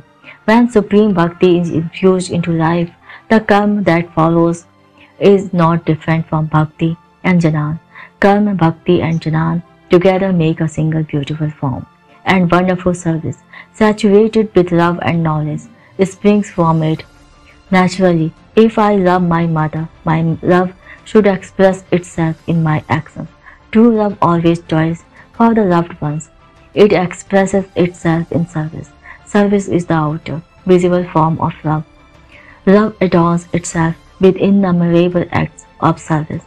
Where there is love, knowledge inevitably follows it. When I am to serve somebody, I must know what kind of service would please him. Otherwise, the service could prove to be disservice. Love must therefore have knowledge of those whom it serves. Knowledge is needed to spread the grandeur of love through actions, but love has to be there primarily. Without it, knowledge would be of little use. An action done out of love is quite different from an ordinary action. When the son comes home, tired from the field, the old mother looks at him with affection and concern and speaks a few comforting words. "My child, you really are tired, aren't you?" These few words have tremendous effect. Pour knowledge and devotion into all the action in life. This is what Purushottam Yoga means. The essence of all the Vedas is in the palm of my hands. This is the essence of all the Vedas. The Vedas are many, but Purushottam Yoga is their simple and sweet essence. Where are these Vedas? Their ways are strange indeed. The very first verse of this chapter refers to the tree having the Vedas in its leaves. The Vedas, the spiritual wisdom, are not, after all, hidden in a book. They are there in the whole universe for everybody to see. Shakespeare has spoken of books in the running brooks, sermons in stones. The Veda is not made up of words. It is not in some book. It is in the creation around us. Devote yourself to service and it will be revealed to you. Prabhate Kardasanam. One should behold one's palms in the morning. The Veda is there in those palms. They ask you to serve. See whether your hands have toiled yesterday, whether they are ready to toil today, whether your palms carry marks of labor. Prabhate Kardasanam implies that when your hands work tirelessly, that which has been ordained for you by providence will become clear. You will know what you are destined to and are supposed to do. What is the point in asking, where is the Veda? The Veda is not somewhere else. All of us have received it when we are born. We are the living embodiment of the Veda. We are the consummation of a long tradition. We are the fruit of the tree that has sprouted from the Veda seed. Within this fruit, there are seeds of innumerable Vedas. The Vedas have grown many times within us. In short, the essence of the Vedas is in our hands. It is for us to realize it.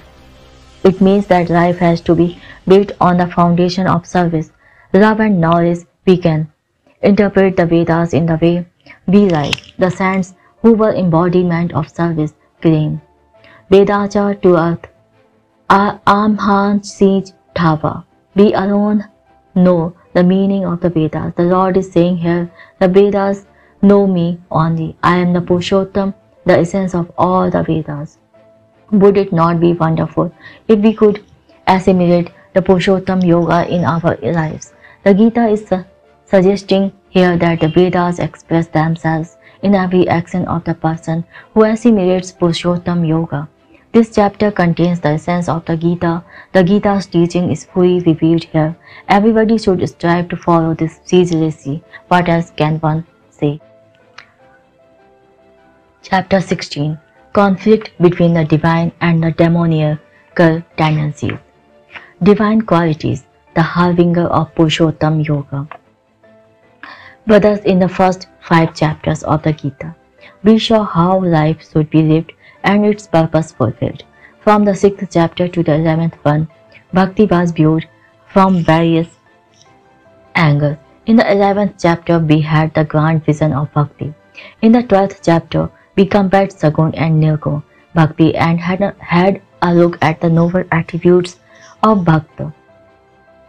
Karma and Bhakti were thus dealt with up to the 12th chapter. Jnana was then discussed in the chapter 13, 14 and 15. We learned therein that the self should be separated from the body.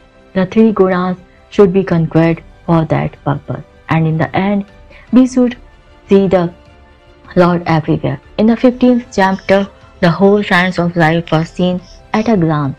Life reaches its consummation in the Purushottam Yoga. Nothing remains to be said thereafter. I cannot bear to see Karma, Jnana and Bhakti as separate entities.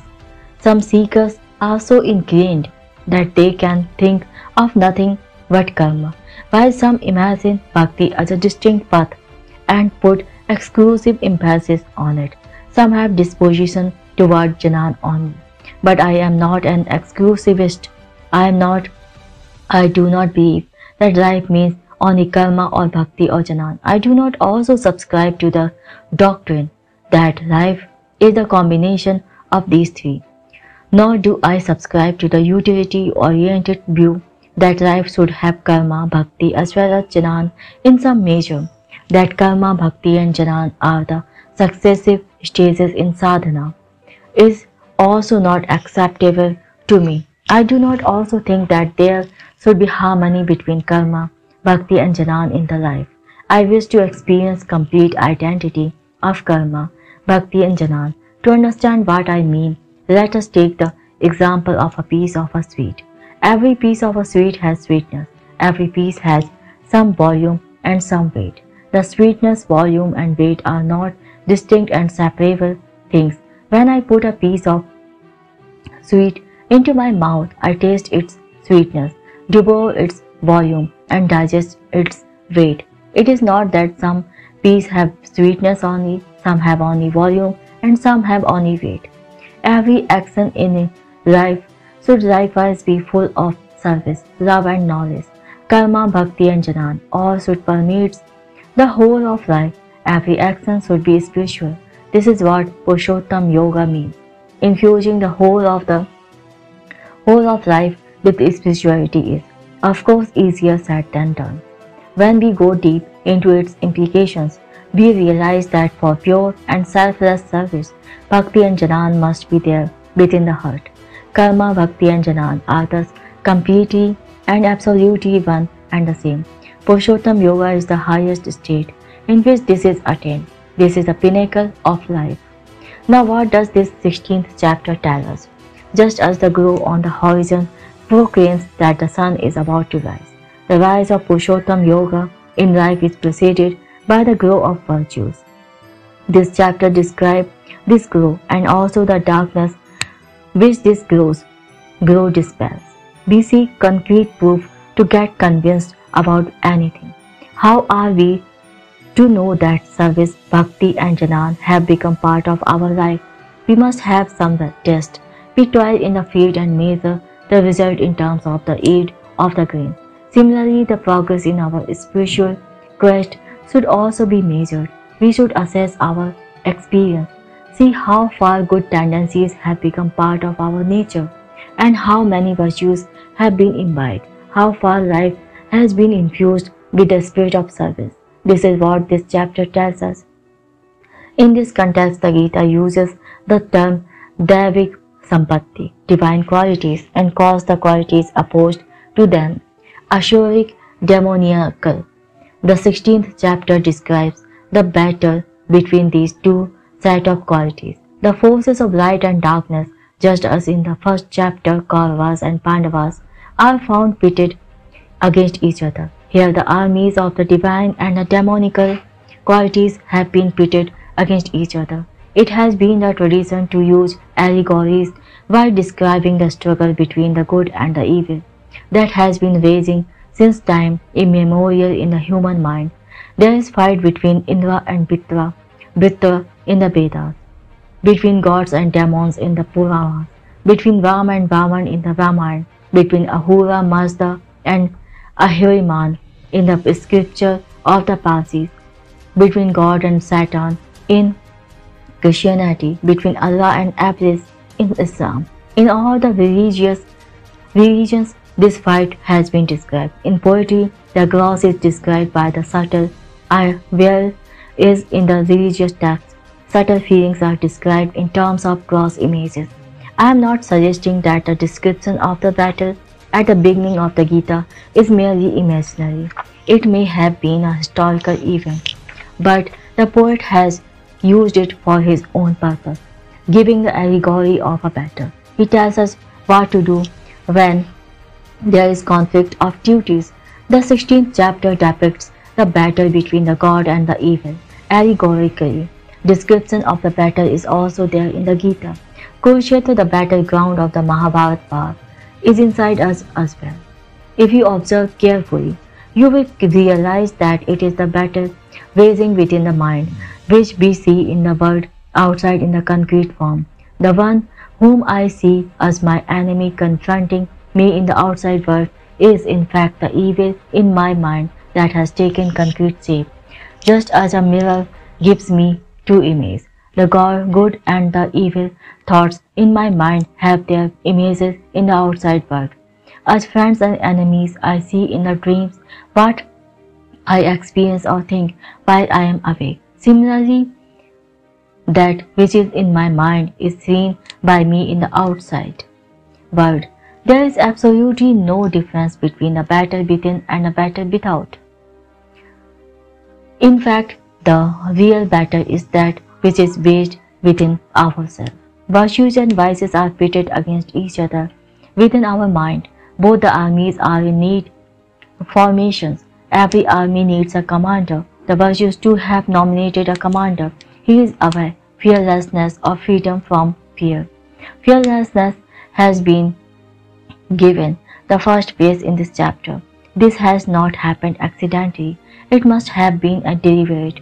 No virtue can develop without fearlessness. Virtues have no value without truthfulness, and fearlessness is essential for commitment to truth. Virtues cannot develop in an atmosphere charged with fear. In such an atmosphere, they in fact prove to be vices. In such an atmosphere, even good tendencies get weakened. Fearlessness is the leader of all the virtues. An army has to be alert about attacks, both from the front and the rear. It can be surreptitiously attacked from the rear as well. Therefore, while fearlessness is in front, humility should guard the rear. It is indeed an excellent strategy in all. 26 virtues have been listed here. You may imbibe 25 of them, excluding humility. But if your ego gets inflated thereby, an attack from the rear will make you lose whatever you have gained. That is why humility has been placed at the rear. In the absence of humility, there is no knowing when victory will turn into defeat. Virtues can be developed only by keeping fearlessness in front and humility in rear. Most of the 24 virtues in between them can be said to be synonyms of non-violence, compassion for all creatures, gentleness, forgiveness, serenity, freedom from anger and malice. All these are different terms for non-violence. In fact, all the virtues are contained in truth and non-violence. Truth and non-violence are the essence of all of them. But fearlessness and humility are in a different category. Fearlessness makes advancement possible and humility ensures safety. With truth and non-violence in our armory, we should march ahead fearlessness. We ought to move freely over the whole expanse of the vast and extensive life. There must, of course, be humility to prevent us from slipping. We can then fearlessly move ahead, carrying out experiments in truth and non-violence. In short, Truth and non-violence developed because of fearlessness and humility. Against this army of virtues, the army of vices is pitted about hypocrisy, ignorance, etc. The less and the better. We know them well. Hypocrisy is as it were ingrained in us. The whole edifice of life, as it were, stands on that foundation. And of ignorance, it can said that it has become an innocent excuse for us to cover our lapses. We seem to think that it is not, after all, a serious crime, but the Lord says that ignorance is a sin. Socrates had said just the opposite thing. In the course of his trial he said, "What you think a sin is only ignorance, and ignorance is excusable. How can there be any sin without ignorance? How can you punish ignorance?" But the Lord is saying that ignorance too is a sin. We know that ignorance of law is no excuse in a court of law. Ignorance of the divine law too is a crime. In fact, both the Lord and Socrates mean the same thing. The Lord is telling us how to look at our ignorance, while Socrates is telling us how to look at others' sin. The sins of others should be forgiven, but it is a sin to forgive ignorance in ourselves. We should not allow the least vestige of ignorance to remain in ourselves. 4 stages in the development of non-violence. Thus, the divine and the demoniacal qualities are allied against each other. We should stick to the divine qualities and shun the demoniacal ones. Development of the divine qualities like truth and non-violence has been going on since time immemorial, but still there is much to be done. There is unlimited scope for their development in social life. Even if an individual develops himself to perfection, scope of development in the social, national and global spheres remains. Individuals have to use their own development to stimulate development in others, just as manure stimulates growth of the crops. We can take in this context the example of the development of non-violence, which has been going on for ages. It is worth studying how non-violence has developed progressively. That will show how spirituality has progressively developed in life and how it can develop further. The problems of protection from violent attacks had always been there before. The non-violent means, at first we devised the idea of having a special class of fighters, the Kshatriyas, for the protection of the society, but later that class itself turned against the people. The non-violent Brahmins then had to tackle the problem of protection from the haughty and insolent Kshatriyas. Parshuram, although non-violent, took to violence and started exterminating Kshatriyas. He resorted to violence to make the Kshatriyas abandon violence. It was certainly an experiment in non-violence, but it could not succeed. Parshuram is said to have exterminated the Kshatriyas 21 times. Still they survived, as the attempt was basically flawed. How can Kshatriyas be rooted out when you yourself become a violent Kshatriya? The seed of violence survived. One may go on cutting trees, but new trees will continue to come up so long as the seeds are not destroyed. Parshuram's intention was good, but his experiment was strange. He was trying to exterminate the Kshatriyas by becoming a Kshatriya himself. In fact, he should have begun by chopping off his own head and pointing out the flawed nature of Parshuram's experiment. Not because I am wiser, I am a child before him, but I am standing on his shoulders and can therefore see much farther at his, and it appeared to me that the basis of his experiment was wrong. Resorting to violence to counter violence results only in increasing the number of the violent. But this was not realized at that time. Good-natured and well-intentioned people of that time, men of non-violence, experimented according to their lights. Parshuram was a firm believer in non-violence, and he resorted to violence, not for the sake of it, but to establish non-violence. The experiment failed. Then came the age of Rama. Brahmins again began to think about the matter. They had already given up violence and had resolved never to commit it. But then, how to repel attacks from the demons? They thought that the Kshatriyas have anyway taken to violence, so it is better to make them fight the demons. Vishwamitra therefore brought Ram and Lakshman to protect his yajna, sacrificial worship from the demons, and got the demons destroyed through them. Today we think that non-violence should be able to take care of itself. It should not be dependent on others. But sages like Vasishtha and Vishwamitra did not consider it infra-dig to utilize the services of Kshatriyas for their protection. But what would have happened? Had Vishwamitra not found Rama, he would then have preferred to die rather than take up arms.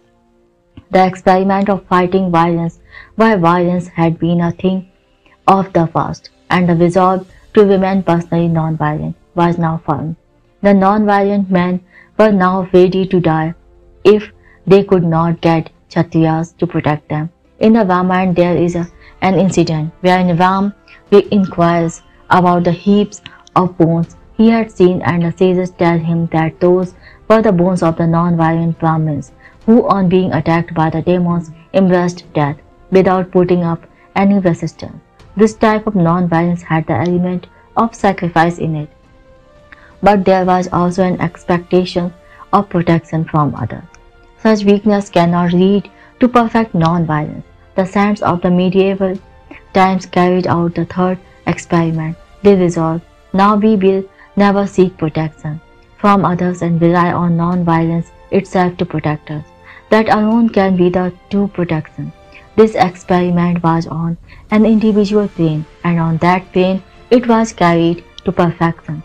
But it did not have a social dimension. Had people asked the saints what should be done in the face of a violent attack, they would perhaps have failed to give an unequivocal answer. They would perhaps have admitted their inability to give unambiguous guidance to the pupil in such an eventuality. Again, it is childish impertinence on my part to blame the saints, but I am telling you what I can see standing on their shoulders. The saints would forgive me for my comments, and I am sure that they would, as they are large-hearted. The thought of collective experiments in non-violence might have crossed their minds, but they must have thought that the situation was not ripe for such experiments. They made different experiments on the individual level only, but a science after all develops through the synthesis of experiences gained thereby. Now we are in the midst of the fourth experiment, in which the whole society is engaged in resisting violence through non-violent means. These are the four experiments in non-violence. All of the earlier experiments were imperfect, and our present experiment too is imperfect. This is but inevitable in the course of evolution, but in the context of their times, the experiments of the past were the best possible ones. After thousands of years, our present non-violent war too would appear to have a large measure of violence in it. There will be many more experiments in non-violence in future. Not only jnana, karma and bhakti, but also all the virtues have been continually developing. Only the Lord, the Supreme Self, is perfect. None else is. Purushottam Yoga in the Gita is perfect, but it is yet to be fully developed in individual and social life. The saying too go on acquiring newer and higher meanings and connotations. The sages are considered seers of the mantras, Vedic verse, not their authors, as they saw their meaning through a vision. But those are not the exclusive meanings of the mantras. More developed meanings can be seen by us. This is so, not because there is something special in us. It is on the basis of their experiments and experiences that we go ahead. I have chosen non-violence as an example and reviewed its development, as it is the essence of all the virtues, and also because we are engaged in a non-violent struggle. A great experiment in non-violence, giving up flesh eating. So far we saw how non-violent man devised ways for protection from violent attacks. This is one aspect of non-violence. We saw how non-violence has been developing in human relationships characterized by conflicts and clashes. But there is conflict between the man and the beast too. Men have still not been able to solve the conflicts among themselves, and they are also unable to live without eating the flesh of animals of lower and weaker species. Human beings have been around for thousands of years, and still they have not thought about how to live in a way befitting the human beings. They are still unable to live like human beings, but change is taking place in this respect as well. In all probability, men in prehistoric times are woods and foods only, but it appears that in the course of time, perverse thinking led most of the mankind to take to flesh eating. Good and wise man, however, did not like this and laid down a restriction that if anybody wants to eat meat, he should eat the meat of animals sacrificed in yajnas only. Their intention was to minimize violence. In the course of time, some people completely absorbed meat and others who could not do so were permitted to eat it after offering the same to the Lord and undergoing some sacrifice and penance in a yajna. Permission for meat eating only in yajna was thus for limiting violence, but this was later misused on a large scale. Performance of yajnas just to have an opportunity to eat flesh became quite common. Lord Buddha then came forward and said, "Eat flesh if you like, but at least do not do in the name of the Lord." This too was to limit violence and develop self-restraint. Thus both through yajnas and through their rejection, we learned to absorb meat in this way. We gradually gave up flesh eating. This great experiment in the history of the world took place only in India. Millions of people became vegetarians. If we are vegetarian today, we can claim no credit for that. We have not used to it because of the merits of our ancestors. We are now surprised and shocked when we hear or read that the sages of yore used to eat flesh. We cannot imagine it. It is creditable that they absorbed flesh through great efforts in spite of being used to it. We have inherited their virtues without any efforts on our part. The fact that they were not vegetarian and we are so does not mean that we are better. We have been benefited by their experience, and vegetarianism has become natural to us. We should now proceed further. We should try the experiment of giving up milk also, as it also is an animal product. It is unbecoming of man to take the milk of animals. Perhaps our descendants in the distant future would be shocked to learn that their ancestors used to drink milk. They may consider us barbarians. Some of us take a vow not to take milk. Our descendants may fail to understand why a vow was necessary at all. In short, we should go on experiments with fearlessness and humility. There is ample scope for development. No virtue has yet been developed to perfection. The three asuric ambitions, power, culture, and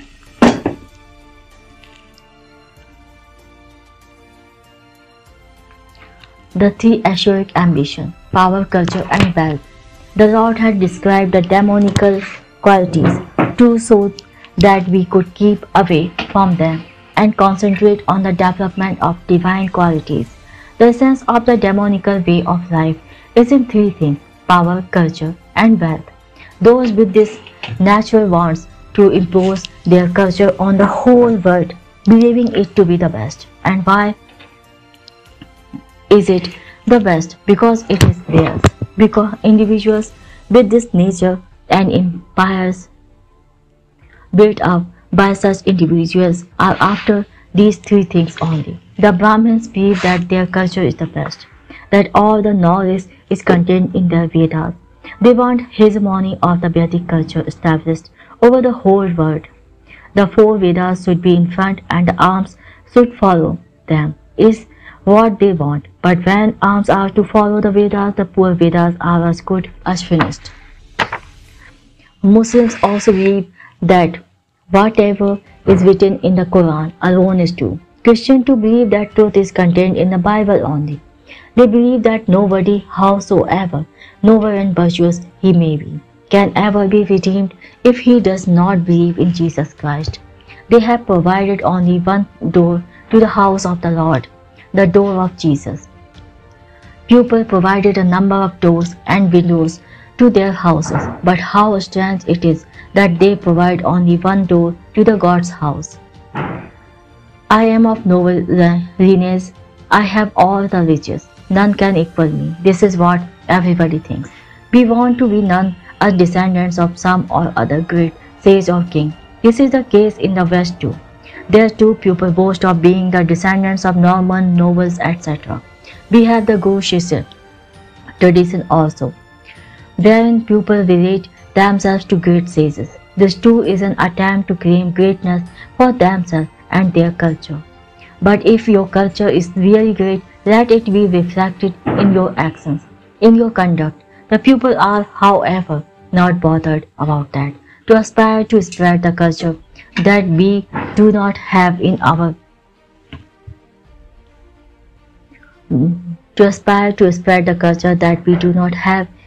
own life is a demonical, asuric way of thinking. In the same way, some people think I am the only one fit to possess all the wealth in the world. I want all that wealth and I shall have it. They claim that they want wealth to distribute it equally among all. Akbar used to feel sincerely that the Rajput kingdom should be incorporated in his empire, so that there would be a reign of peace. Modern demons want to concentrate all the wealth in their hands, ostensibly to redistribute it. For this they seek power. They want concentration in their hands. They want that their word must prevail. Everybody must follow their dictates. Freedom means obedience to them. That is what they think. Thus the demonical nature lays stress on culture, power and wealth. There was a time when the Brahmins were dominant in the society. They made laws and laid down codes of conduct. Kings bowed before them. That era passed and was followed by the age of the Kshatriyas. The Kshatriyas waged wars of conquest and fought for political supremacy. The Kshatriyas' culture too passed on in course of time. The Brahmins believed that only they were fit to be teachers. Others should learn from them. They were proud of their culture.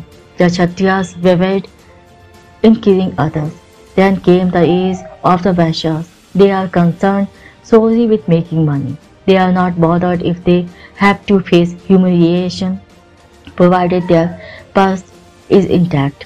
All they want is to acquire more and more money.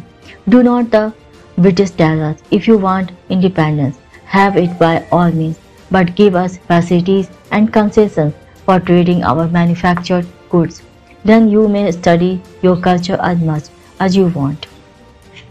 Remain poor and care for your culture. We are least bothered about that. These days, wars are fought basically for economic gains. This age too will pass on. It is indeed on its way out. Self-restraint, the scientific way to get rid of desire, anger and greed. We should try to get rid of the asuric tendencies. Desire, anger and greed represent the essence of the demonical character. These demoniacal passions have the world dancing to their tune. This dance must stop. We must shake them off. Anger and greed spring from desire.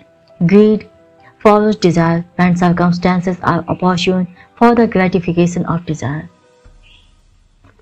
And anger follows when desire is thwarted. The Gita has enjoined us repeatedly to keep away from these three enemies. The same has been said at the end of the 16th chapter. These are the three broad gateways to hell. Road leading to hell are quite wide and there is a lot of traffic through them. One can find many companions on the way, but the path of truth is narrow. How are we to guard ourselves from desire and anger? By accepting the scientific way of self-restraint. Experience and experiments of the sense lead to the evolution of the science of life. Self-restraint is a cardinal principle of that science. Therefore, hold fast to it. Do not indulge in arguments like what will happen to the world in the sense of desire and anger. Is it not necessary to have them at least in a small measure? Desire and anger are already there in too large a measure, much more than needed. Why create unnecessary confusion? Do not worry that human ways will come to an end if desire for sensual pleasure disappears. No matter how many children you produce, a day is bound to come when the human race will disappear from the earth. This is what the scientists are telling. The earth is slowly getting colder. At one time, the earth was extremely hot. There were no living creatures on it. A time will come when the earth will become excessively cold and all life on it will come to an end. It may take millions of years, but this is bound to happen. You may go on procreating. The final dissolution of world cannot be averted. The Lord descends on the earth for the protection of dharma, righteousness, not for the protection of numbers. As long as there is one man devoted to dharma, one man who shuns sin and is committed to truth, there is no cause for worry. The Lord will take care of him. People without dharma are as good as dead. Taking all this into consideration, live in the world with self-restraint and avoid excesses. Do not follow your whims and the whims of the others as well. Lok Sangha does not mean going by what the people want. Organizing man in large numbers or succumbing wealth are not the indications of progress. Development does not depend on numbers. If population grows unchecked, man will kill one another. Firstly, they will kill birds and beasts and lose balance and will then kill and devour their own children. If desire, lust and anger are considered useful, there can be no doubt that man will end up devouring each other. Lok Sangha means showing the pupil the path of pure morality. If by freeing itself from lust and anger, the human race disappears from the earth, it may reappear en masse. One need not have worry on that count. God is unmanifest, but immanent. He would take care of all. Therefore, emancipate yourself, redeem yourself first. Do not look too far into the future. Do not worry about the whole of creation and the human race. Increase your moral strength, eschew desire, lust and anger from your mind. Free your own neck from the noose. Even if you could do this much, it is sufficient. It is a pleasure to watch the sea of sansar from a distance. How can a drowning man enjoy the beauty of the sea? The saints stand on the shore and enjoy the sight of the sea of sansar. There can be no joy without imbibing this attitude of remaining detached like the saints. Be detached like a lotus leaf. Buddha has said that the saints stand on the hilltop and look down at sansar, which then appears trivial to them. Try to do likewise, and you too would find it trivial. You would lose interest in worldly affairs. In short, the Lord has exhorted us in this chapter to shun the demonical qualities and acquire the divine ones. Let us make efforts in this direction. Chapter 17. Program for the Seeker. Disciplined life relaxes and frees the mind. Dear brothers, now we are gradually approaching the end of the Gita. In the 15th chapter, we viewed the complete philosophy of life. The 16th chapter was a sort of annexure to it. In the human mind and in the society, which is its image, a struggle between two types of tendencies, two ways of living or two types of human nature is continually going on. The 16th chapter teaches us to nurture and develop the divine nature. The 17th chapter is the second annexure. It can be said to contain Karyakram Yoga, the yoga of daily program. In this chapter, the Gita has suggested a daily routine. This chapter deals with the program for seeker. If we want our mind to feel relaxed and happy, we should have discipline in life. Our daily living should follow a well thought out design. It is only when the life proceeds within particular preset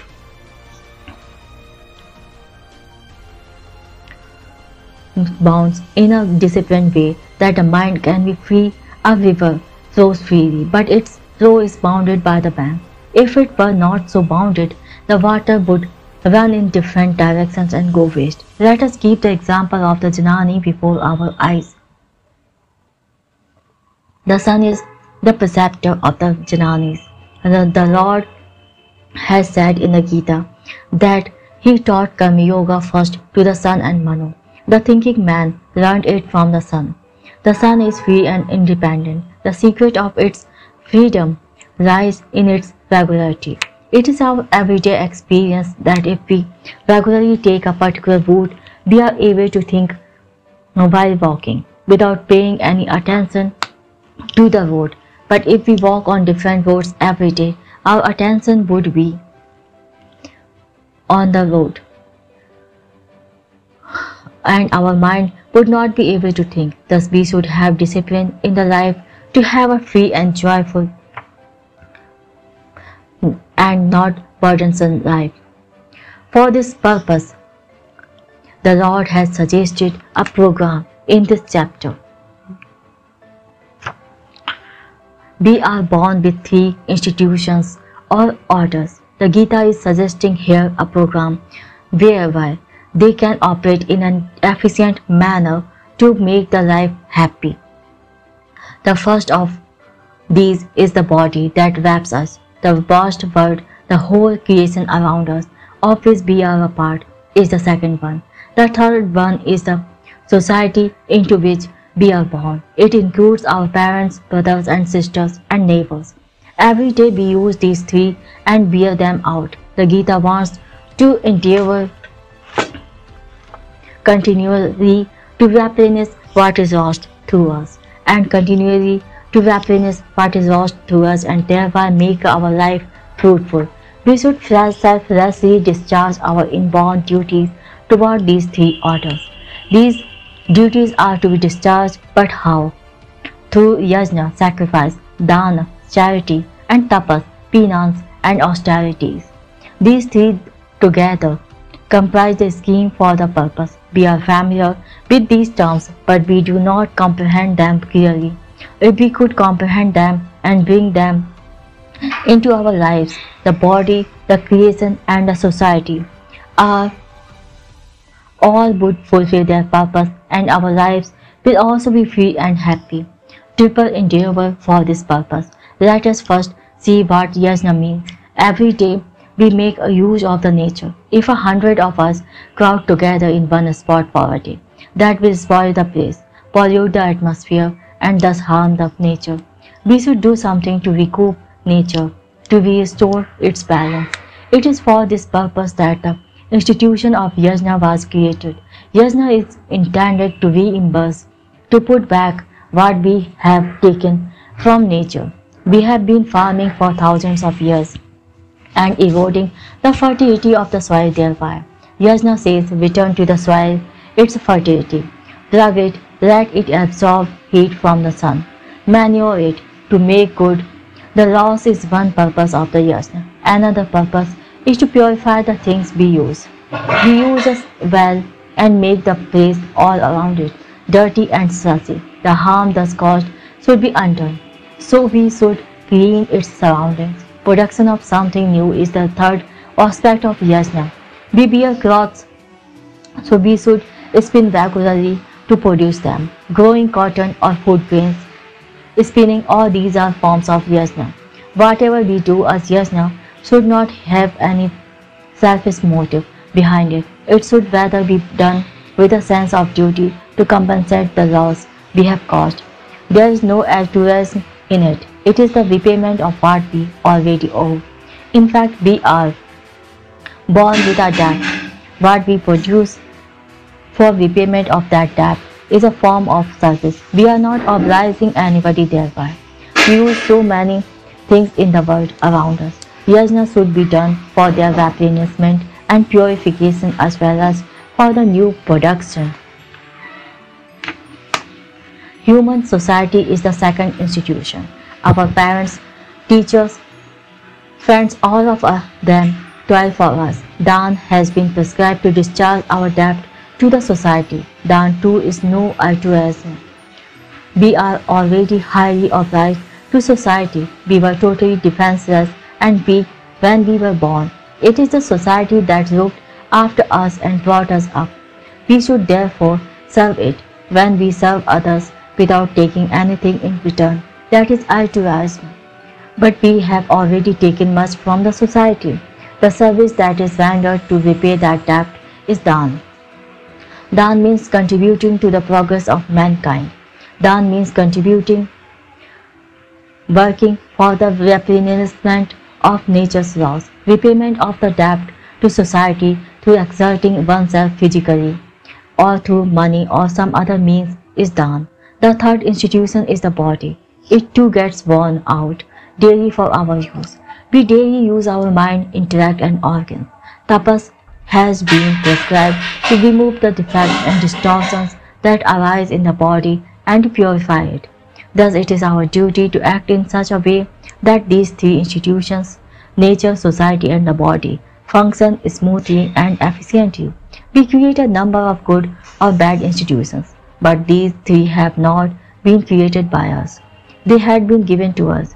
They are natural, not man-made. It is our natural duty to replenish through yajna, dan and tapas, the bear and tear in these three orders. If we follow this, our whole energy will be harnessed for this purpose. No strength will be left for anything else. All our strength would be consumed for the sake of these three institutions. If we could say, like Kabir, "O Lord, I am returning this soul given by you without soiling it," that would be a matter of fulfillment for us. But for this, the triple program of yajna, dana, tapas would be followed. Here we have regarded yajna, dana and tapas as if they were different entities, but in fact they are not so. Nature, society and the body are not completely distinct entities. Society is not something outside nature, nor is the body outside it. Therefore, productive labor, yajna, dana, tapas, all these can be called yajna in a broad sense. It is in this spirit that the Gita has referred to dravya yajna, sacrifice with material gift, and tapo yajna, sacrifice with austerities in the 4th chapter. The Gita has broadened the meaning of yajna. Whatever service we render to these three institutions is bound to be a form of yajna. This should, of course, be without any desire or expectation for reward. In fact, there can be no room whatever for expecting any fruit of our actions. As we have already received much from these institutions, we are already burdened with debt. What we have to do is to return what we have already taken. Nature attains a state of harmony and equilibrium through yajna. Society attains such a state through dan, and tapas maintains equilibrium in the body. Yajna, dana, tapas is thus the triple program for preserving balance and order in these three institutions. It will lead to purification and elimination of pollution. To enable us to serve in this manner, we have to consume something. That too is a part of yajna. The Gita calls it adhar, food. Just as an engine needs fuel, the body needs food. The food is not yajna in itself, but it is necessary for it. That is why we say before starting the meal, Udar bhava nohe javare je yagya karma. This is not for filling the belly. Understand that it is an act of yajna. Just as offering flowers to the Lord is worship, toiling in the garden to produce the flowers is also worship. Anything done for the performance of yajna is a form of worship. The body can be useful to us only when it is given food. Whatever is done for the sake of yajna is a kind of yajna itself. The Gita calls such actions sacrificial act. Actions for the sake of yajna, whatever is offered to the body to enable it to be ever ready for service is a kind of sacrificial offering. It is a form of yajna. The food taken for the sake of service is indeed sacred. Again, all these actions should have faith at their foundation. One should always have in mind the idea that all the service is to be ultimately dedicated to God. This is extremely important. Life cannot be full of service if such a spirit is not there. Dedication to the Lord is the key that must never be overlooked, making sadhana sattvic. But when could we dedicate our actions to the Lord? Only when they become sattvic. Yajna, dan, tapas, all must be sattvic. In the 14th chapter, we saw the principle of making our actions sattvic. In this chapter, the Gita tells us how that principle is to be applied. The Gita is doing this with a dual purpose. The service that is being outwardly rendered to the world in the form of yajna, dana, tapas should itself become the inward spiritual sadhana. Service to the world and the spiritual sadhana should not need two different courses of action. They in fact are not two different things. For both the efforts made, the actions performed are the same, and such actions are to be dedicated to the Lord in the end. The yoga that combines service, spiritual discipline and dedication to the Lord should be realized by a single activity. Two things are necessary to make the yajna sattvic. There should not be any desire for the food, but the actions must result in some food. If there is desire for the food, the yajna will be rajasic. If it is fruitless, it will be tamasic. Spinning is a yajna, but if you have not poured your soul into it, if there is no concentration of the mind, it will be a lifeless and mechanical work. If there is no cooperation from the mind, the work will not be methodical and scientific. Unscientific work becomes lifeless. Tamas creeps into such work. Such work cannot create something excellent. It cannot eat any food. Yajna should be desirous, but it must eat the best possible food. If the mind is not in the work, if you have not poured your heart and soul in it, it becomes a burden. How can it then eat the best food? If the outward work gets spoiled, it is a sure indication of the lack of cooperation from the mind.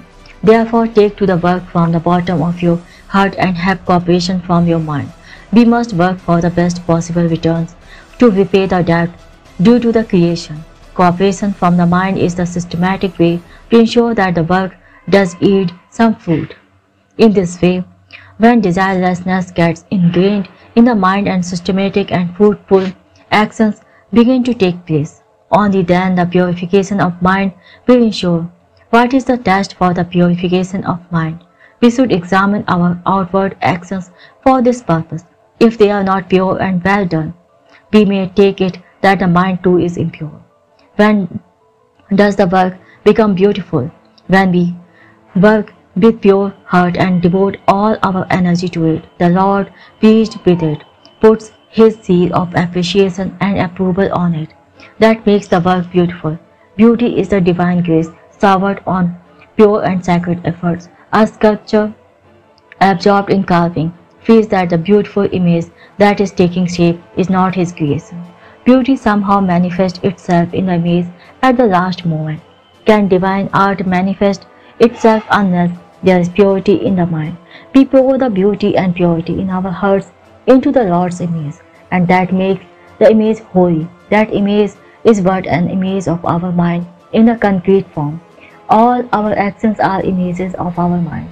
If the mind is pure, the actions too will turn out to be beautiful.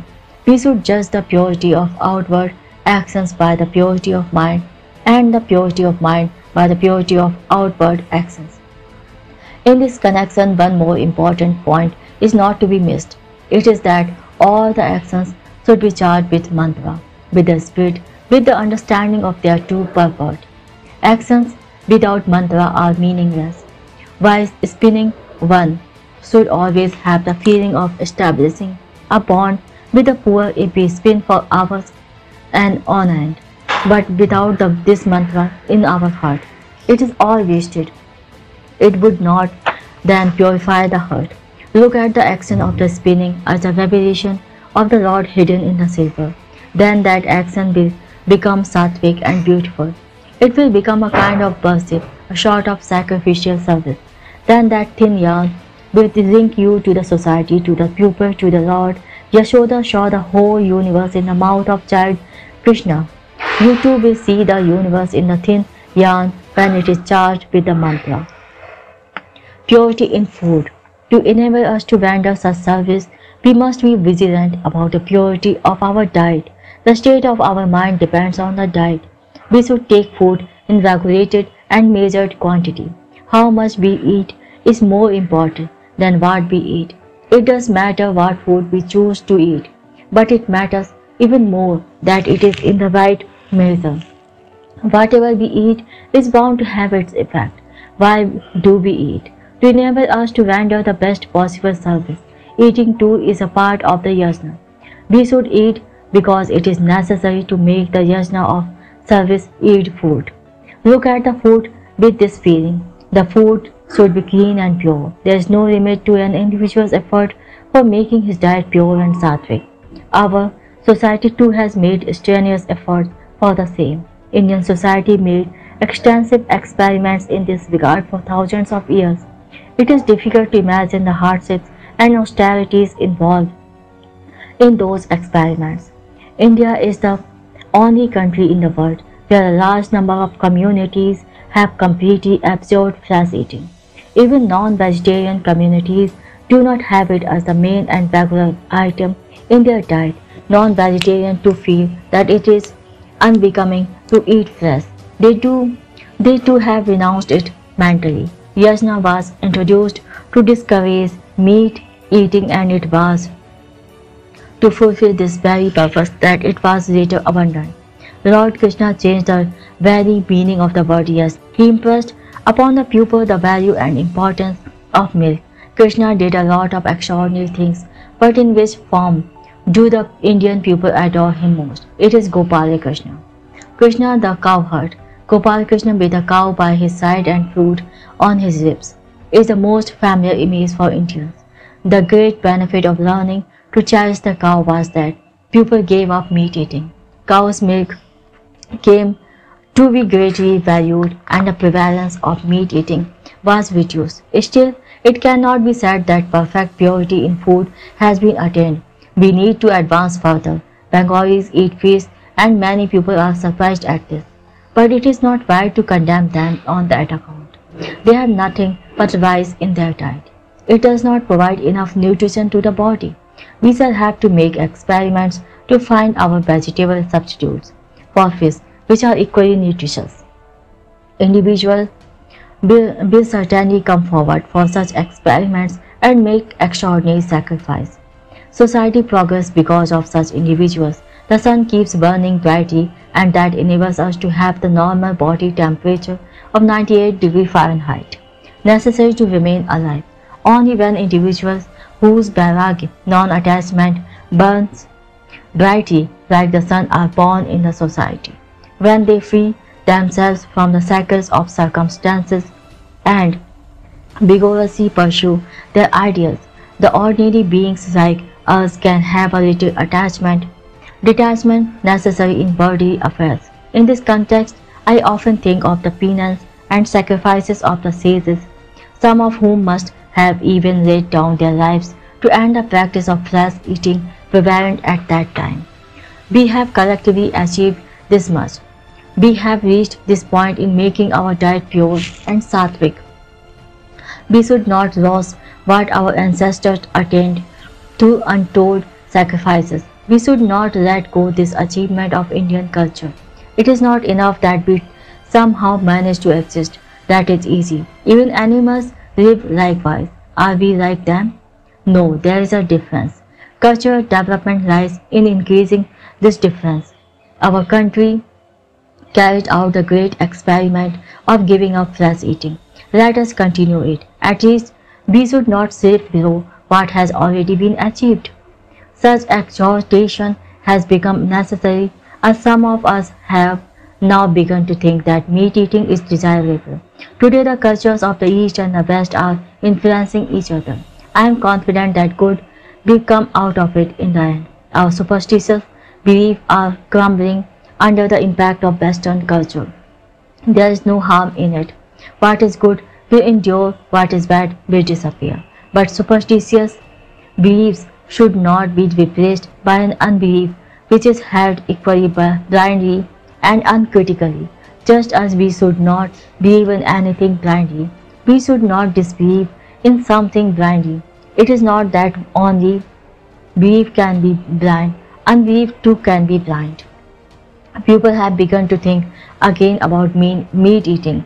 Whatever may be the reason, appearance of a new idea delights me. It is an indication of the pupil's wakefulness and it is reassuring. But if we begin to walk without being full awake, we are likely to stumble and fall. We must not, therefore, hasten to change our habits in a hurry. We may go on thinking furiously from all the possible angles. Do subject dharma to the test of reason. If it does not stand the test, it is good for nothing. Whatever part of dharma fails to stand the test of reason is useless and fit to be discarded.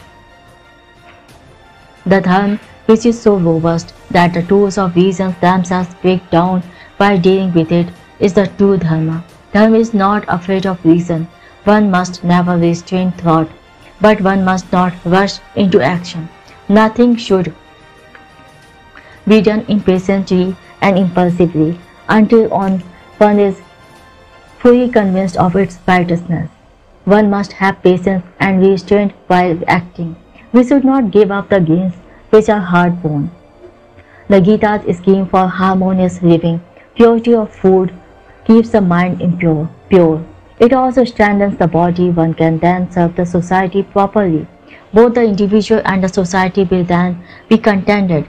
There will be no conflicts in the society when yajna, dana, tapas are going on in the right manner and in the true spirit, just as mirrors facing each other reflect the images in each other. Contentment in the individual and in his society are reflected in each other. In fact, my contentment and contentment in the society are identical, as can be verified.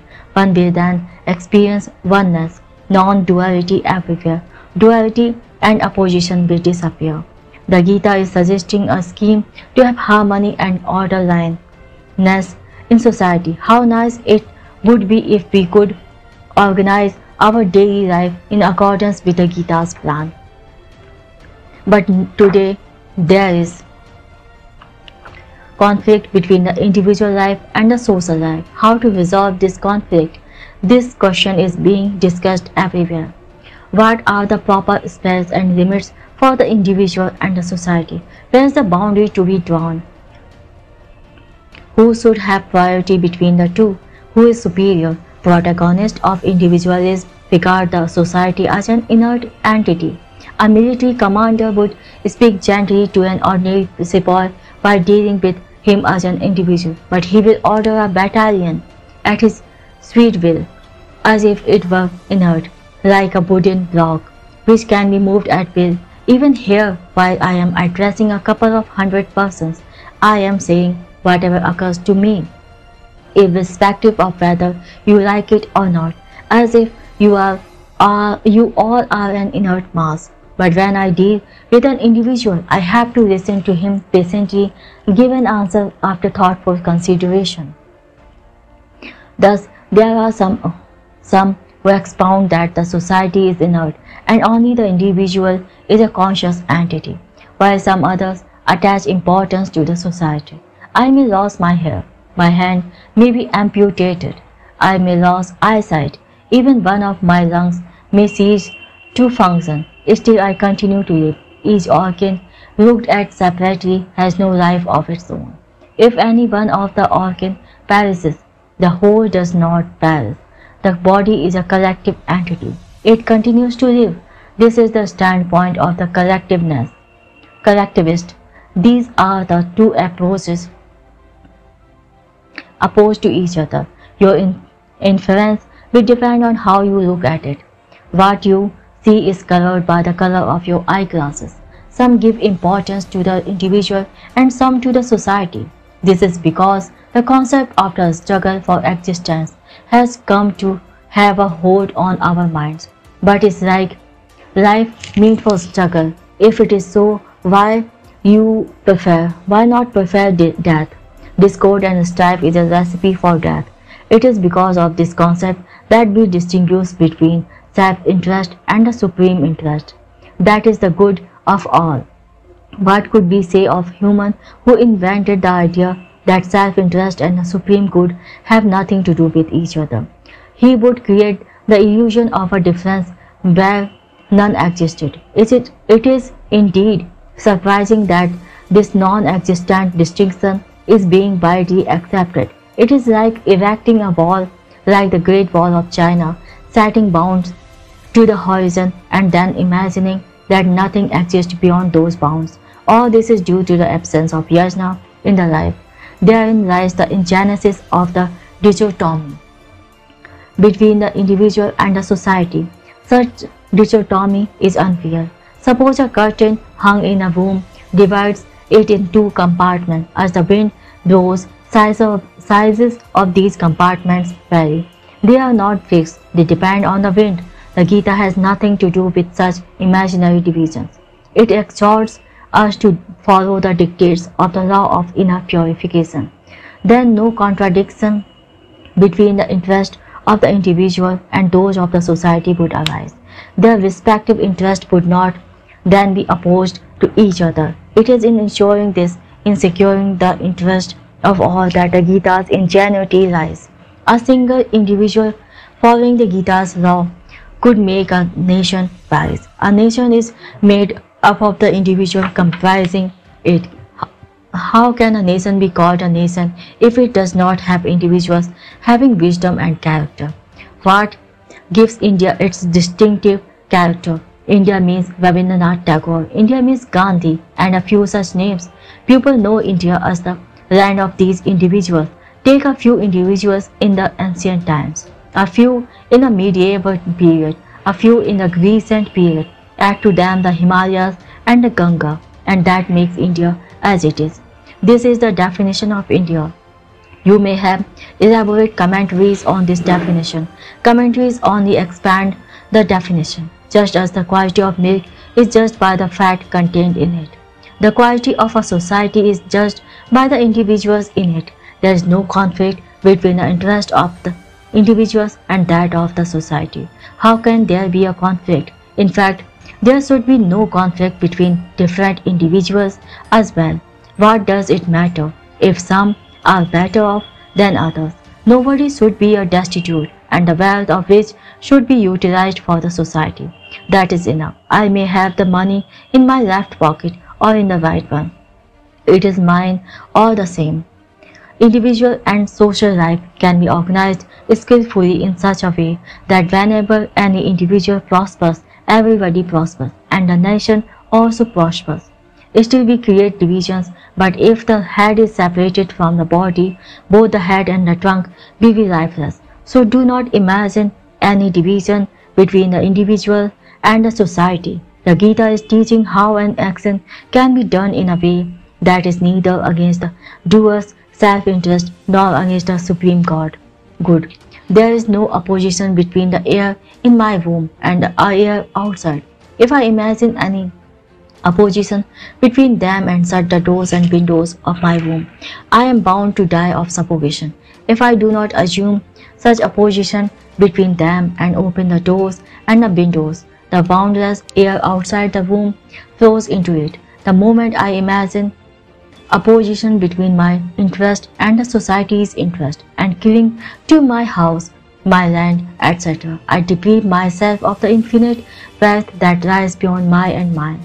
If this small house of mine is gutted by fire or collapse, I cry as if everything is lost. But why should I cry? What is the point in making pity and narrow assumptions first and then crying? When I say that a few rupees are mine, I deprive myself of the immeasurable wealth in the world. When I call a couple of individuals my brothers, I deprive myself of having brotherly relations with countless other individuals, but we are totally oblivious of this. How pretty a man becomes. In fact, self-interest of a man and the good of all should be identical. The Gita is showing a simple and beautiful way to have perfect cooperation between the individual and the society. Take the matter of food. Is there any opposition between the mouth and the stomach? The two organs involved in eating. Mouth should provide to the stomach only as much food as it really needs. It should stop the moment the stomach signals it to do so. Both the stomach and the mouth are our organ. We are the master of both of them. There is perfect unity between their interests. Why do you create any wretched opposition? The organs in the body are not opposed to each other. There is cooperation between them. This is true for the society as well. To promote cooperation within the society, the Gita is prescribing yajna dana tapas to be performed with pure heart. Such karma will lead to the welfare of both the individual and the society.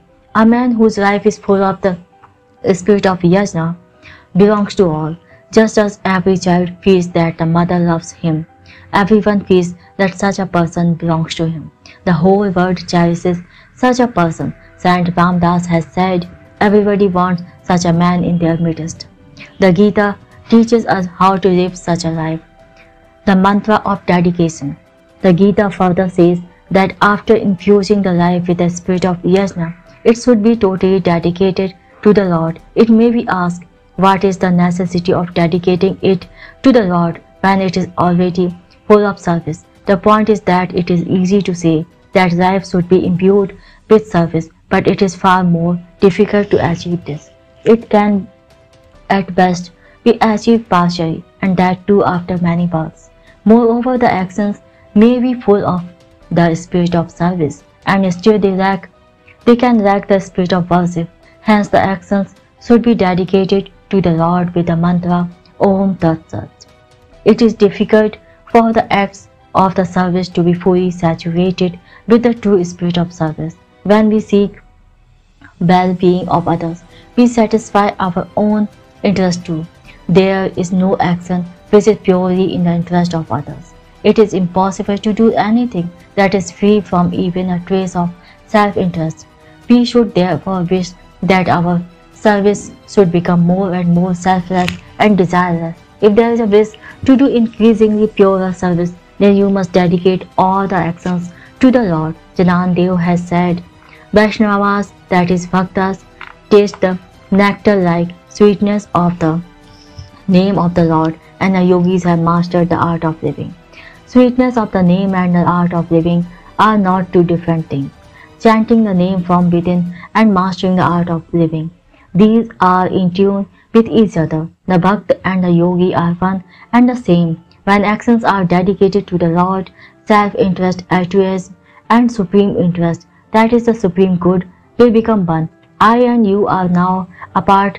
They should first be united to form we, which should then be united with Him, that is with the Lord. Firstly, we should achieve harmony with the bird and then with the Lord. That is what the mantra Om Tat Sat. The Lord has countless names. Vyas compiled thousands of them in the Vishnu Sahasranama, 1,000 name of Lord Vishnu. In fact, any name that we can think of is His. Whatever name appeals to us, we should take it to be one of His names and should see the corresponding attribute present in the whole of creation and shape our life in accordance with it. To meditate on a name, to see the corresponding attribute present in the whole of creation and to imbibe that attribute, I call it Tripada Gayatri, 3-step sacred mantra of deliverance. For example, if we take the name Daya Maya or Rahim, one full of mercy and compassion, that is, look upon the Lord as merciful and compassionate. We should envision the merciful and compassionate Lord pervading the entire creation. We should realize that He has given a mother to every child. He has given air for all to breathe. Thus we should see that in the scheme of the merciful and compassionate Lord, there are mercy and compassion, and then we should infuse mercy and compassion into our own lives. The Gita suggested the name that was most prevalent in that age, Om Tat Sat. Om means yes. Yes, God does exist. He exists even in this 20th century. He exists today, He existed yesterday, and He shall exist tomorrow. He is always there. The creation too is always there, and we too are ever ready to continue our spiritual quest in all earnestness. We are the seekers and the worshippers. He is the Lord, and everything in the creation is a means for worship.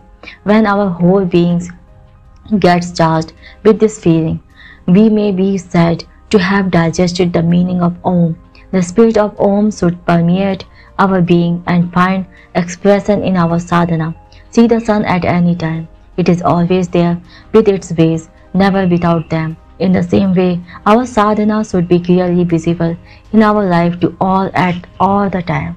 Only then it can be said that we have assimilated the spirit of Om. Then comes Sat. The Lord is Sat, that is, He is good and auspicious. Look at the creation with this feeling, and good, you will find His goodness and auspiciousness in it. When you take out a pitcher full of water from a river, a pit is not formed there. Surrounding water rushes in immediately to fill the depression. What an expression of love and benignity! A river abhors depressions. Nadi begin Sudhyati. The water of a river is clean and pure because it is flowing continuously and speedily. The river of creation is also getting purified continuously and speedily. That is why it is good and auspicious.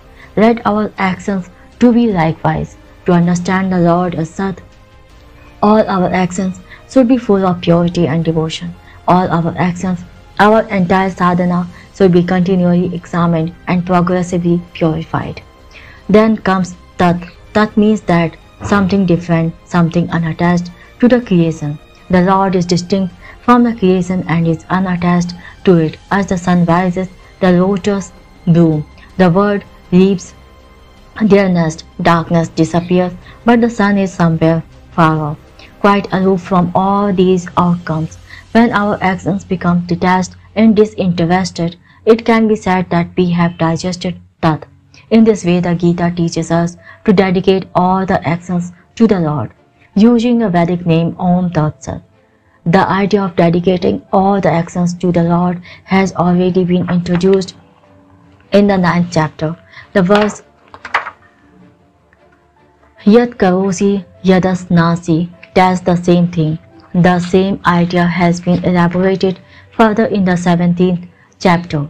This chapter has particularly pointed out that actions to be dedicated to the Lord must be sattvic, for only then they will be worthy of being offered to Him. The name of the Lord effaces sins. All this is very well. Still, a question remains: a virtuous man may be able to digest the name Om Tat Sat, but what about a sinner? Is there any name that a sinner too could take? Yes, a sinner too can chant Om Tat Sat. All names of the Lord can lead us from untruth to truth, from sin to innocence. You must purify your life gradually. The Lord will then certainly help you. He will support you in your moments of weakness.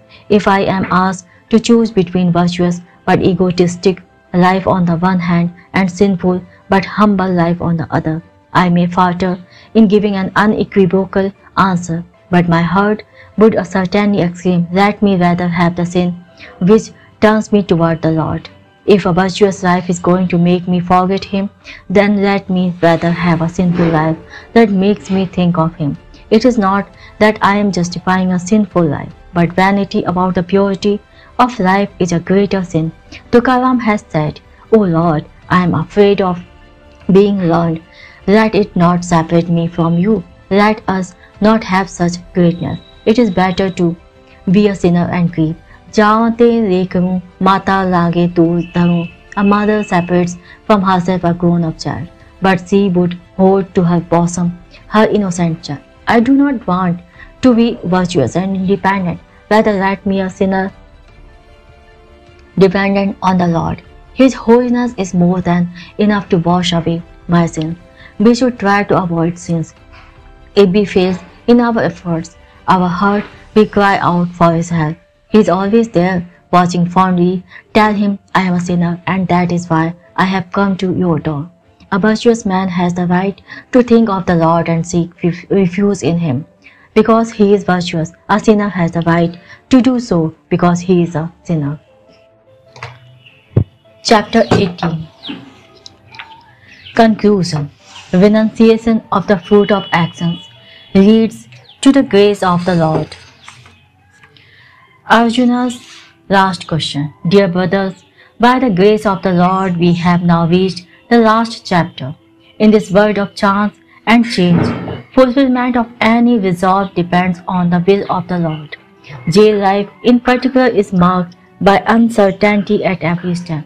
It is difficult to expect that any work started here would be completed here itself.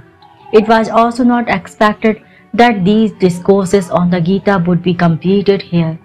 But the Lord willed so, and hence we have been able to reach the end of the Gita. In the 14th chapter, life or karma was divided into 3 categories: Sattvic, Rajasic and Tamasic. We learned that what is Rajasic or Tamasic should be given up and what is Sattvic should be cultivated. The 17th chapter taught the same thing in a different way. The essence of life is yajna, dana, tapas, or to use a single word, yajna. Actions like eating which are necessary for the performance of yajna should also be made sattvic and turned into a kind of yajna. Only such actions should be done, all others should be given up. This was hinted at in the 17th chapter. We also saw why we should constantly have in mind the mantra Om Tat Sat. Om denotes constancy, Tat denotes detachment, and Sat denotes purity. Our sadhana should have these 3 things: constancy, detachment, and purity. Only then can it be dedicated to the Lord. All this indicates that only some and not all of the actions are to be renounced. If we look at the whole message of the Gita, we find it advocating at several places that actions are not to be renounced. What it takes us to renounce is the fruit of actions. Everywhere in the Gita it is taught that we should act ceaselessly and renounce the fruit of our actions. But this is one side of it. The other side appears to be that certain actions should be renounced while certain other actions should be done. That is why Arjuna asked at the beginning of the 18th chapter, on the one hand, it is said that whatever action we do, it should be followed by renunciation of its fruit, phalatyaga, and on the other hand, it also appears that some actions must be strictly abjured, while some actions should be done. How to reconcile these 2 positions? This question has been asked to understand clearly the direction in which life should proceed and to have an insight into the true meaning of the renunciation of the fruit of actions. Actions in themselves are to be renounced in what the scriptures call sannyas, while in the phalatyaga there is renunciation of the fruit of actions. Does renunciation of the fruit of actions as enjoyed by the Gita need renunciation of the actions themselves? This is the crux of the matter. With reference to the criterion of the renunciation of the fruit, is there any role for sannyas? What are the limits of sannyas and phalatyaga? This is what Arjuna asked. Renunciation of fruit, the universal test. The Lord has made one thing absolutely clear while answering this question. Renunciation of the fruit is the universal test. It can be applied everywhere. There is no contradiction between renunciation of the fruit of all the actions and the renunciation of Rajasic and Tamasic actions. The nature of some actions is thus that they automatically fall off when the test of renunciation of the fruit is applied. When it is said that renunciation of the fruit should be associated with the performance of action, it invariably implies that some actions will have to be given up. When we act in conjunction with renunciation of the fruit of actions, it naturally involves abjuration of certain actions. Let us think over it in depth. When we say that whatever actions we do, we should renounce their fruit, actions prompted by desire for the fruit, actions prompted by selfish motives cease immediately. Such actions as well as actions which are forbiddable, being immoral and unrighteous, are ruled out when it is said that the fruit of action is to be renounced. To act with renunciation of its fruit is not something mechanical, something done without application of mind. In fact, when we apply this test, it becomes clear which actions are worthy of doing and which are not so. Some say that the Gita enjoins us to act with renunciation of the fruit. It does not suggest which actions should be done. It does appear so, but it is not true. When it is said that one should act and renounce the fruit of action, it becomes clear which action should be done and which should not be done. Actions intended to harm others, actions full of falsehood, actions like stealing can never be done if their fruit is to be renounced. The sun illuminates all things, but does darkness get illuminated? No, it disappears along altogether. That is what happens to selfish or forbidden actions. All the actions should be subjected to this test. When we intend to do something, we should see whether it is possible for us to do it without any attachment and expectation of returns. Renunciation of the fruit is the only unfailing test for actions. When this test is applied, actions with desire or selfish motives show themselves up as fit to be rejected. They must be renounced. Then pure and sattvic actions remain. They should be done with detachment, selflessness, and humility. Renunciation of selfish action is also an action and it should also be subjected to this universal test. Renunciation of selfish actions should not require any efforts. Thus we have seen three things. Whatever actions we do, we should renounce their fruit. When the test of renunciation of the fruit is applied, Rajasic and Tamasic action, selfish and forbidden actions stand rejected. The same test is to be applied to such renunciation too. There should not be any vanity about renunciation, any feeling that I have made so much sacrifice. Why should Rajasic and Tamasic actions be abjured? Because they are not pure. So they smear the mind of the doer with the impurities.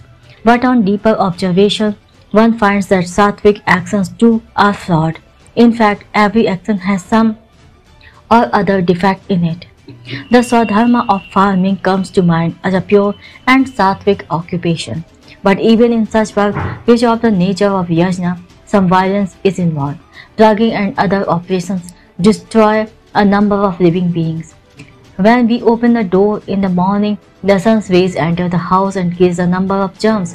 What we call purification turns out to be a killing operation. Even sattvic work is thus flawed. What is then to be done? I have already said that all the virtues have not yet been fully developed. We have been able to have just a fleeting glimpse of qualities like wisdom, devotion, service, and non-violence. It is not that they had fully blossomed. Sometime in the past, mankind is learning from experience and making progress. In the Middle Ages, it was thought that agriculture involves violence, so it should be avoided by the non-violent people. They should prefer trade and commerce instead. To grow grains is sinful, but to sell them is not so. Is it not strange? To avoid actions in this way does no good. Restricting the sphere of actions in this way will ultimately prove suicidal. The more a person thinks of escaping from actions, the more will he get entangled in them. If you have to trade in grains, is it not necessary for someone else to grow them?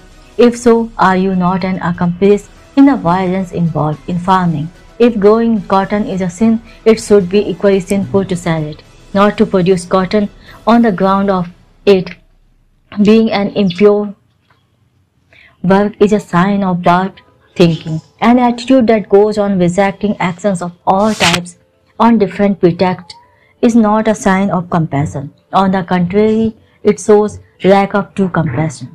We should understand that when the leaves are plucked, a tree does not wither away. It rather gets fresh foliage. In the contraction of the sphere of activities, there is contraction of the self. The right way to extricate oneself from activity. The question then arises, if all the activities are flawed, then why should not all of them be renounced? The question has already been answered. Renunciation of all the action is indeed a very attractive and fascinating idea. But how to renounce innumerable actions is the way of giving up Rajasic and Tamasic actions applicable to Sattvic actions too. How to avoid Sattvic actions that are flawed or impure. The curious result of saying Indra Takshikaya Swaha, let Indra along with Takshak be offered as sacrifice in the yajna, is that Indra, being immortal, does not die, and Takshak to escape death and becomes stronger. Sattvic actions have a good deal of merit and a little flaw in them. When you try to sacrifice them because of that flaw, the merit in them does not die because of its inherent strength, but the flaws survive and grows.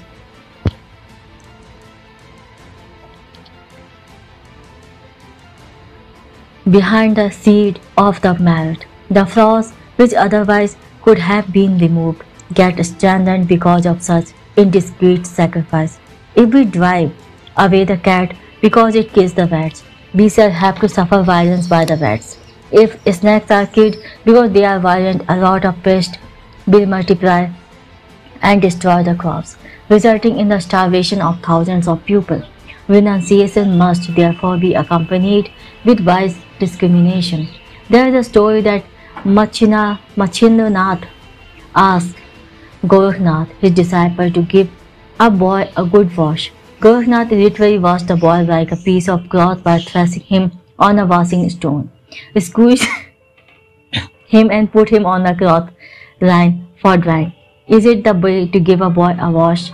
Cloths and boys are not washed in the same way. Similarly, there is a lot of difference between renouncing Sattvic actions and renouncing Rajasic and Tamasic actions. Sattvic actions are to be renounced in an altogether different way. Actions bereft of wise discrimination can result in something adverse and unexpected. Has not Tukaram said, Tage bhog majya yeti antara, magmi datara ra kai karun. If I outwardly renounce the desires and passions, they will enter my heart. O Lord, what am I to do then?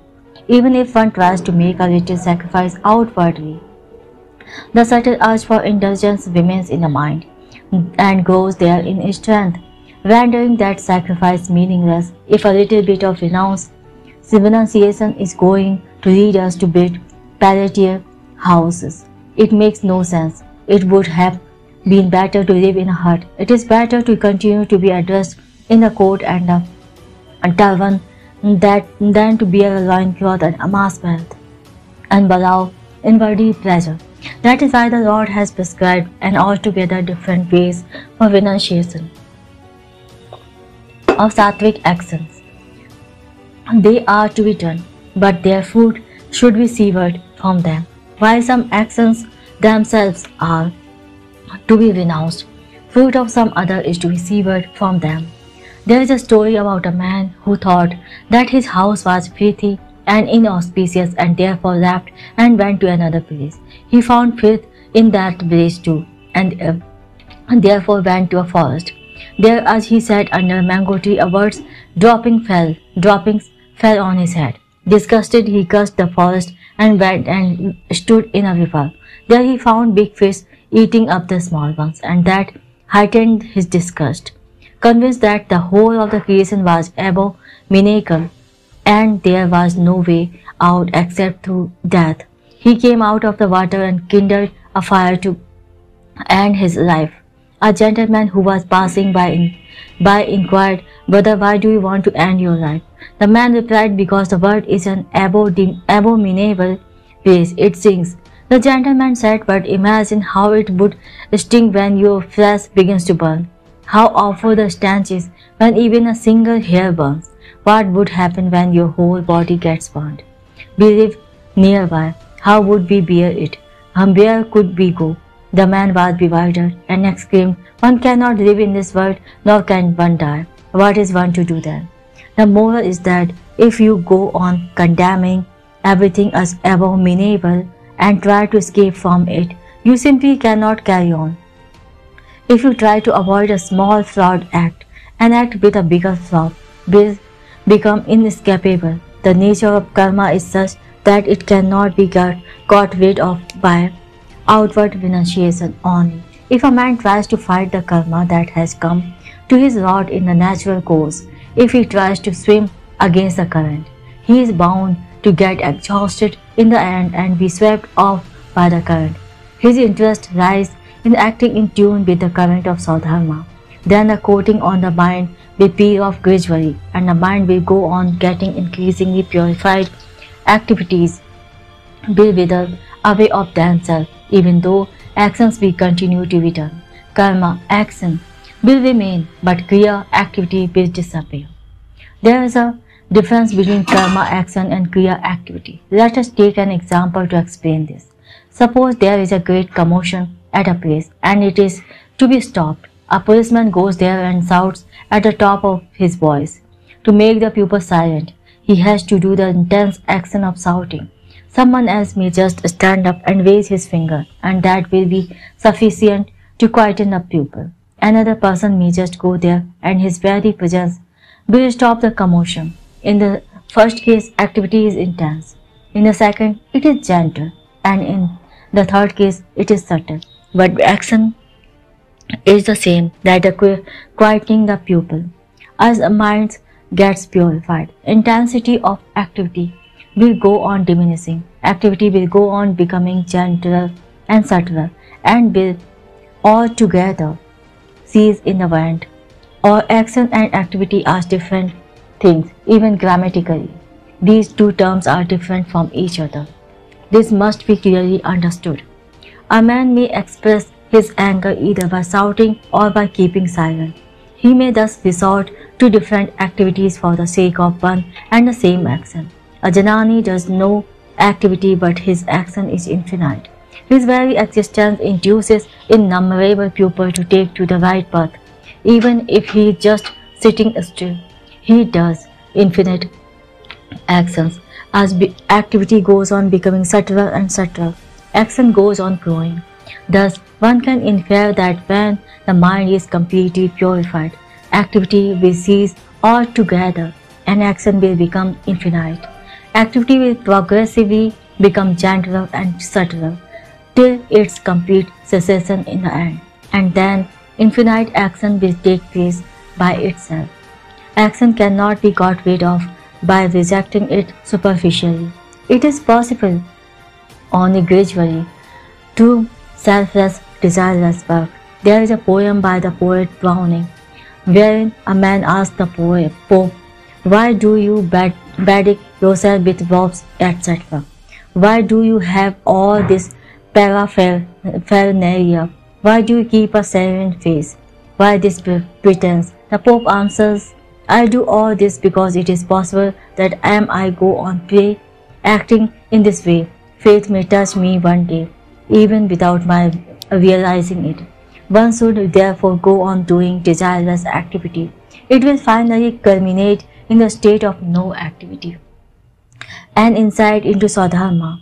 In short, Rajasic and Tamasic actions are to be renounced without exception, and Sattvic action that comes to us in the natural course should be done.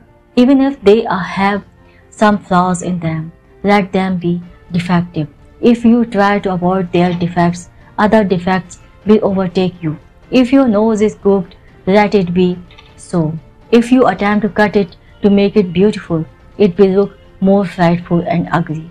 Sattvic actions may be defective, but as they come to us in the natural course, they should be done.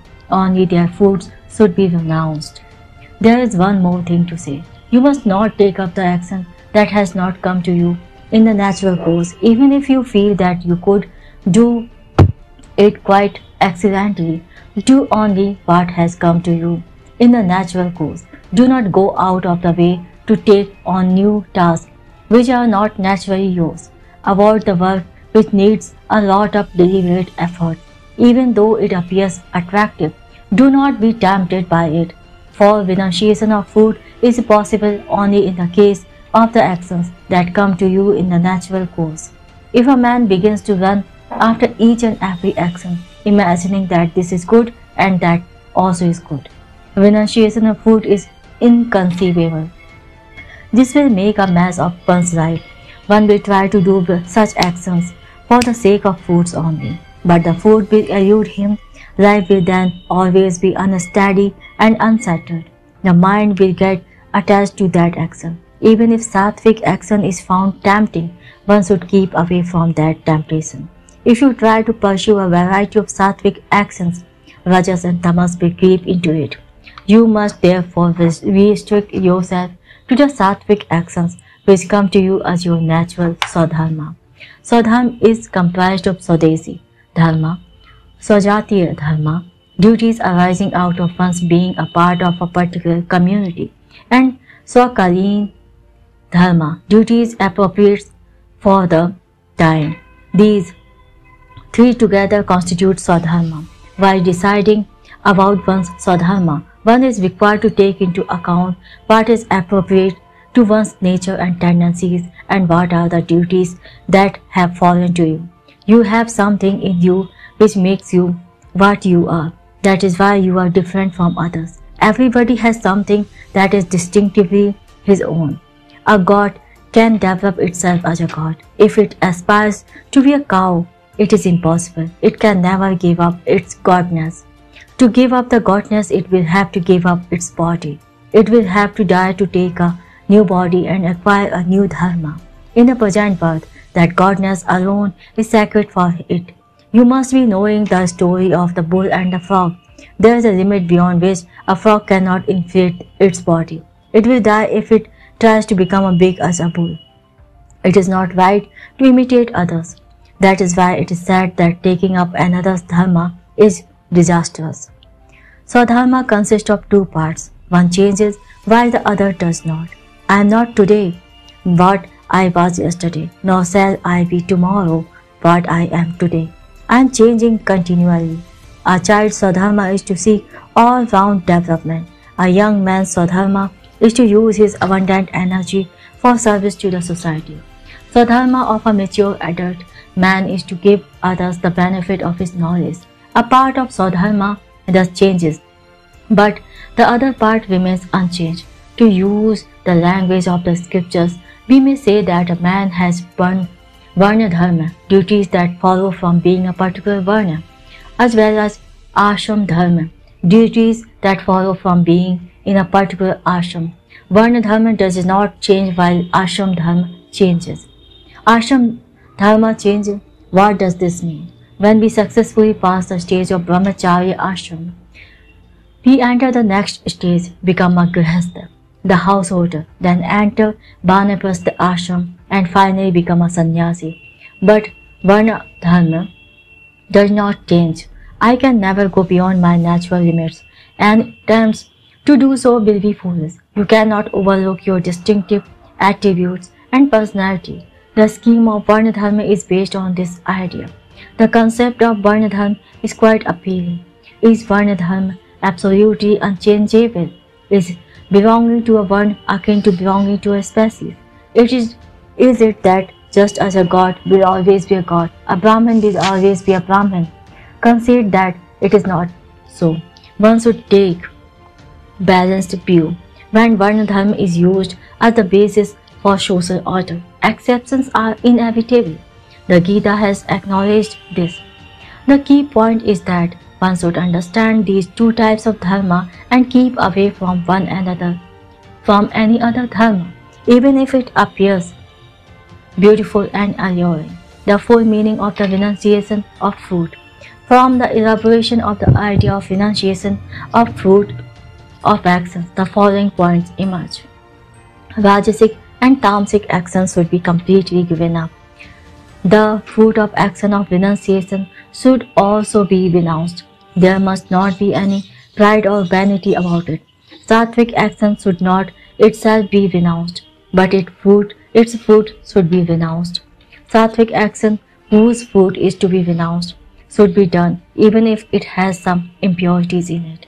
When sattvic actions are done continuously and their fruit renounced, the mind will get purified.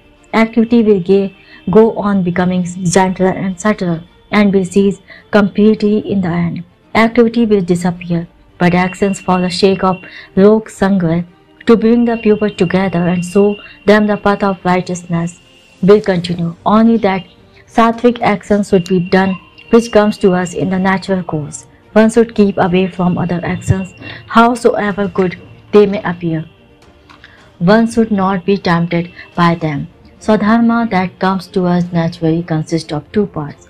One is subject to change and the other is not. Varna dharma does not change, while the ashram dharma keeps changing. The part of Swadharma that is subject to change must change. That will ensure purity and avoid stagnation. If a stream stops flowing and water stagnates, it begins to stink. Similar is the case with ashram dharma. A man first accepts family life. He submits to the restraint of family for the sake of his growth. There he gets different experiences, but if he remains bound there permanently, it will spell his doom. The family life which was his dharma at one stage becomes a dharma at a later stage, as it then binds him. If the changing part of the dharma is not given up in time because of attachment, the result is disastrous. There should not be attachment even to good things. Attachment inevitably leads to terrible consequences. Germs of tuberculosis may enter the lungs unawares, but they will nevertheless eat away the whole of our life. If through our carelessness the germs of attachment enter into sattvic action, that will then result in the rotting of Swadharma. The sattvic Swadharma will then degenerate into Rajas and Tamas. The part of Swadharma that ought to change must be left behind at the appropriate time. This is true for the dharma about family as well as the dharma about nation. If attachment creeps into patriotism, it will degenerate into dangerous chauvinism that will halt development. Attachment will corrupt the mind and cause degeneration. Fulfillment is nothing but the culmination of sadhana. In short, if you aspire for the fulfillment of your life, the principle of the renunciation, a fruit of actions, will free you from all the worries. It would show you the right path. The principles also tells us the bounds within which to act. When we have this guiding light with us, we shall know what to do, what to discard, what to change and ban, and so on.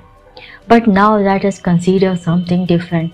Should the spiritual seeker have his attention diverted on the ultimate state marked by the complete cessation of activities? A Janani continues to act without doing any activity. So the seeker have this aim in mind. No, here too, the principle of renunciation of the food should be applied. Our life is so wonderfully fashioned that we would get what we want even without paying any attention to it. Moksha, the state of oneness with the Supreme, is the highest fulfillment of life. But one must not covet even moksha or the state of akarma. That state would be reached without one being aware of it. Sannyas is not something that can happen at some particular moment. It is not something mechanical. You will not even notice how it grows in your life. Let us not therefore worry about moksha.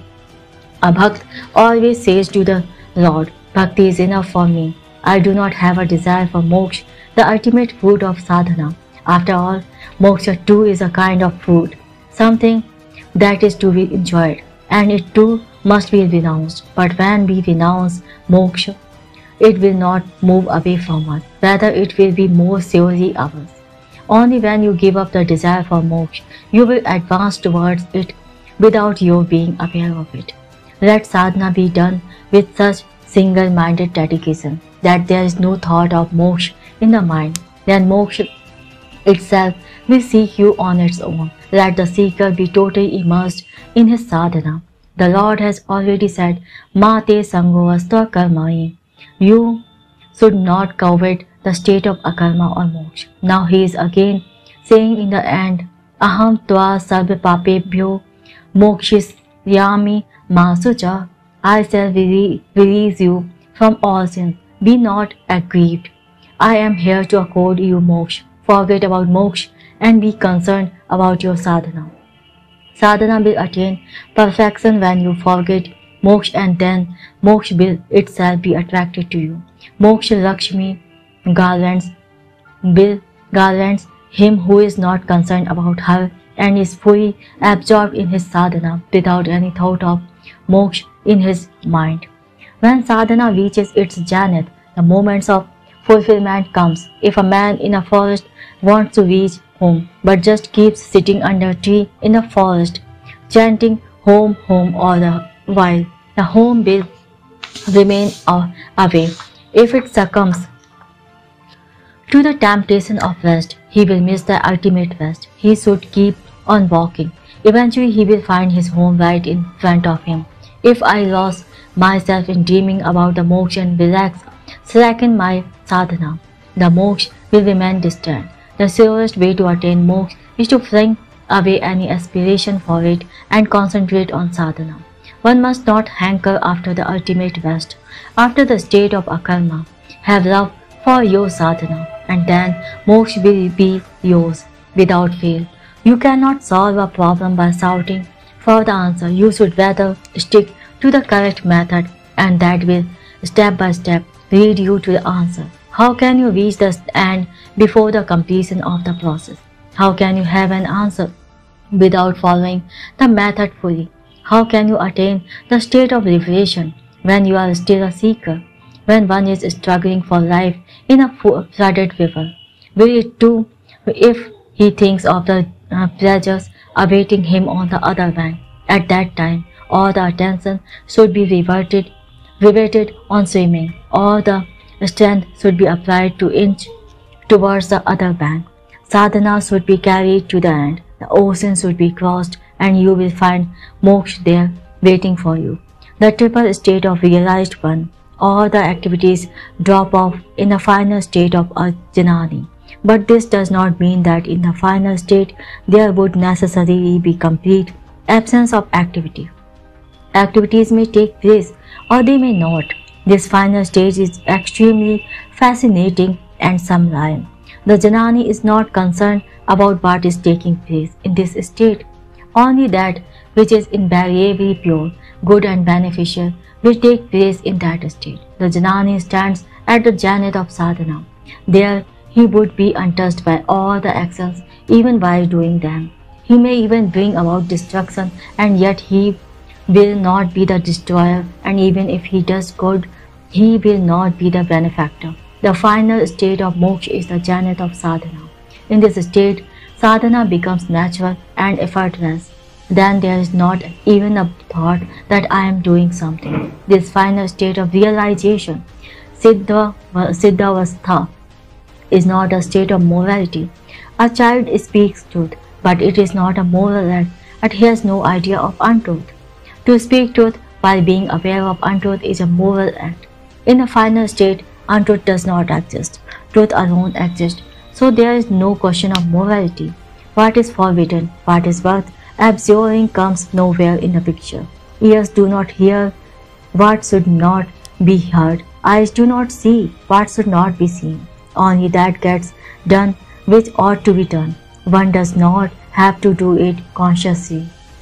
One need not have to avoid consciously what is worth avoiding, but it does get avoided. It is in this sadhana, when it has become natural, a moral, or you may call it supramoral, that morality reaches its supreme height. We may call this a state of sattvic sadhana, when sattva has been transcended.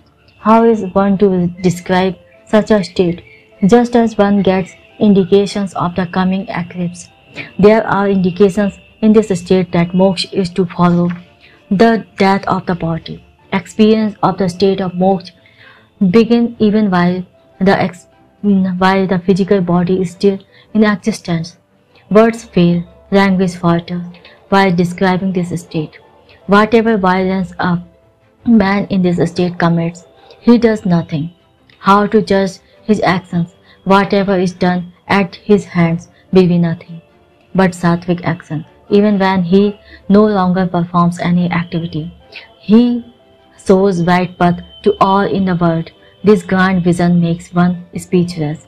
This final state is three-dimensional. One of them is the state in which we find sage Vamadeva. His declaration is well known. All that is there in this universe, that am I. A Janani becomes completely egoless. He loses any sense of identification with the body. His activities ceases, then he attains a particular state of consciousness. In this state, he is no more confined to a single body. This state is not a state of activity. It is a state marked with intense and pervasive emotions and feelings.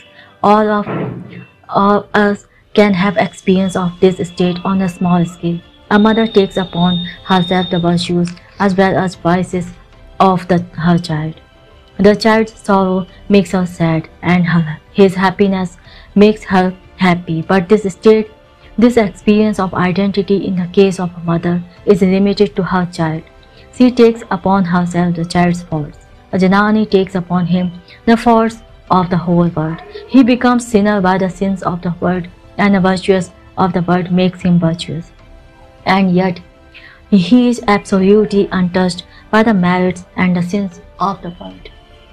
In the Vedic Rudra Sukta, the sage says, "Give me barley, give me sesame, give me wheat." He is continually demanding something or the other. How big is his stomach? But then he who is demanding all this was not one contained in a single physical body, measuring 3 cubits and a half. His self had become one with the whole universe. I call this Vedic Vishwatma Bhava, the Vedic attitude of identification with the whole universe, as we find this attitude and spirit at its height in the Vedas. Narsi Mehta, the Gujarati saint, says while singing the Lord's praise, "Babji Pap Kavan ki dhaan se, Naam leta tarun nitra ave." O Lord, what sin have I committed that I should feel sleepy while chanting your name? Was Narsi Mehta feeling sleepy? No, in fact, those who had assembled to listen to him were sleepy, but Narsi Mehta had identified himself with them. He was in a particular state of consciousness. This is the state of the Janani. The Janani in this state may be seen doing all conceivable virtuous and sinful acts, and he would himself concede it. Does not the Vedic sage say, "I have done a lot of things that should not have been done. I am doing such things and will continue doing them." When such a state of consciousness is attained, the self begins to soar high in the sky like a bird. It transcends the limitations of earthly existence. Just like this state of consciousness, the Janani has also a state of activity. What sort of activities will the Janani do naturally? Whatever he will do will be nothing but sattvic. Although he is still bound by the limitations of the human body, his whole body, all his organs have become sattvic, so all his activities are bound to be sattvic. If you look at it from the point of view of practical affairs, his behavior will reflect the ultimate perfection of the sattvic nature. If you look at it from the point of view of Vishwatma Bhava, he appears to be doing all the sinful and the virtuous deeds in the universe, and still he is untouched by them. It is so because he has peeled off and flung away the body stuck to the self. It is only when one flings away his worthless body that one attains the state of identification with the whole universe. Besides the state of consciousness and the state of activity, the Janani has a third state too. That is the state of Jnana, the state of knowledge. In this state, he can neither bear with sin nor virtue and flings aside everything quickly. He is ready to set fire to the whole universe. He is not prepared to undertake any action. Its very touch repels him. In the final stage of sadhana or in the state of moksha, these three states are conceivable for the Janani. How is one to imbibe this state of no activity? This last stage, the way is to train ourselves not to take upon our shoulders the burden of being the doer of the actions we do. We should keep reflecting, I just happen to be instrumental. I am not really the doer of actions. We should first assume this stand with humility. This, of course, will not immediately result in a complete eradication of the sense of being doer. It can happen only gradually. Let us first feel that I am nothing. I am just a puppet in his hands. He is moving me. The next step is to feel that the activities do not touch the self. They are of this body, but I am not this transient and mortal body. I am full of divine consciousness, and meditating over this feeling, you should remain completely untouched by the fetters of the body. When this happens, the state of Janani will be attained wherein connection with the body is, as it were, completely severed. This state will be three-dimensional, as we have already referred. In the state of activity, wholly pure and perfect activities will be done at the hands of the Janani. In the state of consciousness, he will have the feeling that he is the doer of all the sinful and virtuous deeds in the universe, yet he will remain untouched by them. In the third state of Jnana, he will not let any action touch him and will burn down all the actions. A Janani can be described in terms of all these three dimensions of the final state, though alone, though alone. Having said all this, the Lord then asked Arjuna, have you listened to all this carefully? Now ponder over it fully and then do what you think right. The Lord thus magnanimously gave complete freedom to Arjuna. This is a unique feature of the Gita. But then compassion weighed up him and he took back that freedom. He told Arjuna, give up your will, your sadhana, give up everything and come to me. Take refuge in me. What this means is that you should not have any independent self-will. You should do what he wills you to do. Let his will prevail. With full freedom, you should feel that you need not have no freedom. Reduce yourself to zero. Let there be the Lord and the Lord alone in the universe. The God, while alive, beats me, that is I. But when it is dead and its guts are made into string for carding cotton, the strings are sent, Dadu says, give the sound tuhi, though alone. Now this is nothing but though alone. Thank you very much for listening. This is the end of the book. Enjoy.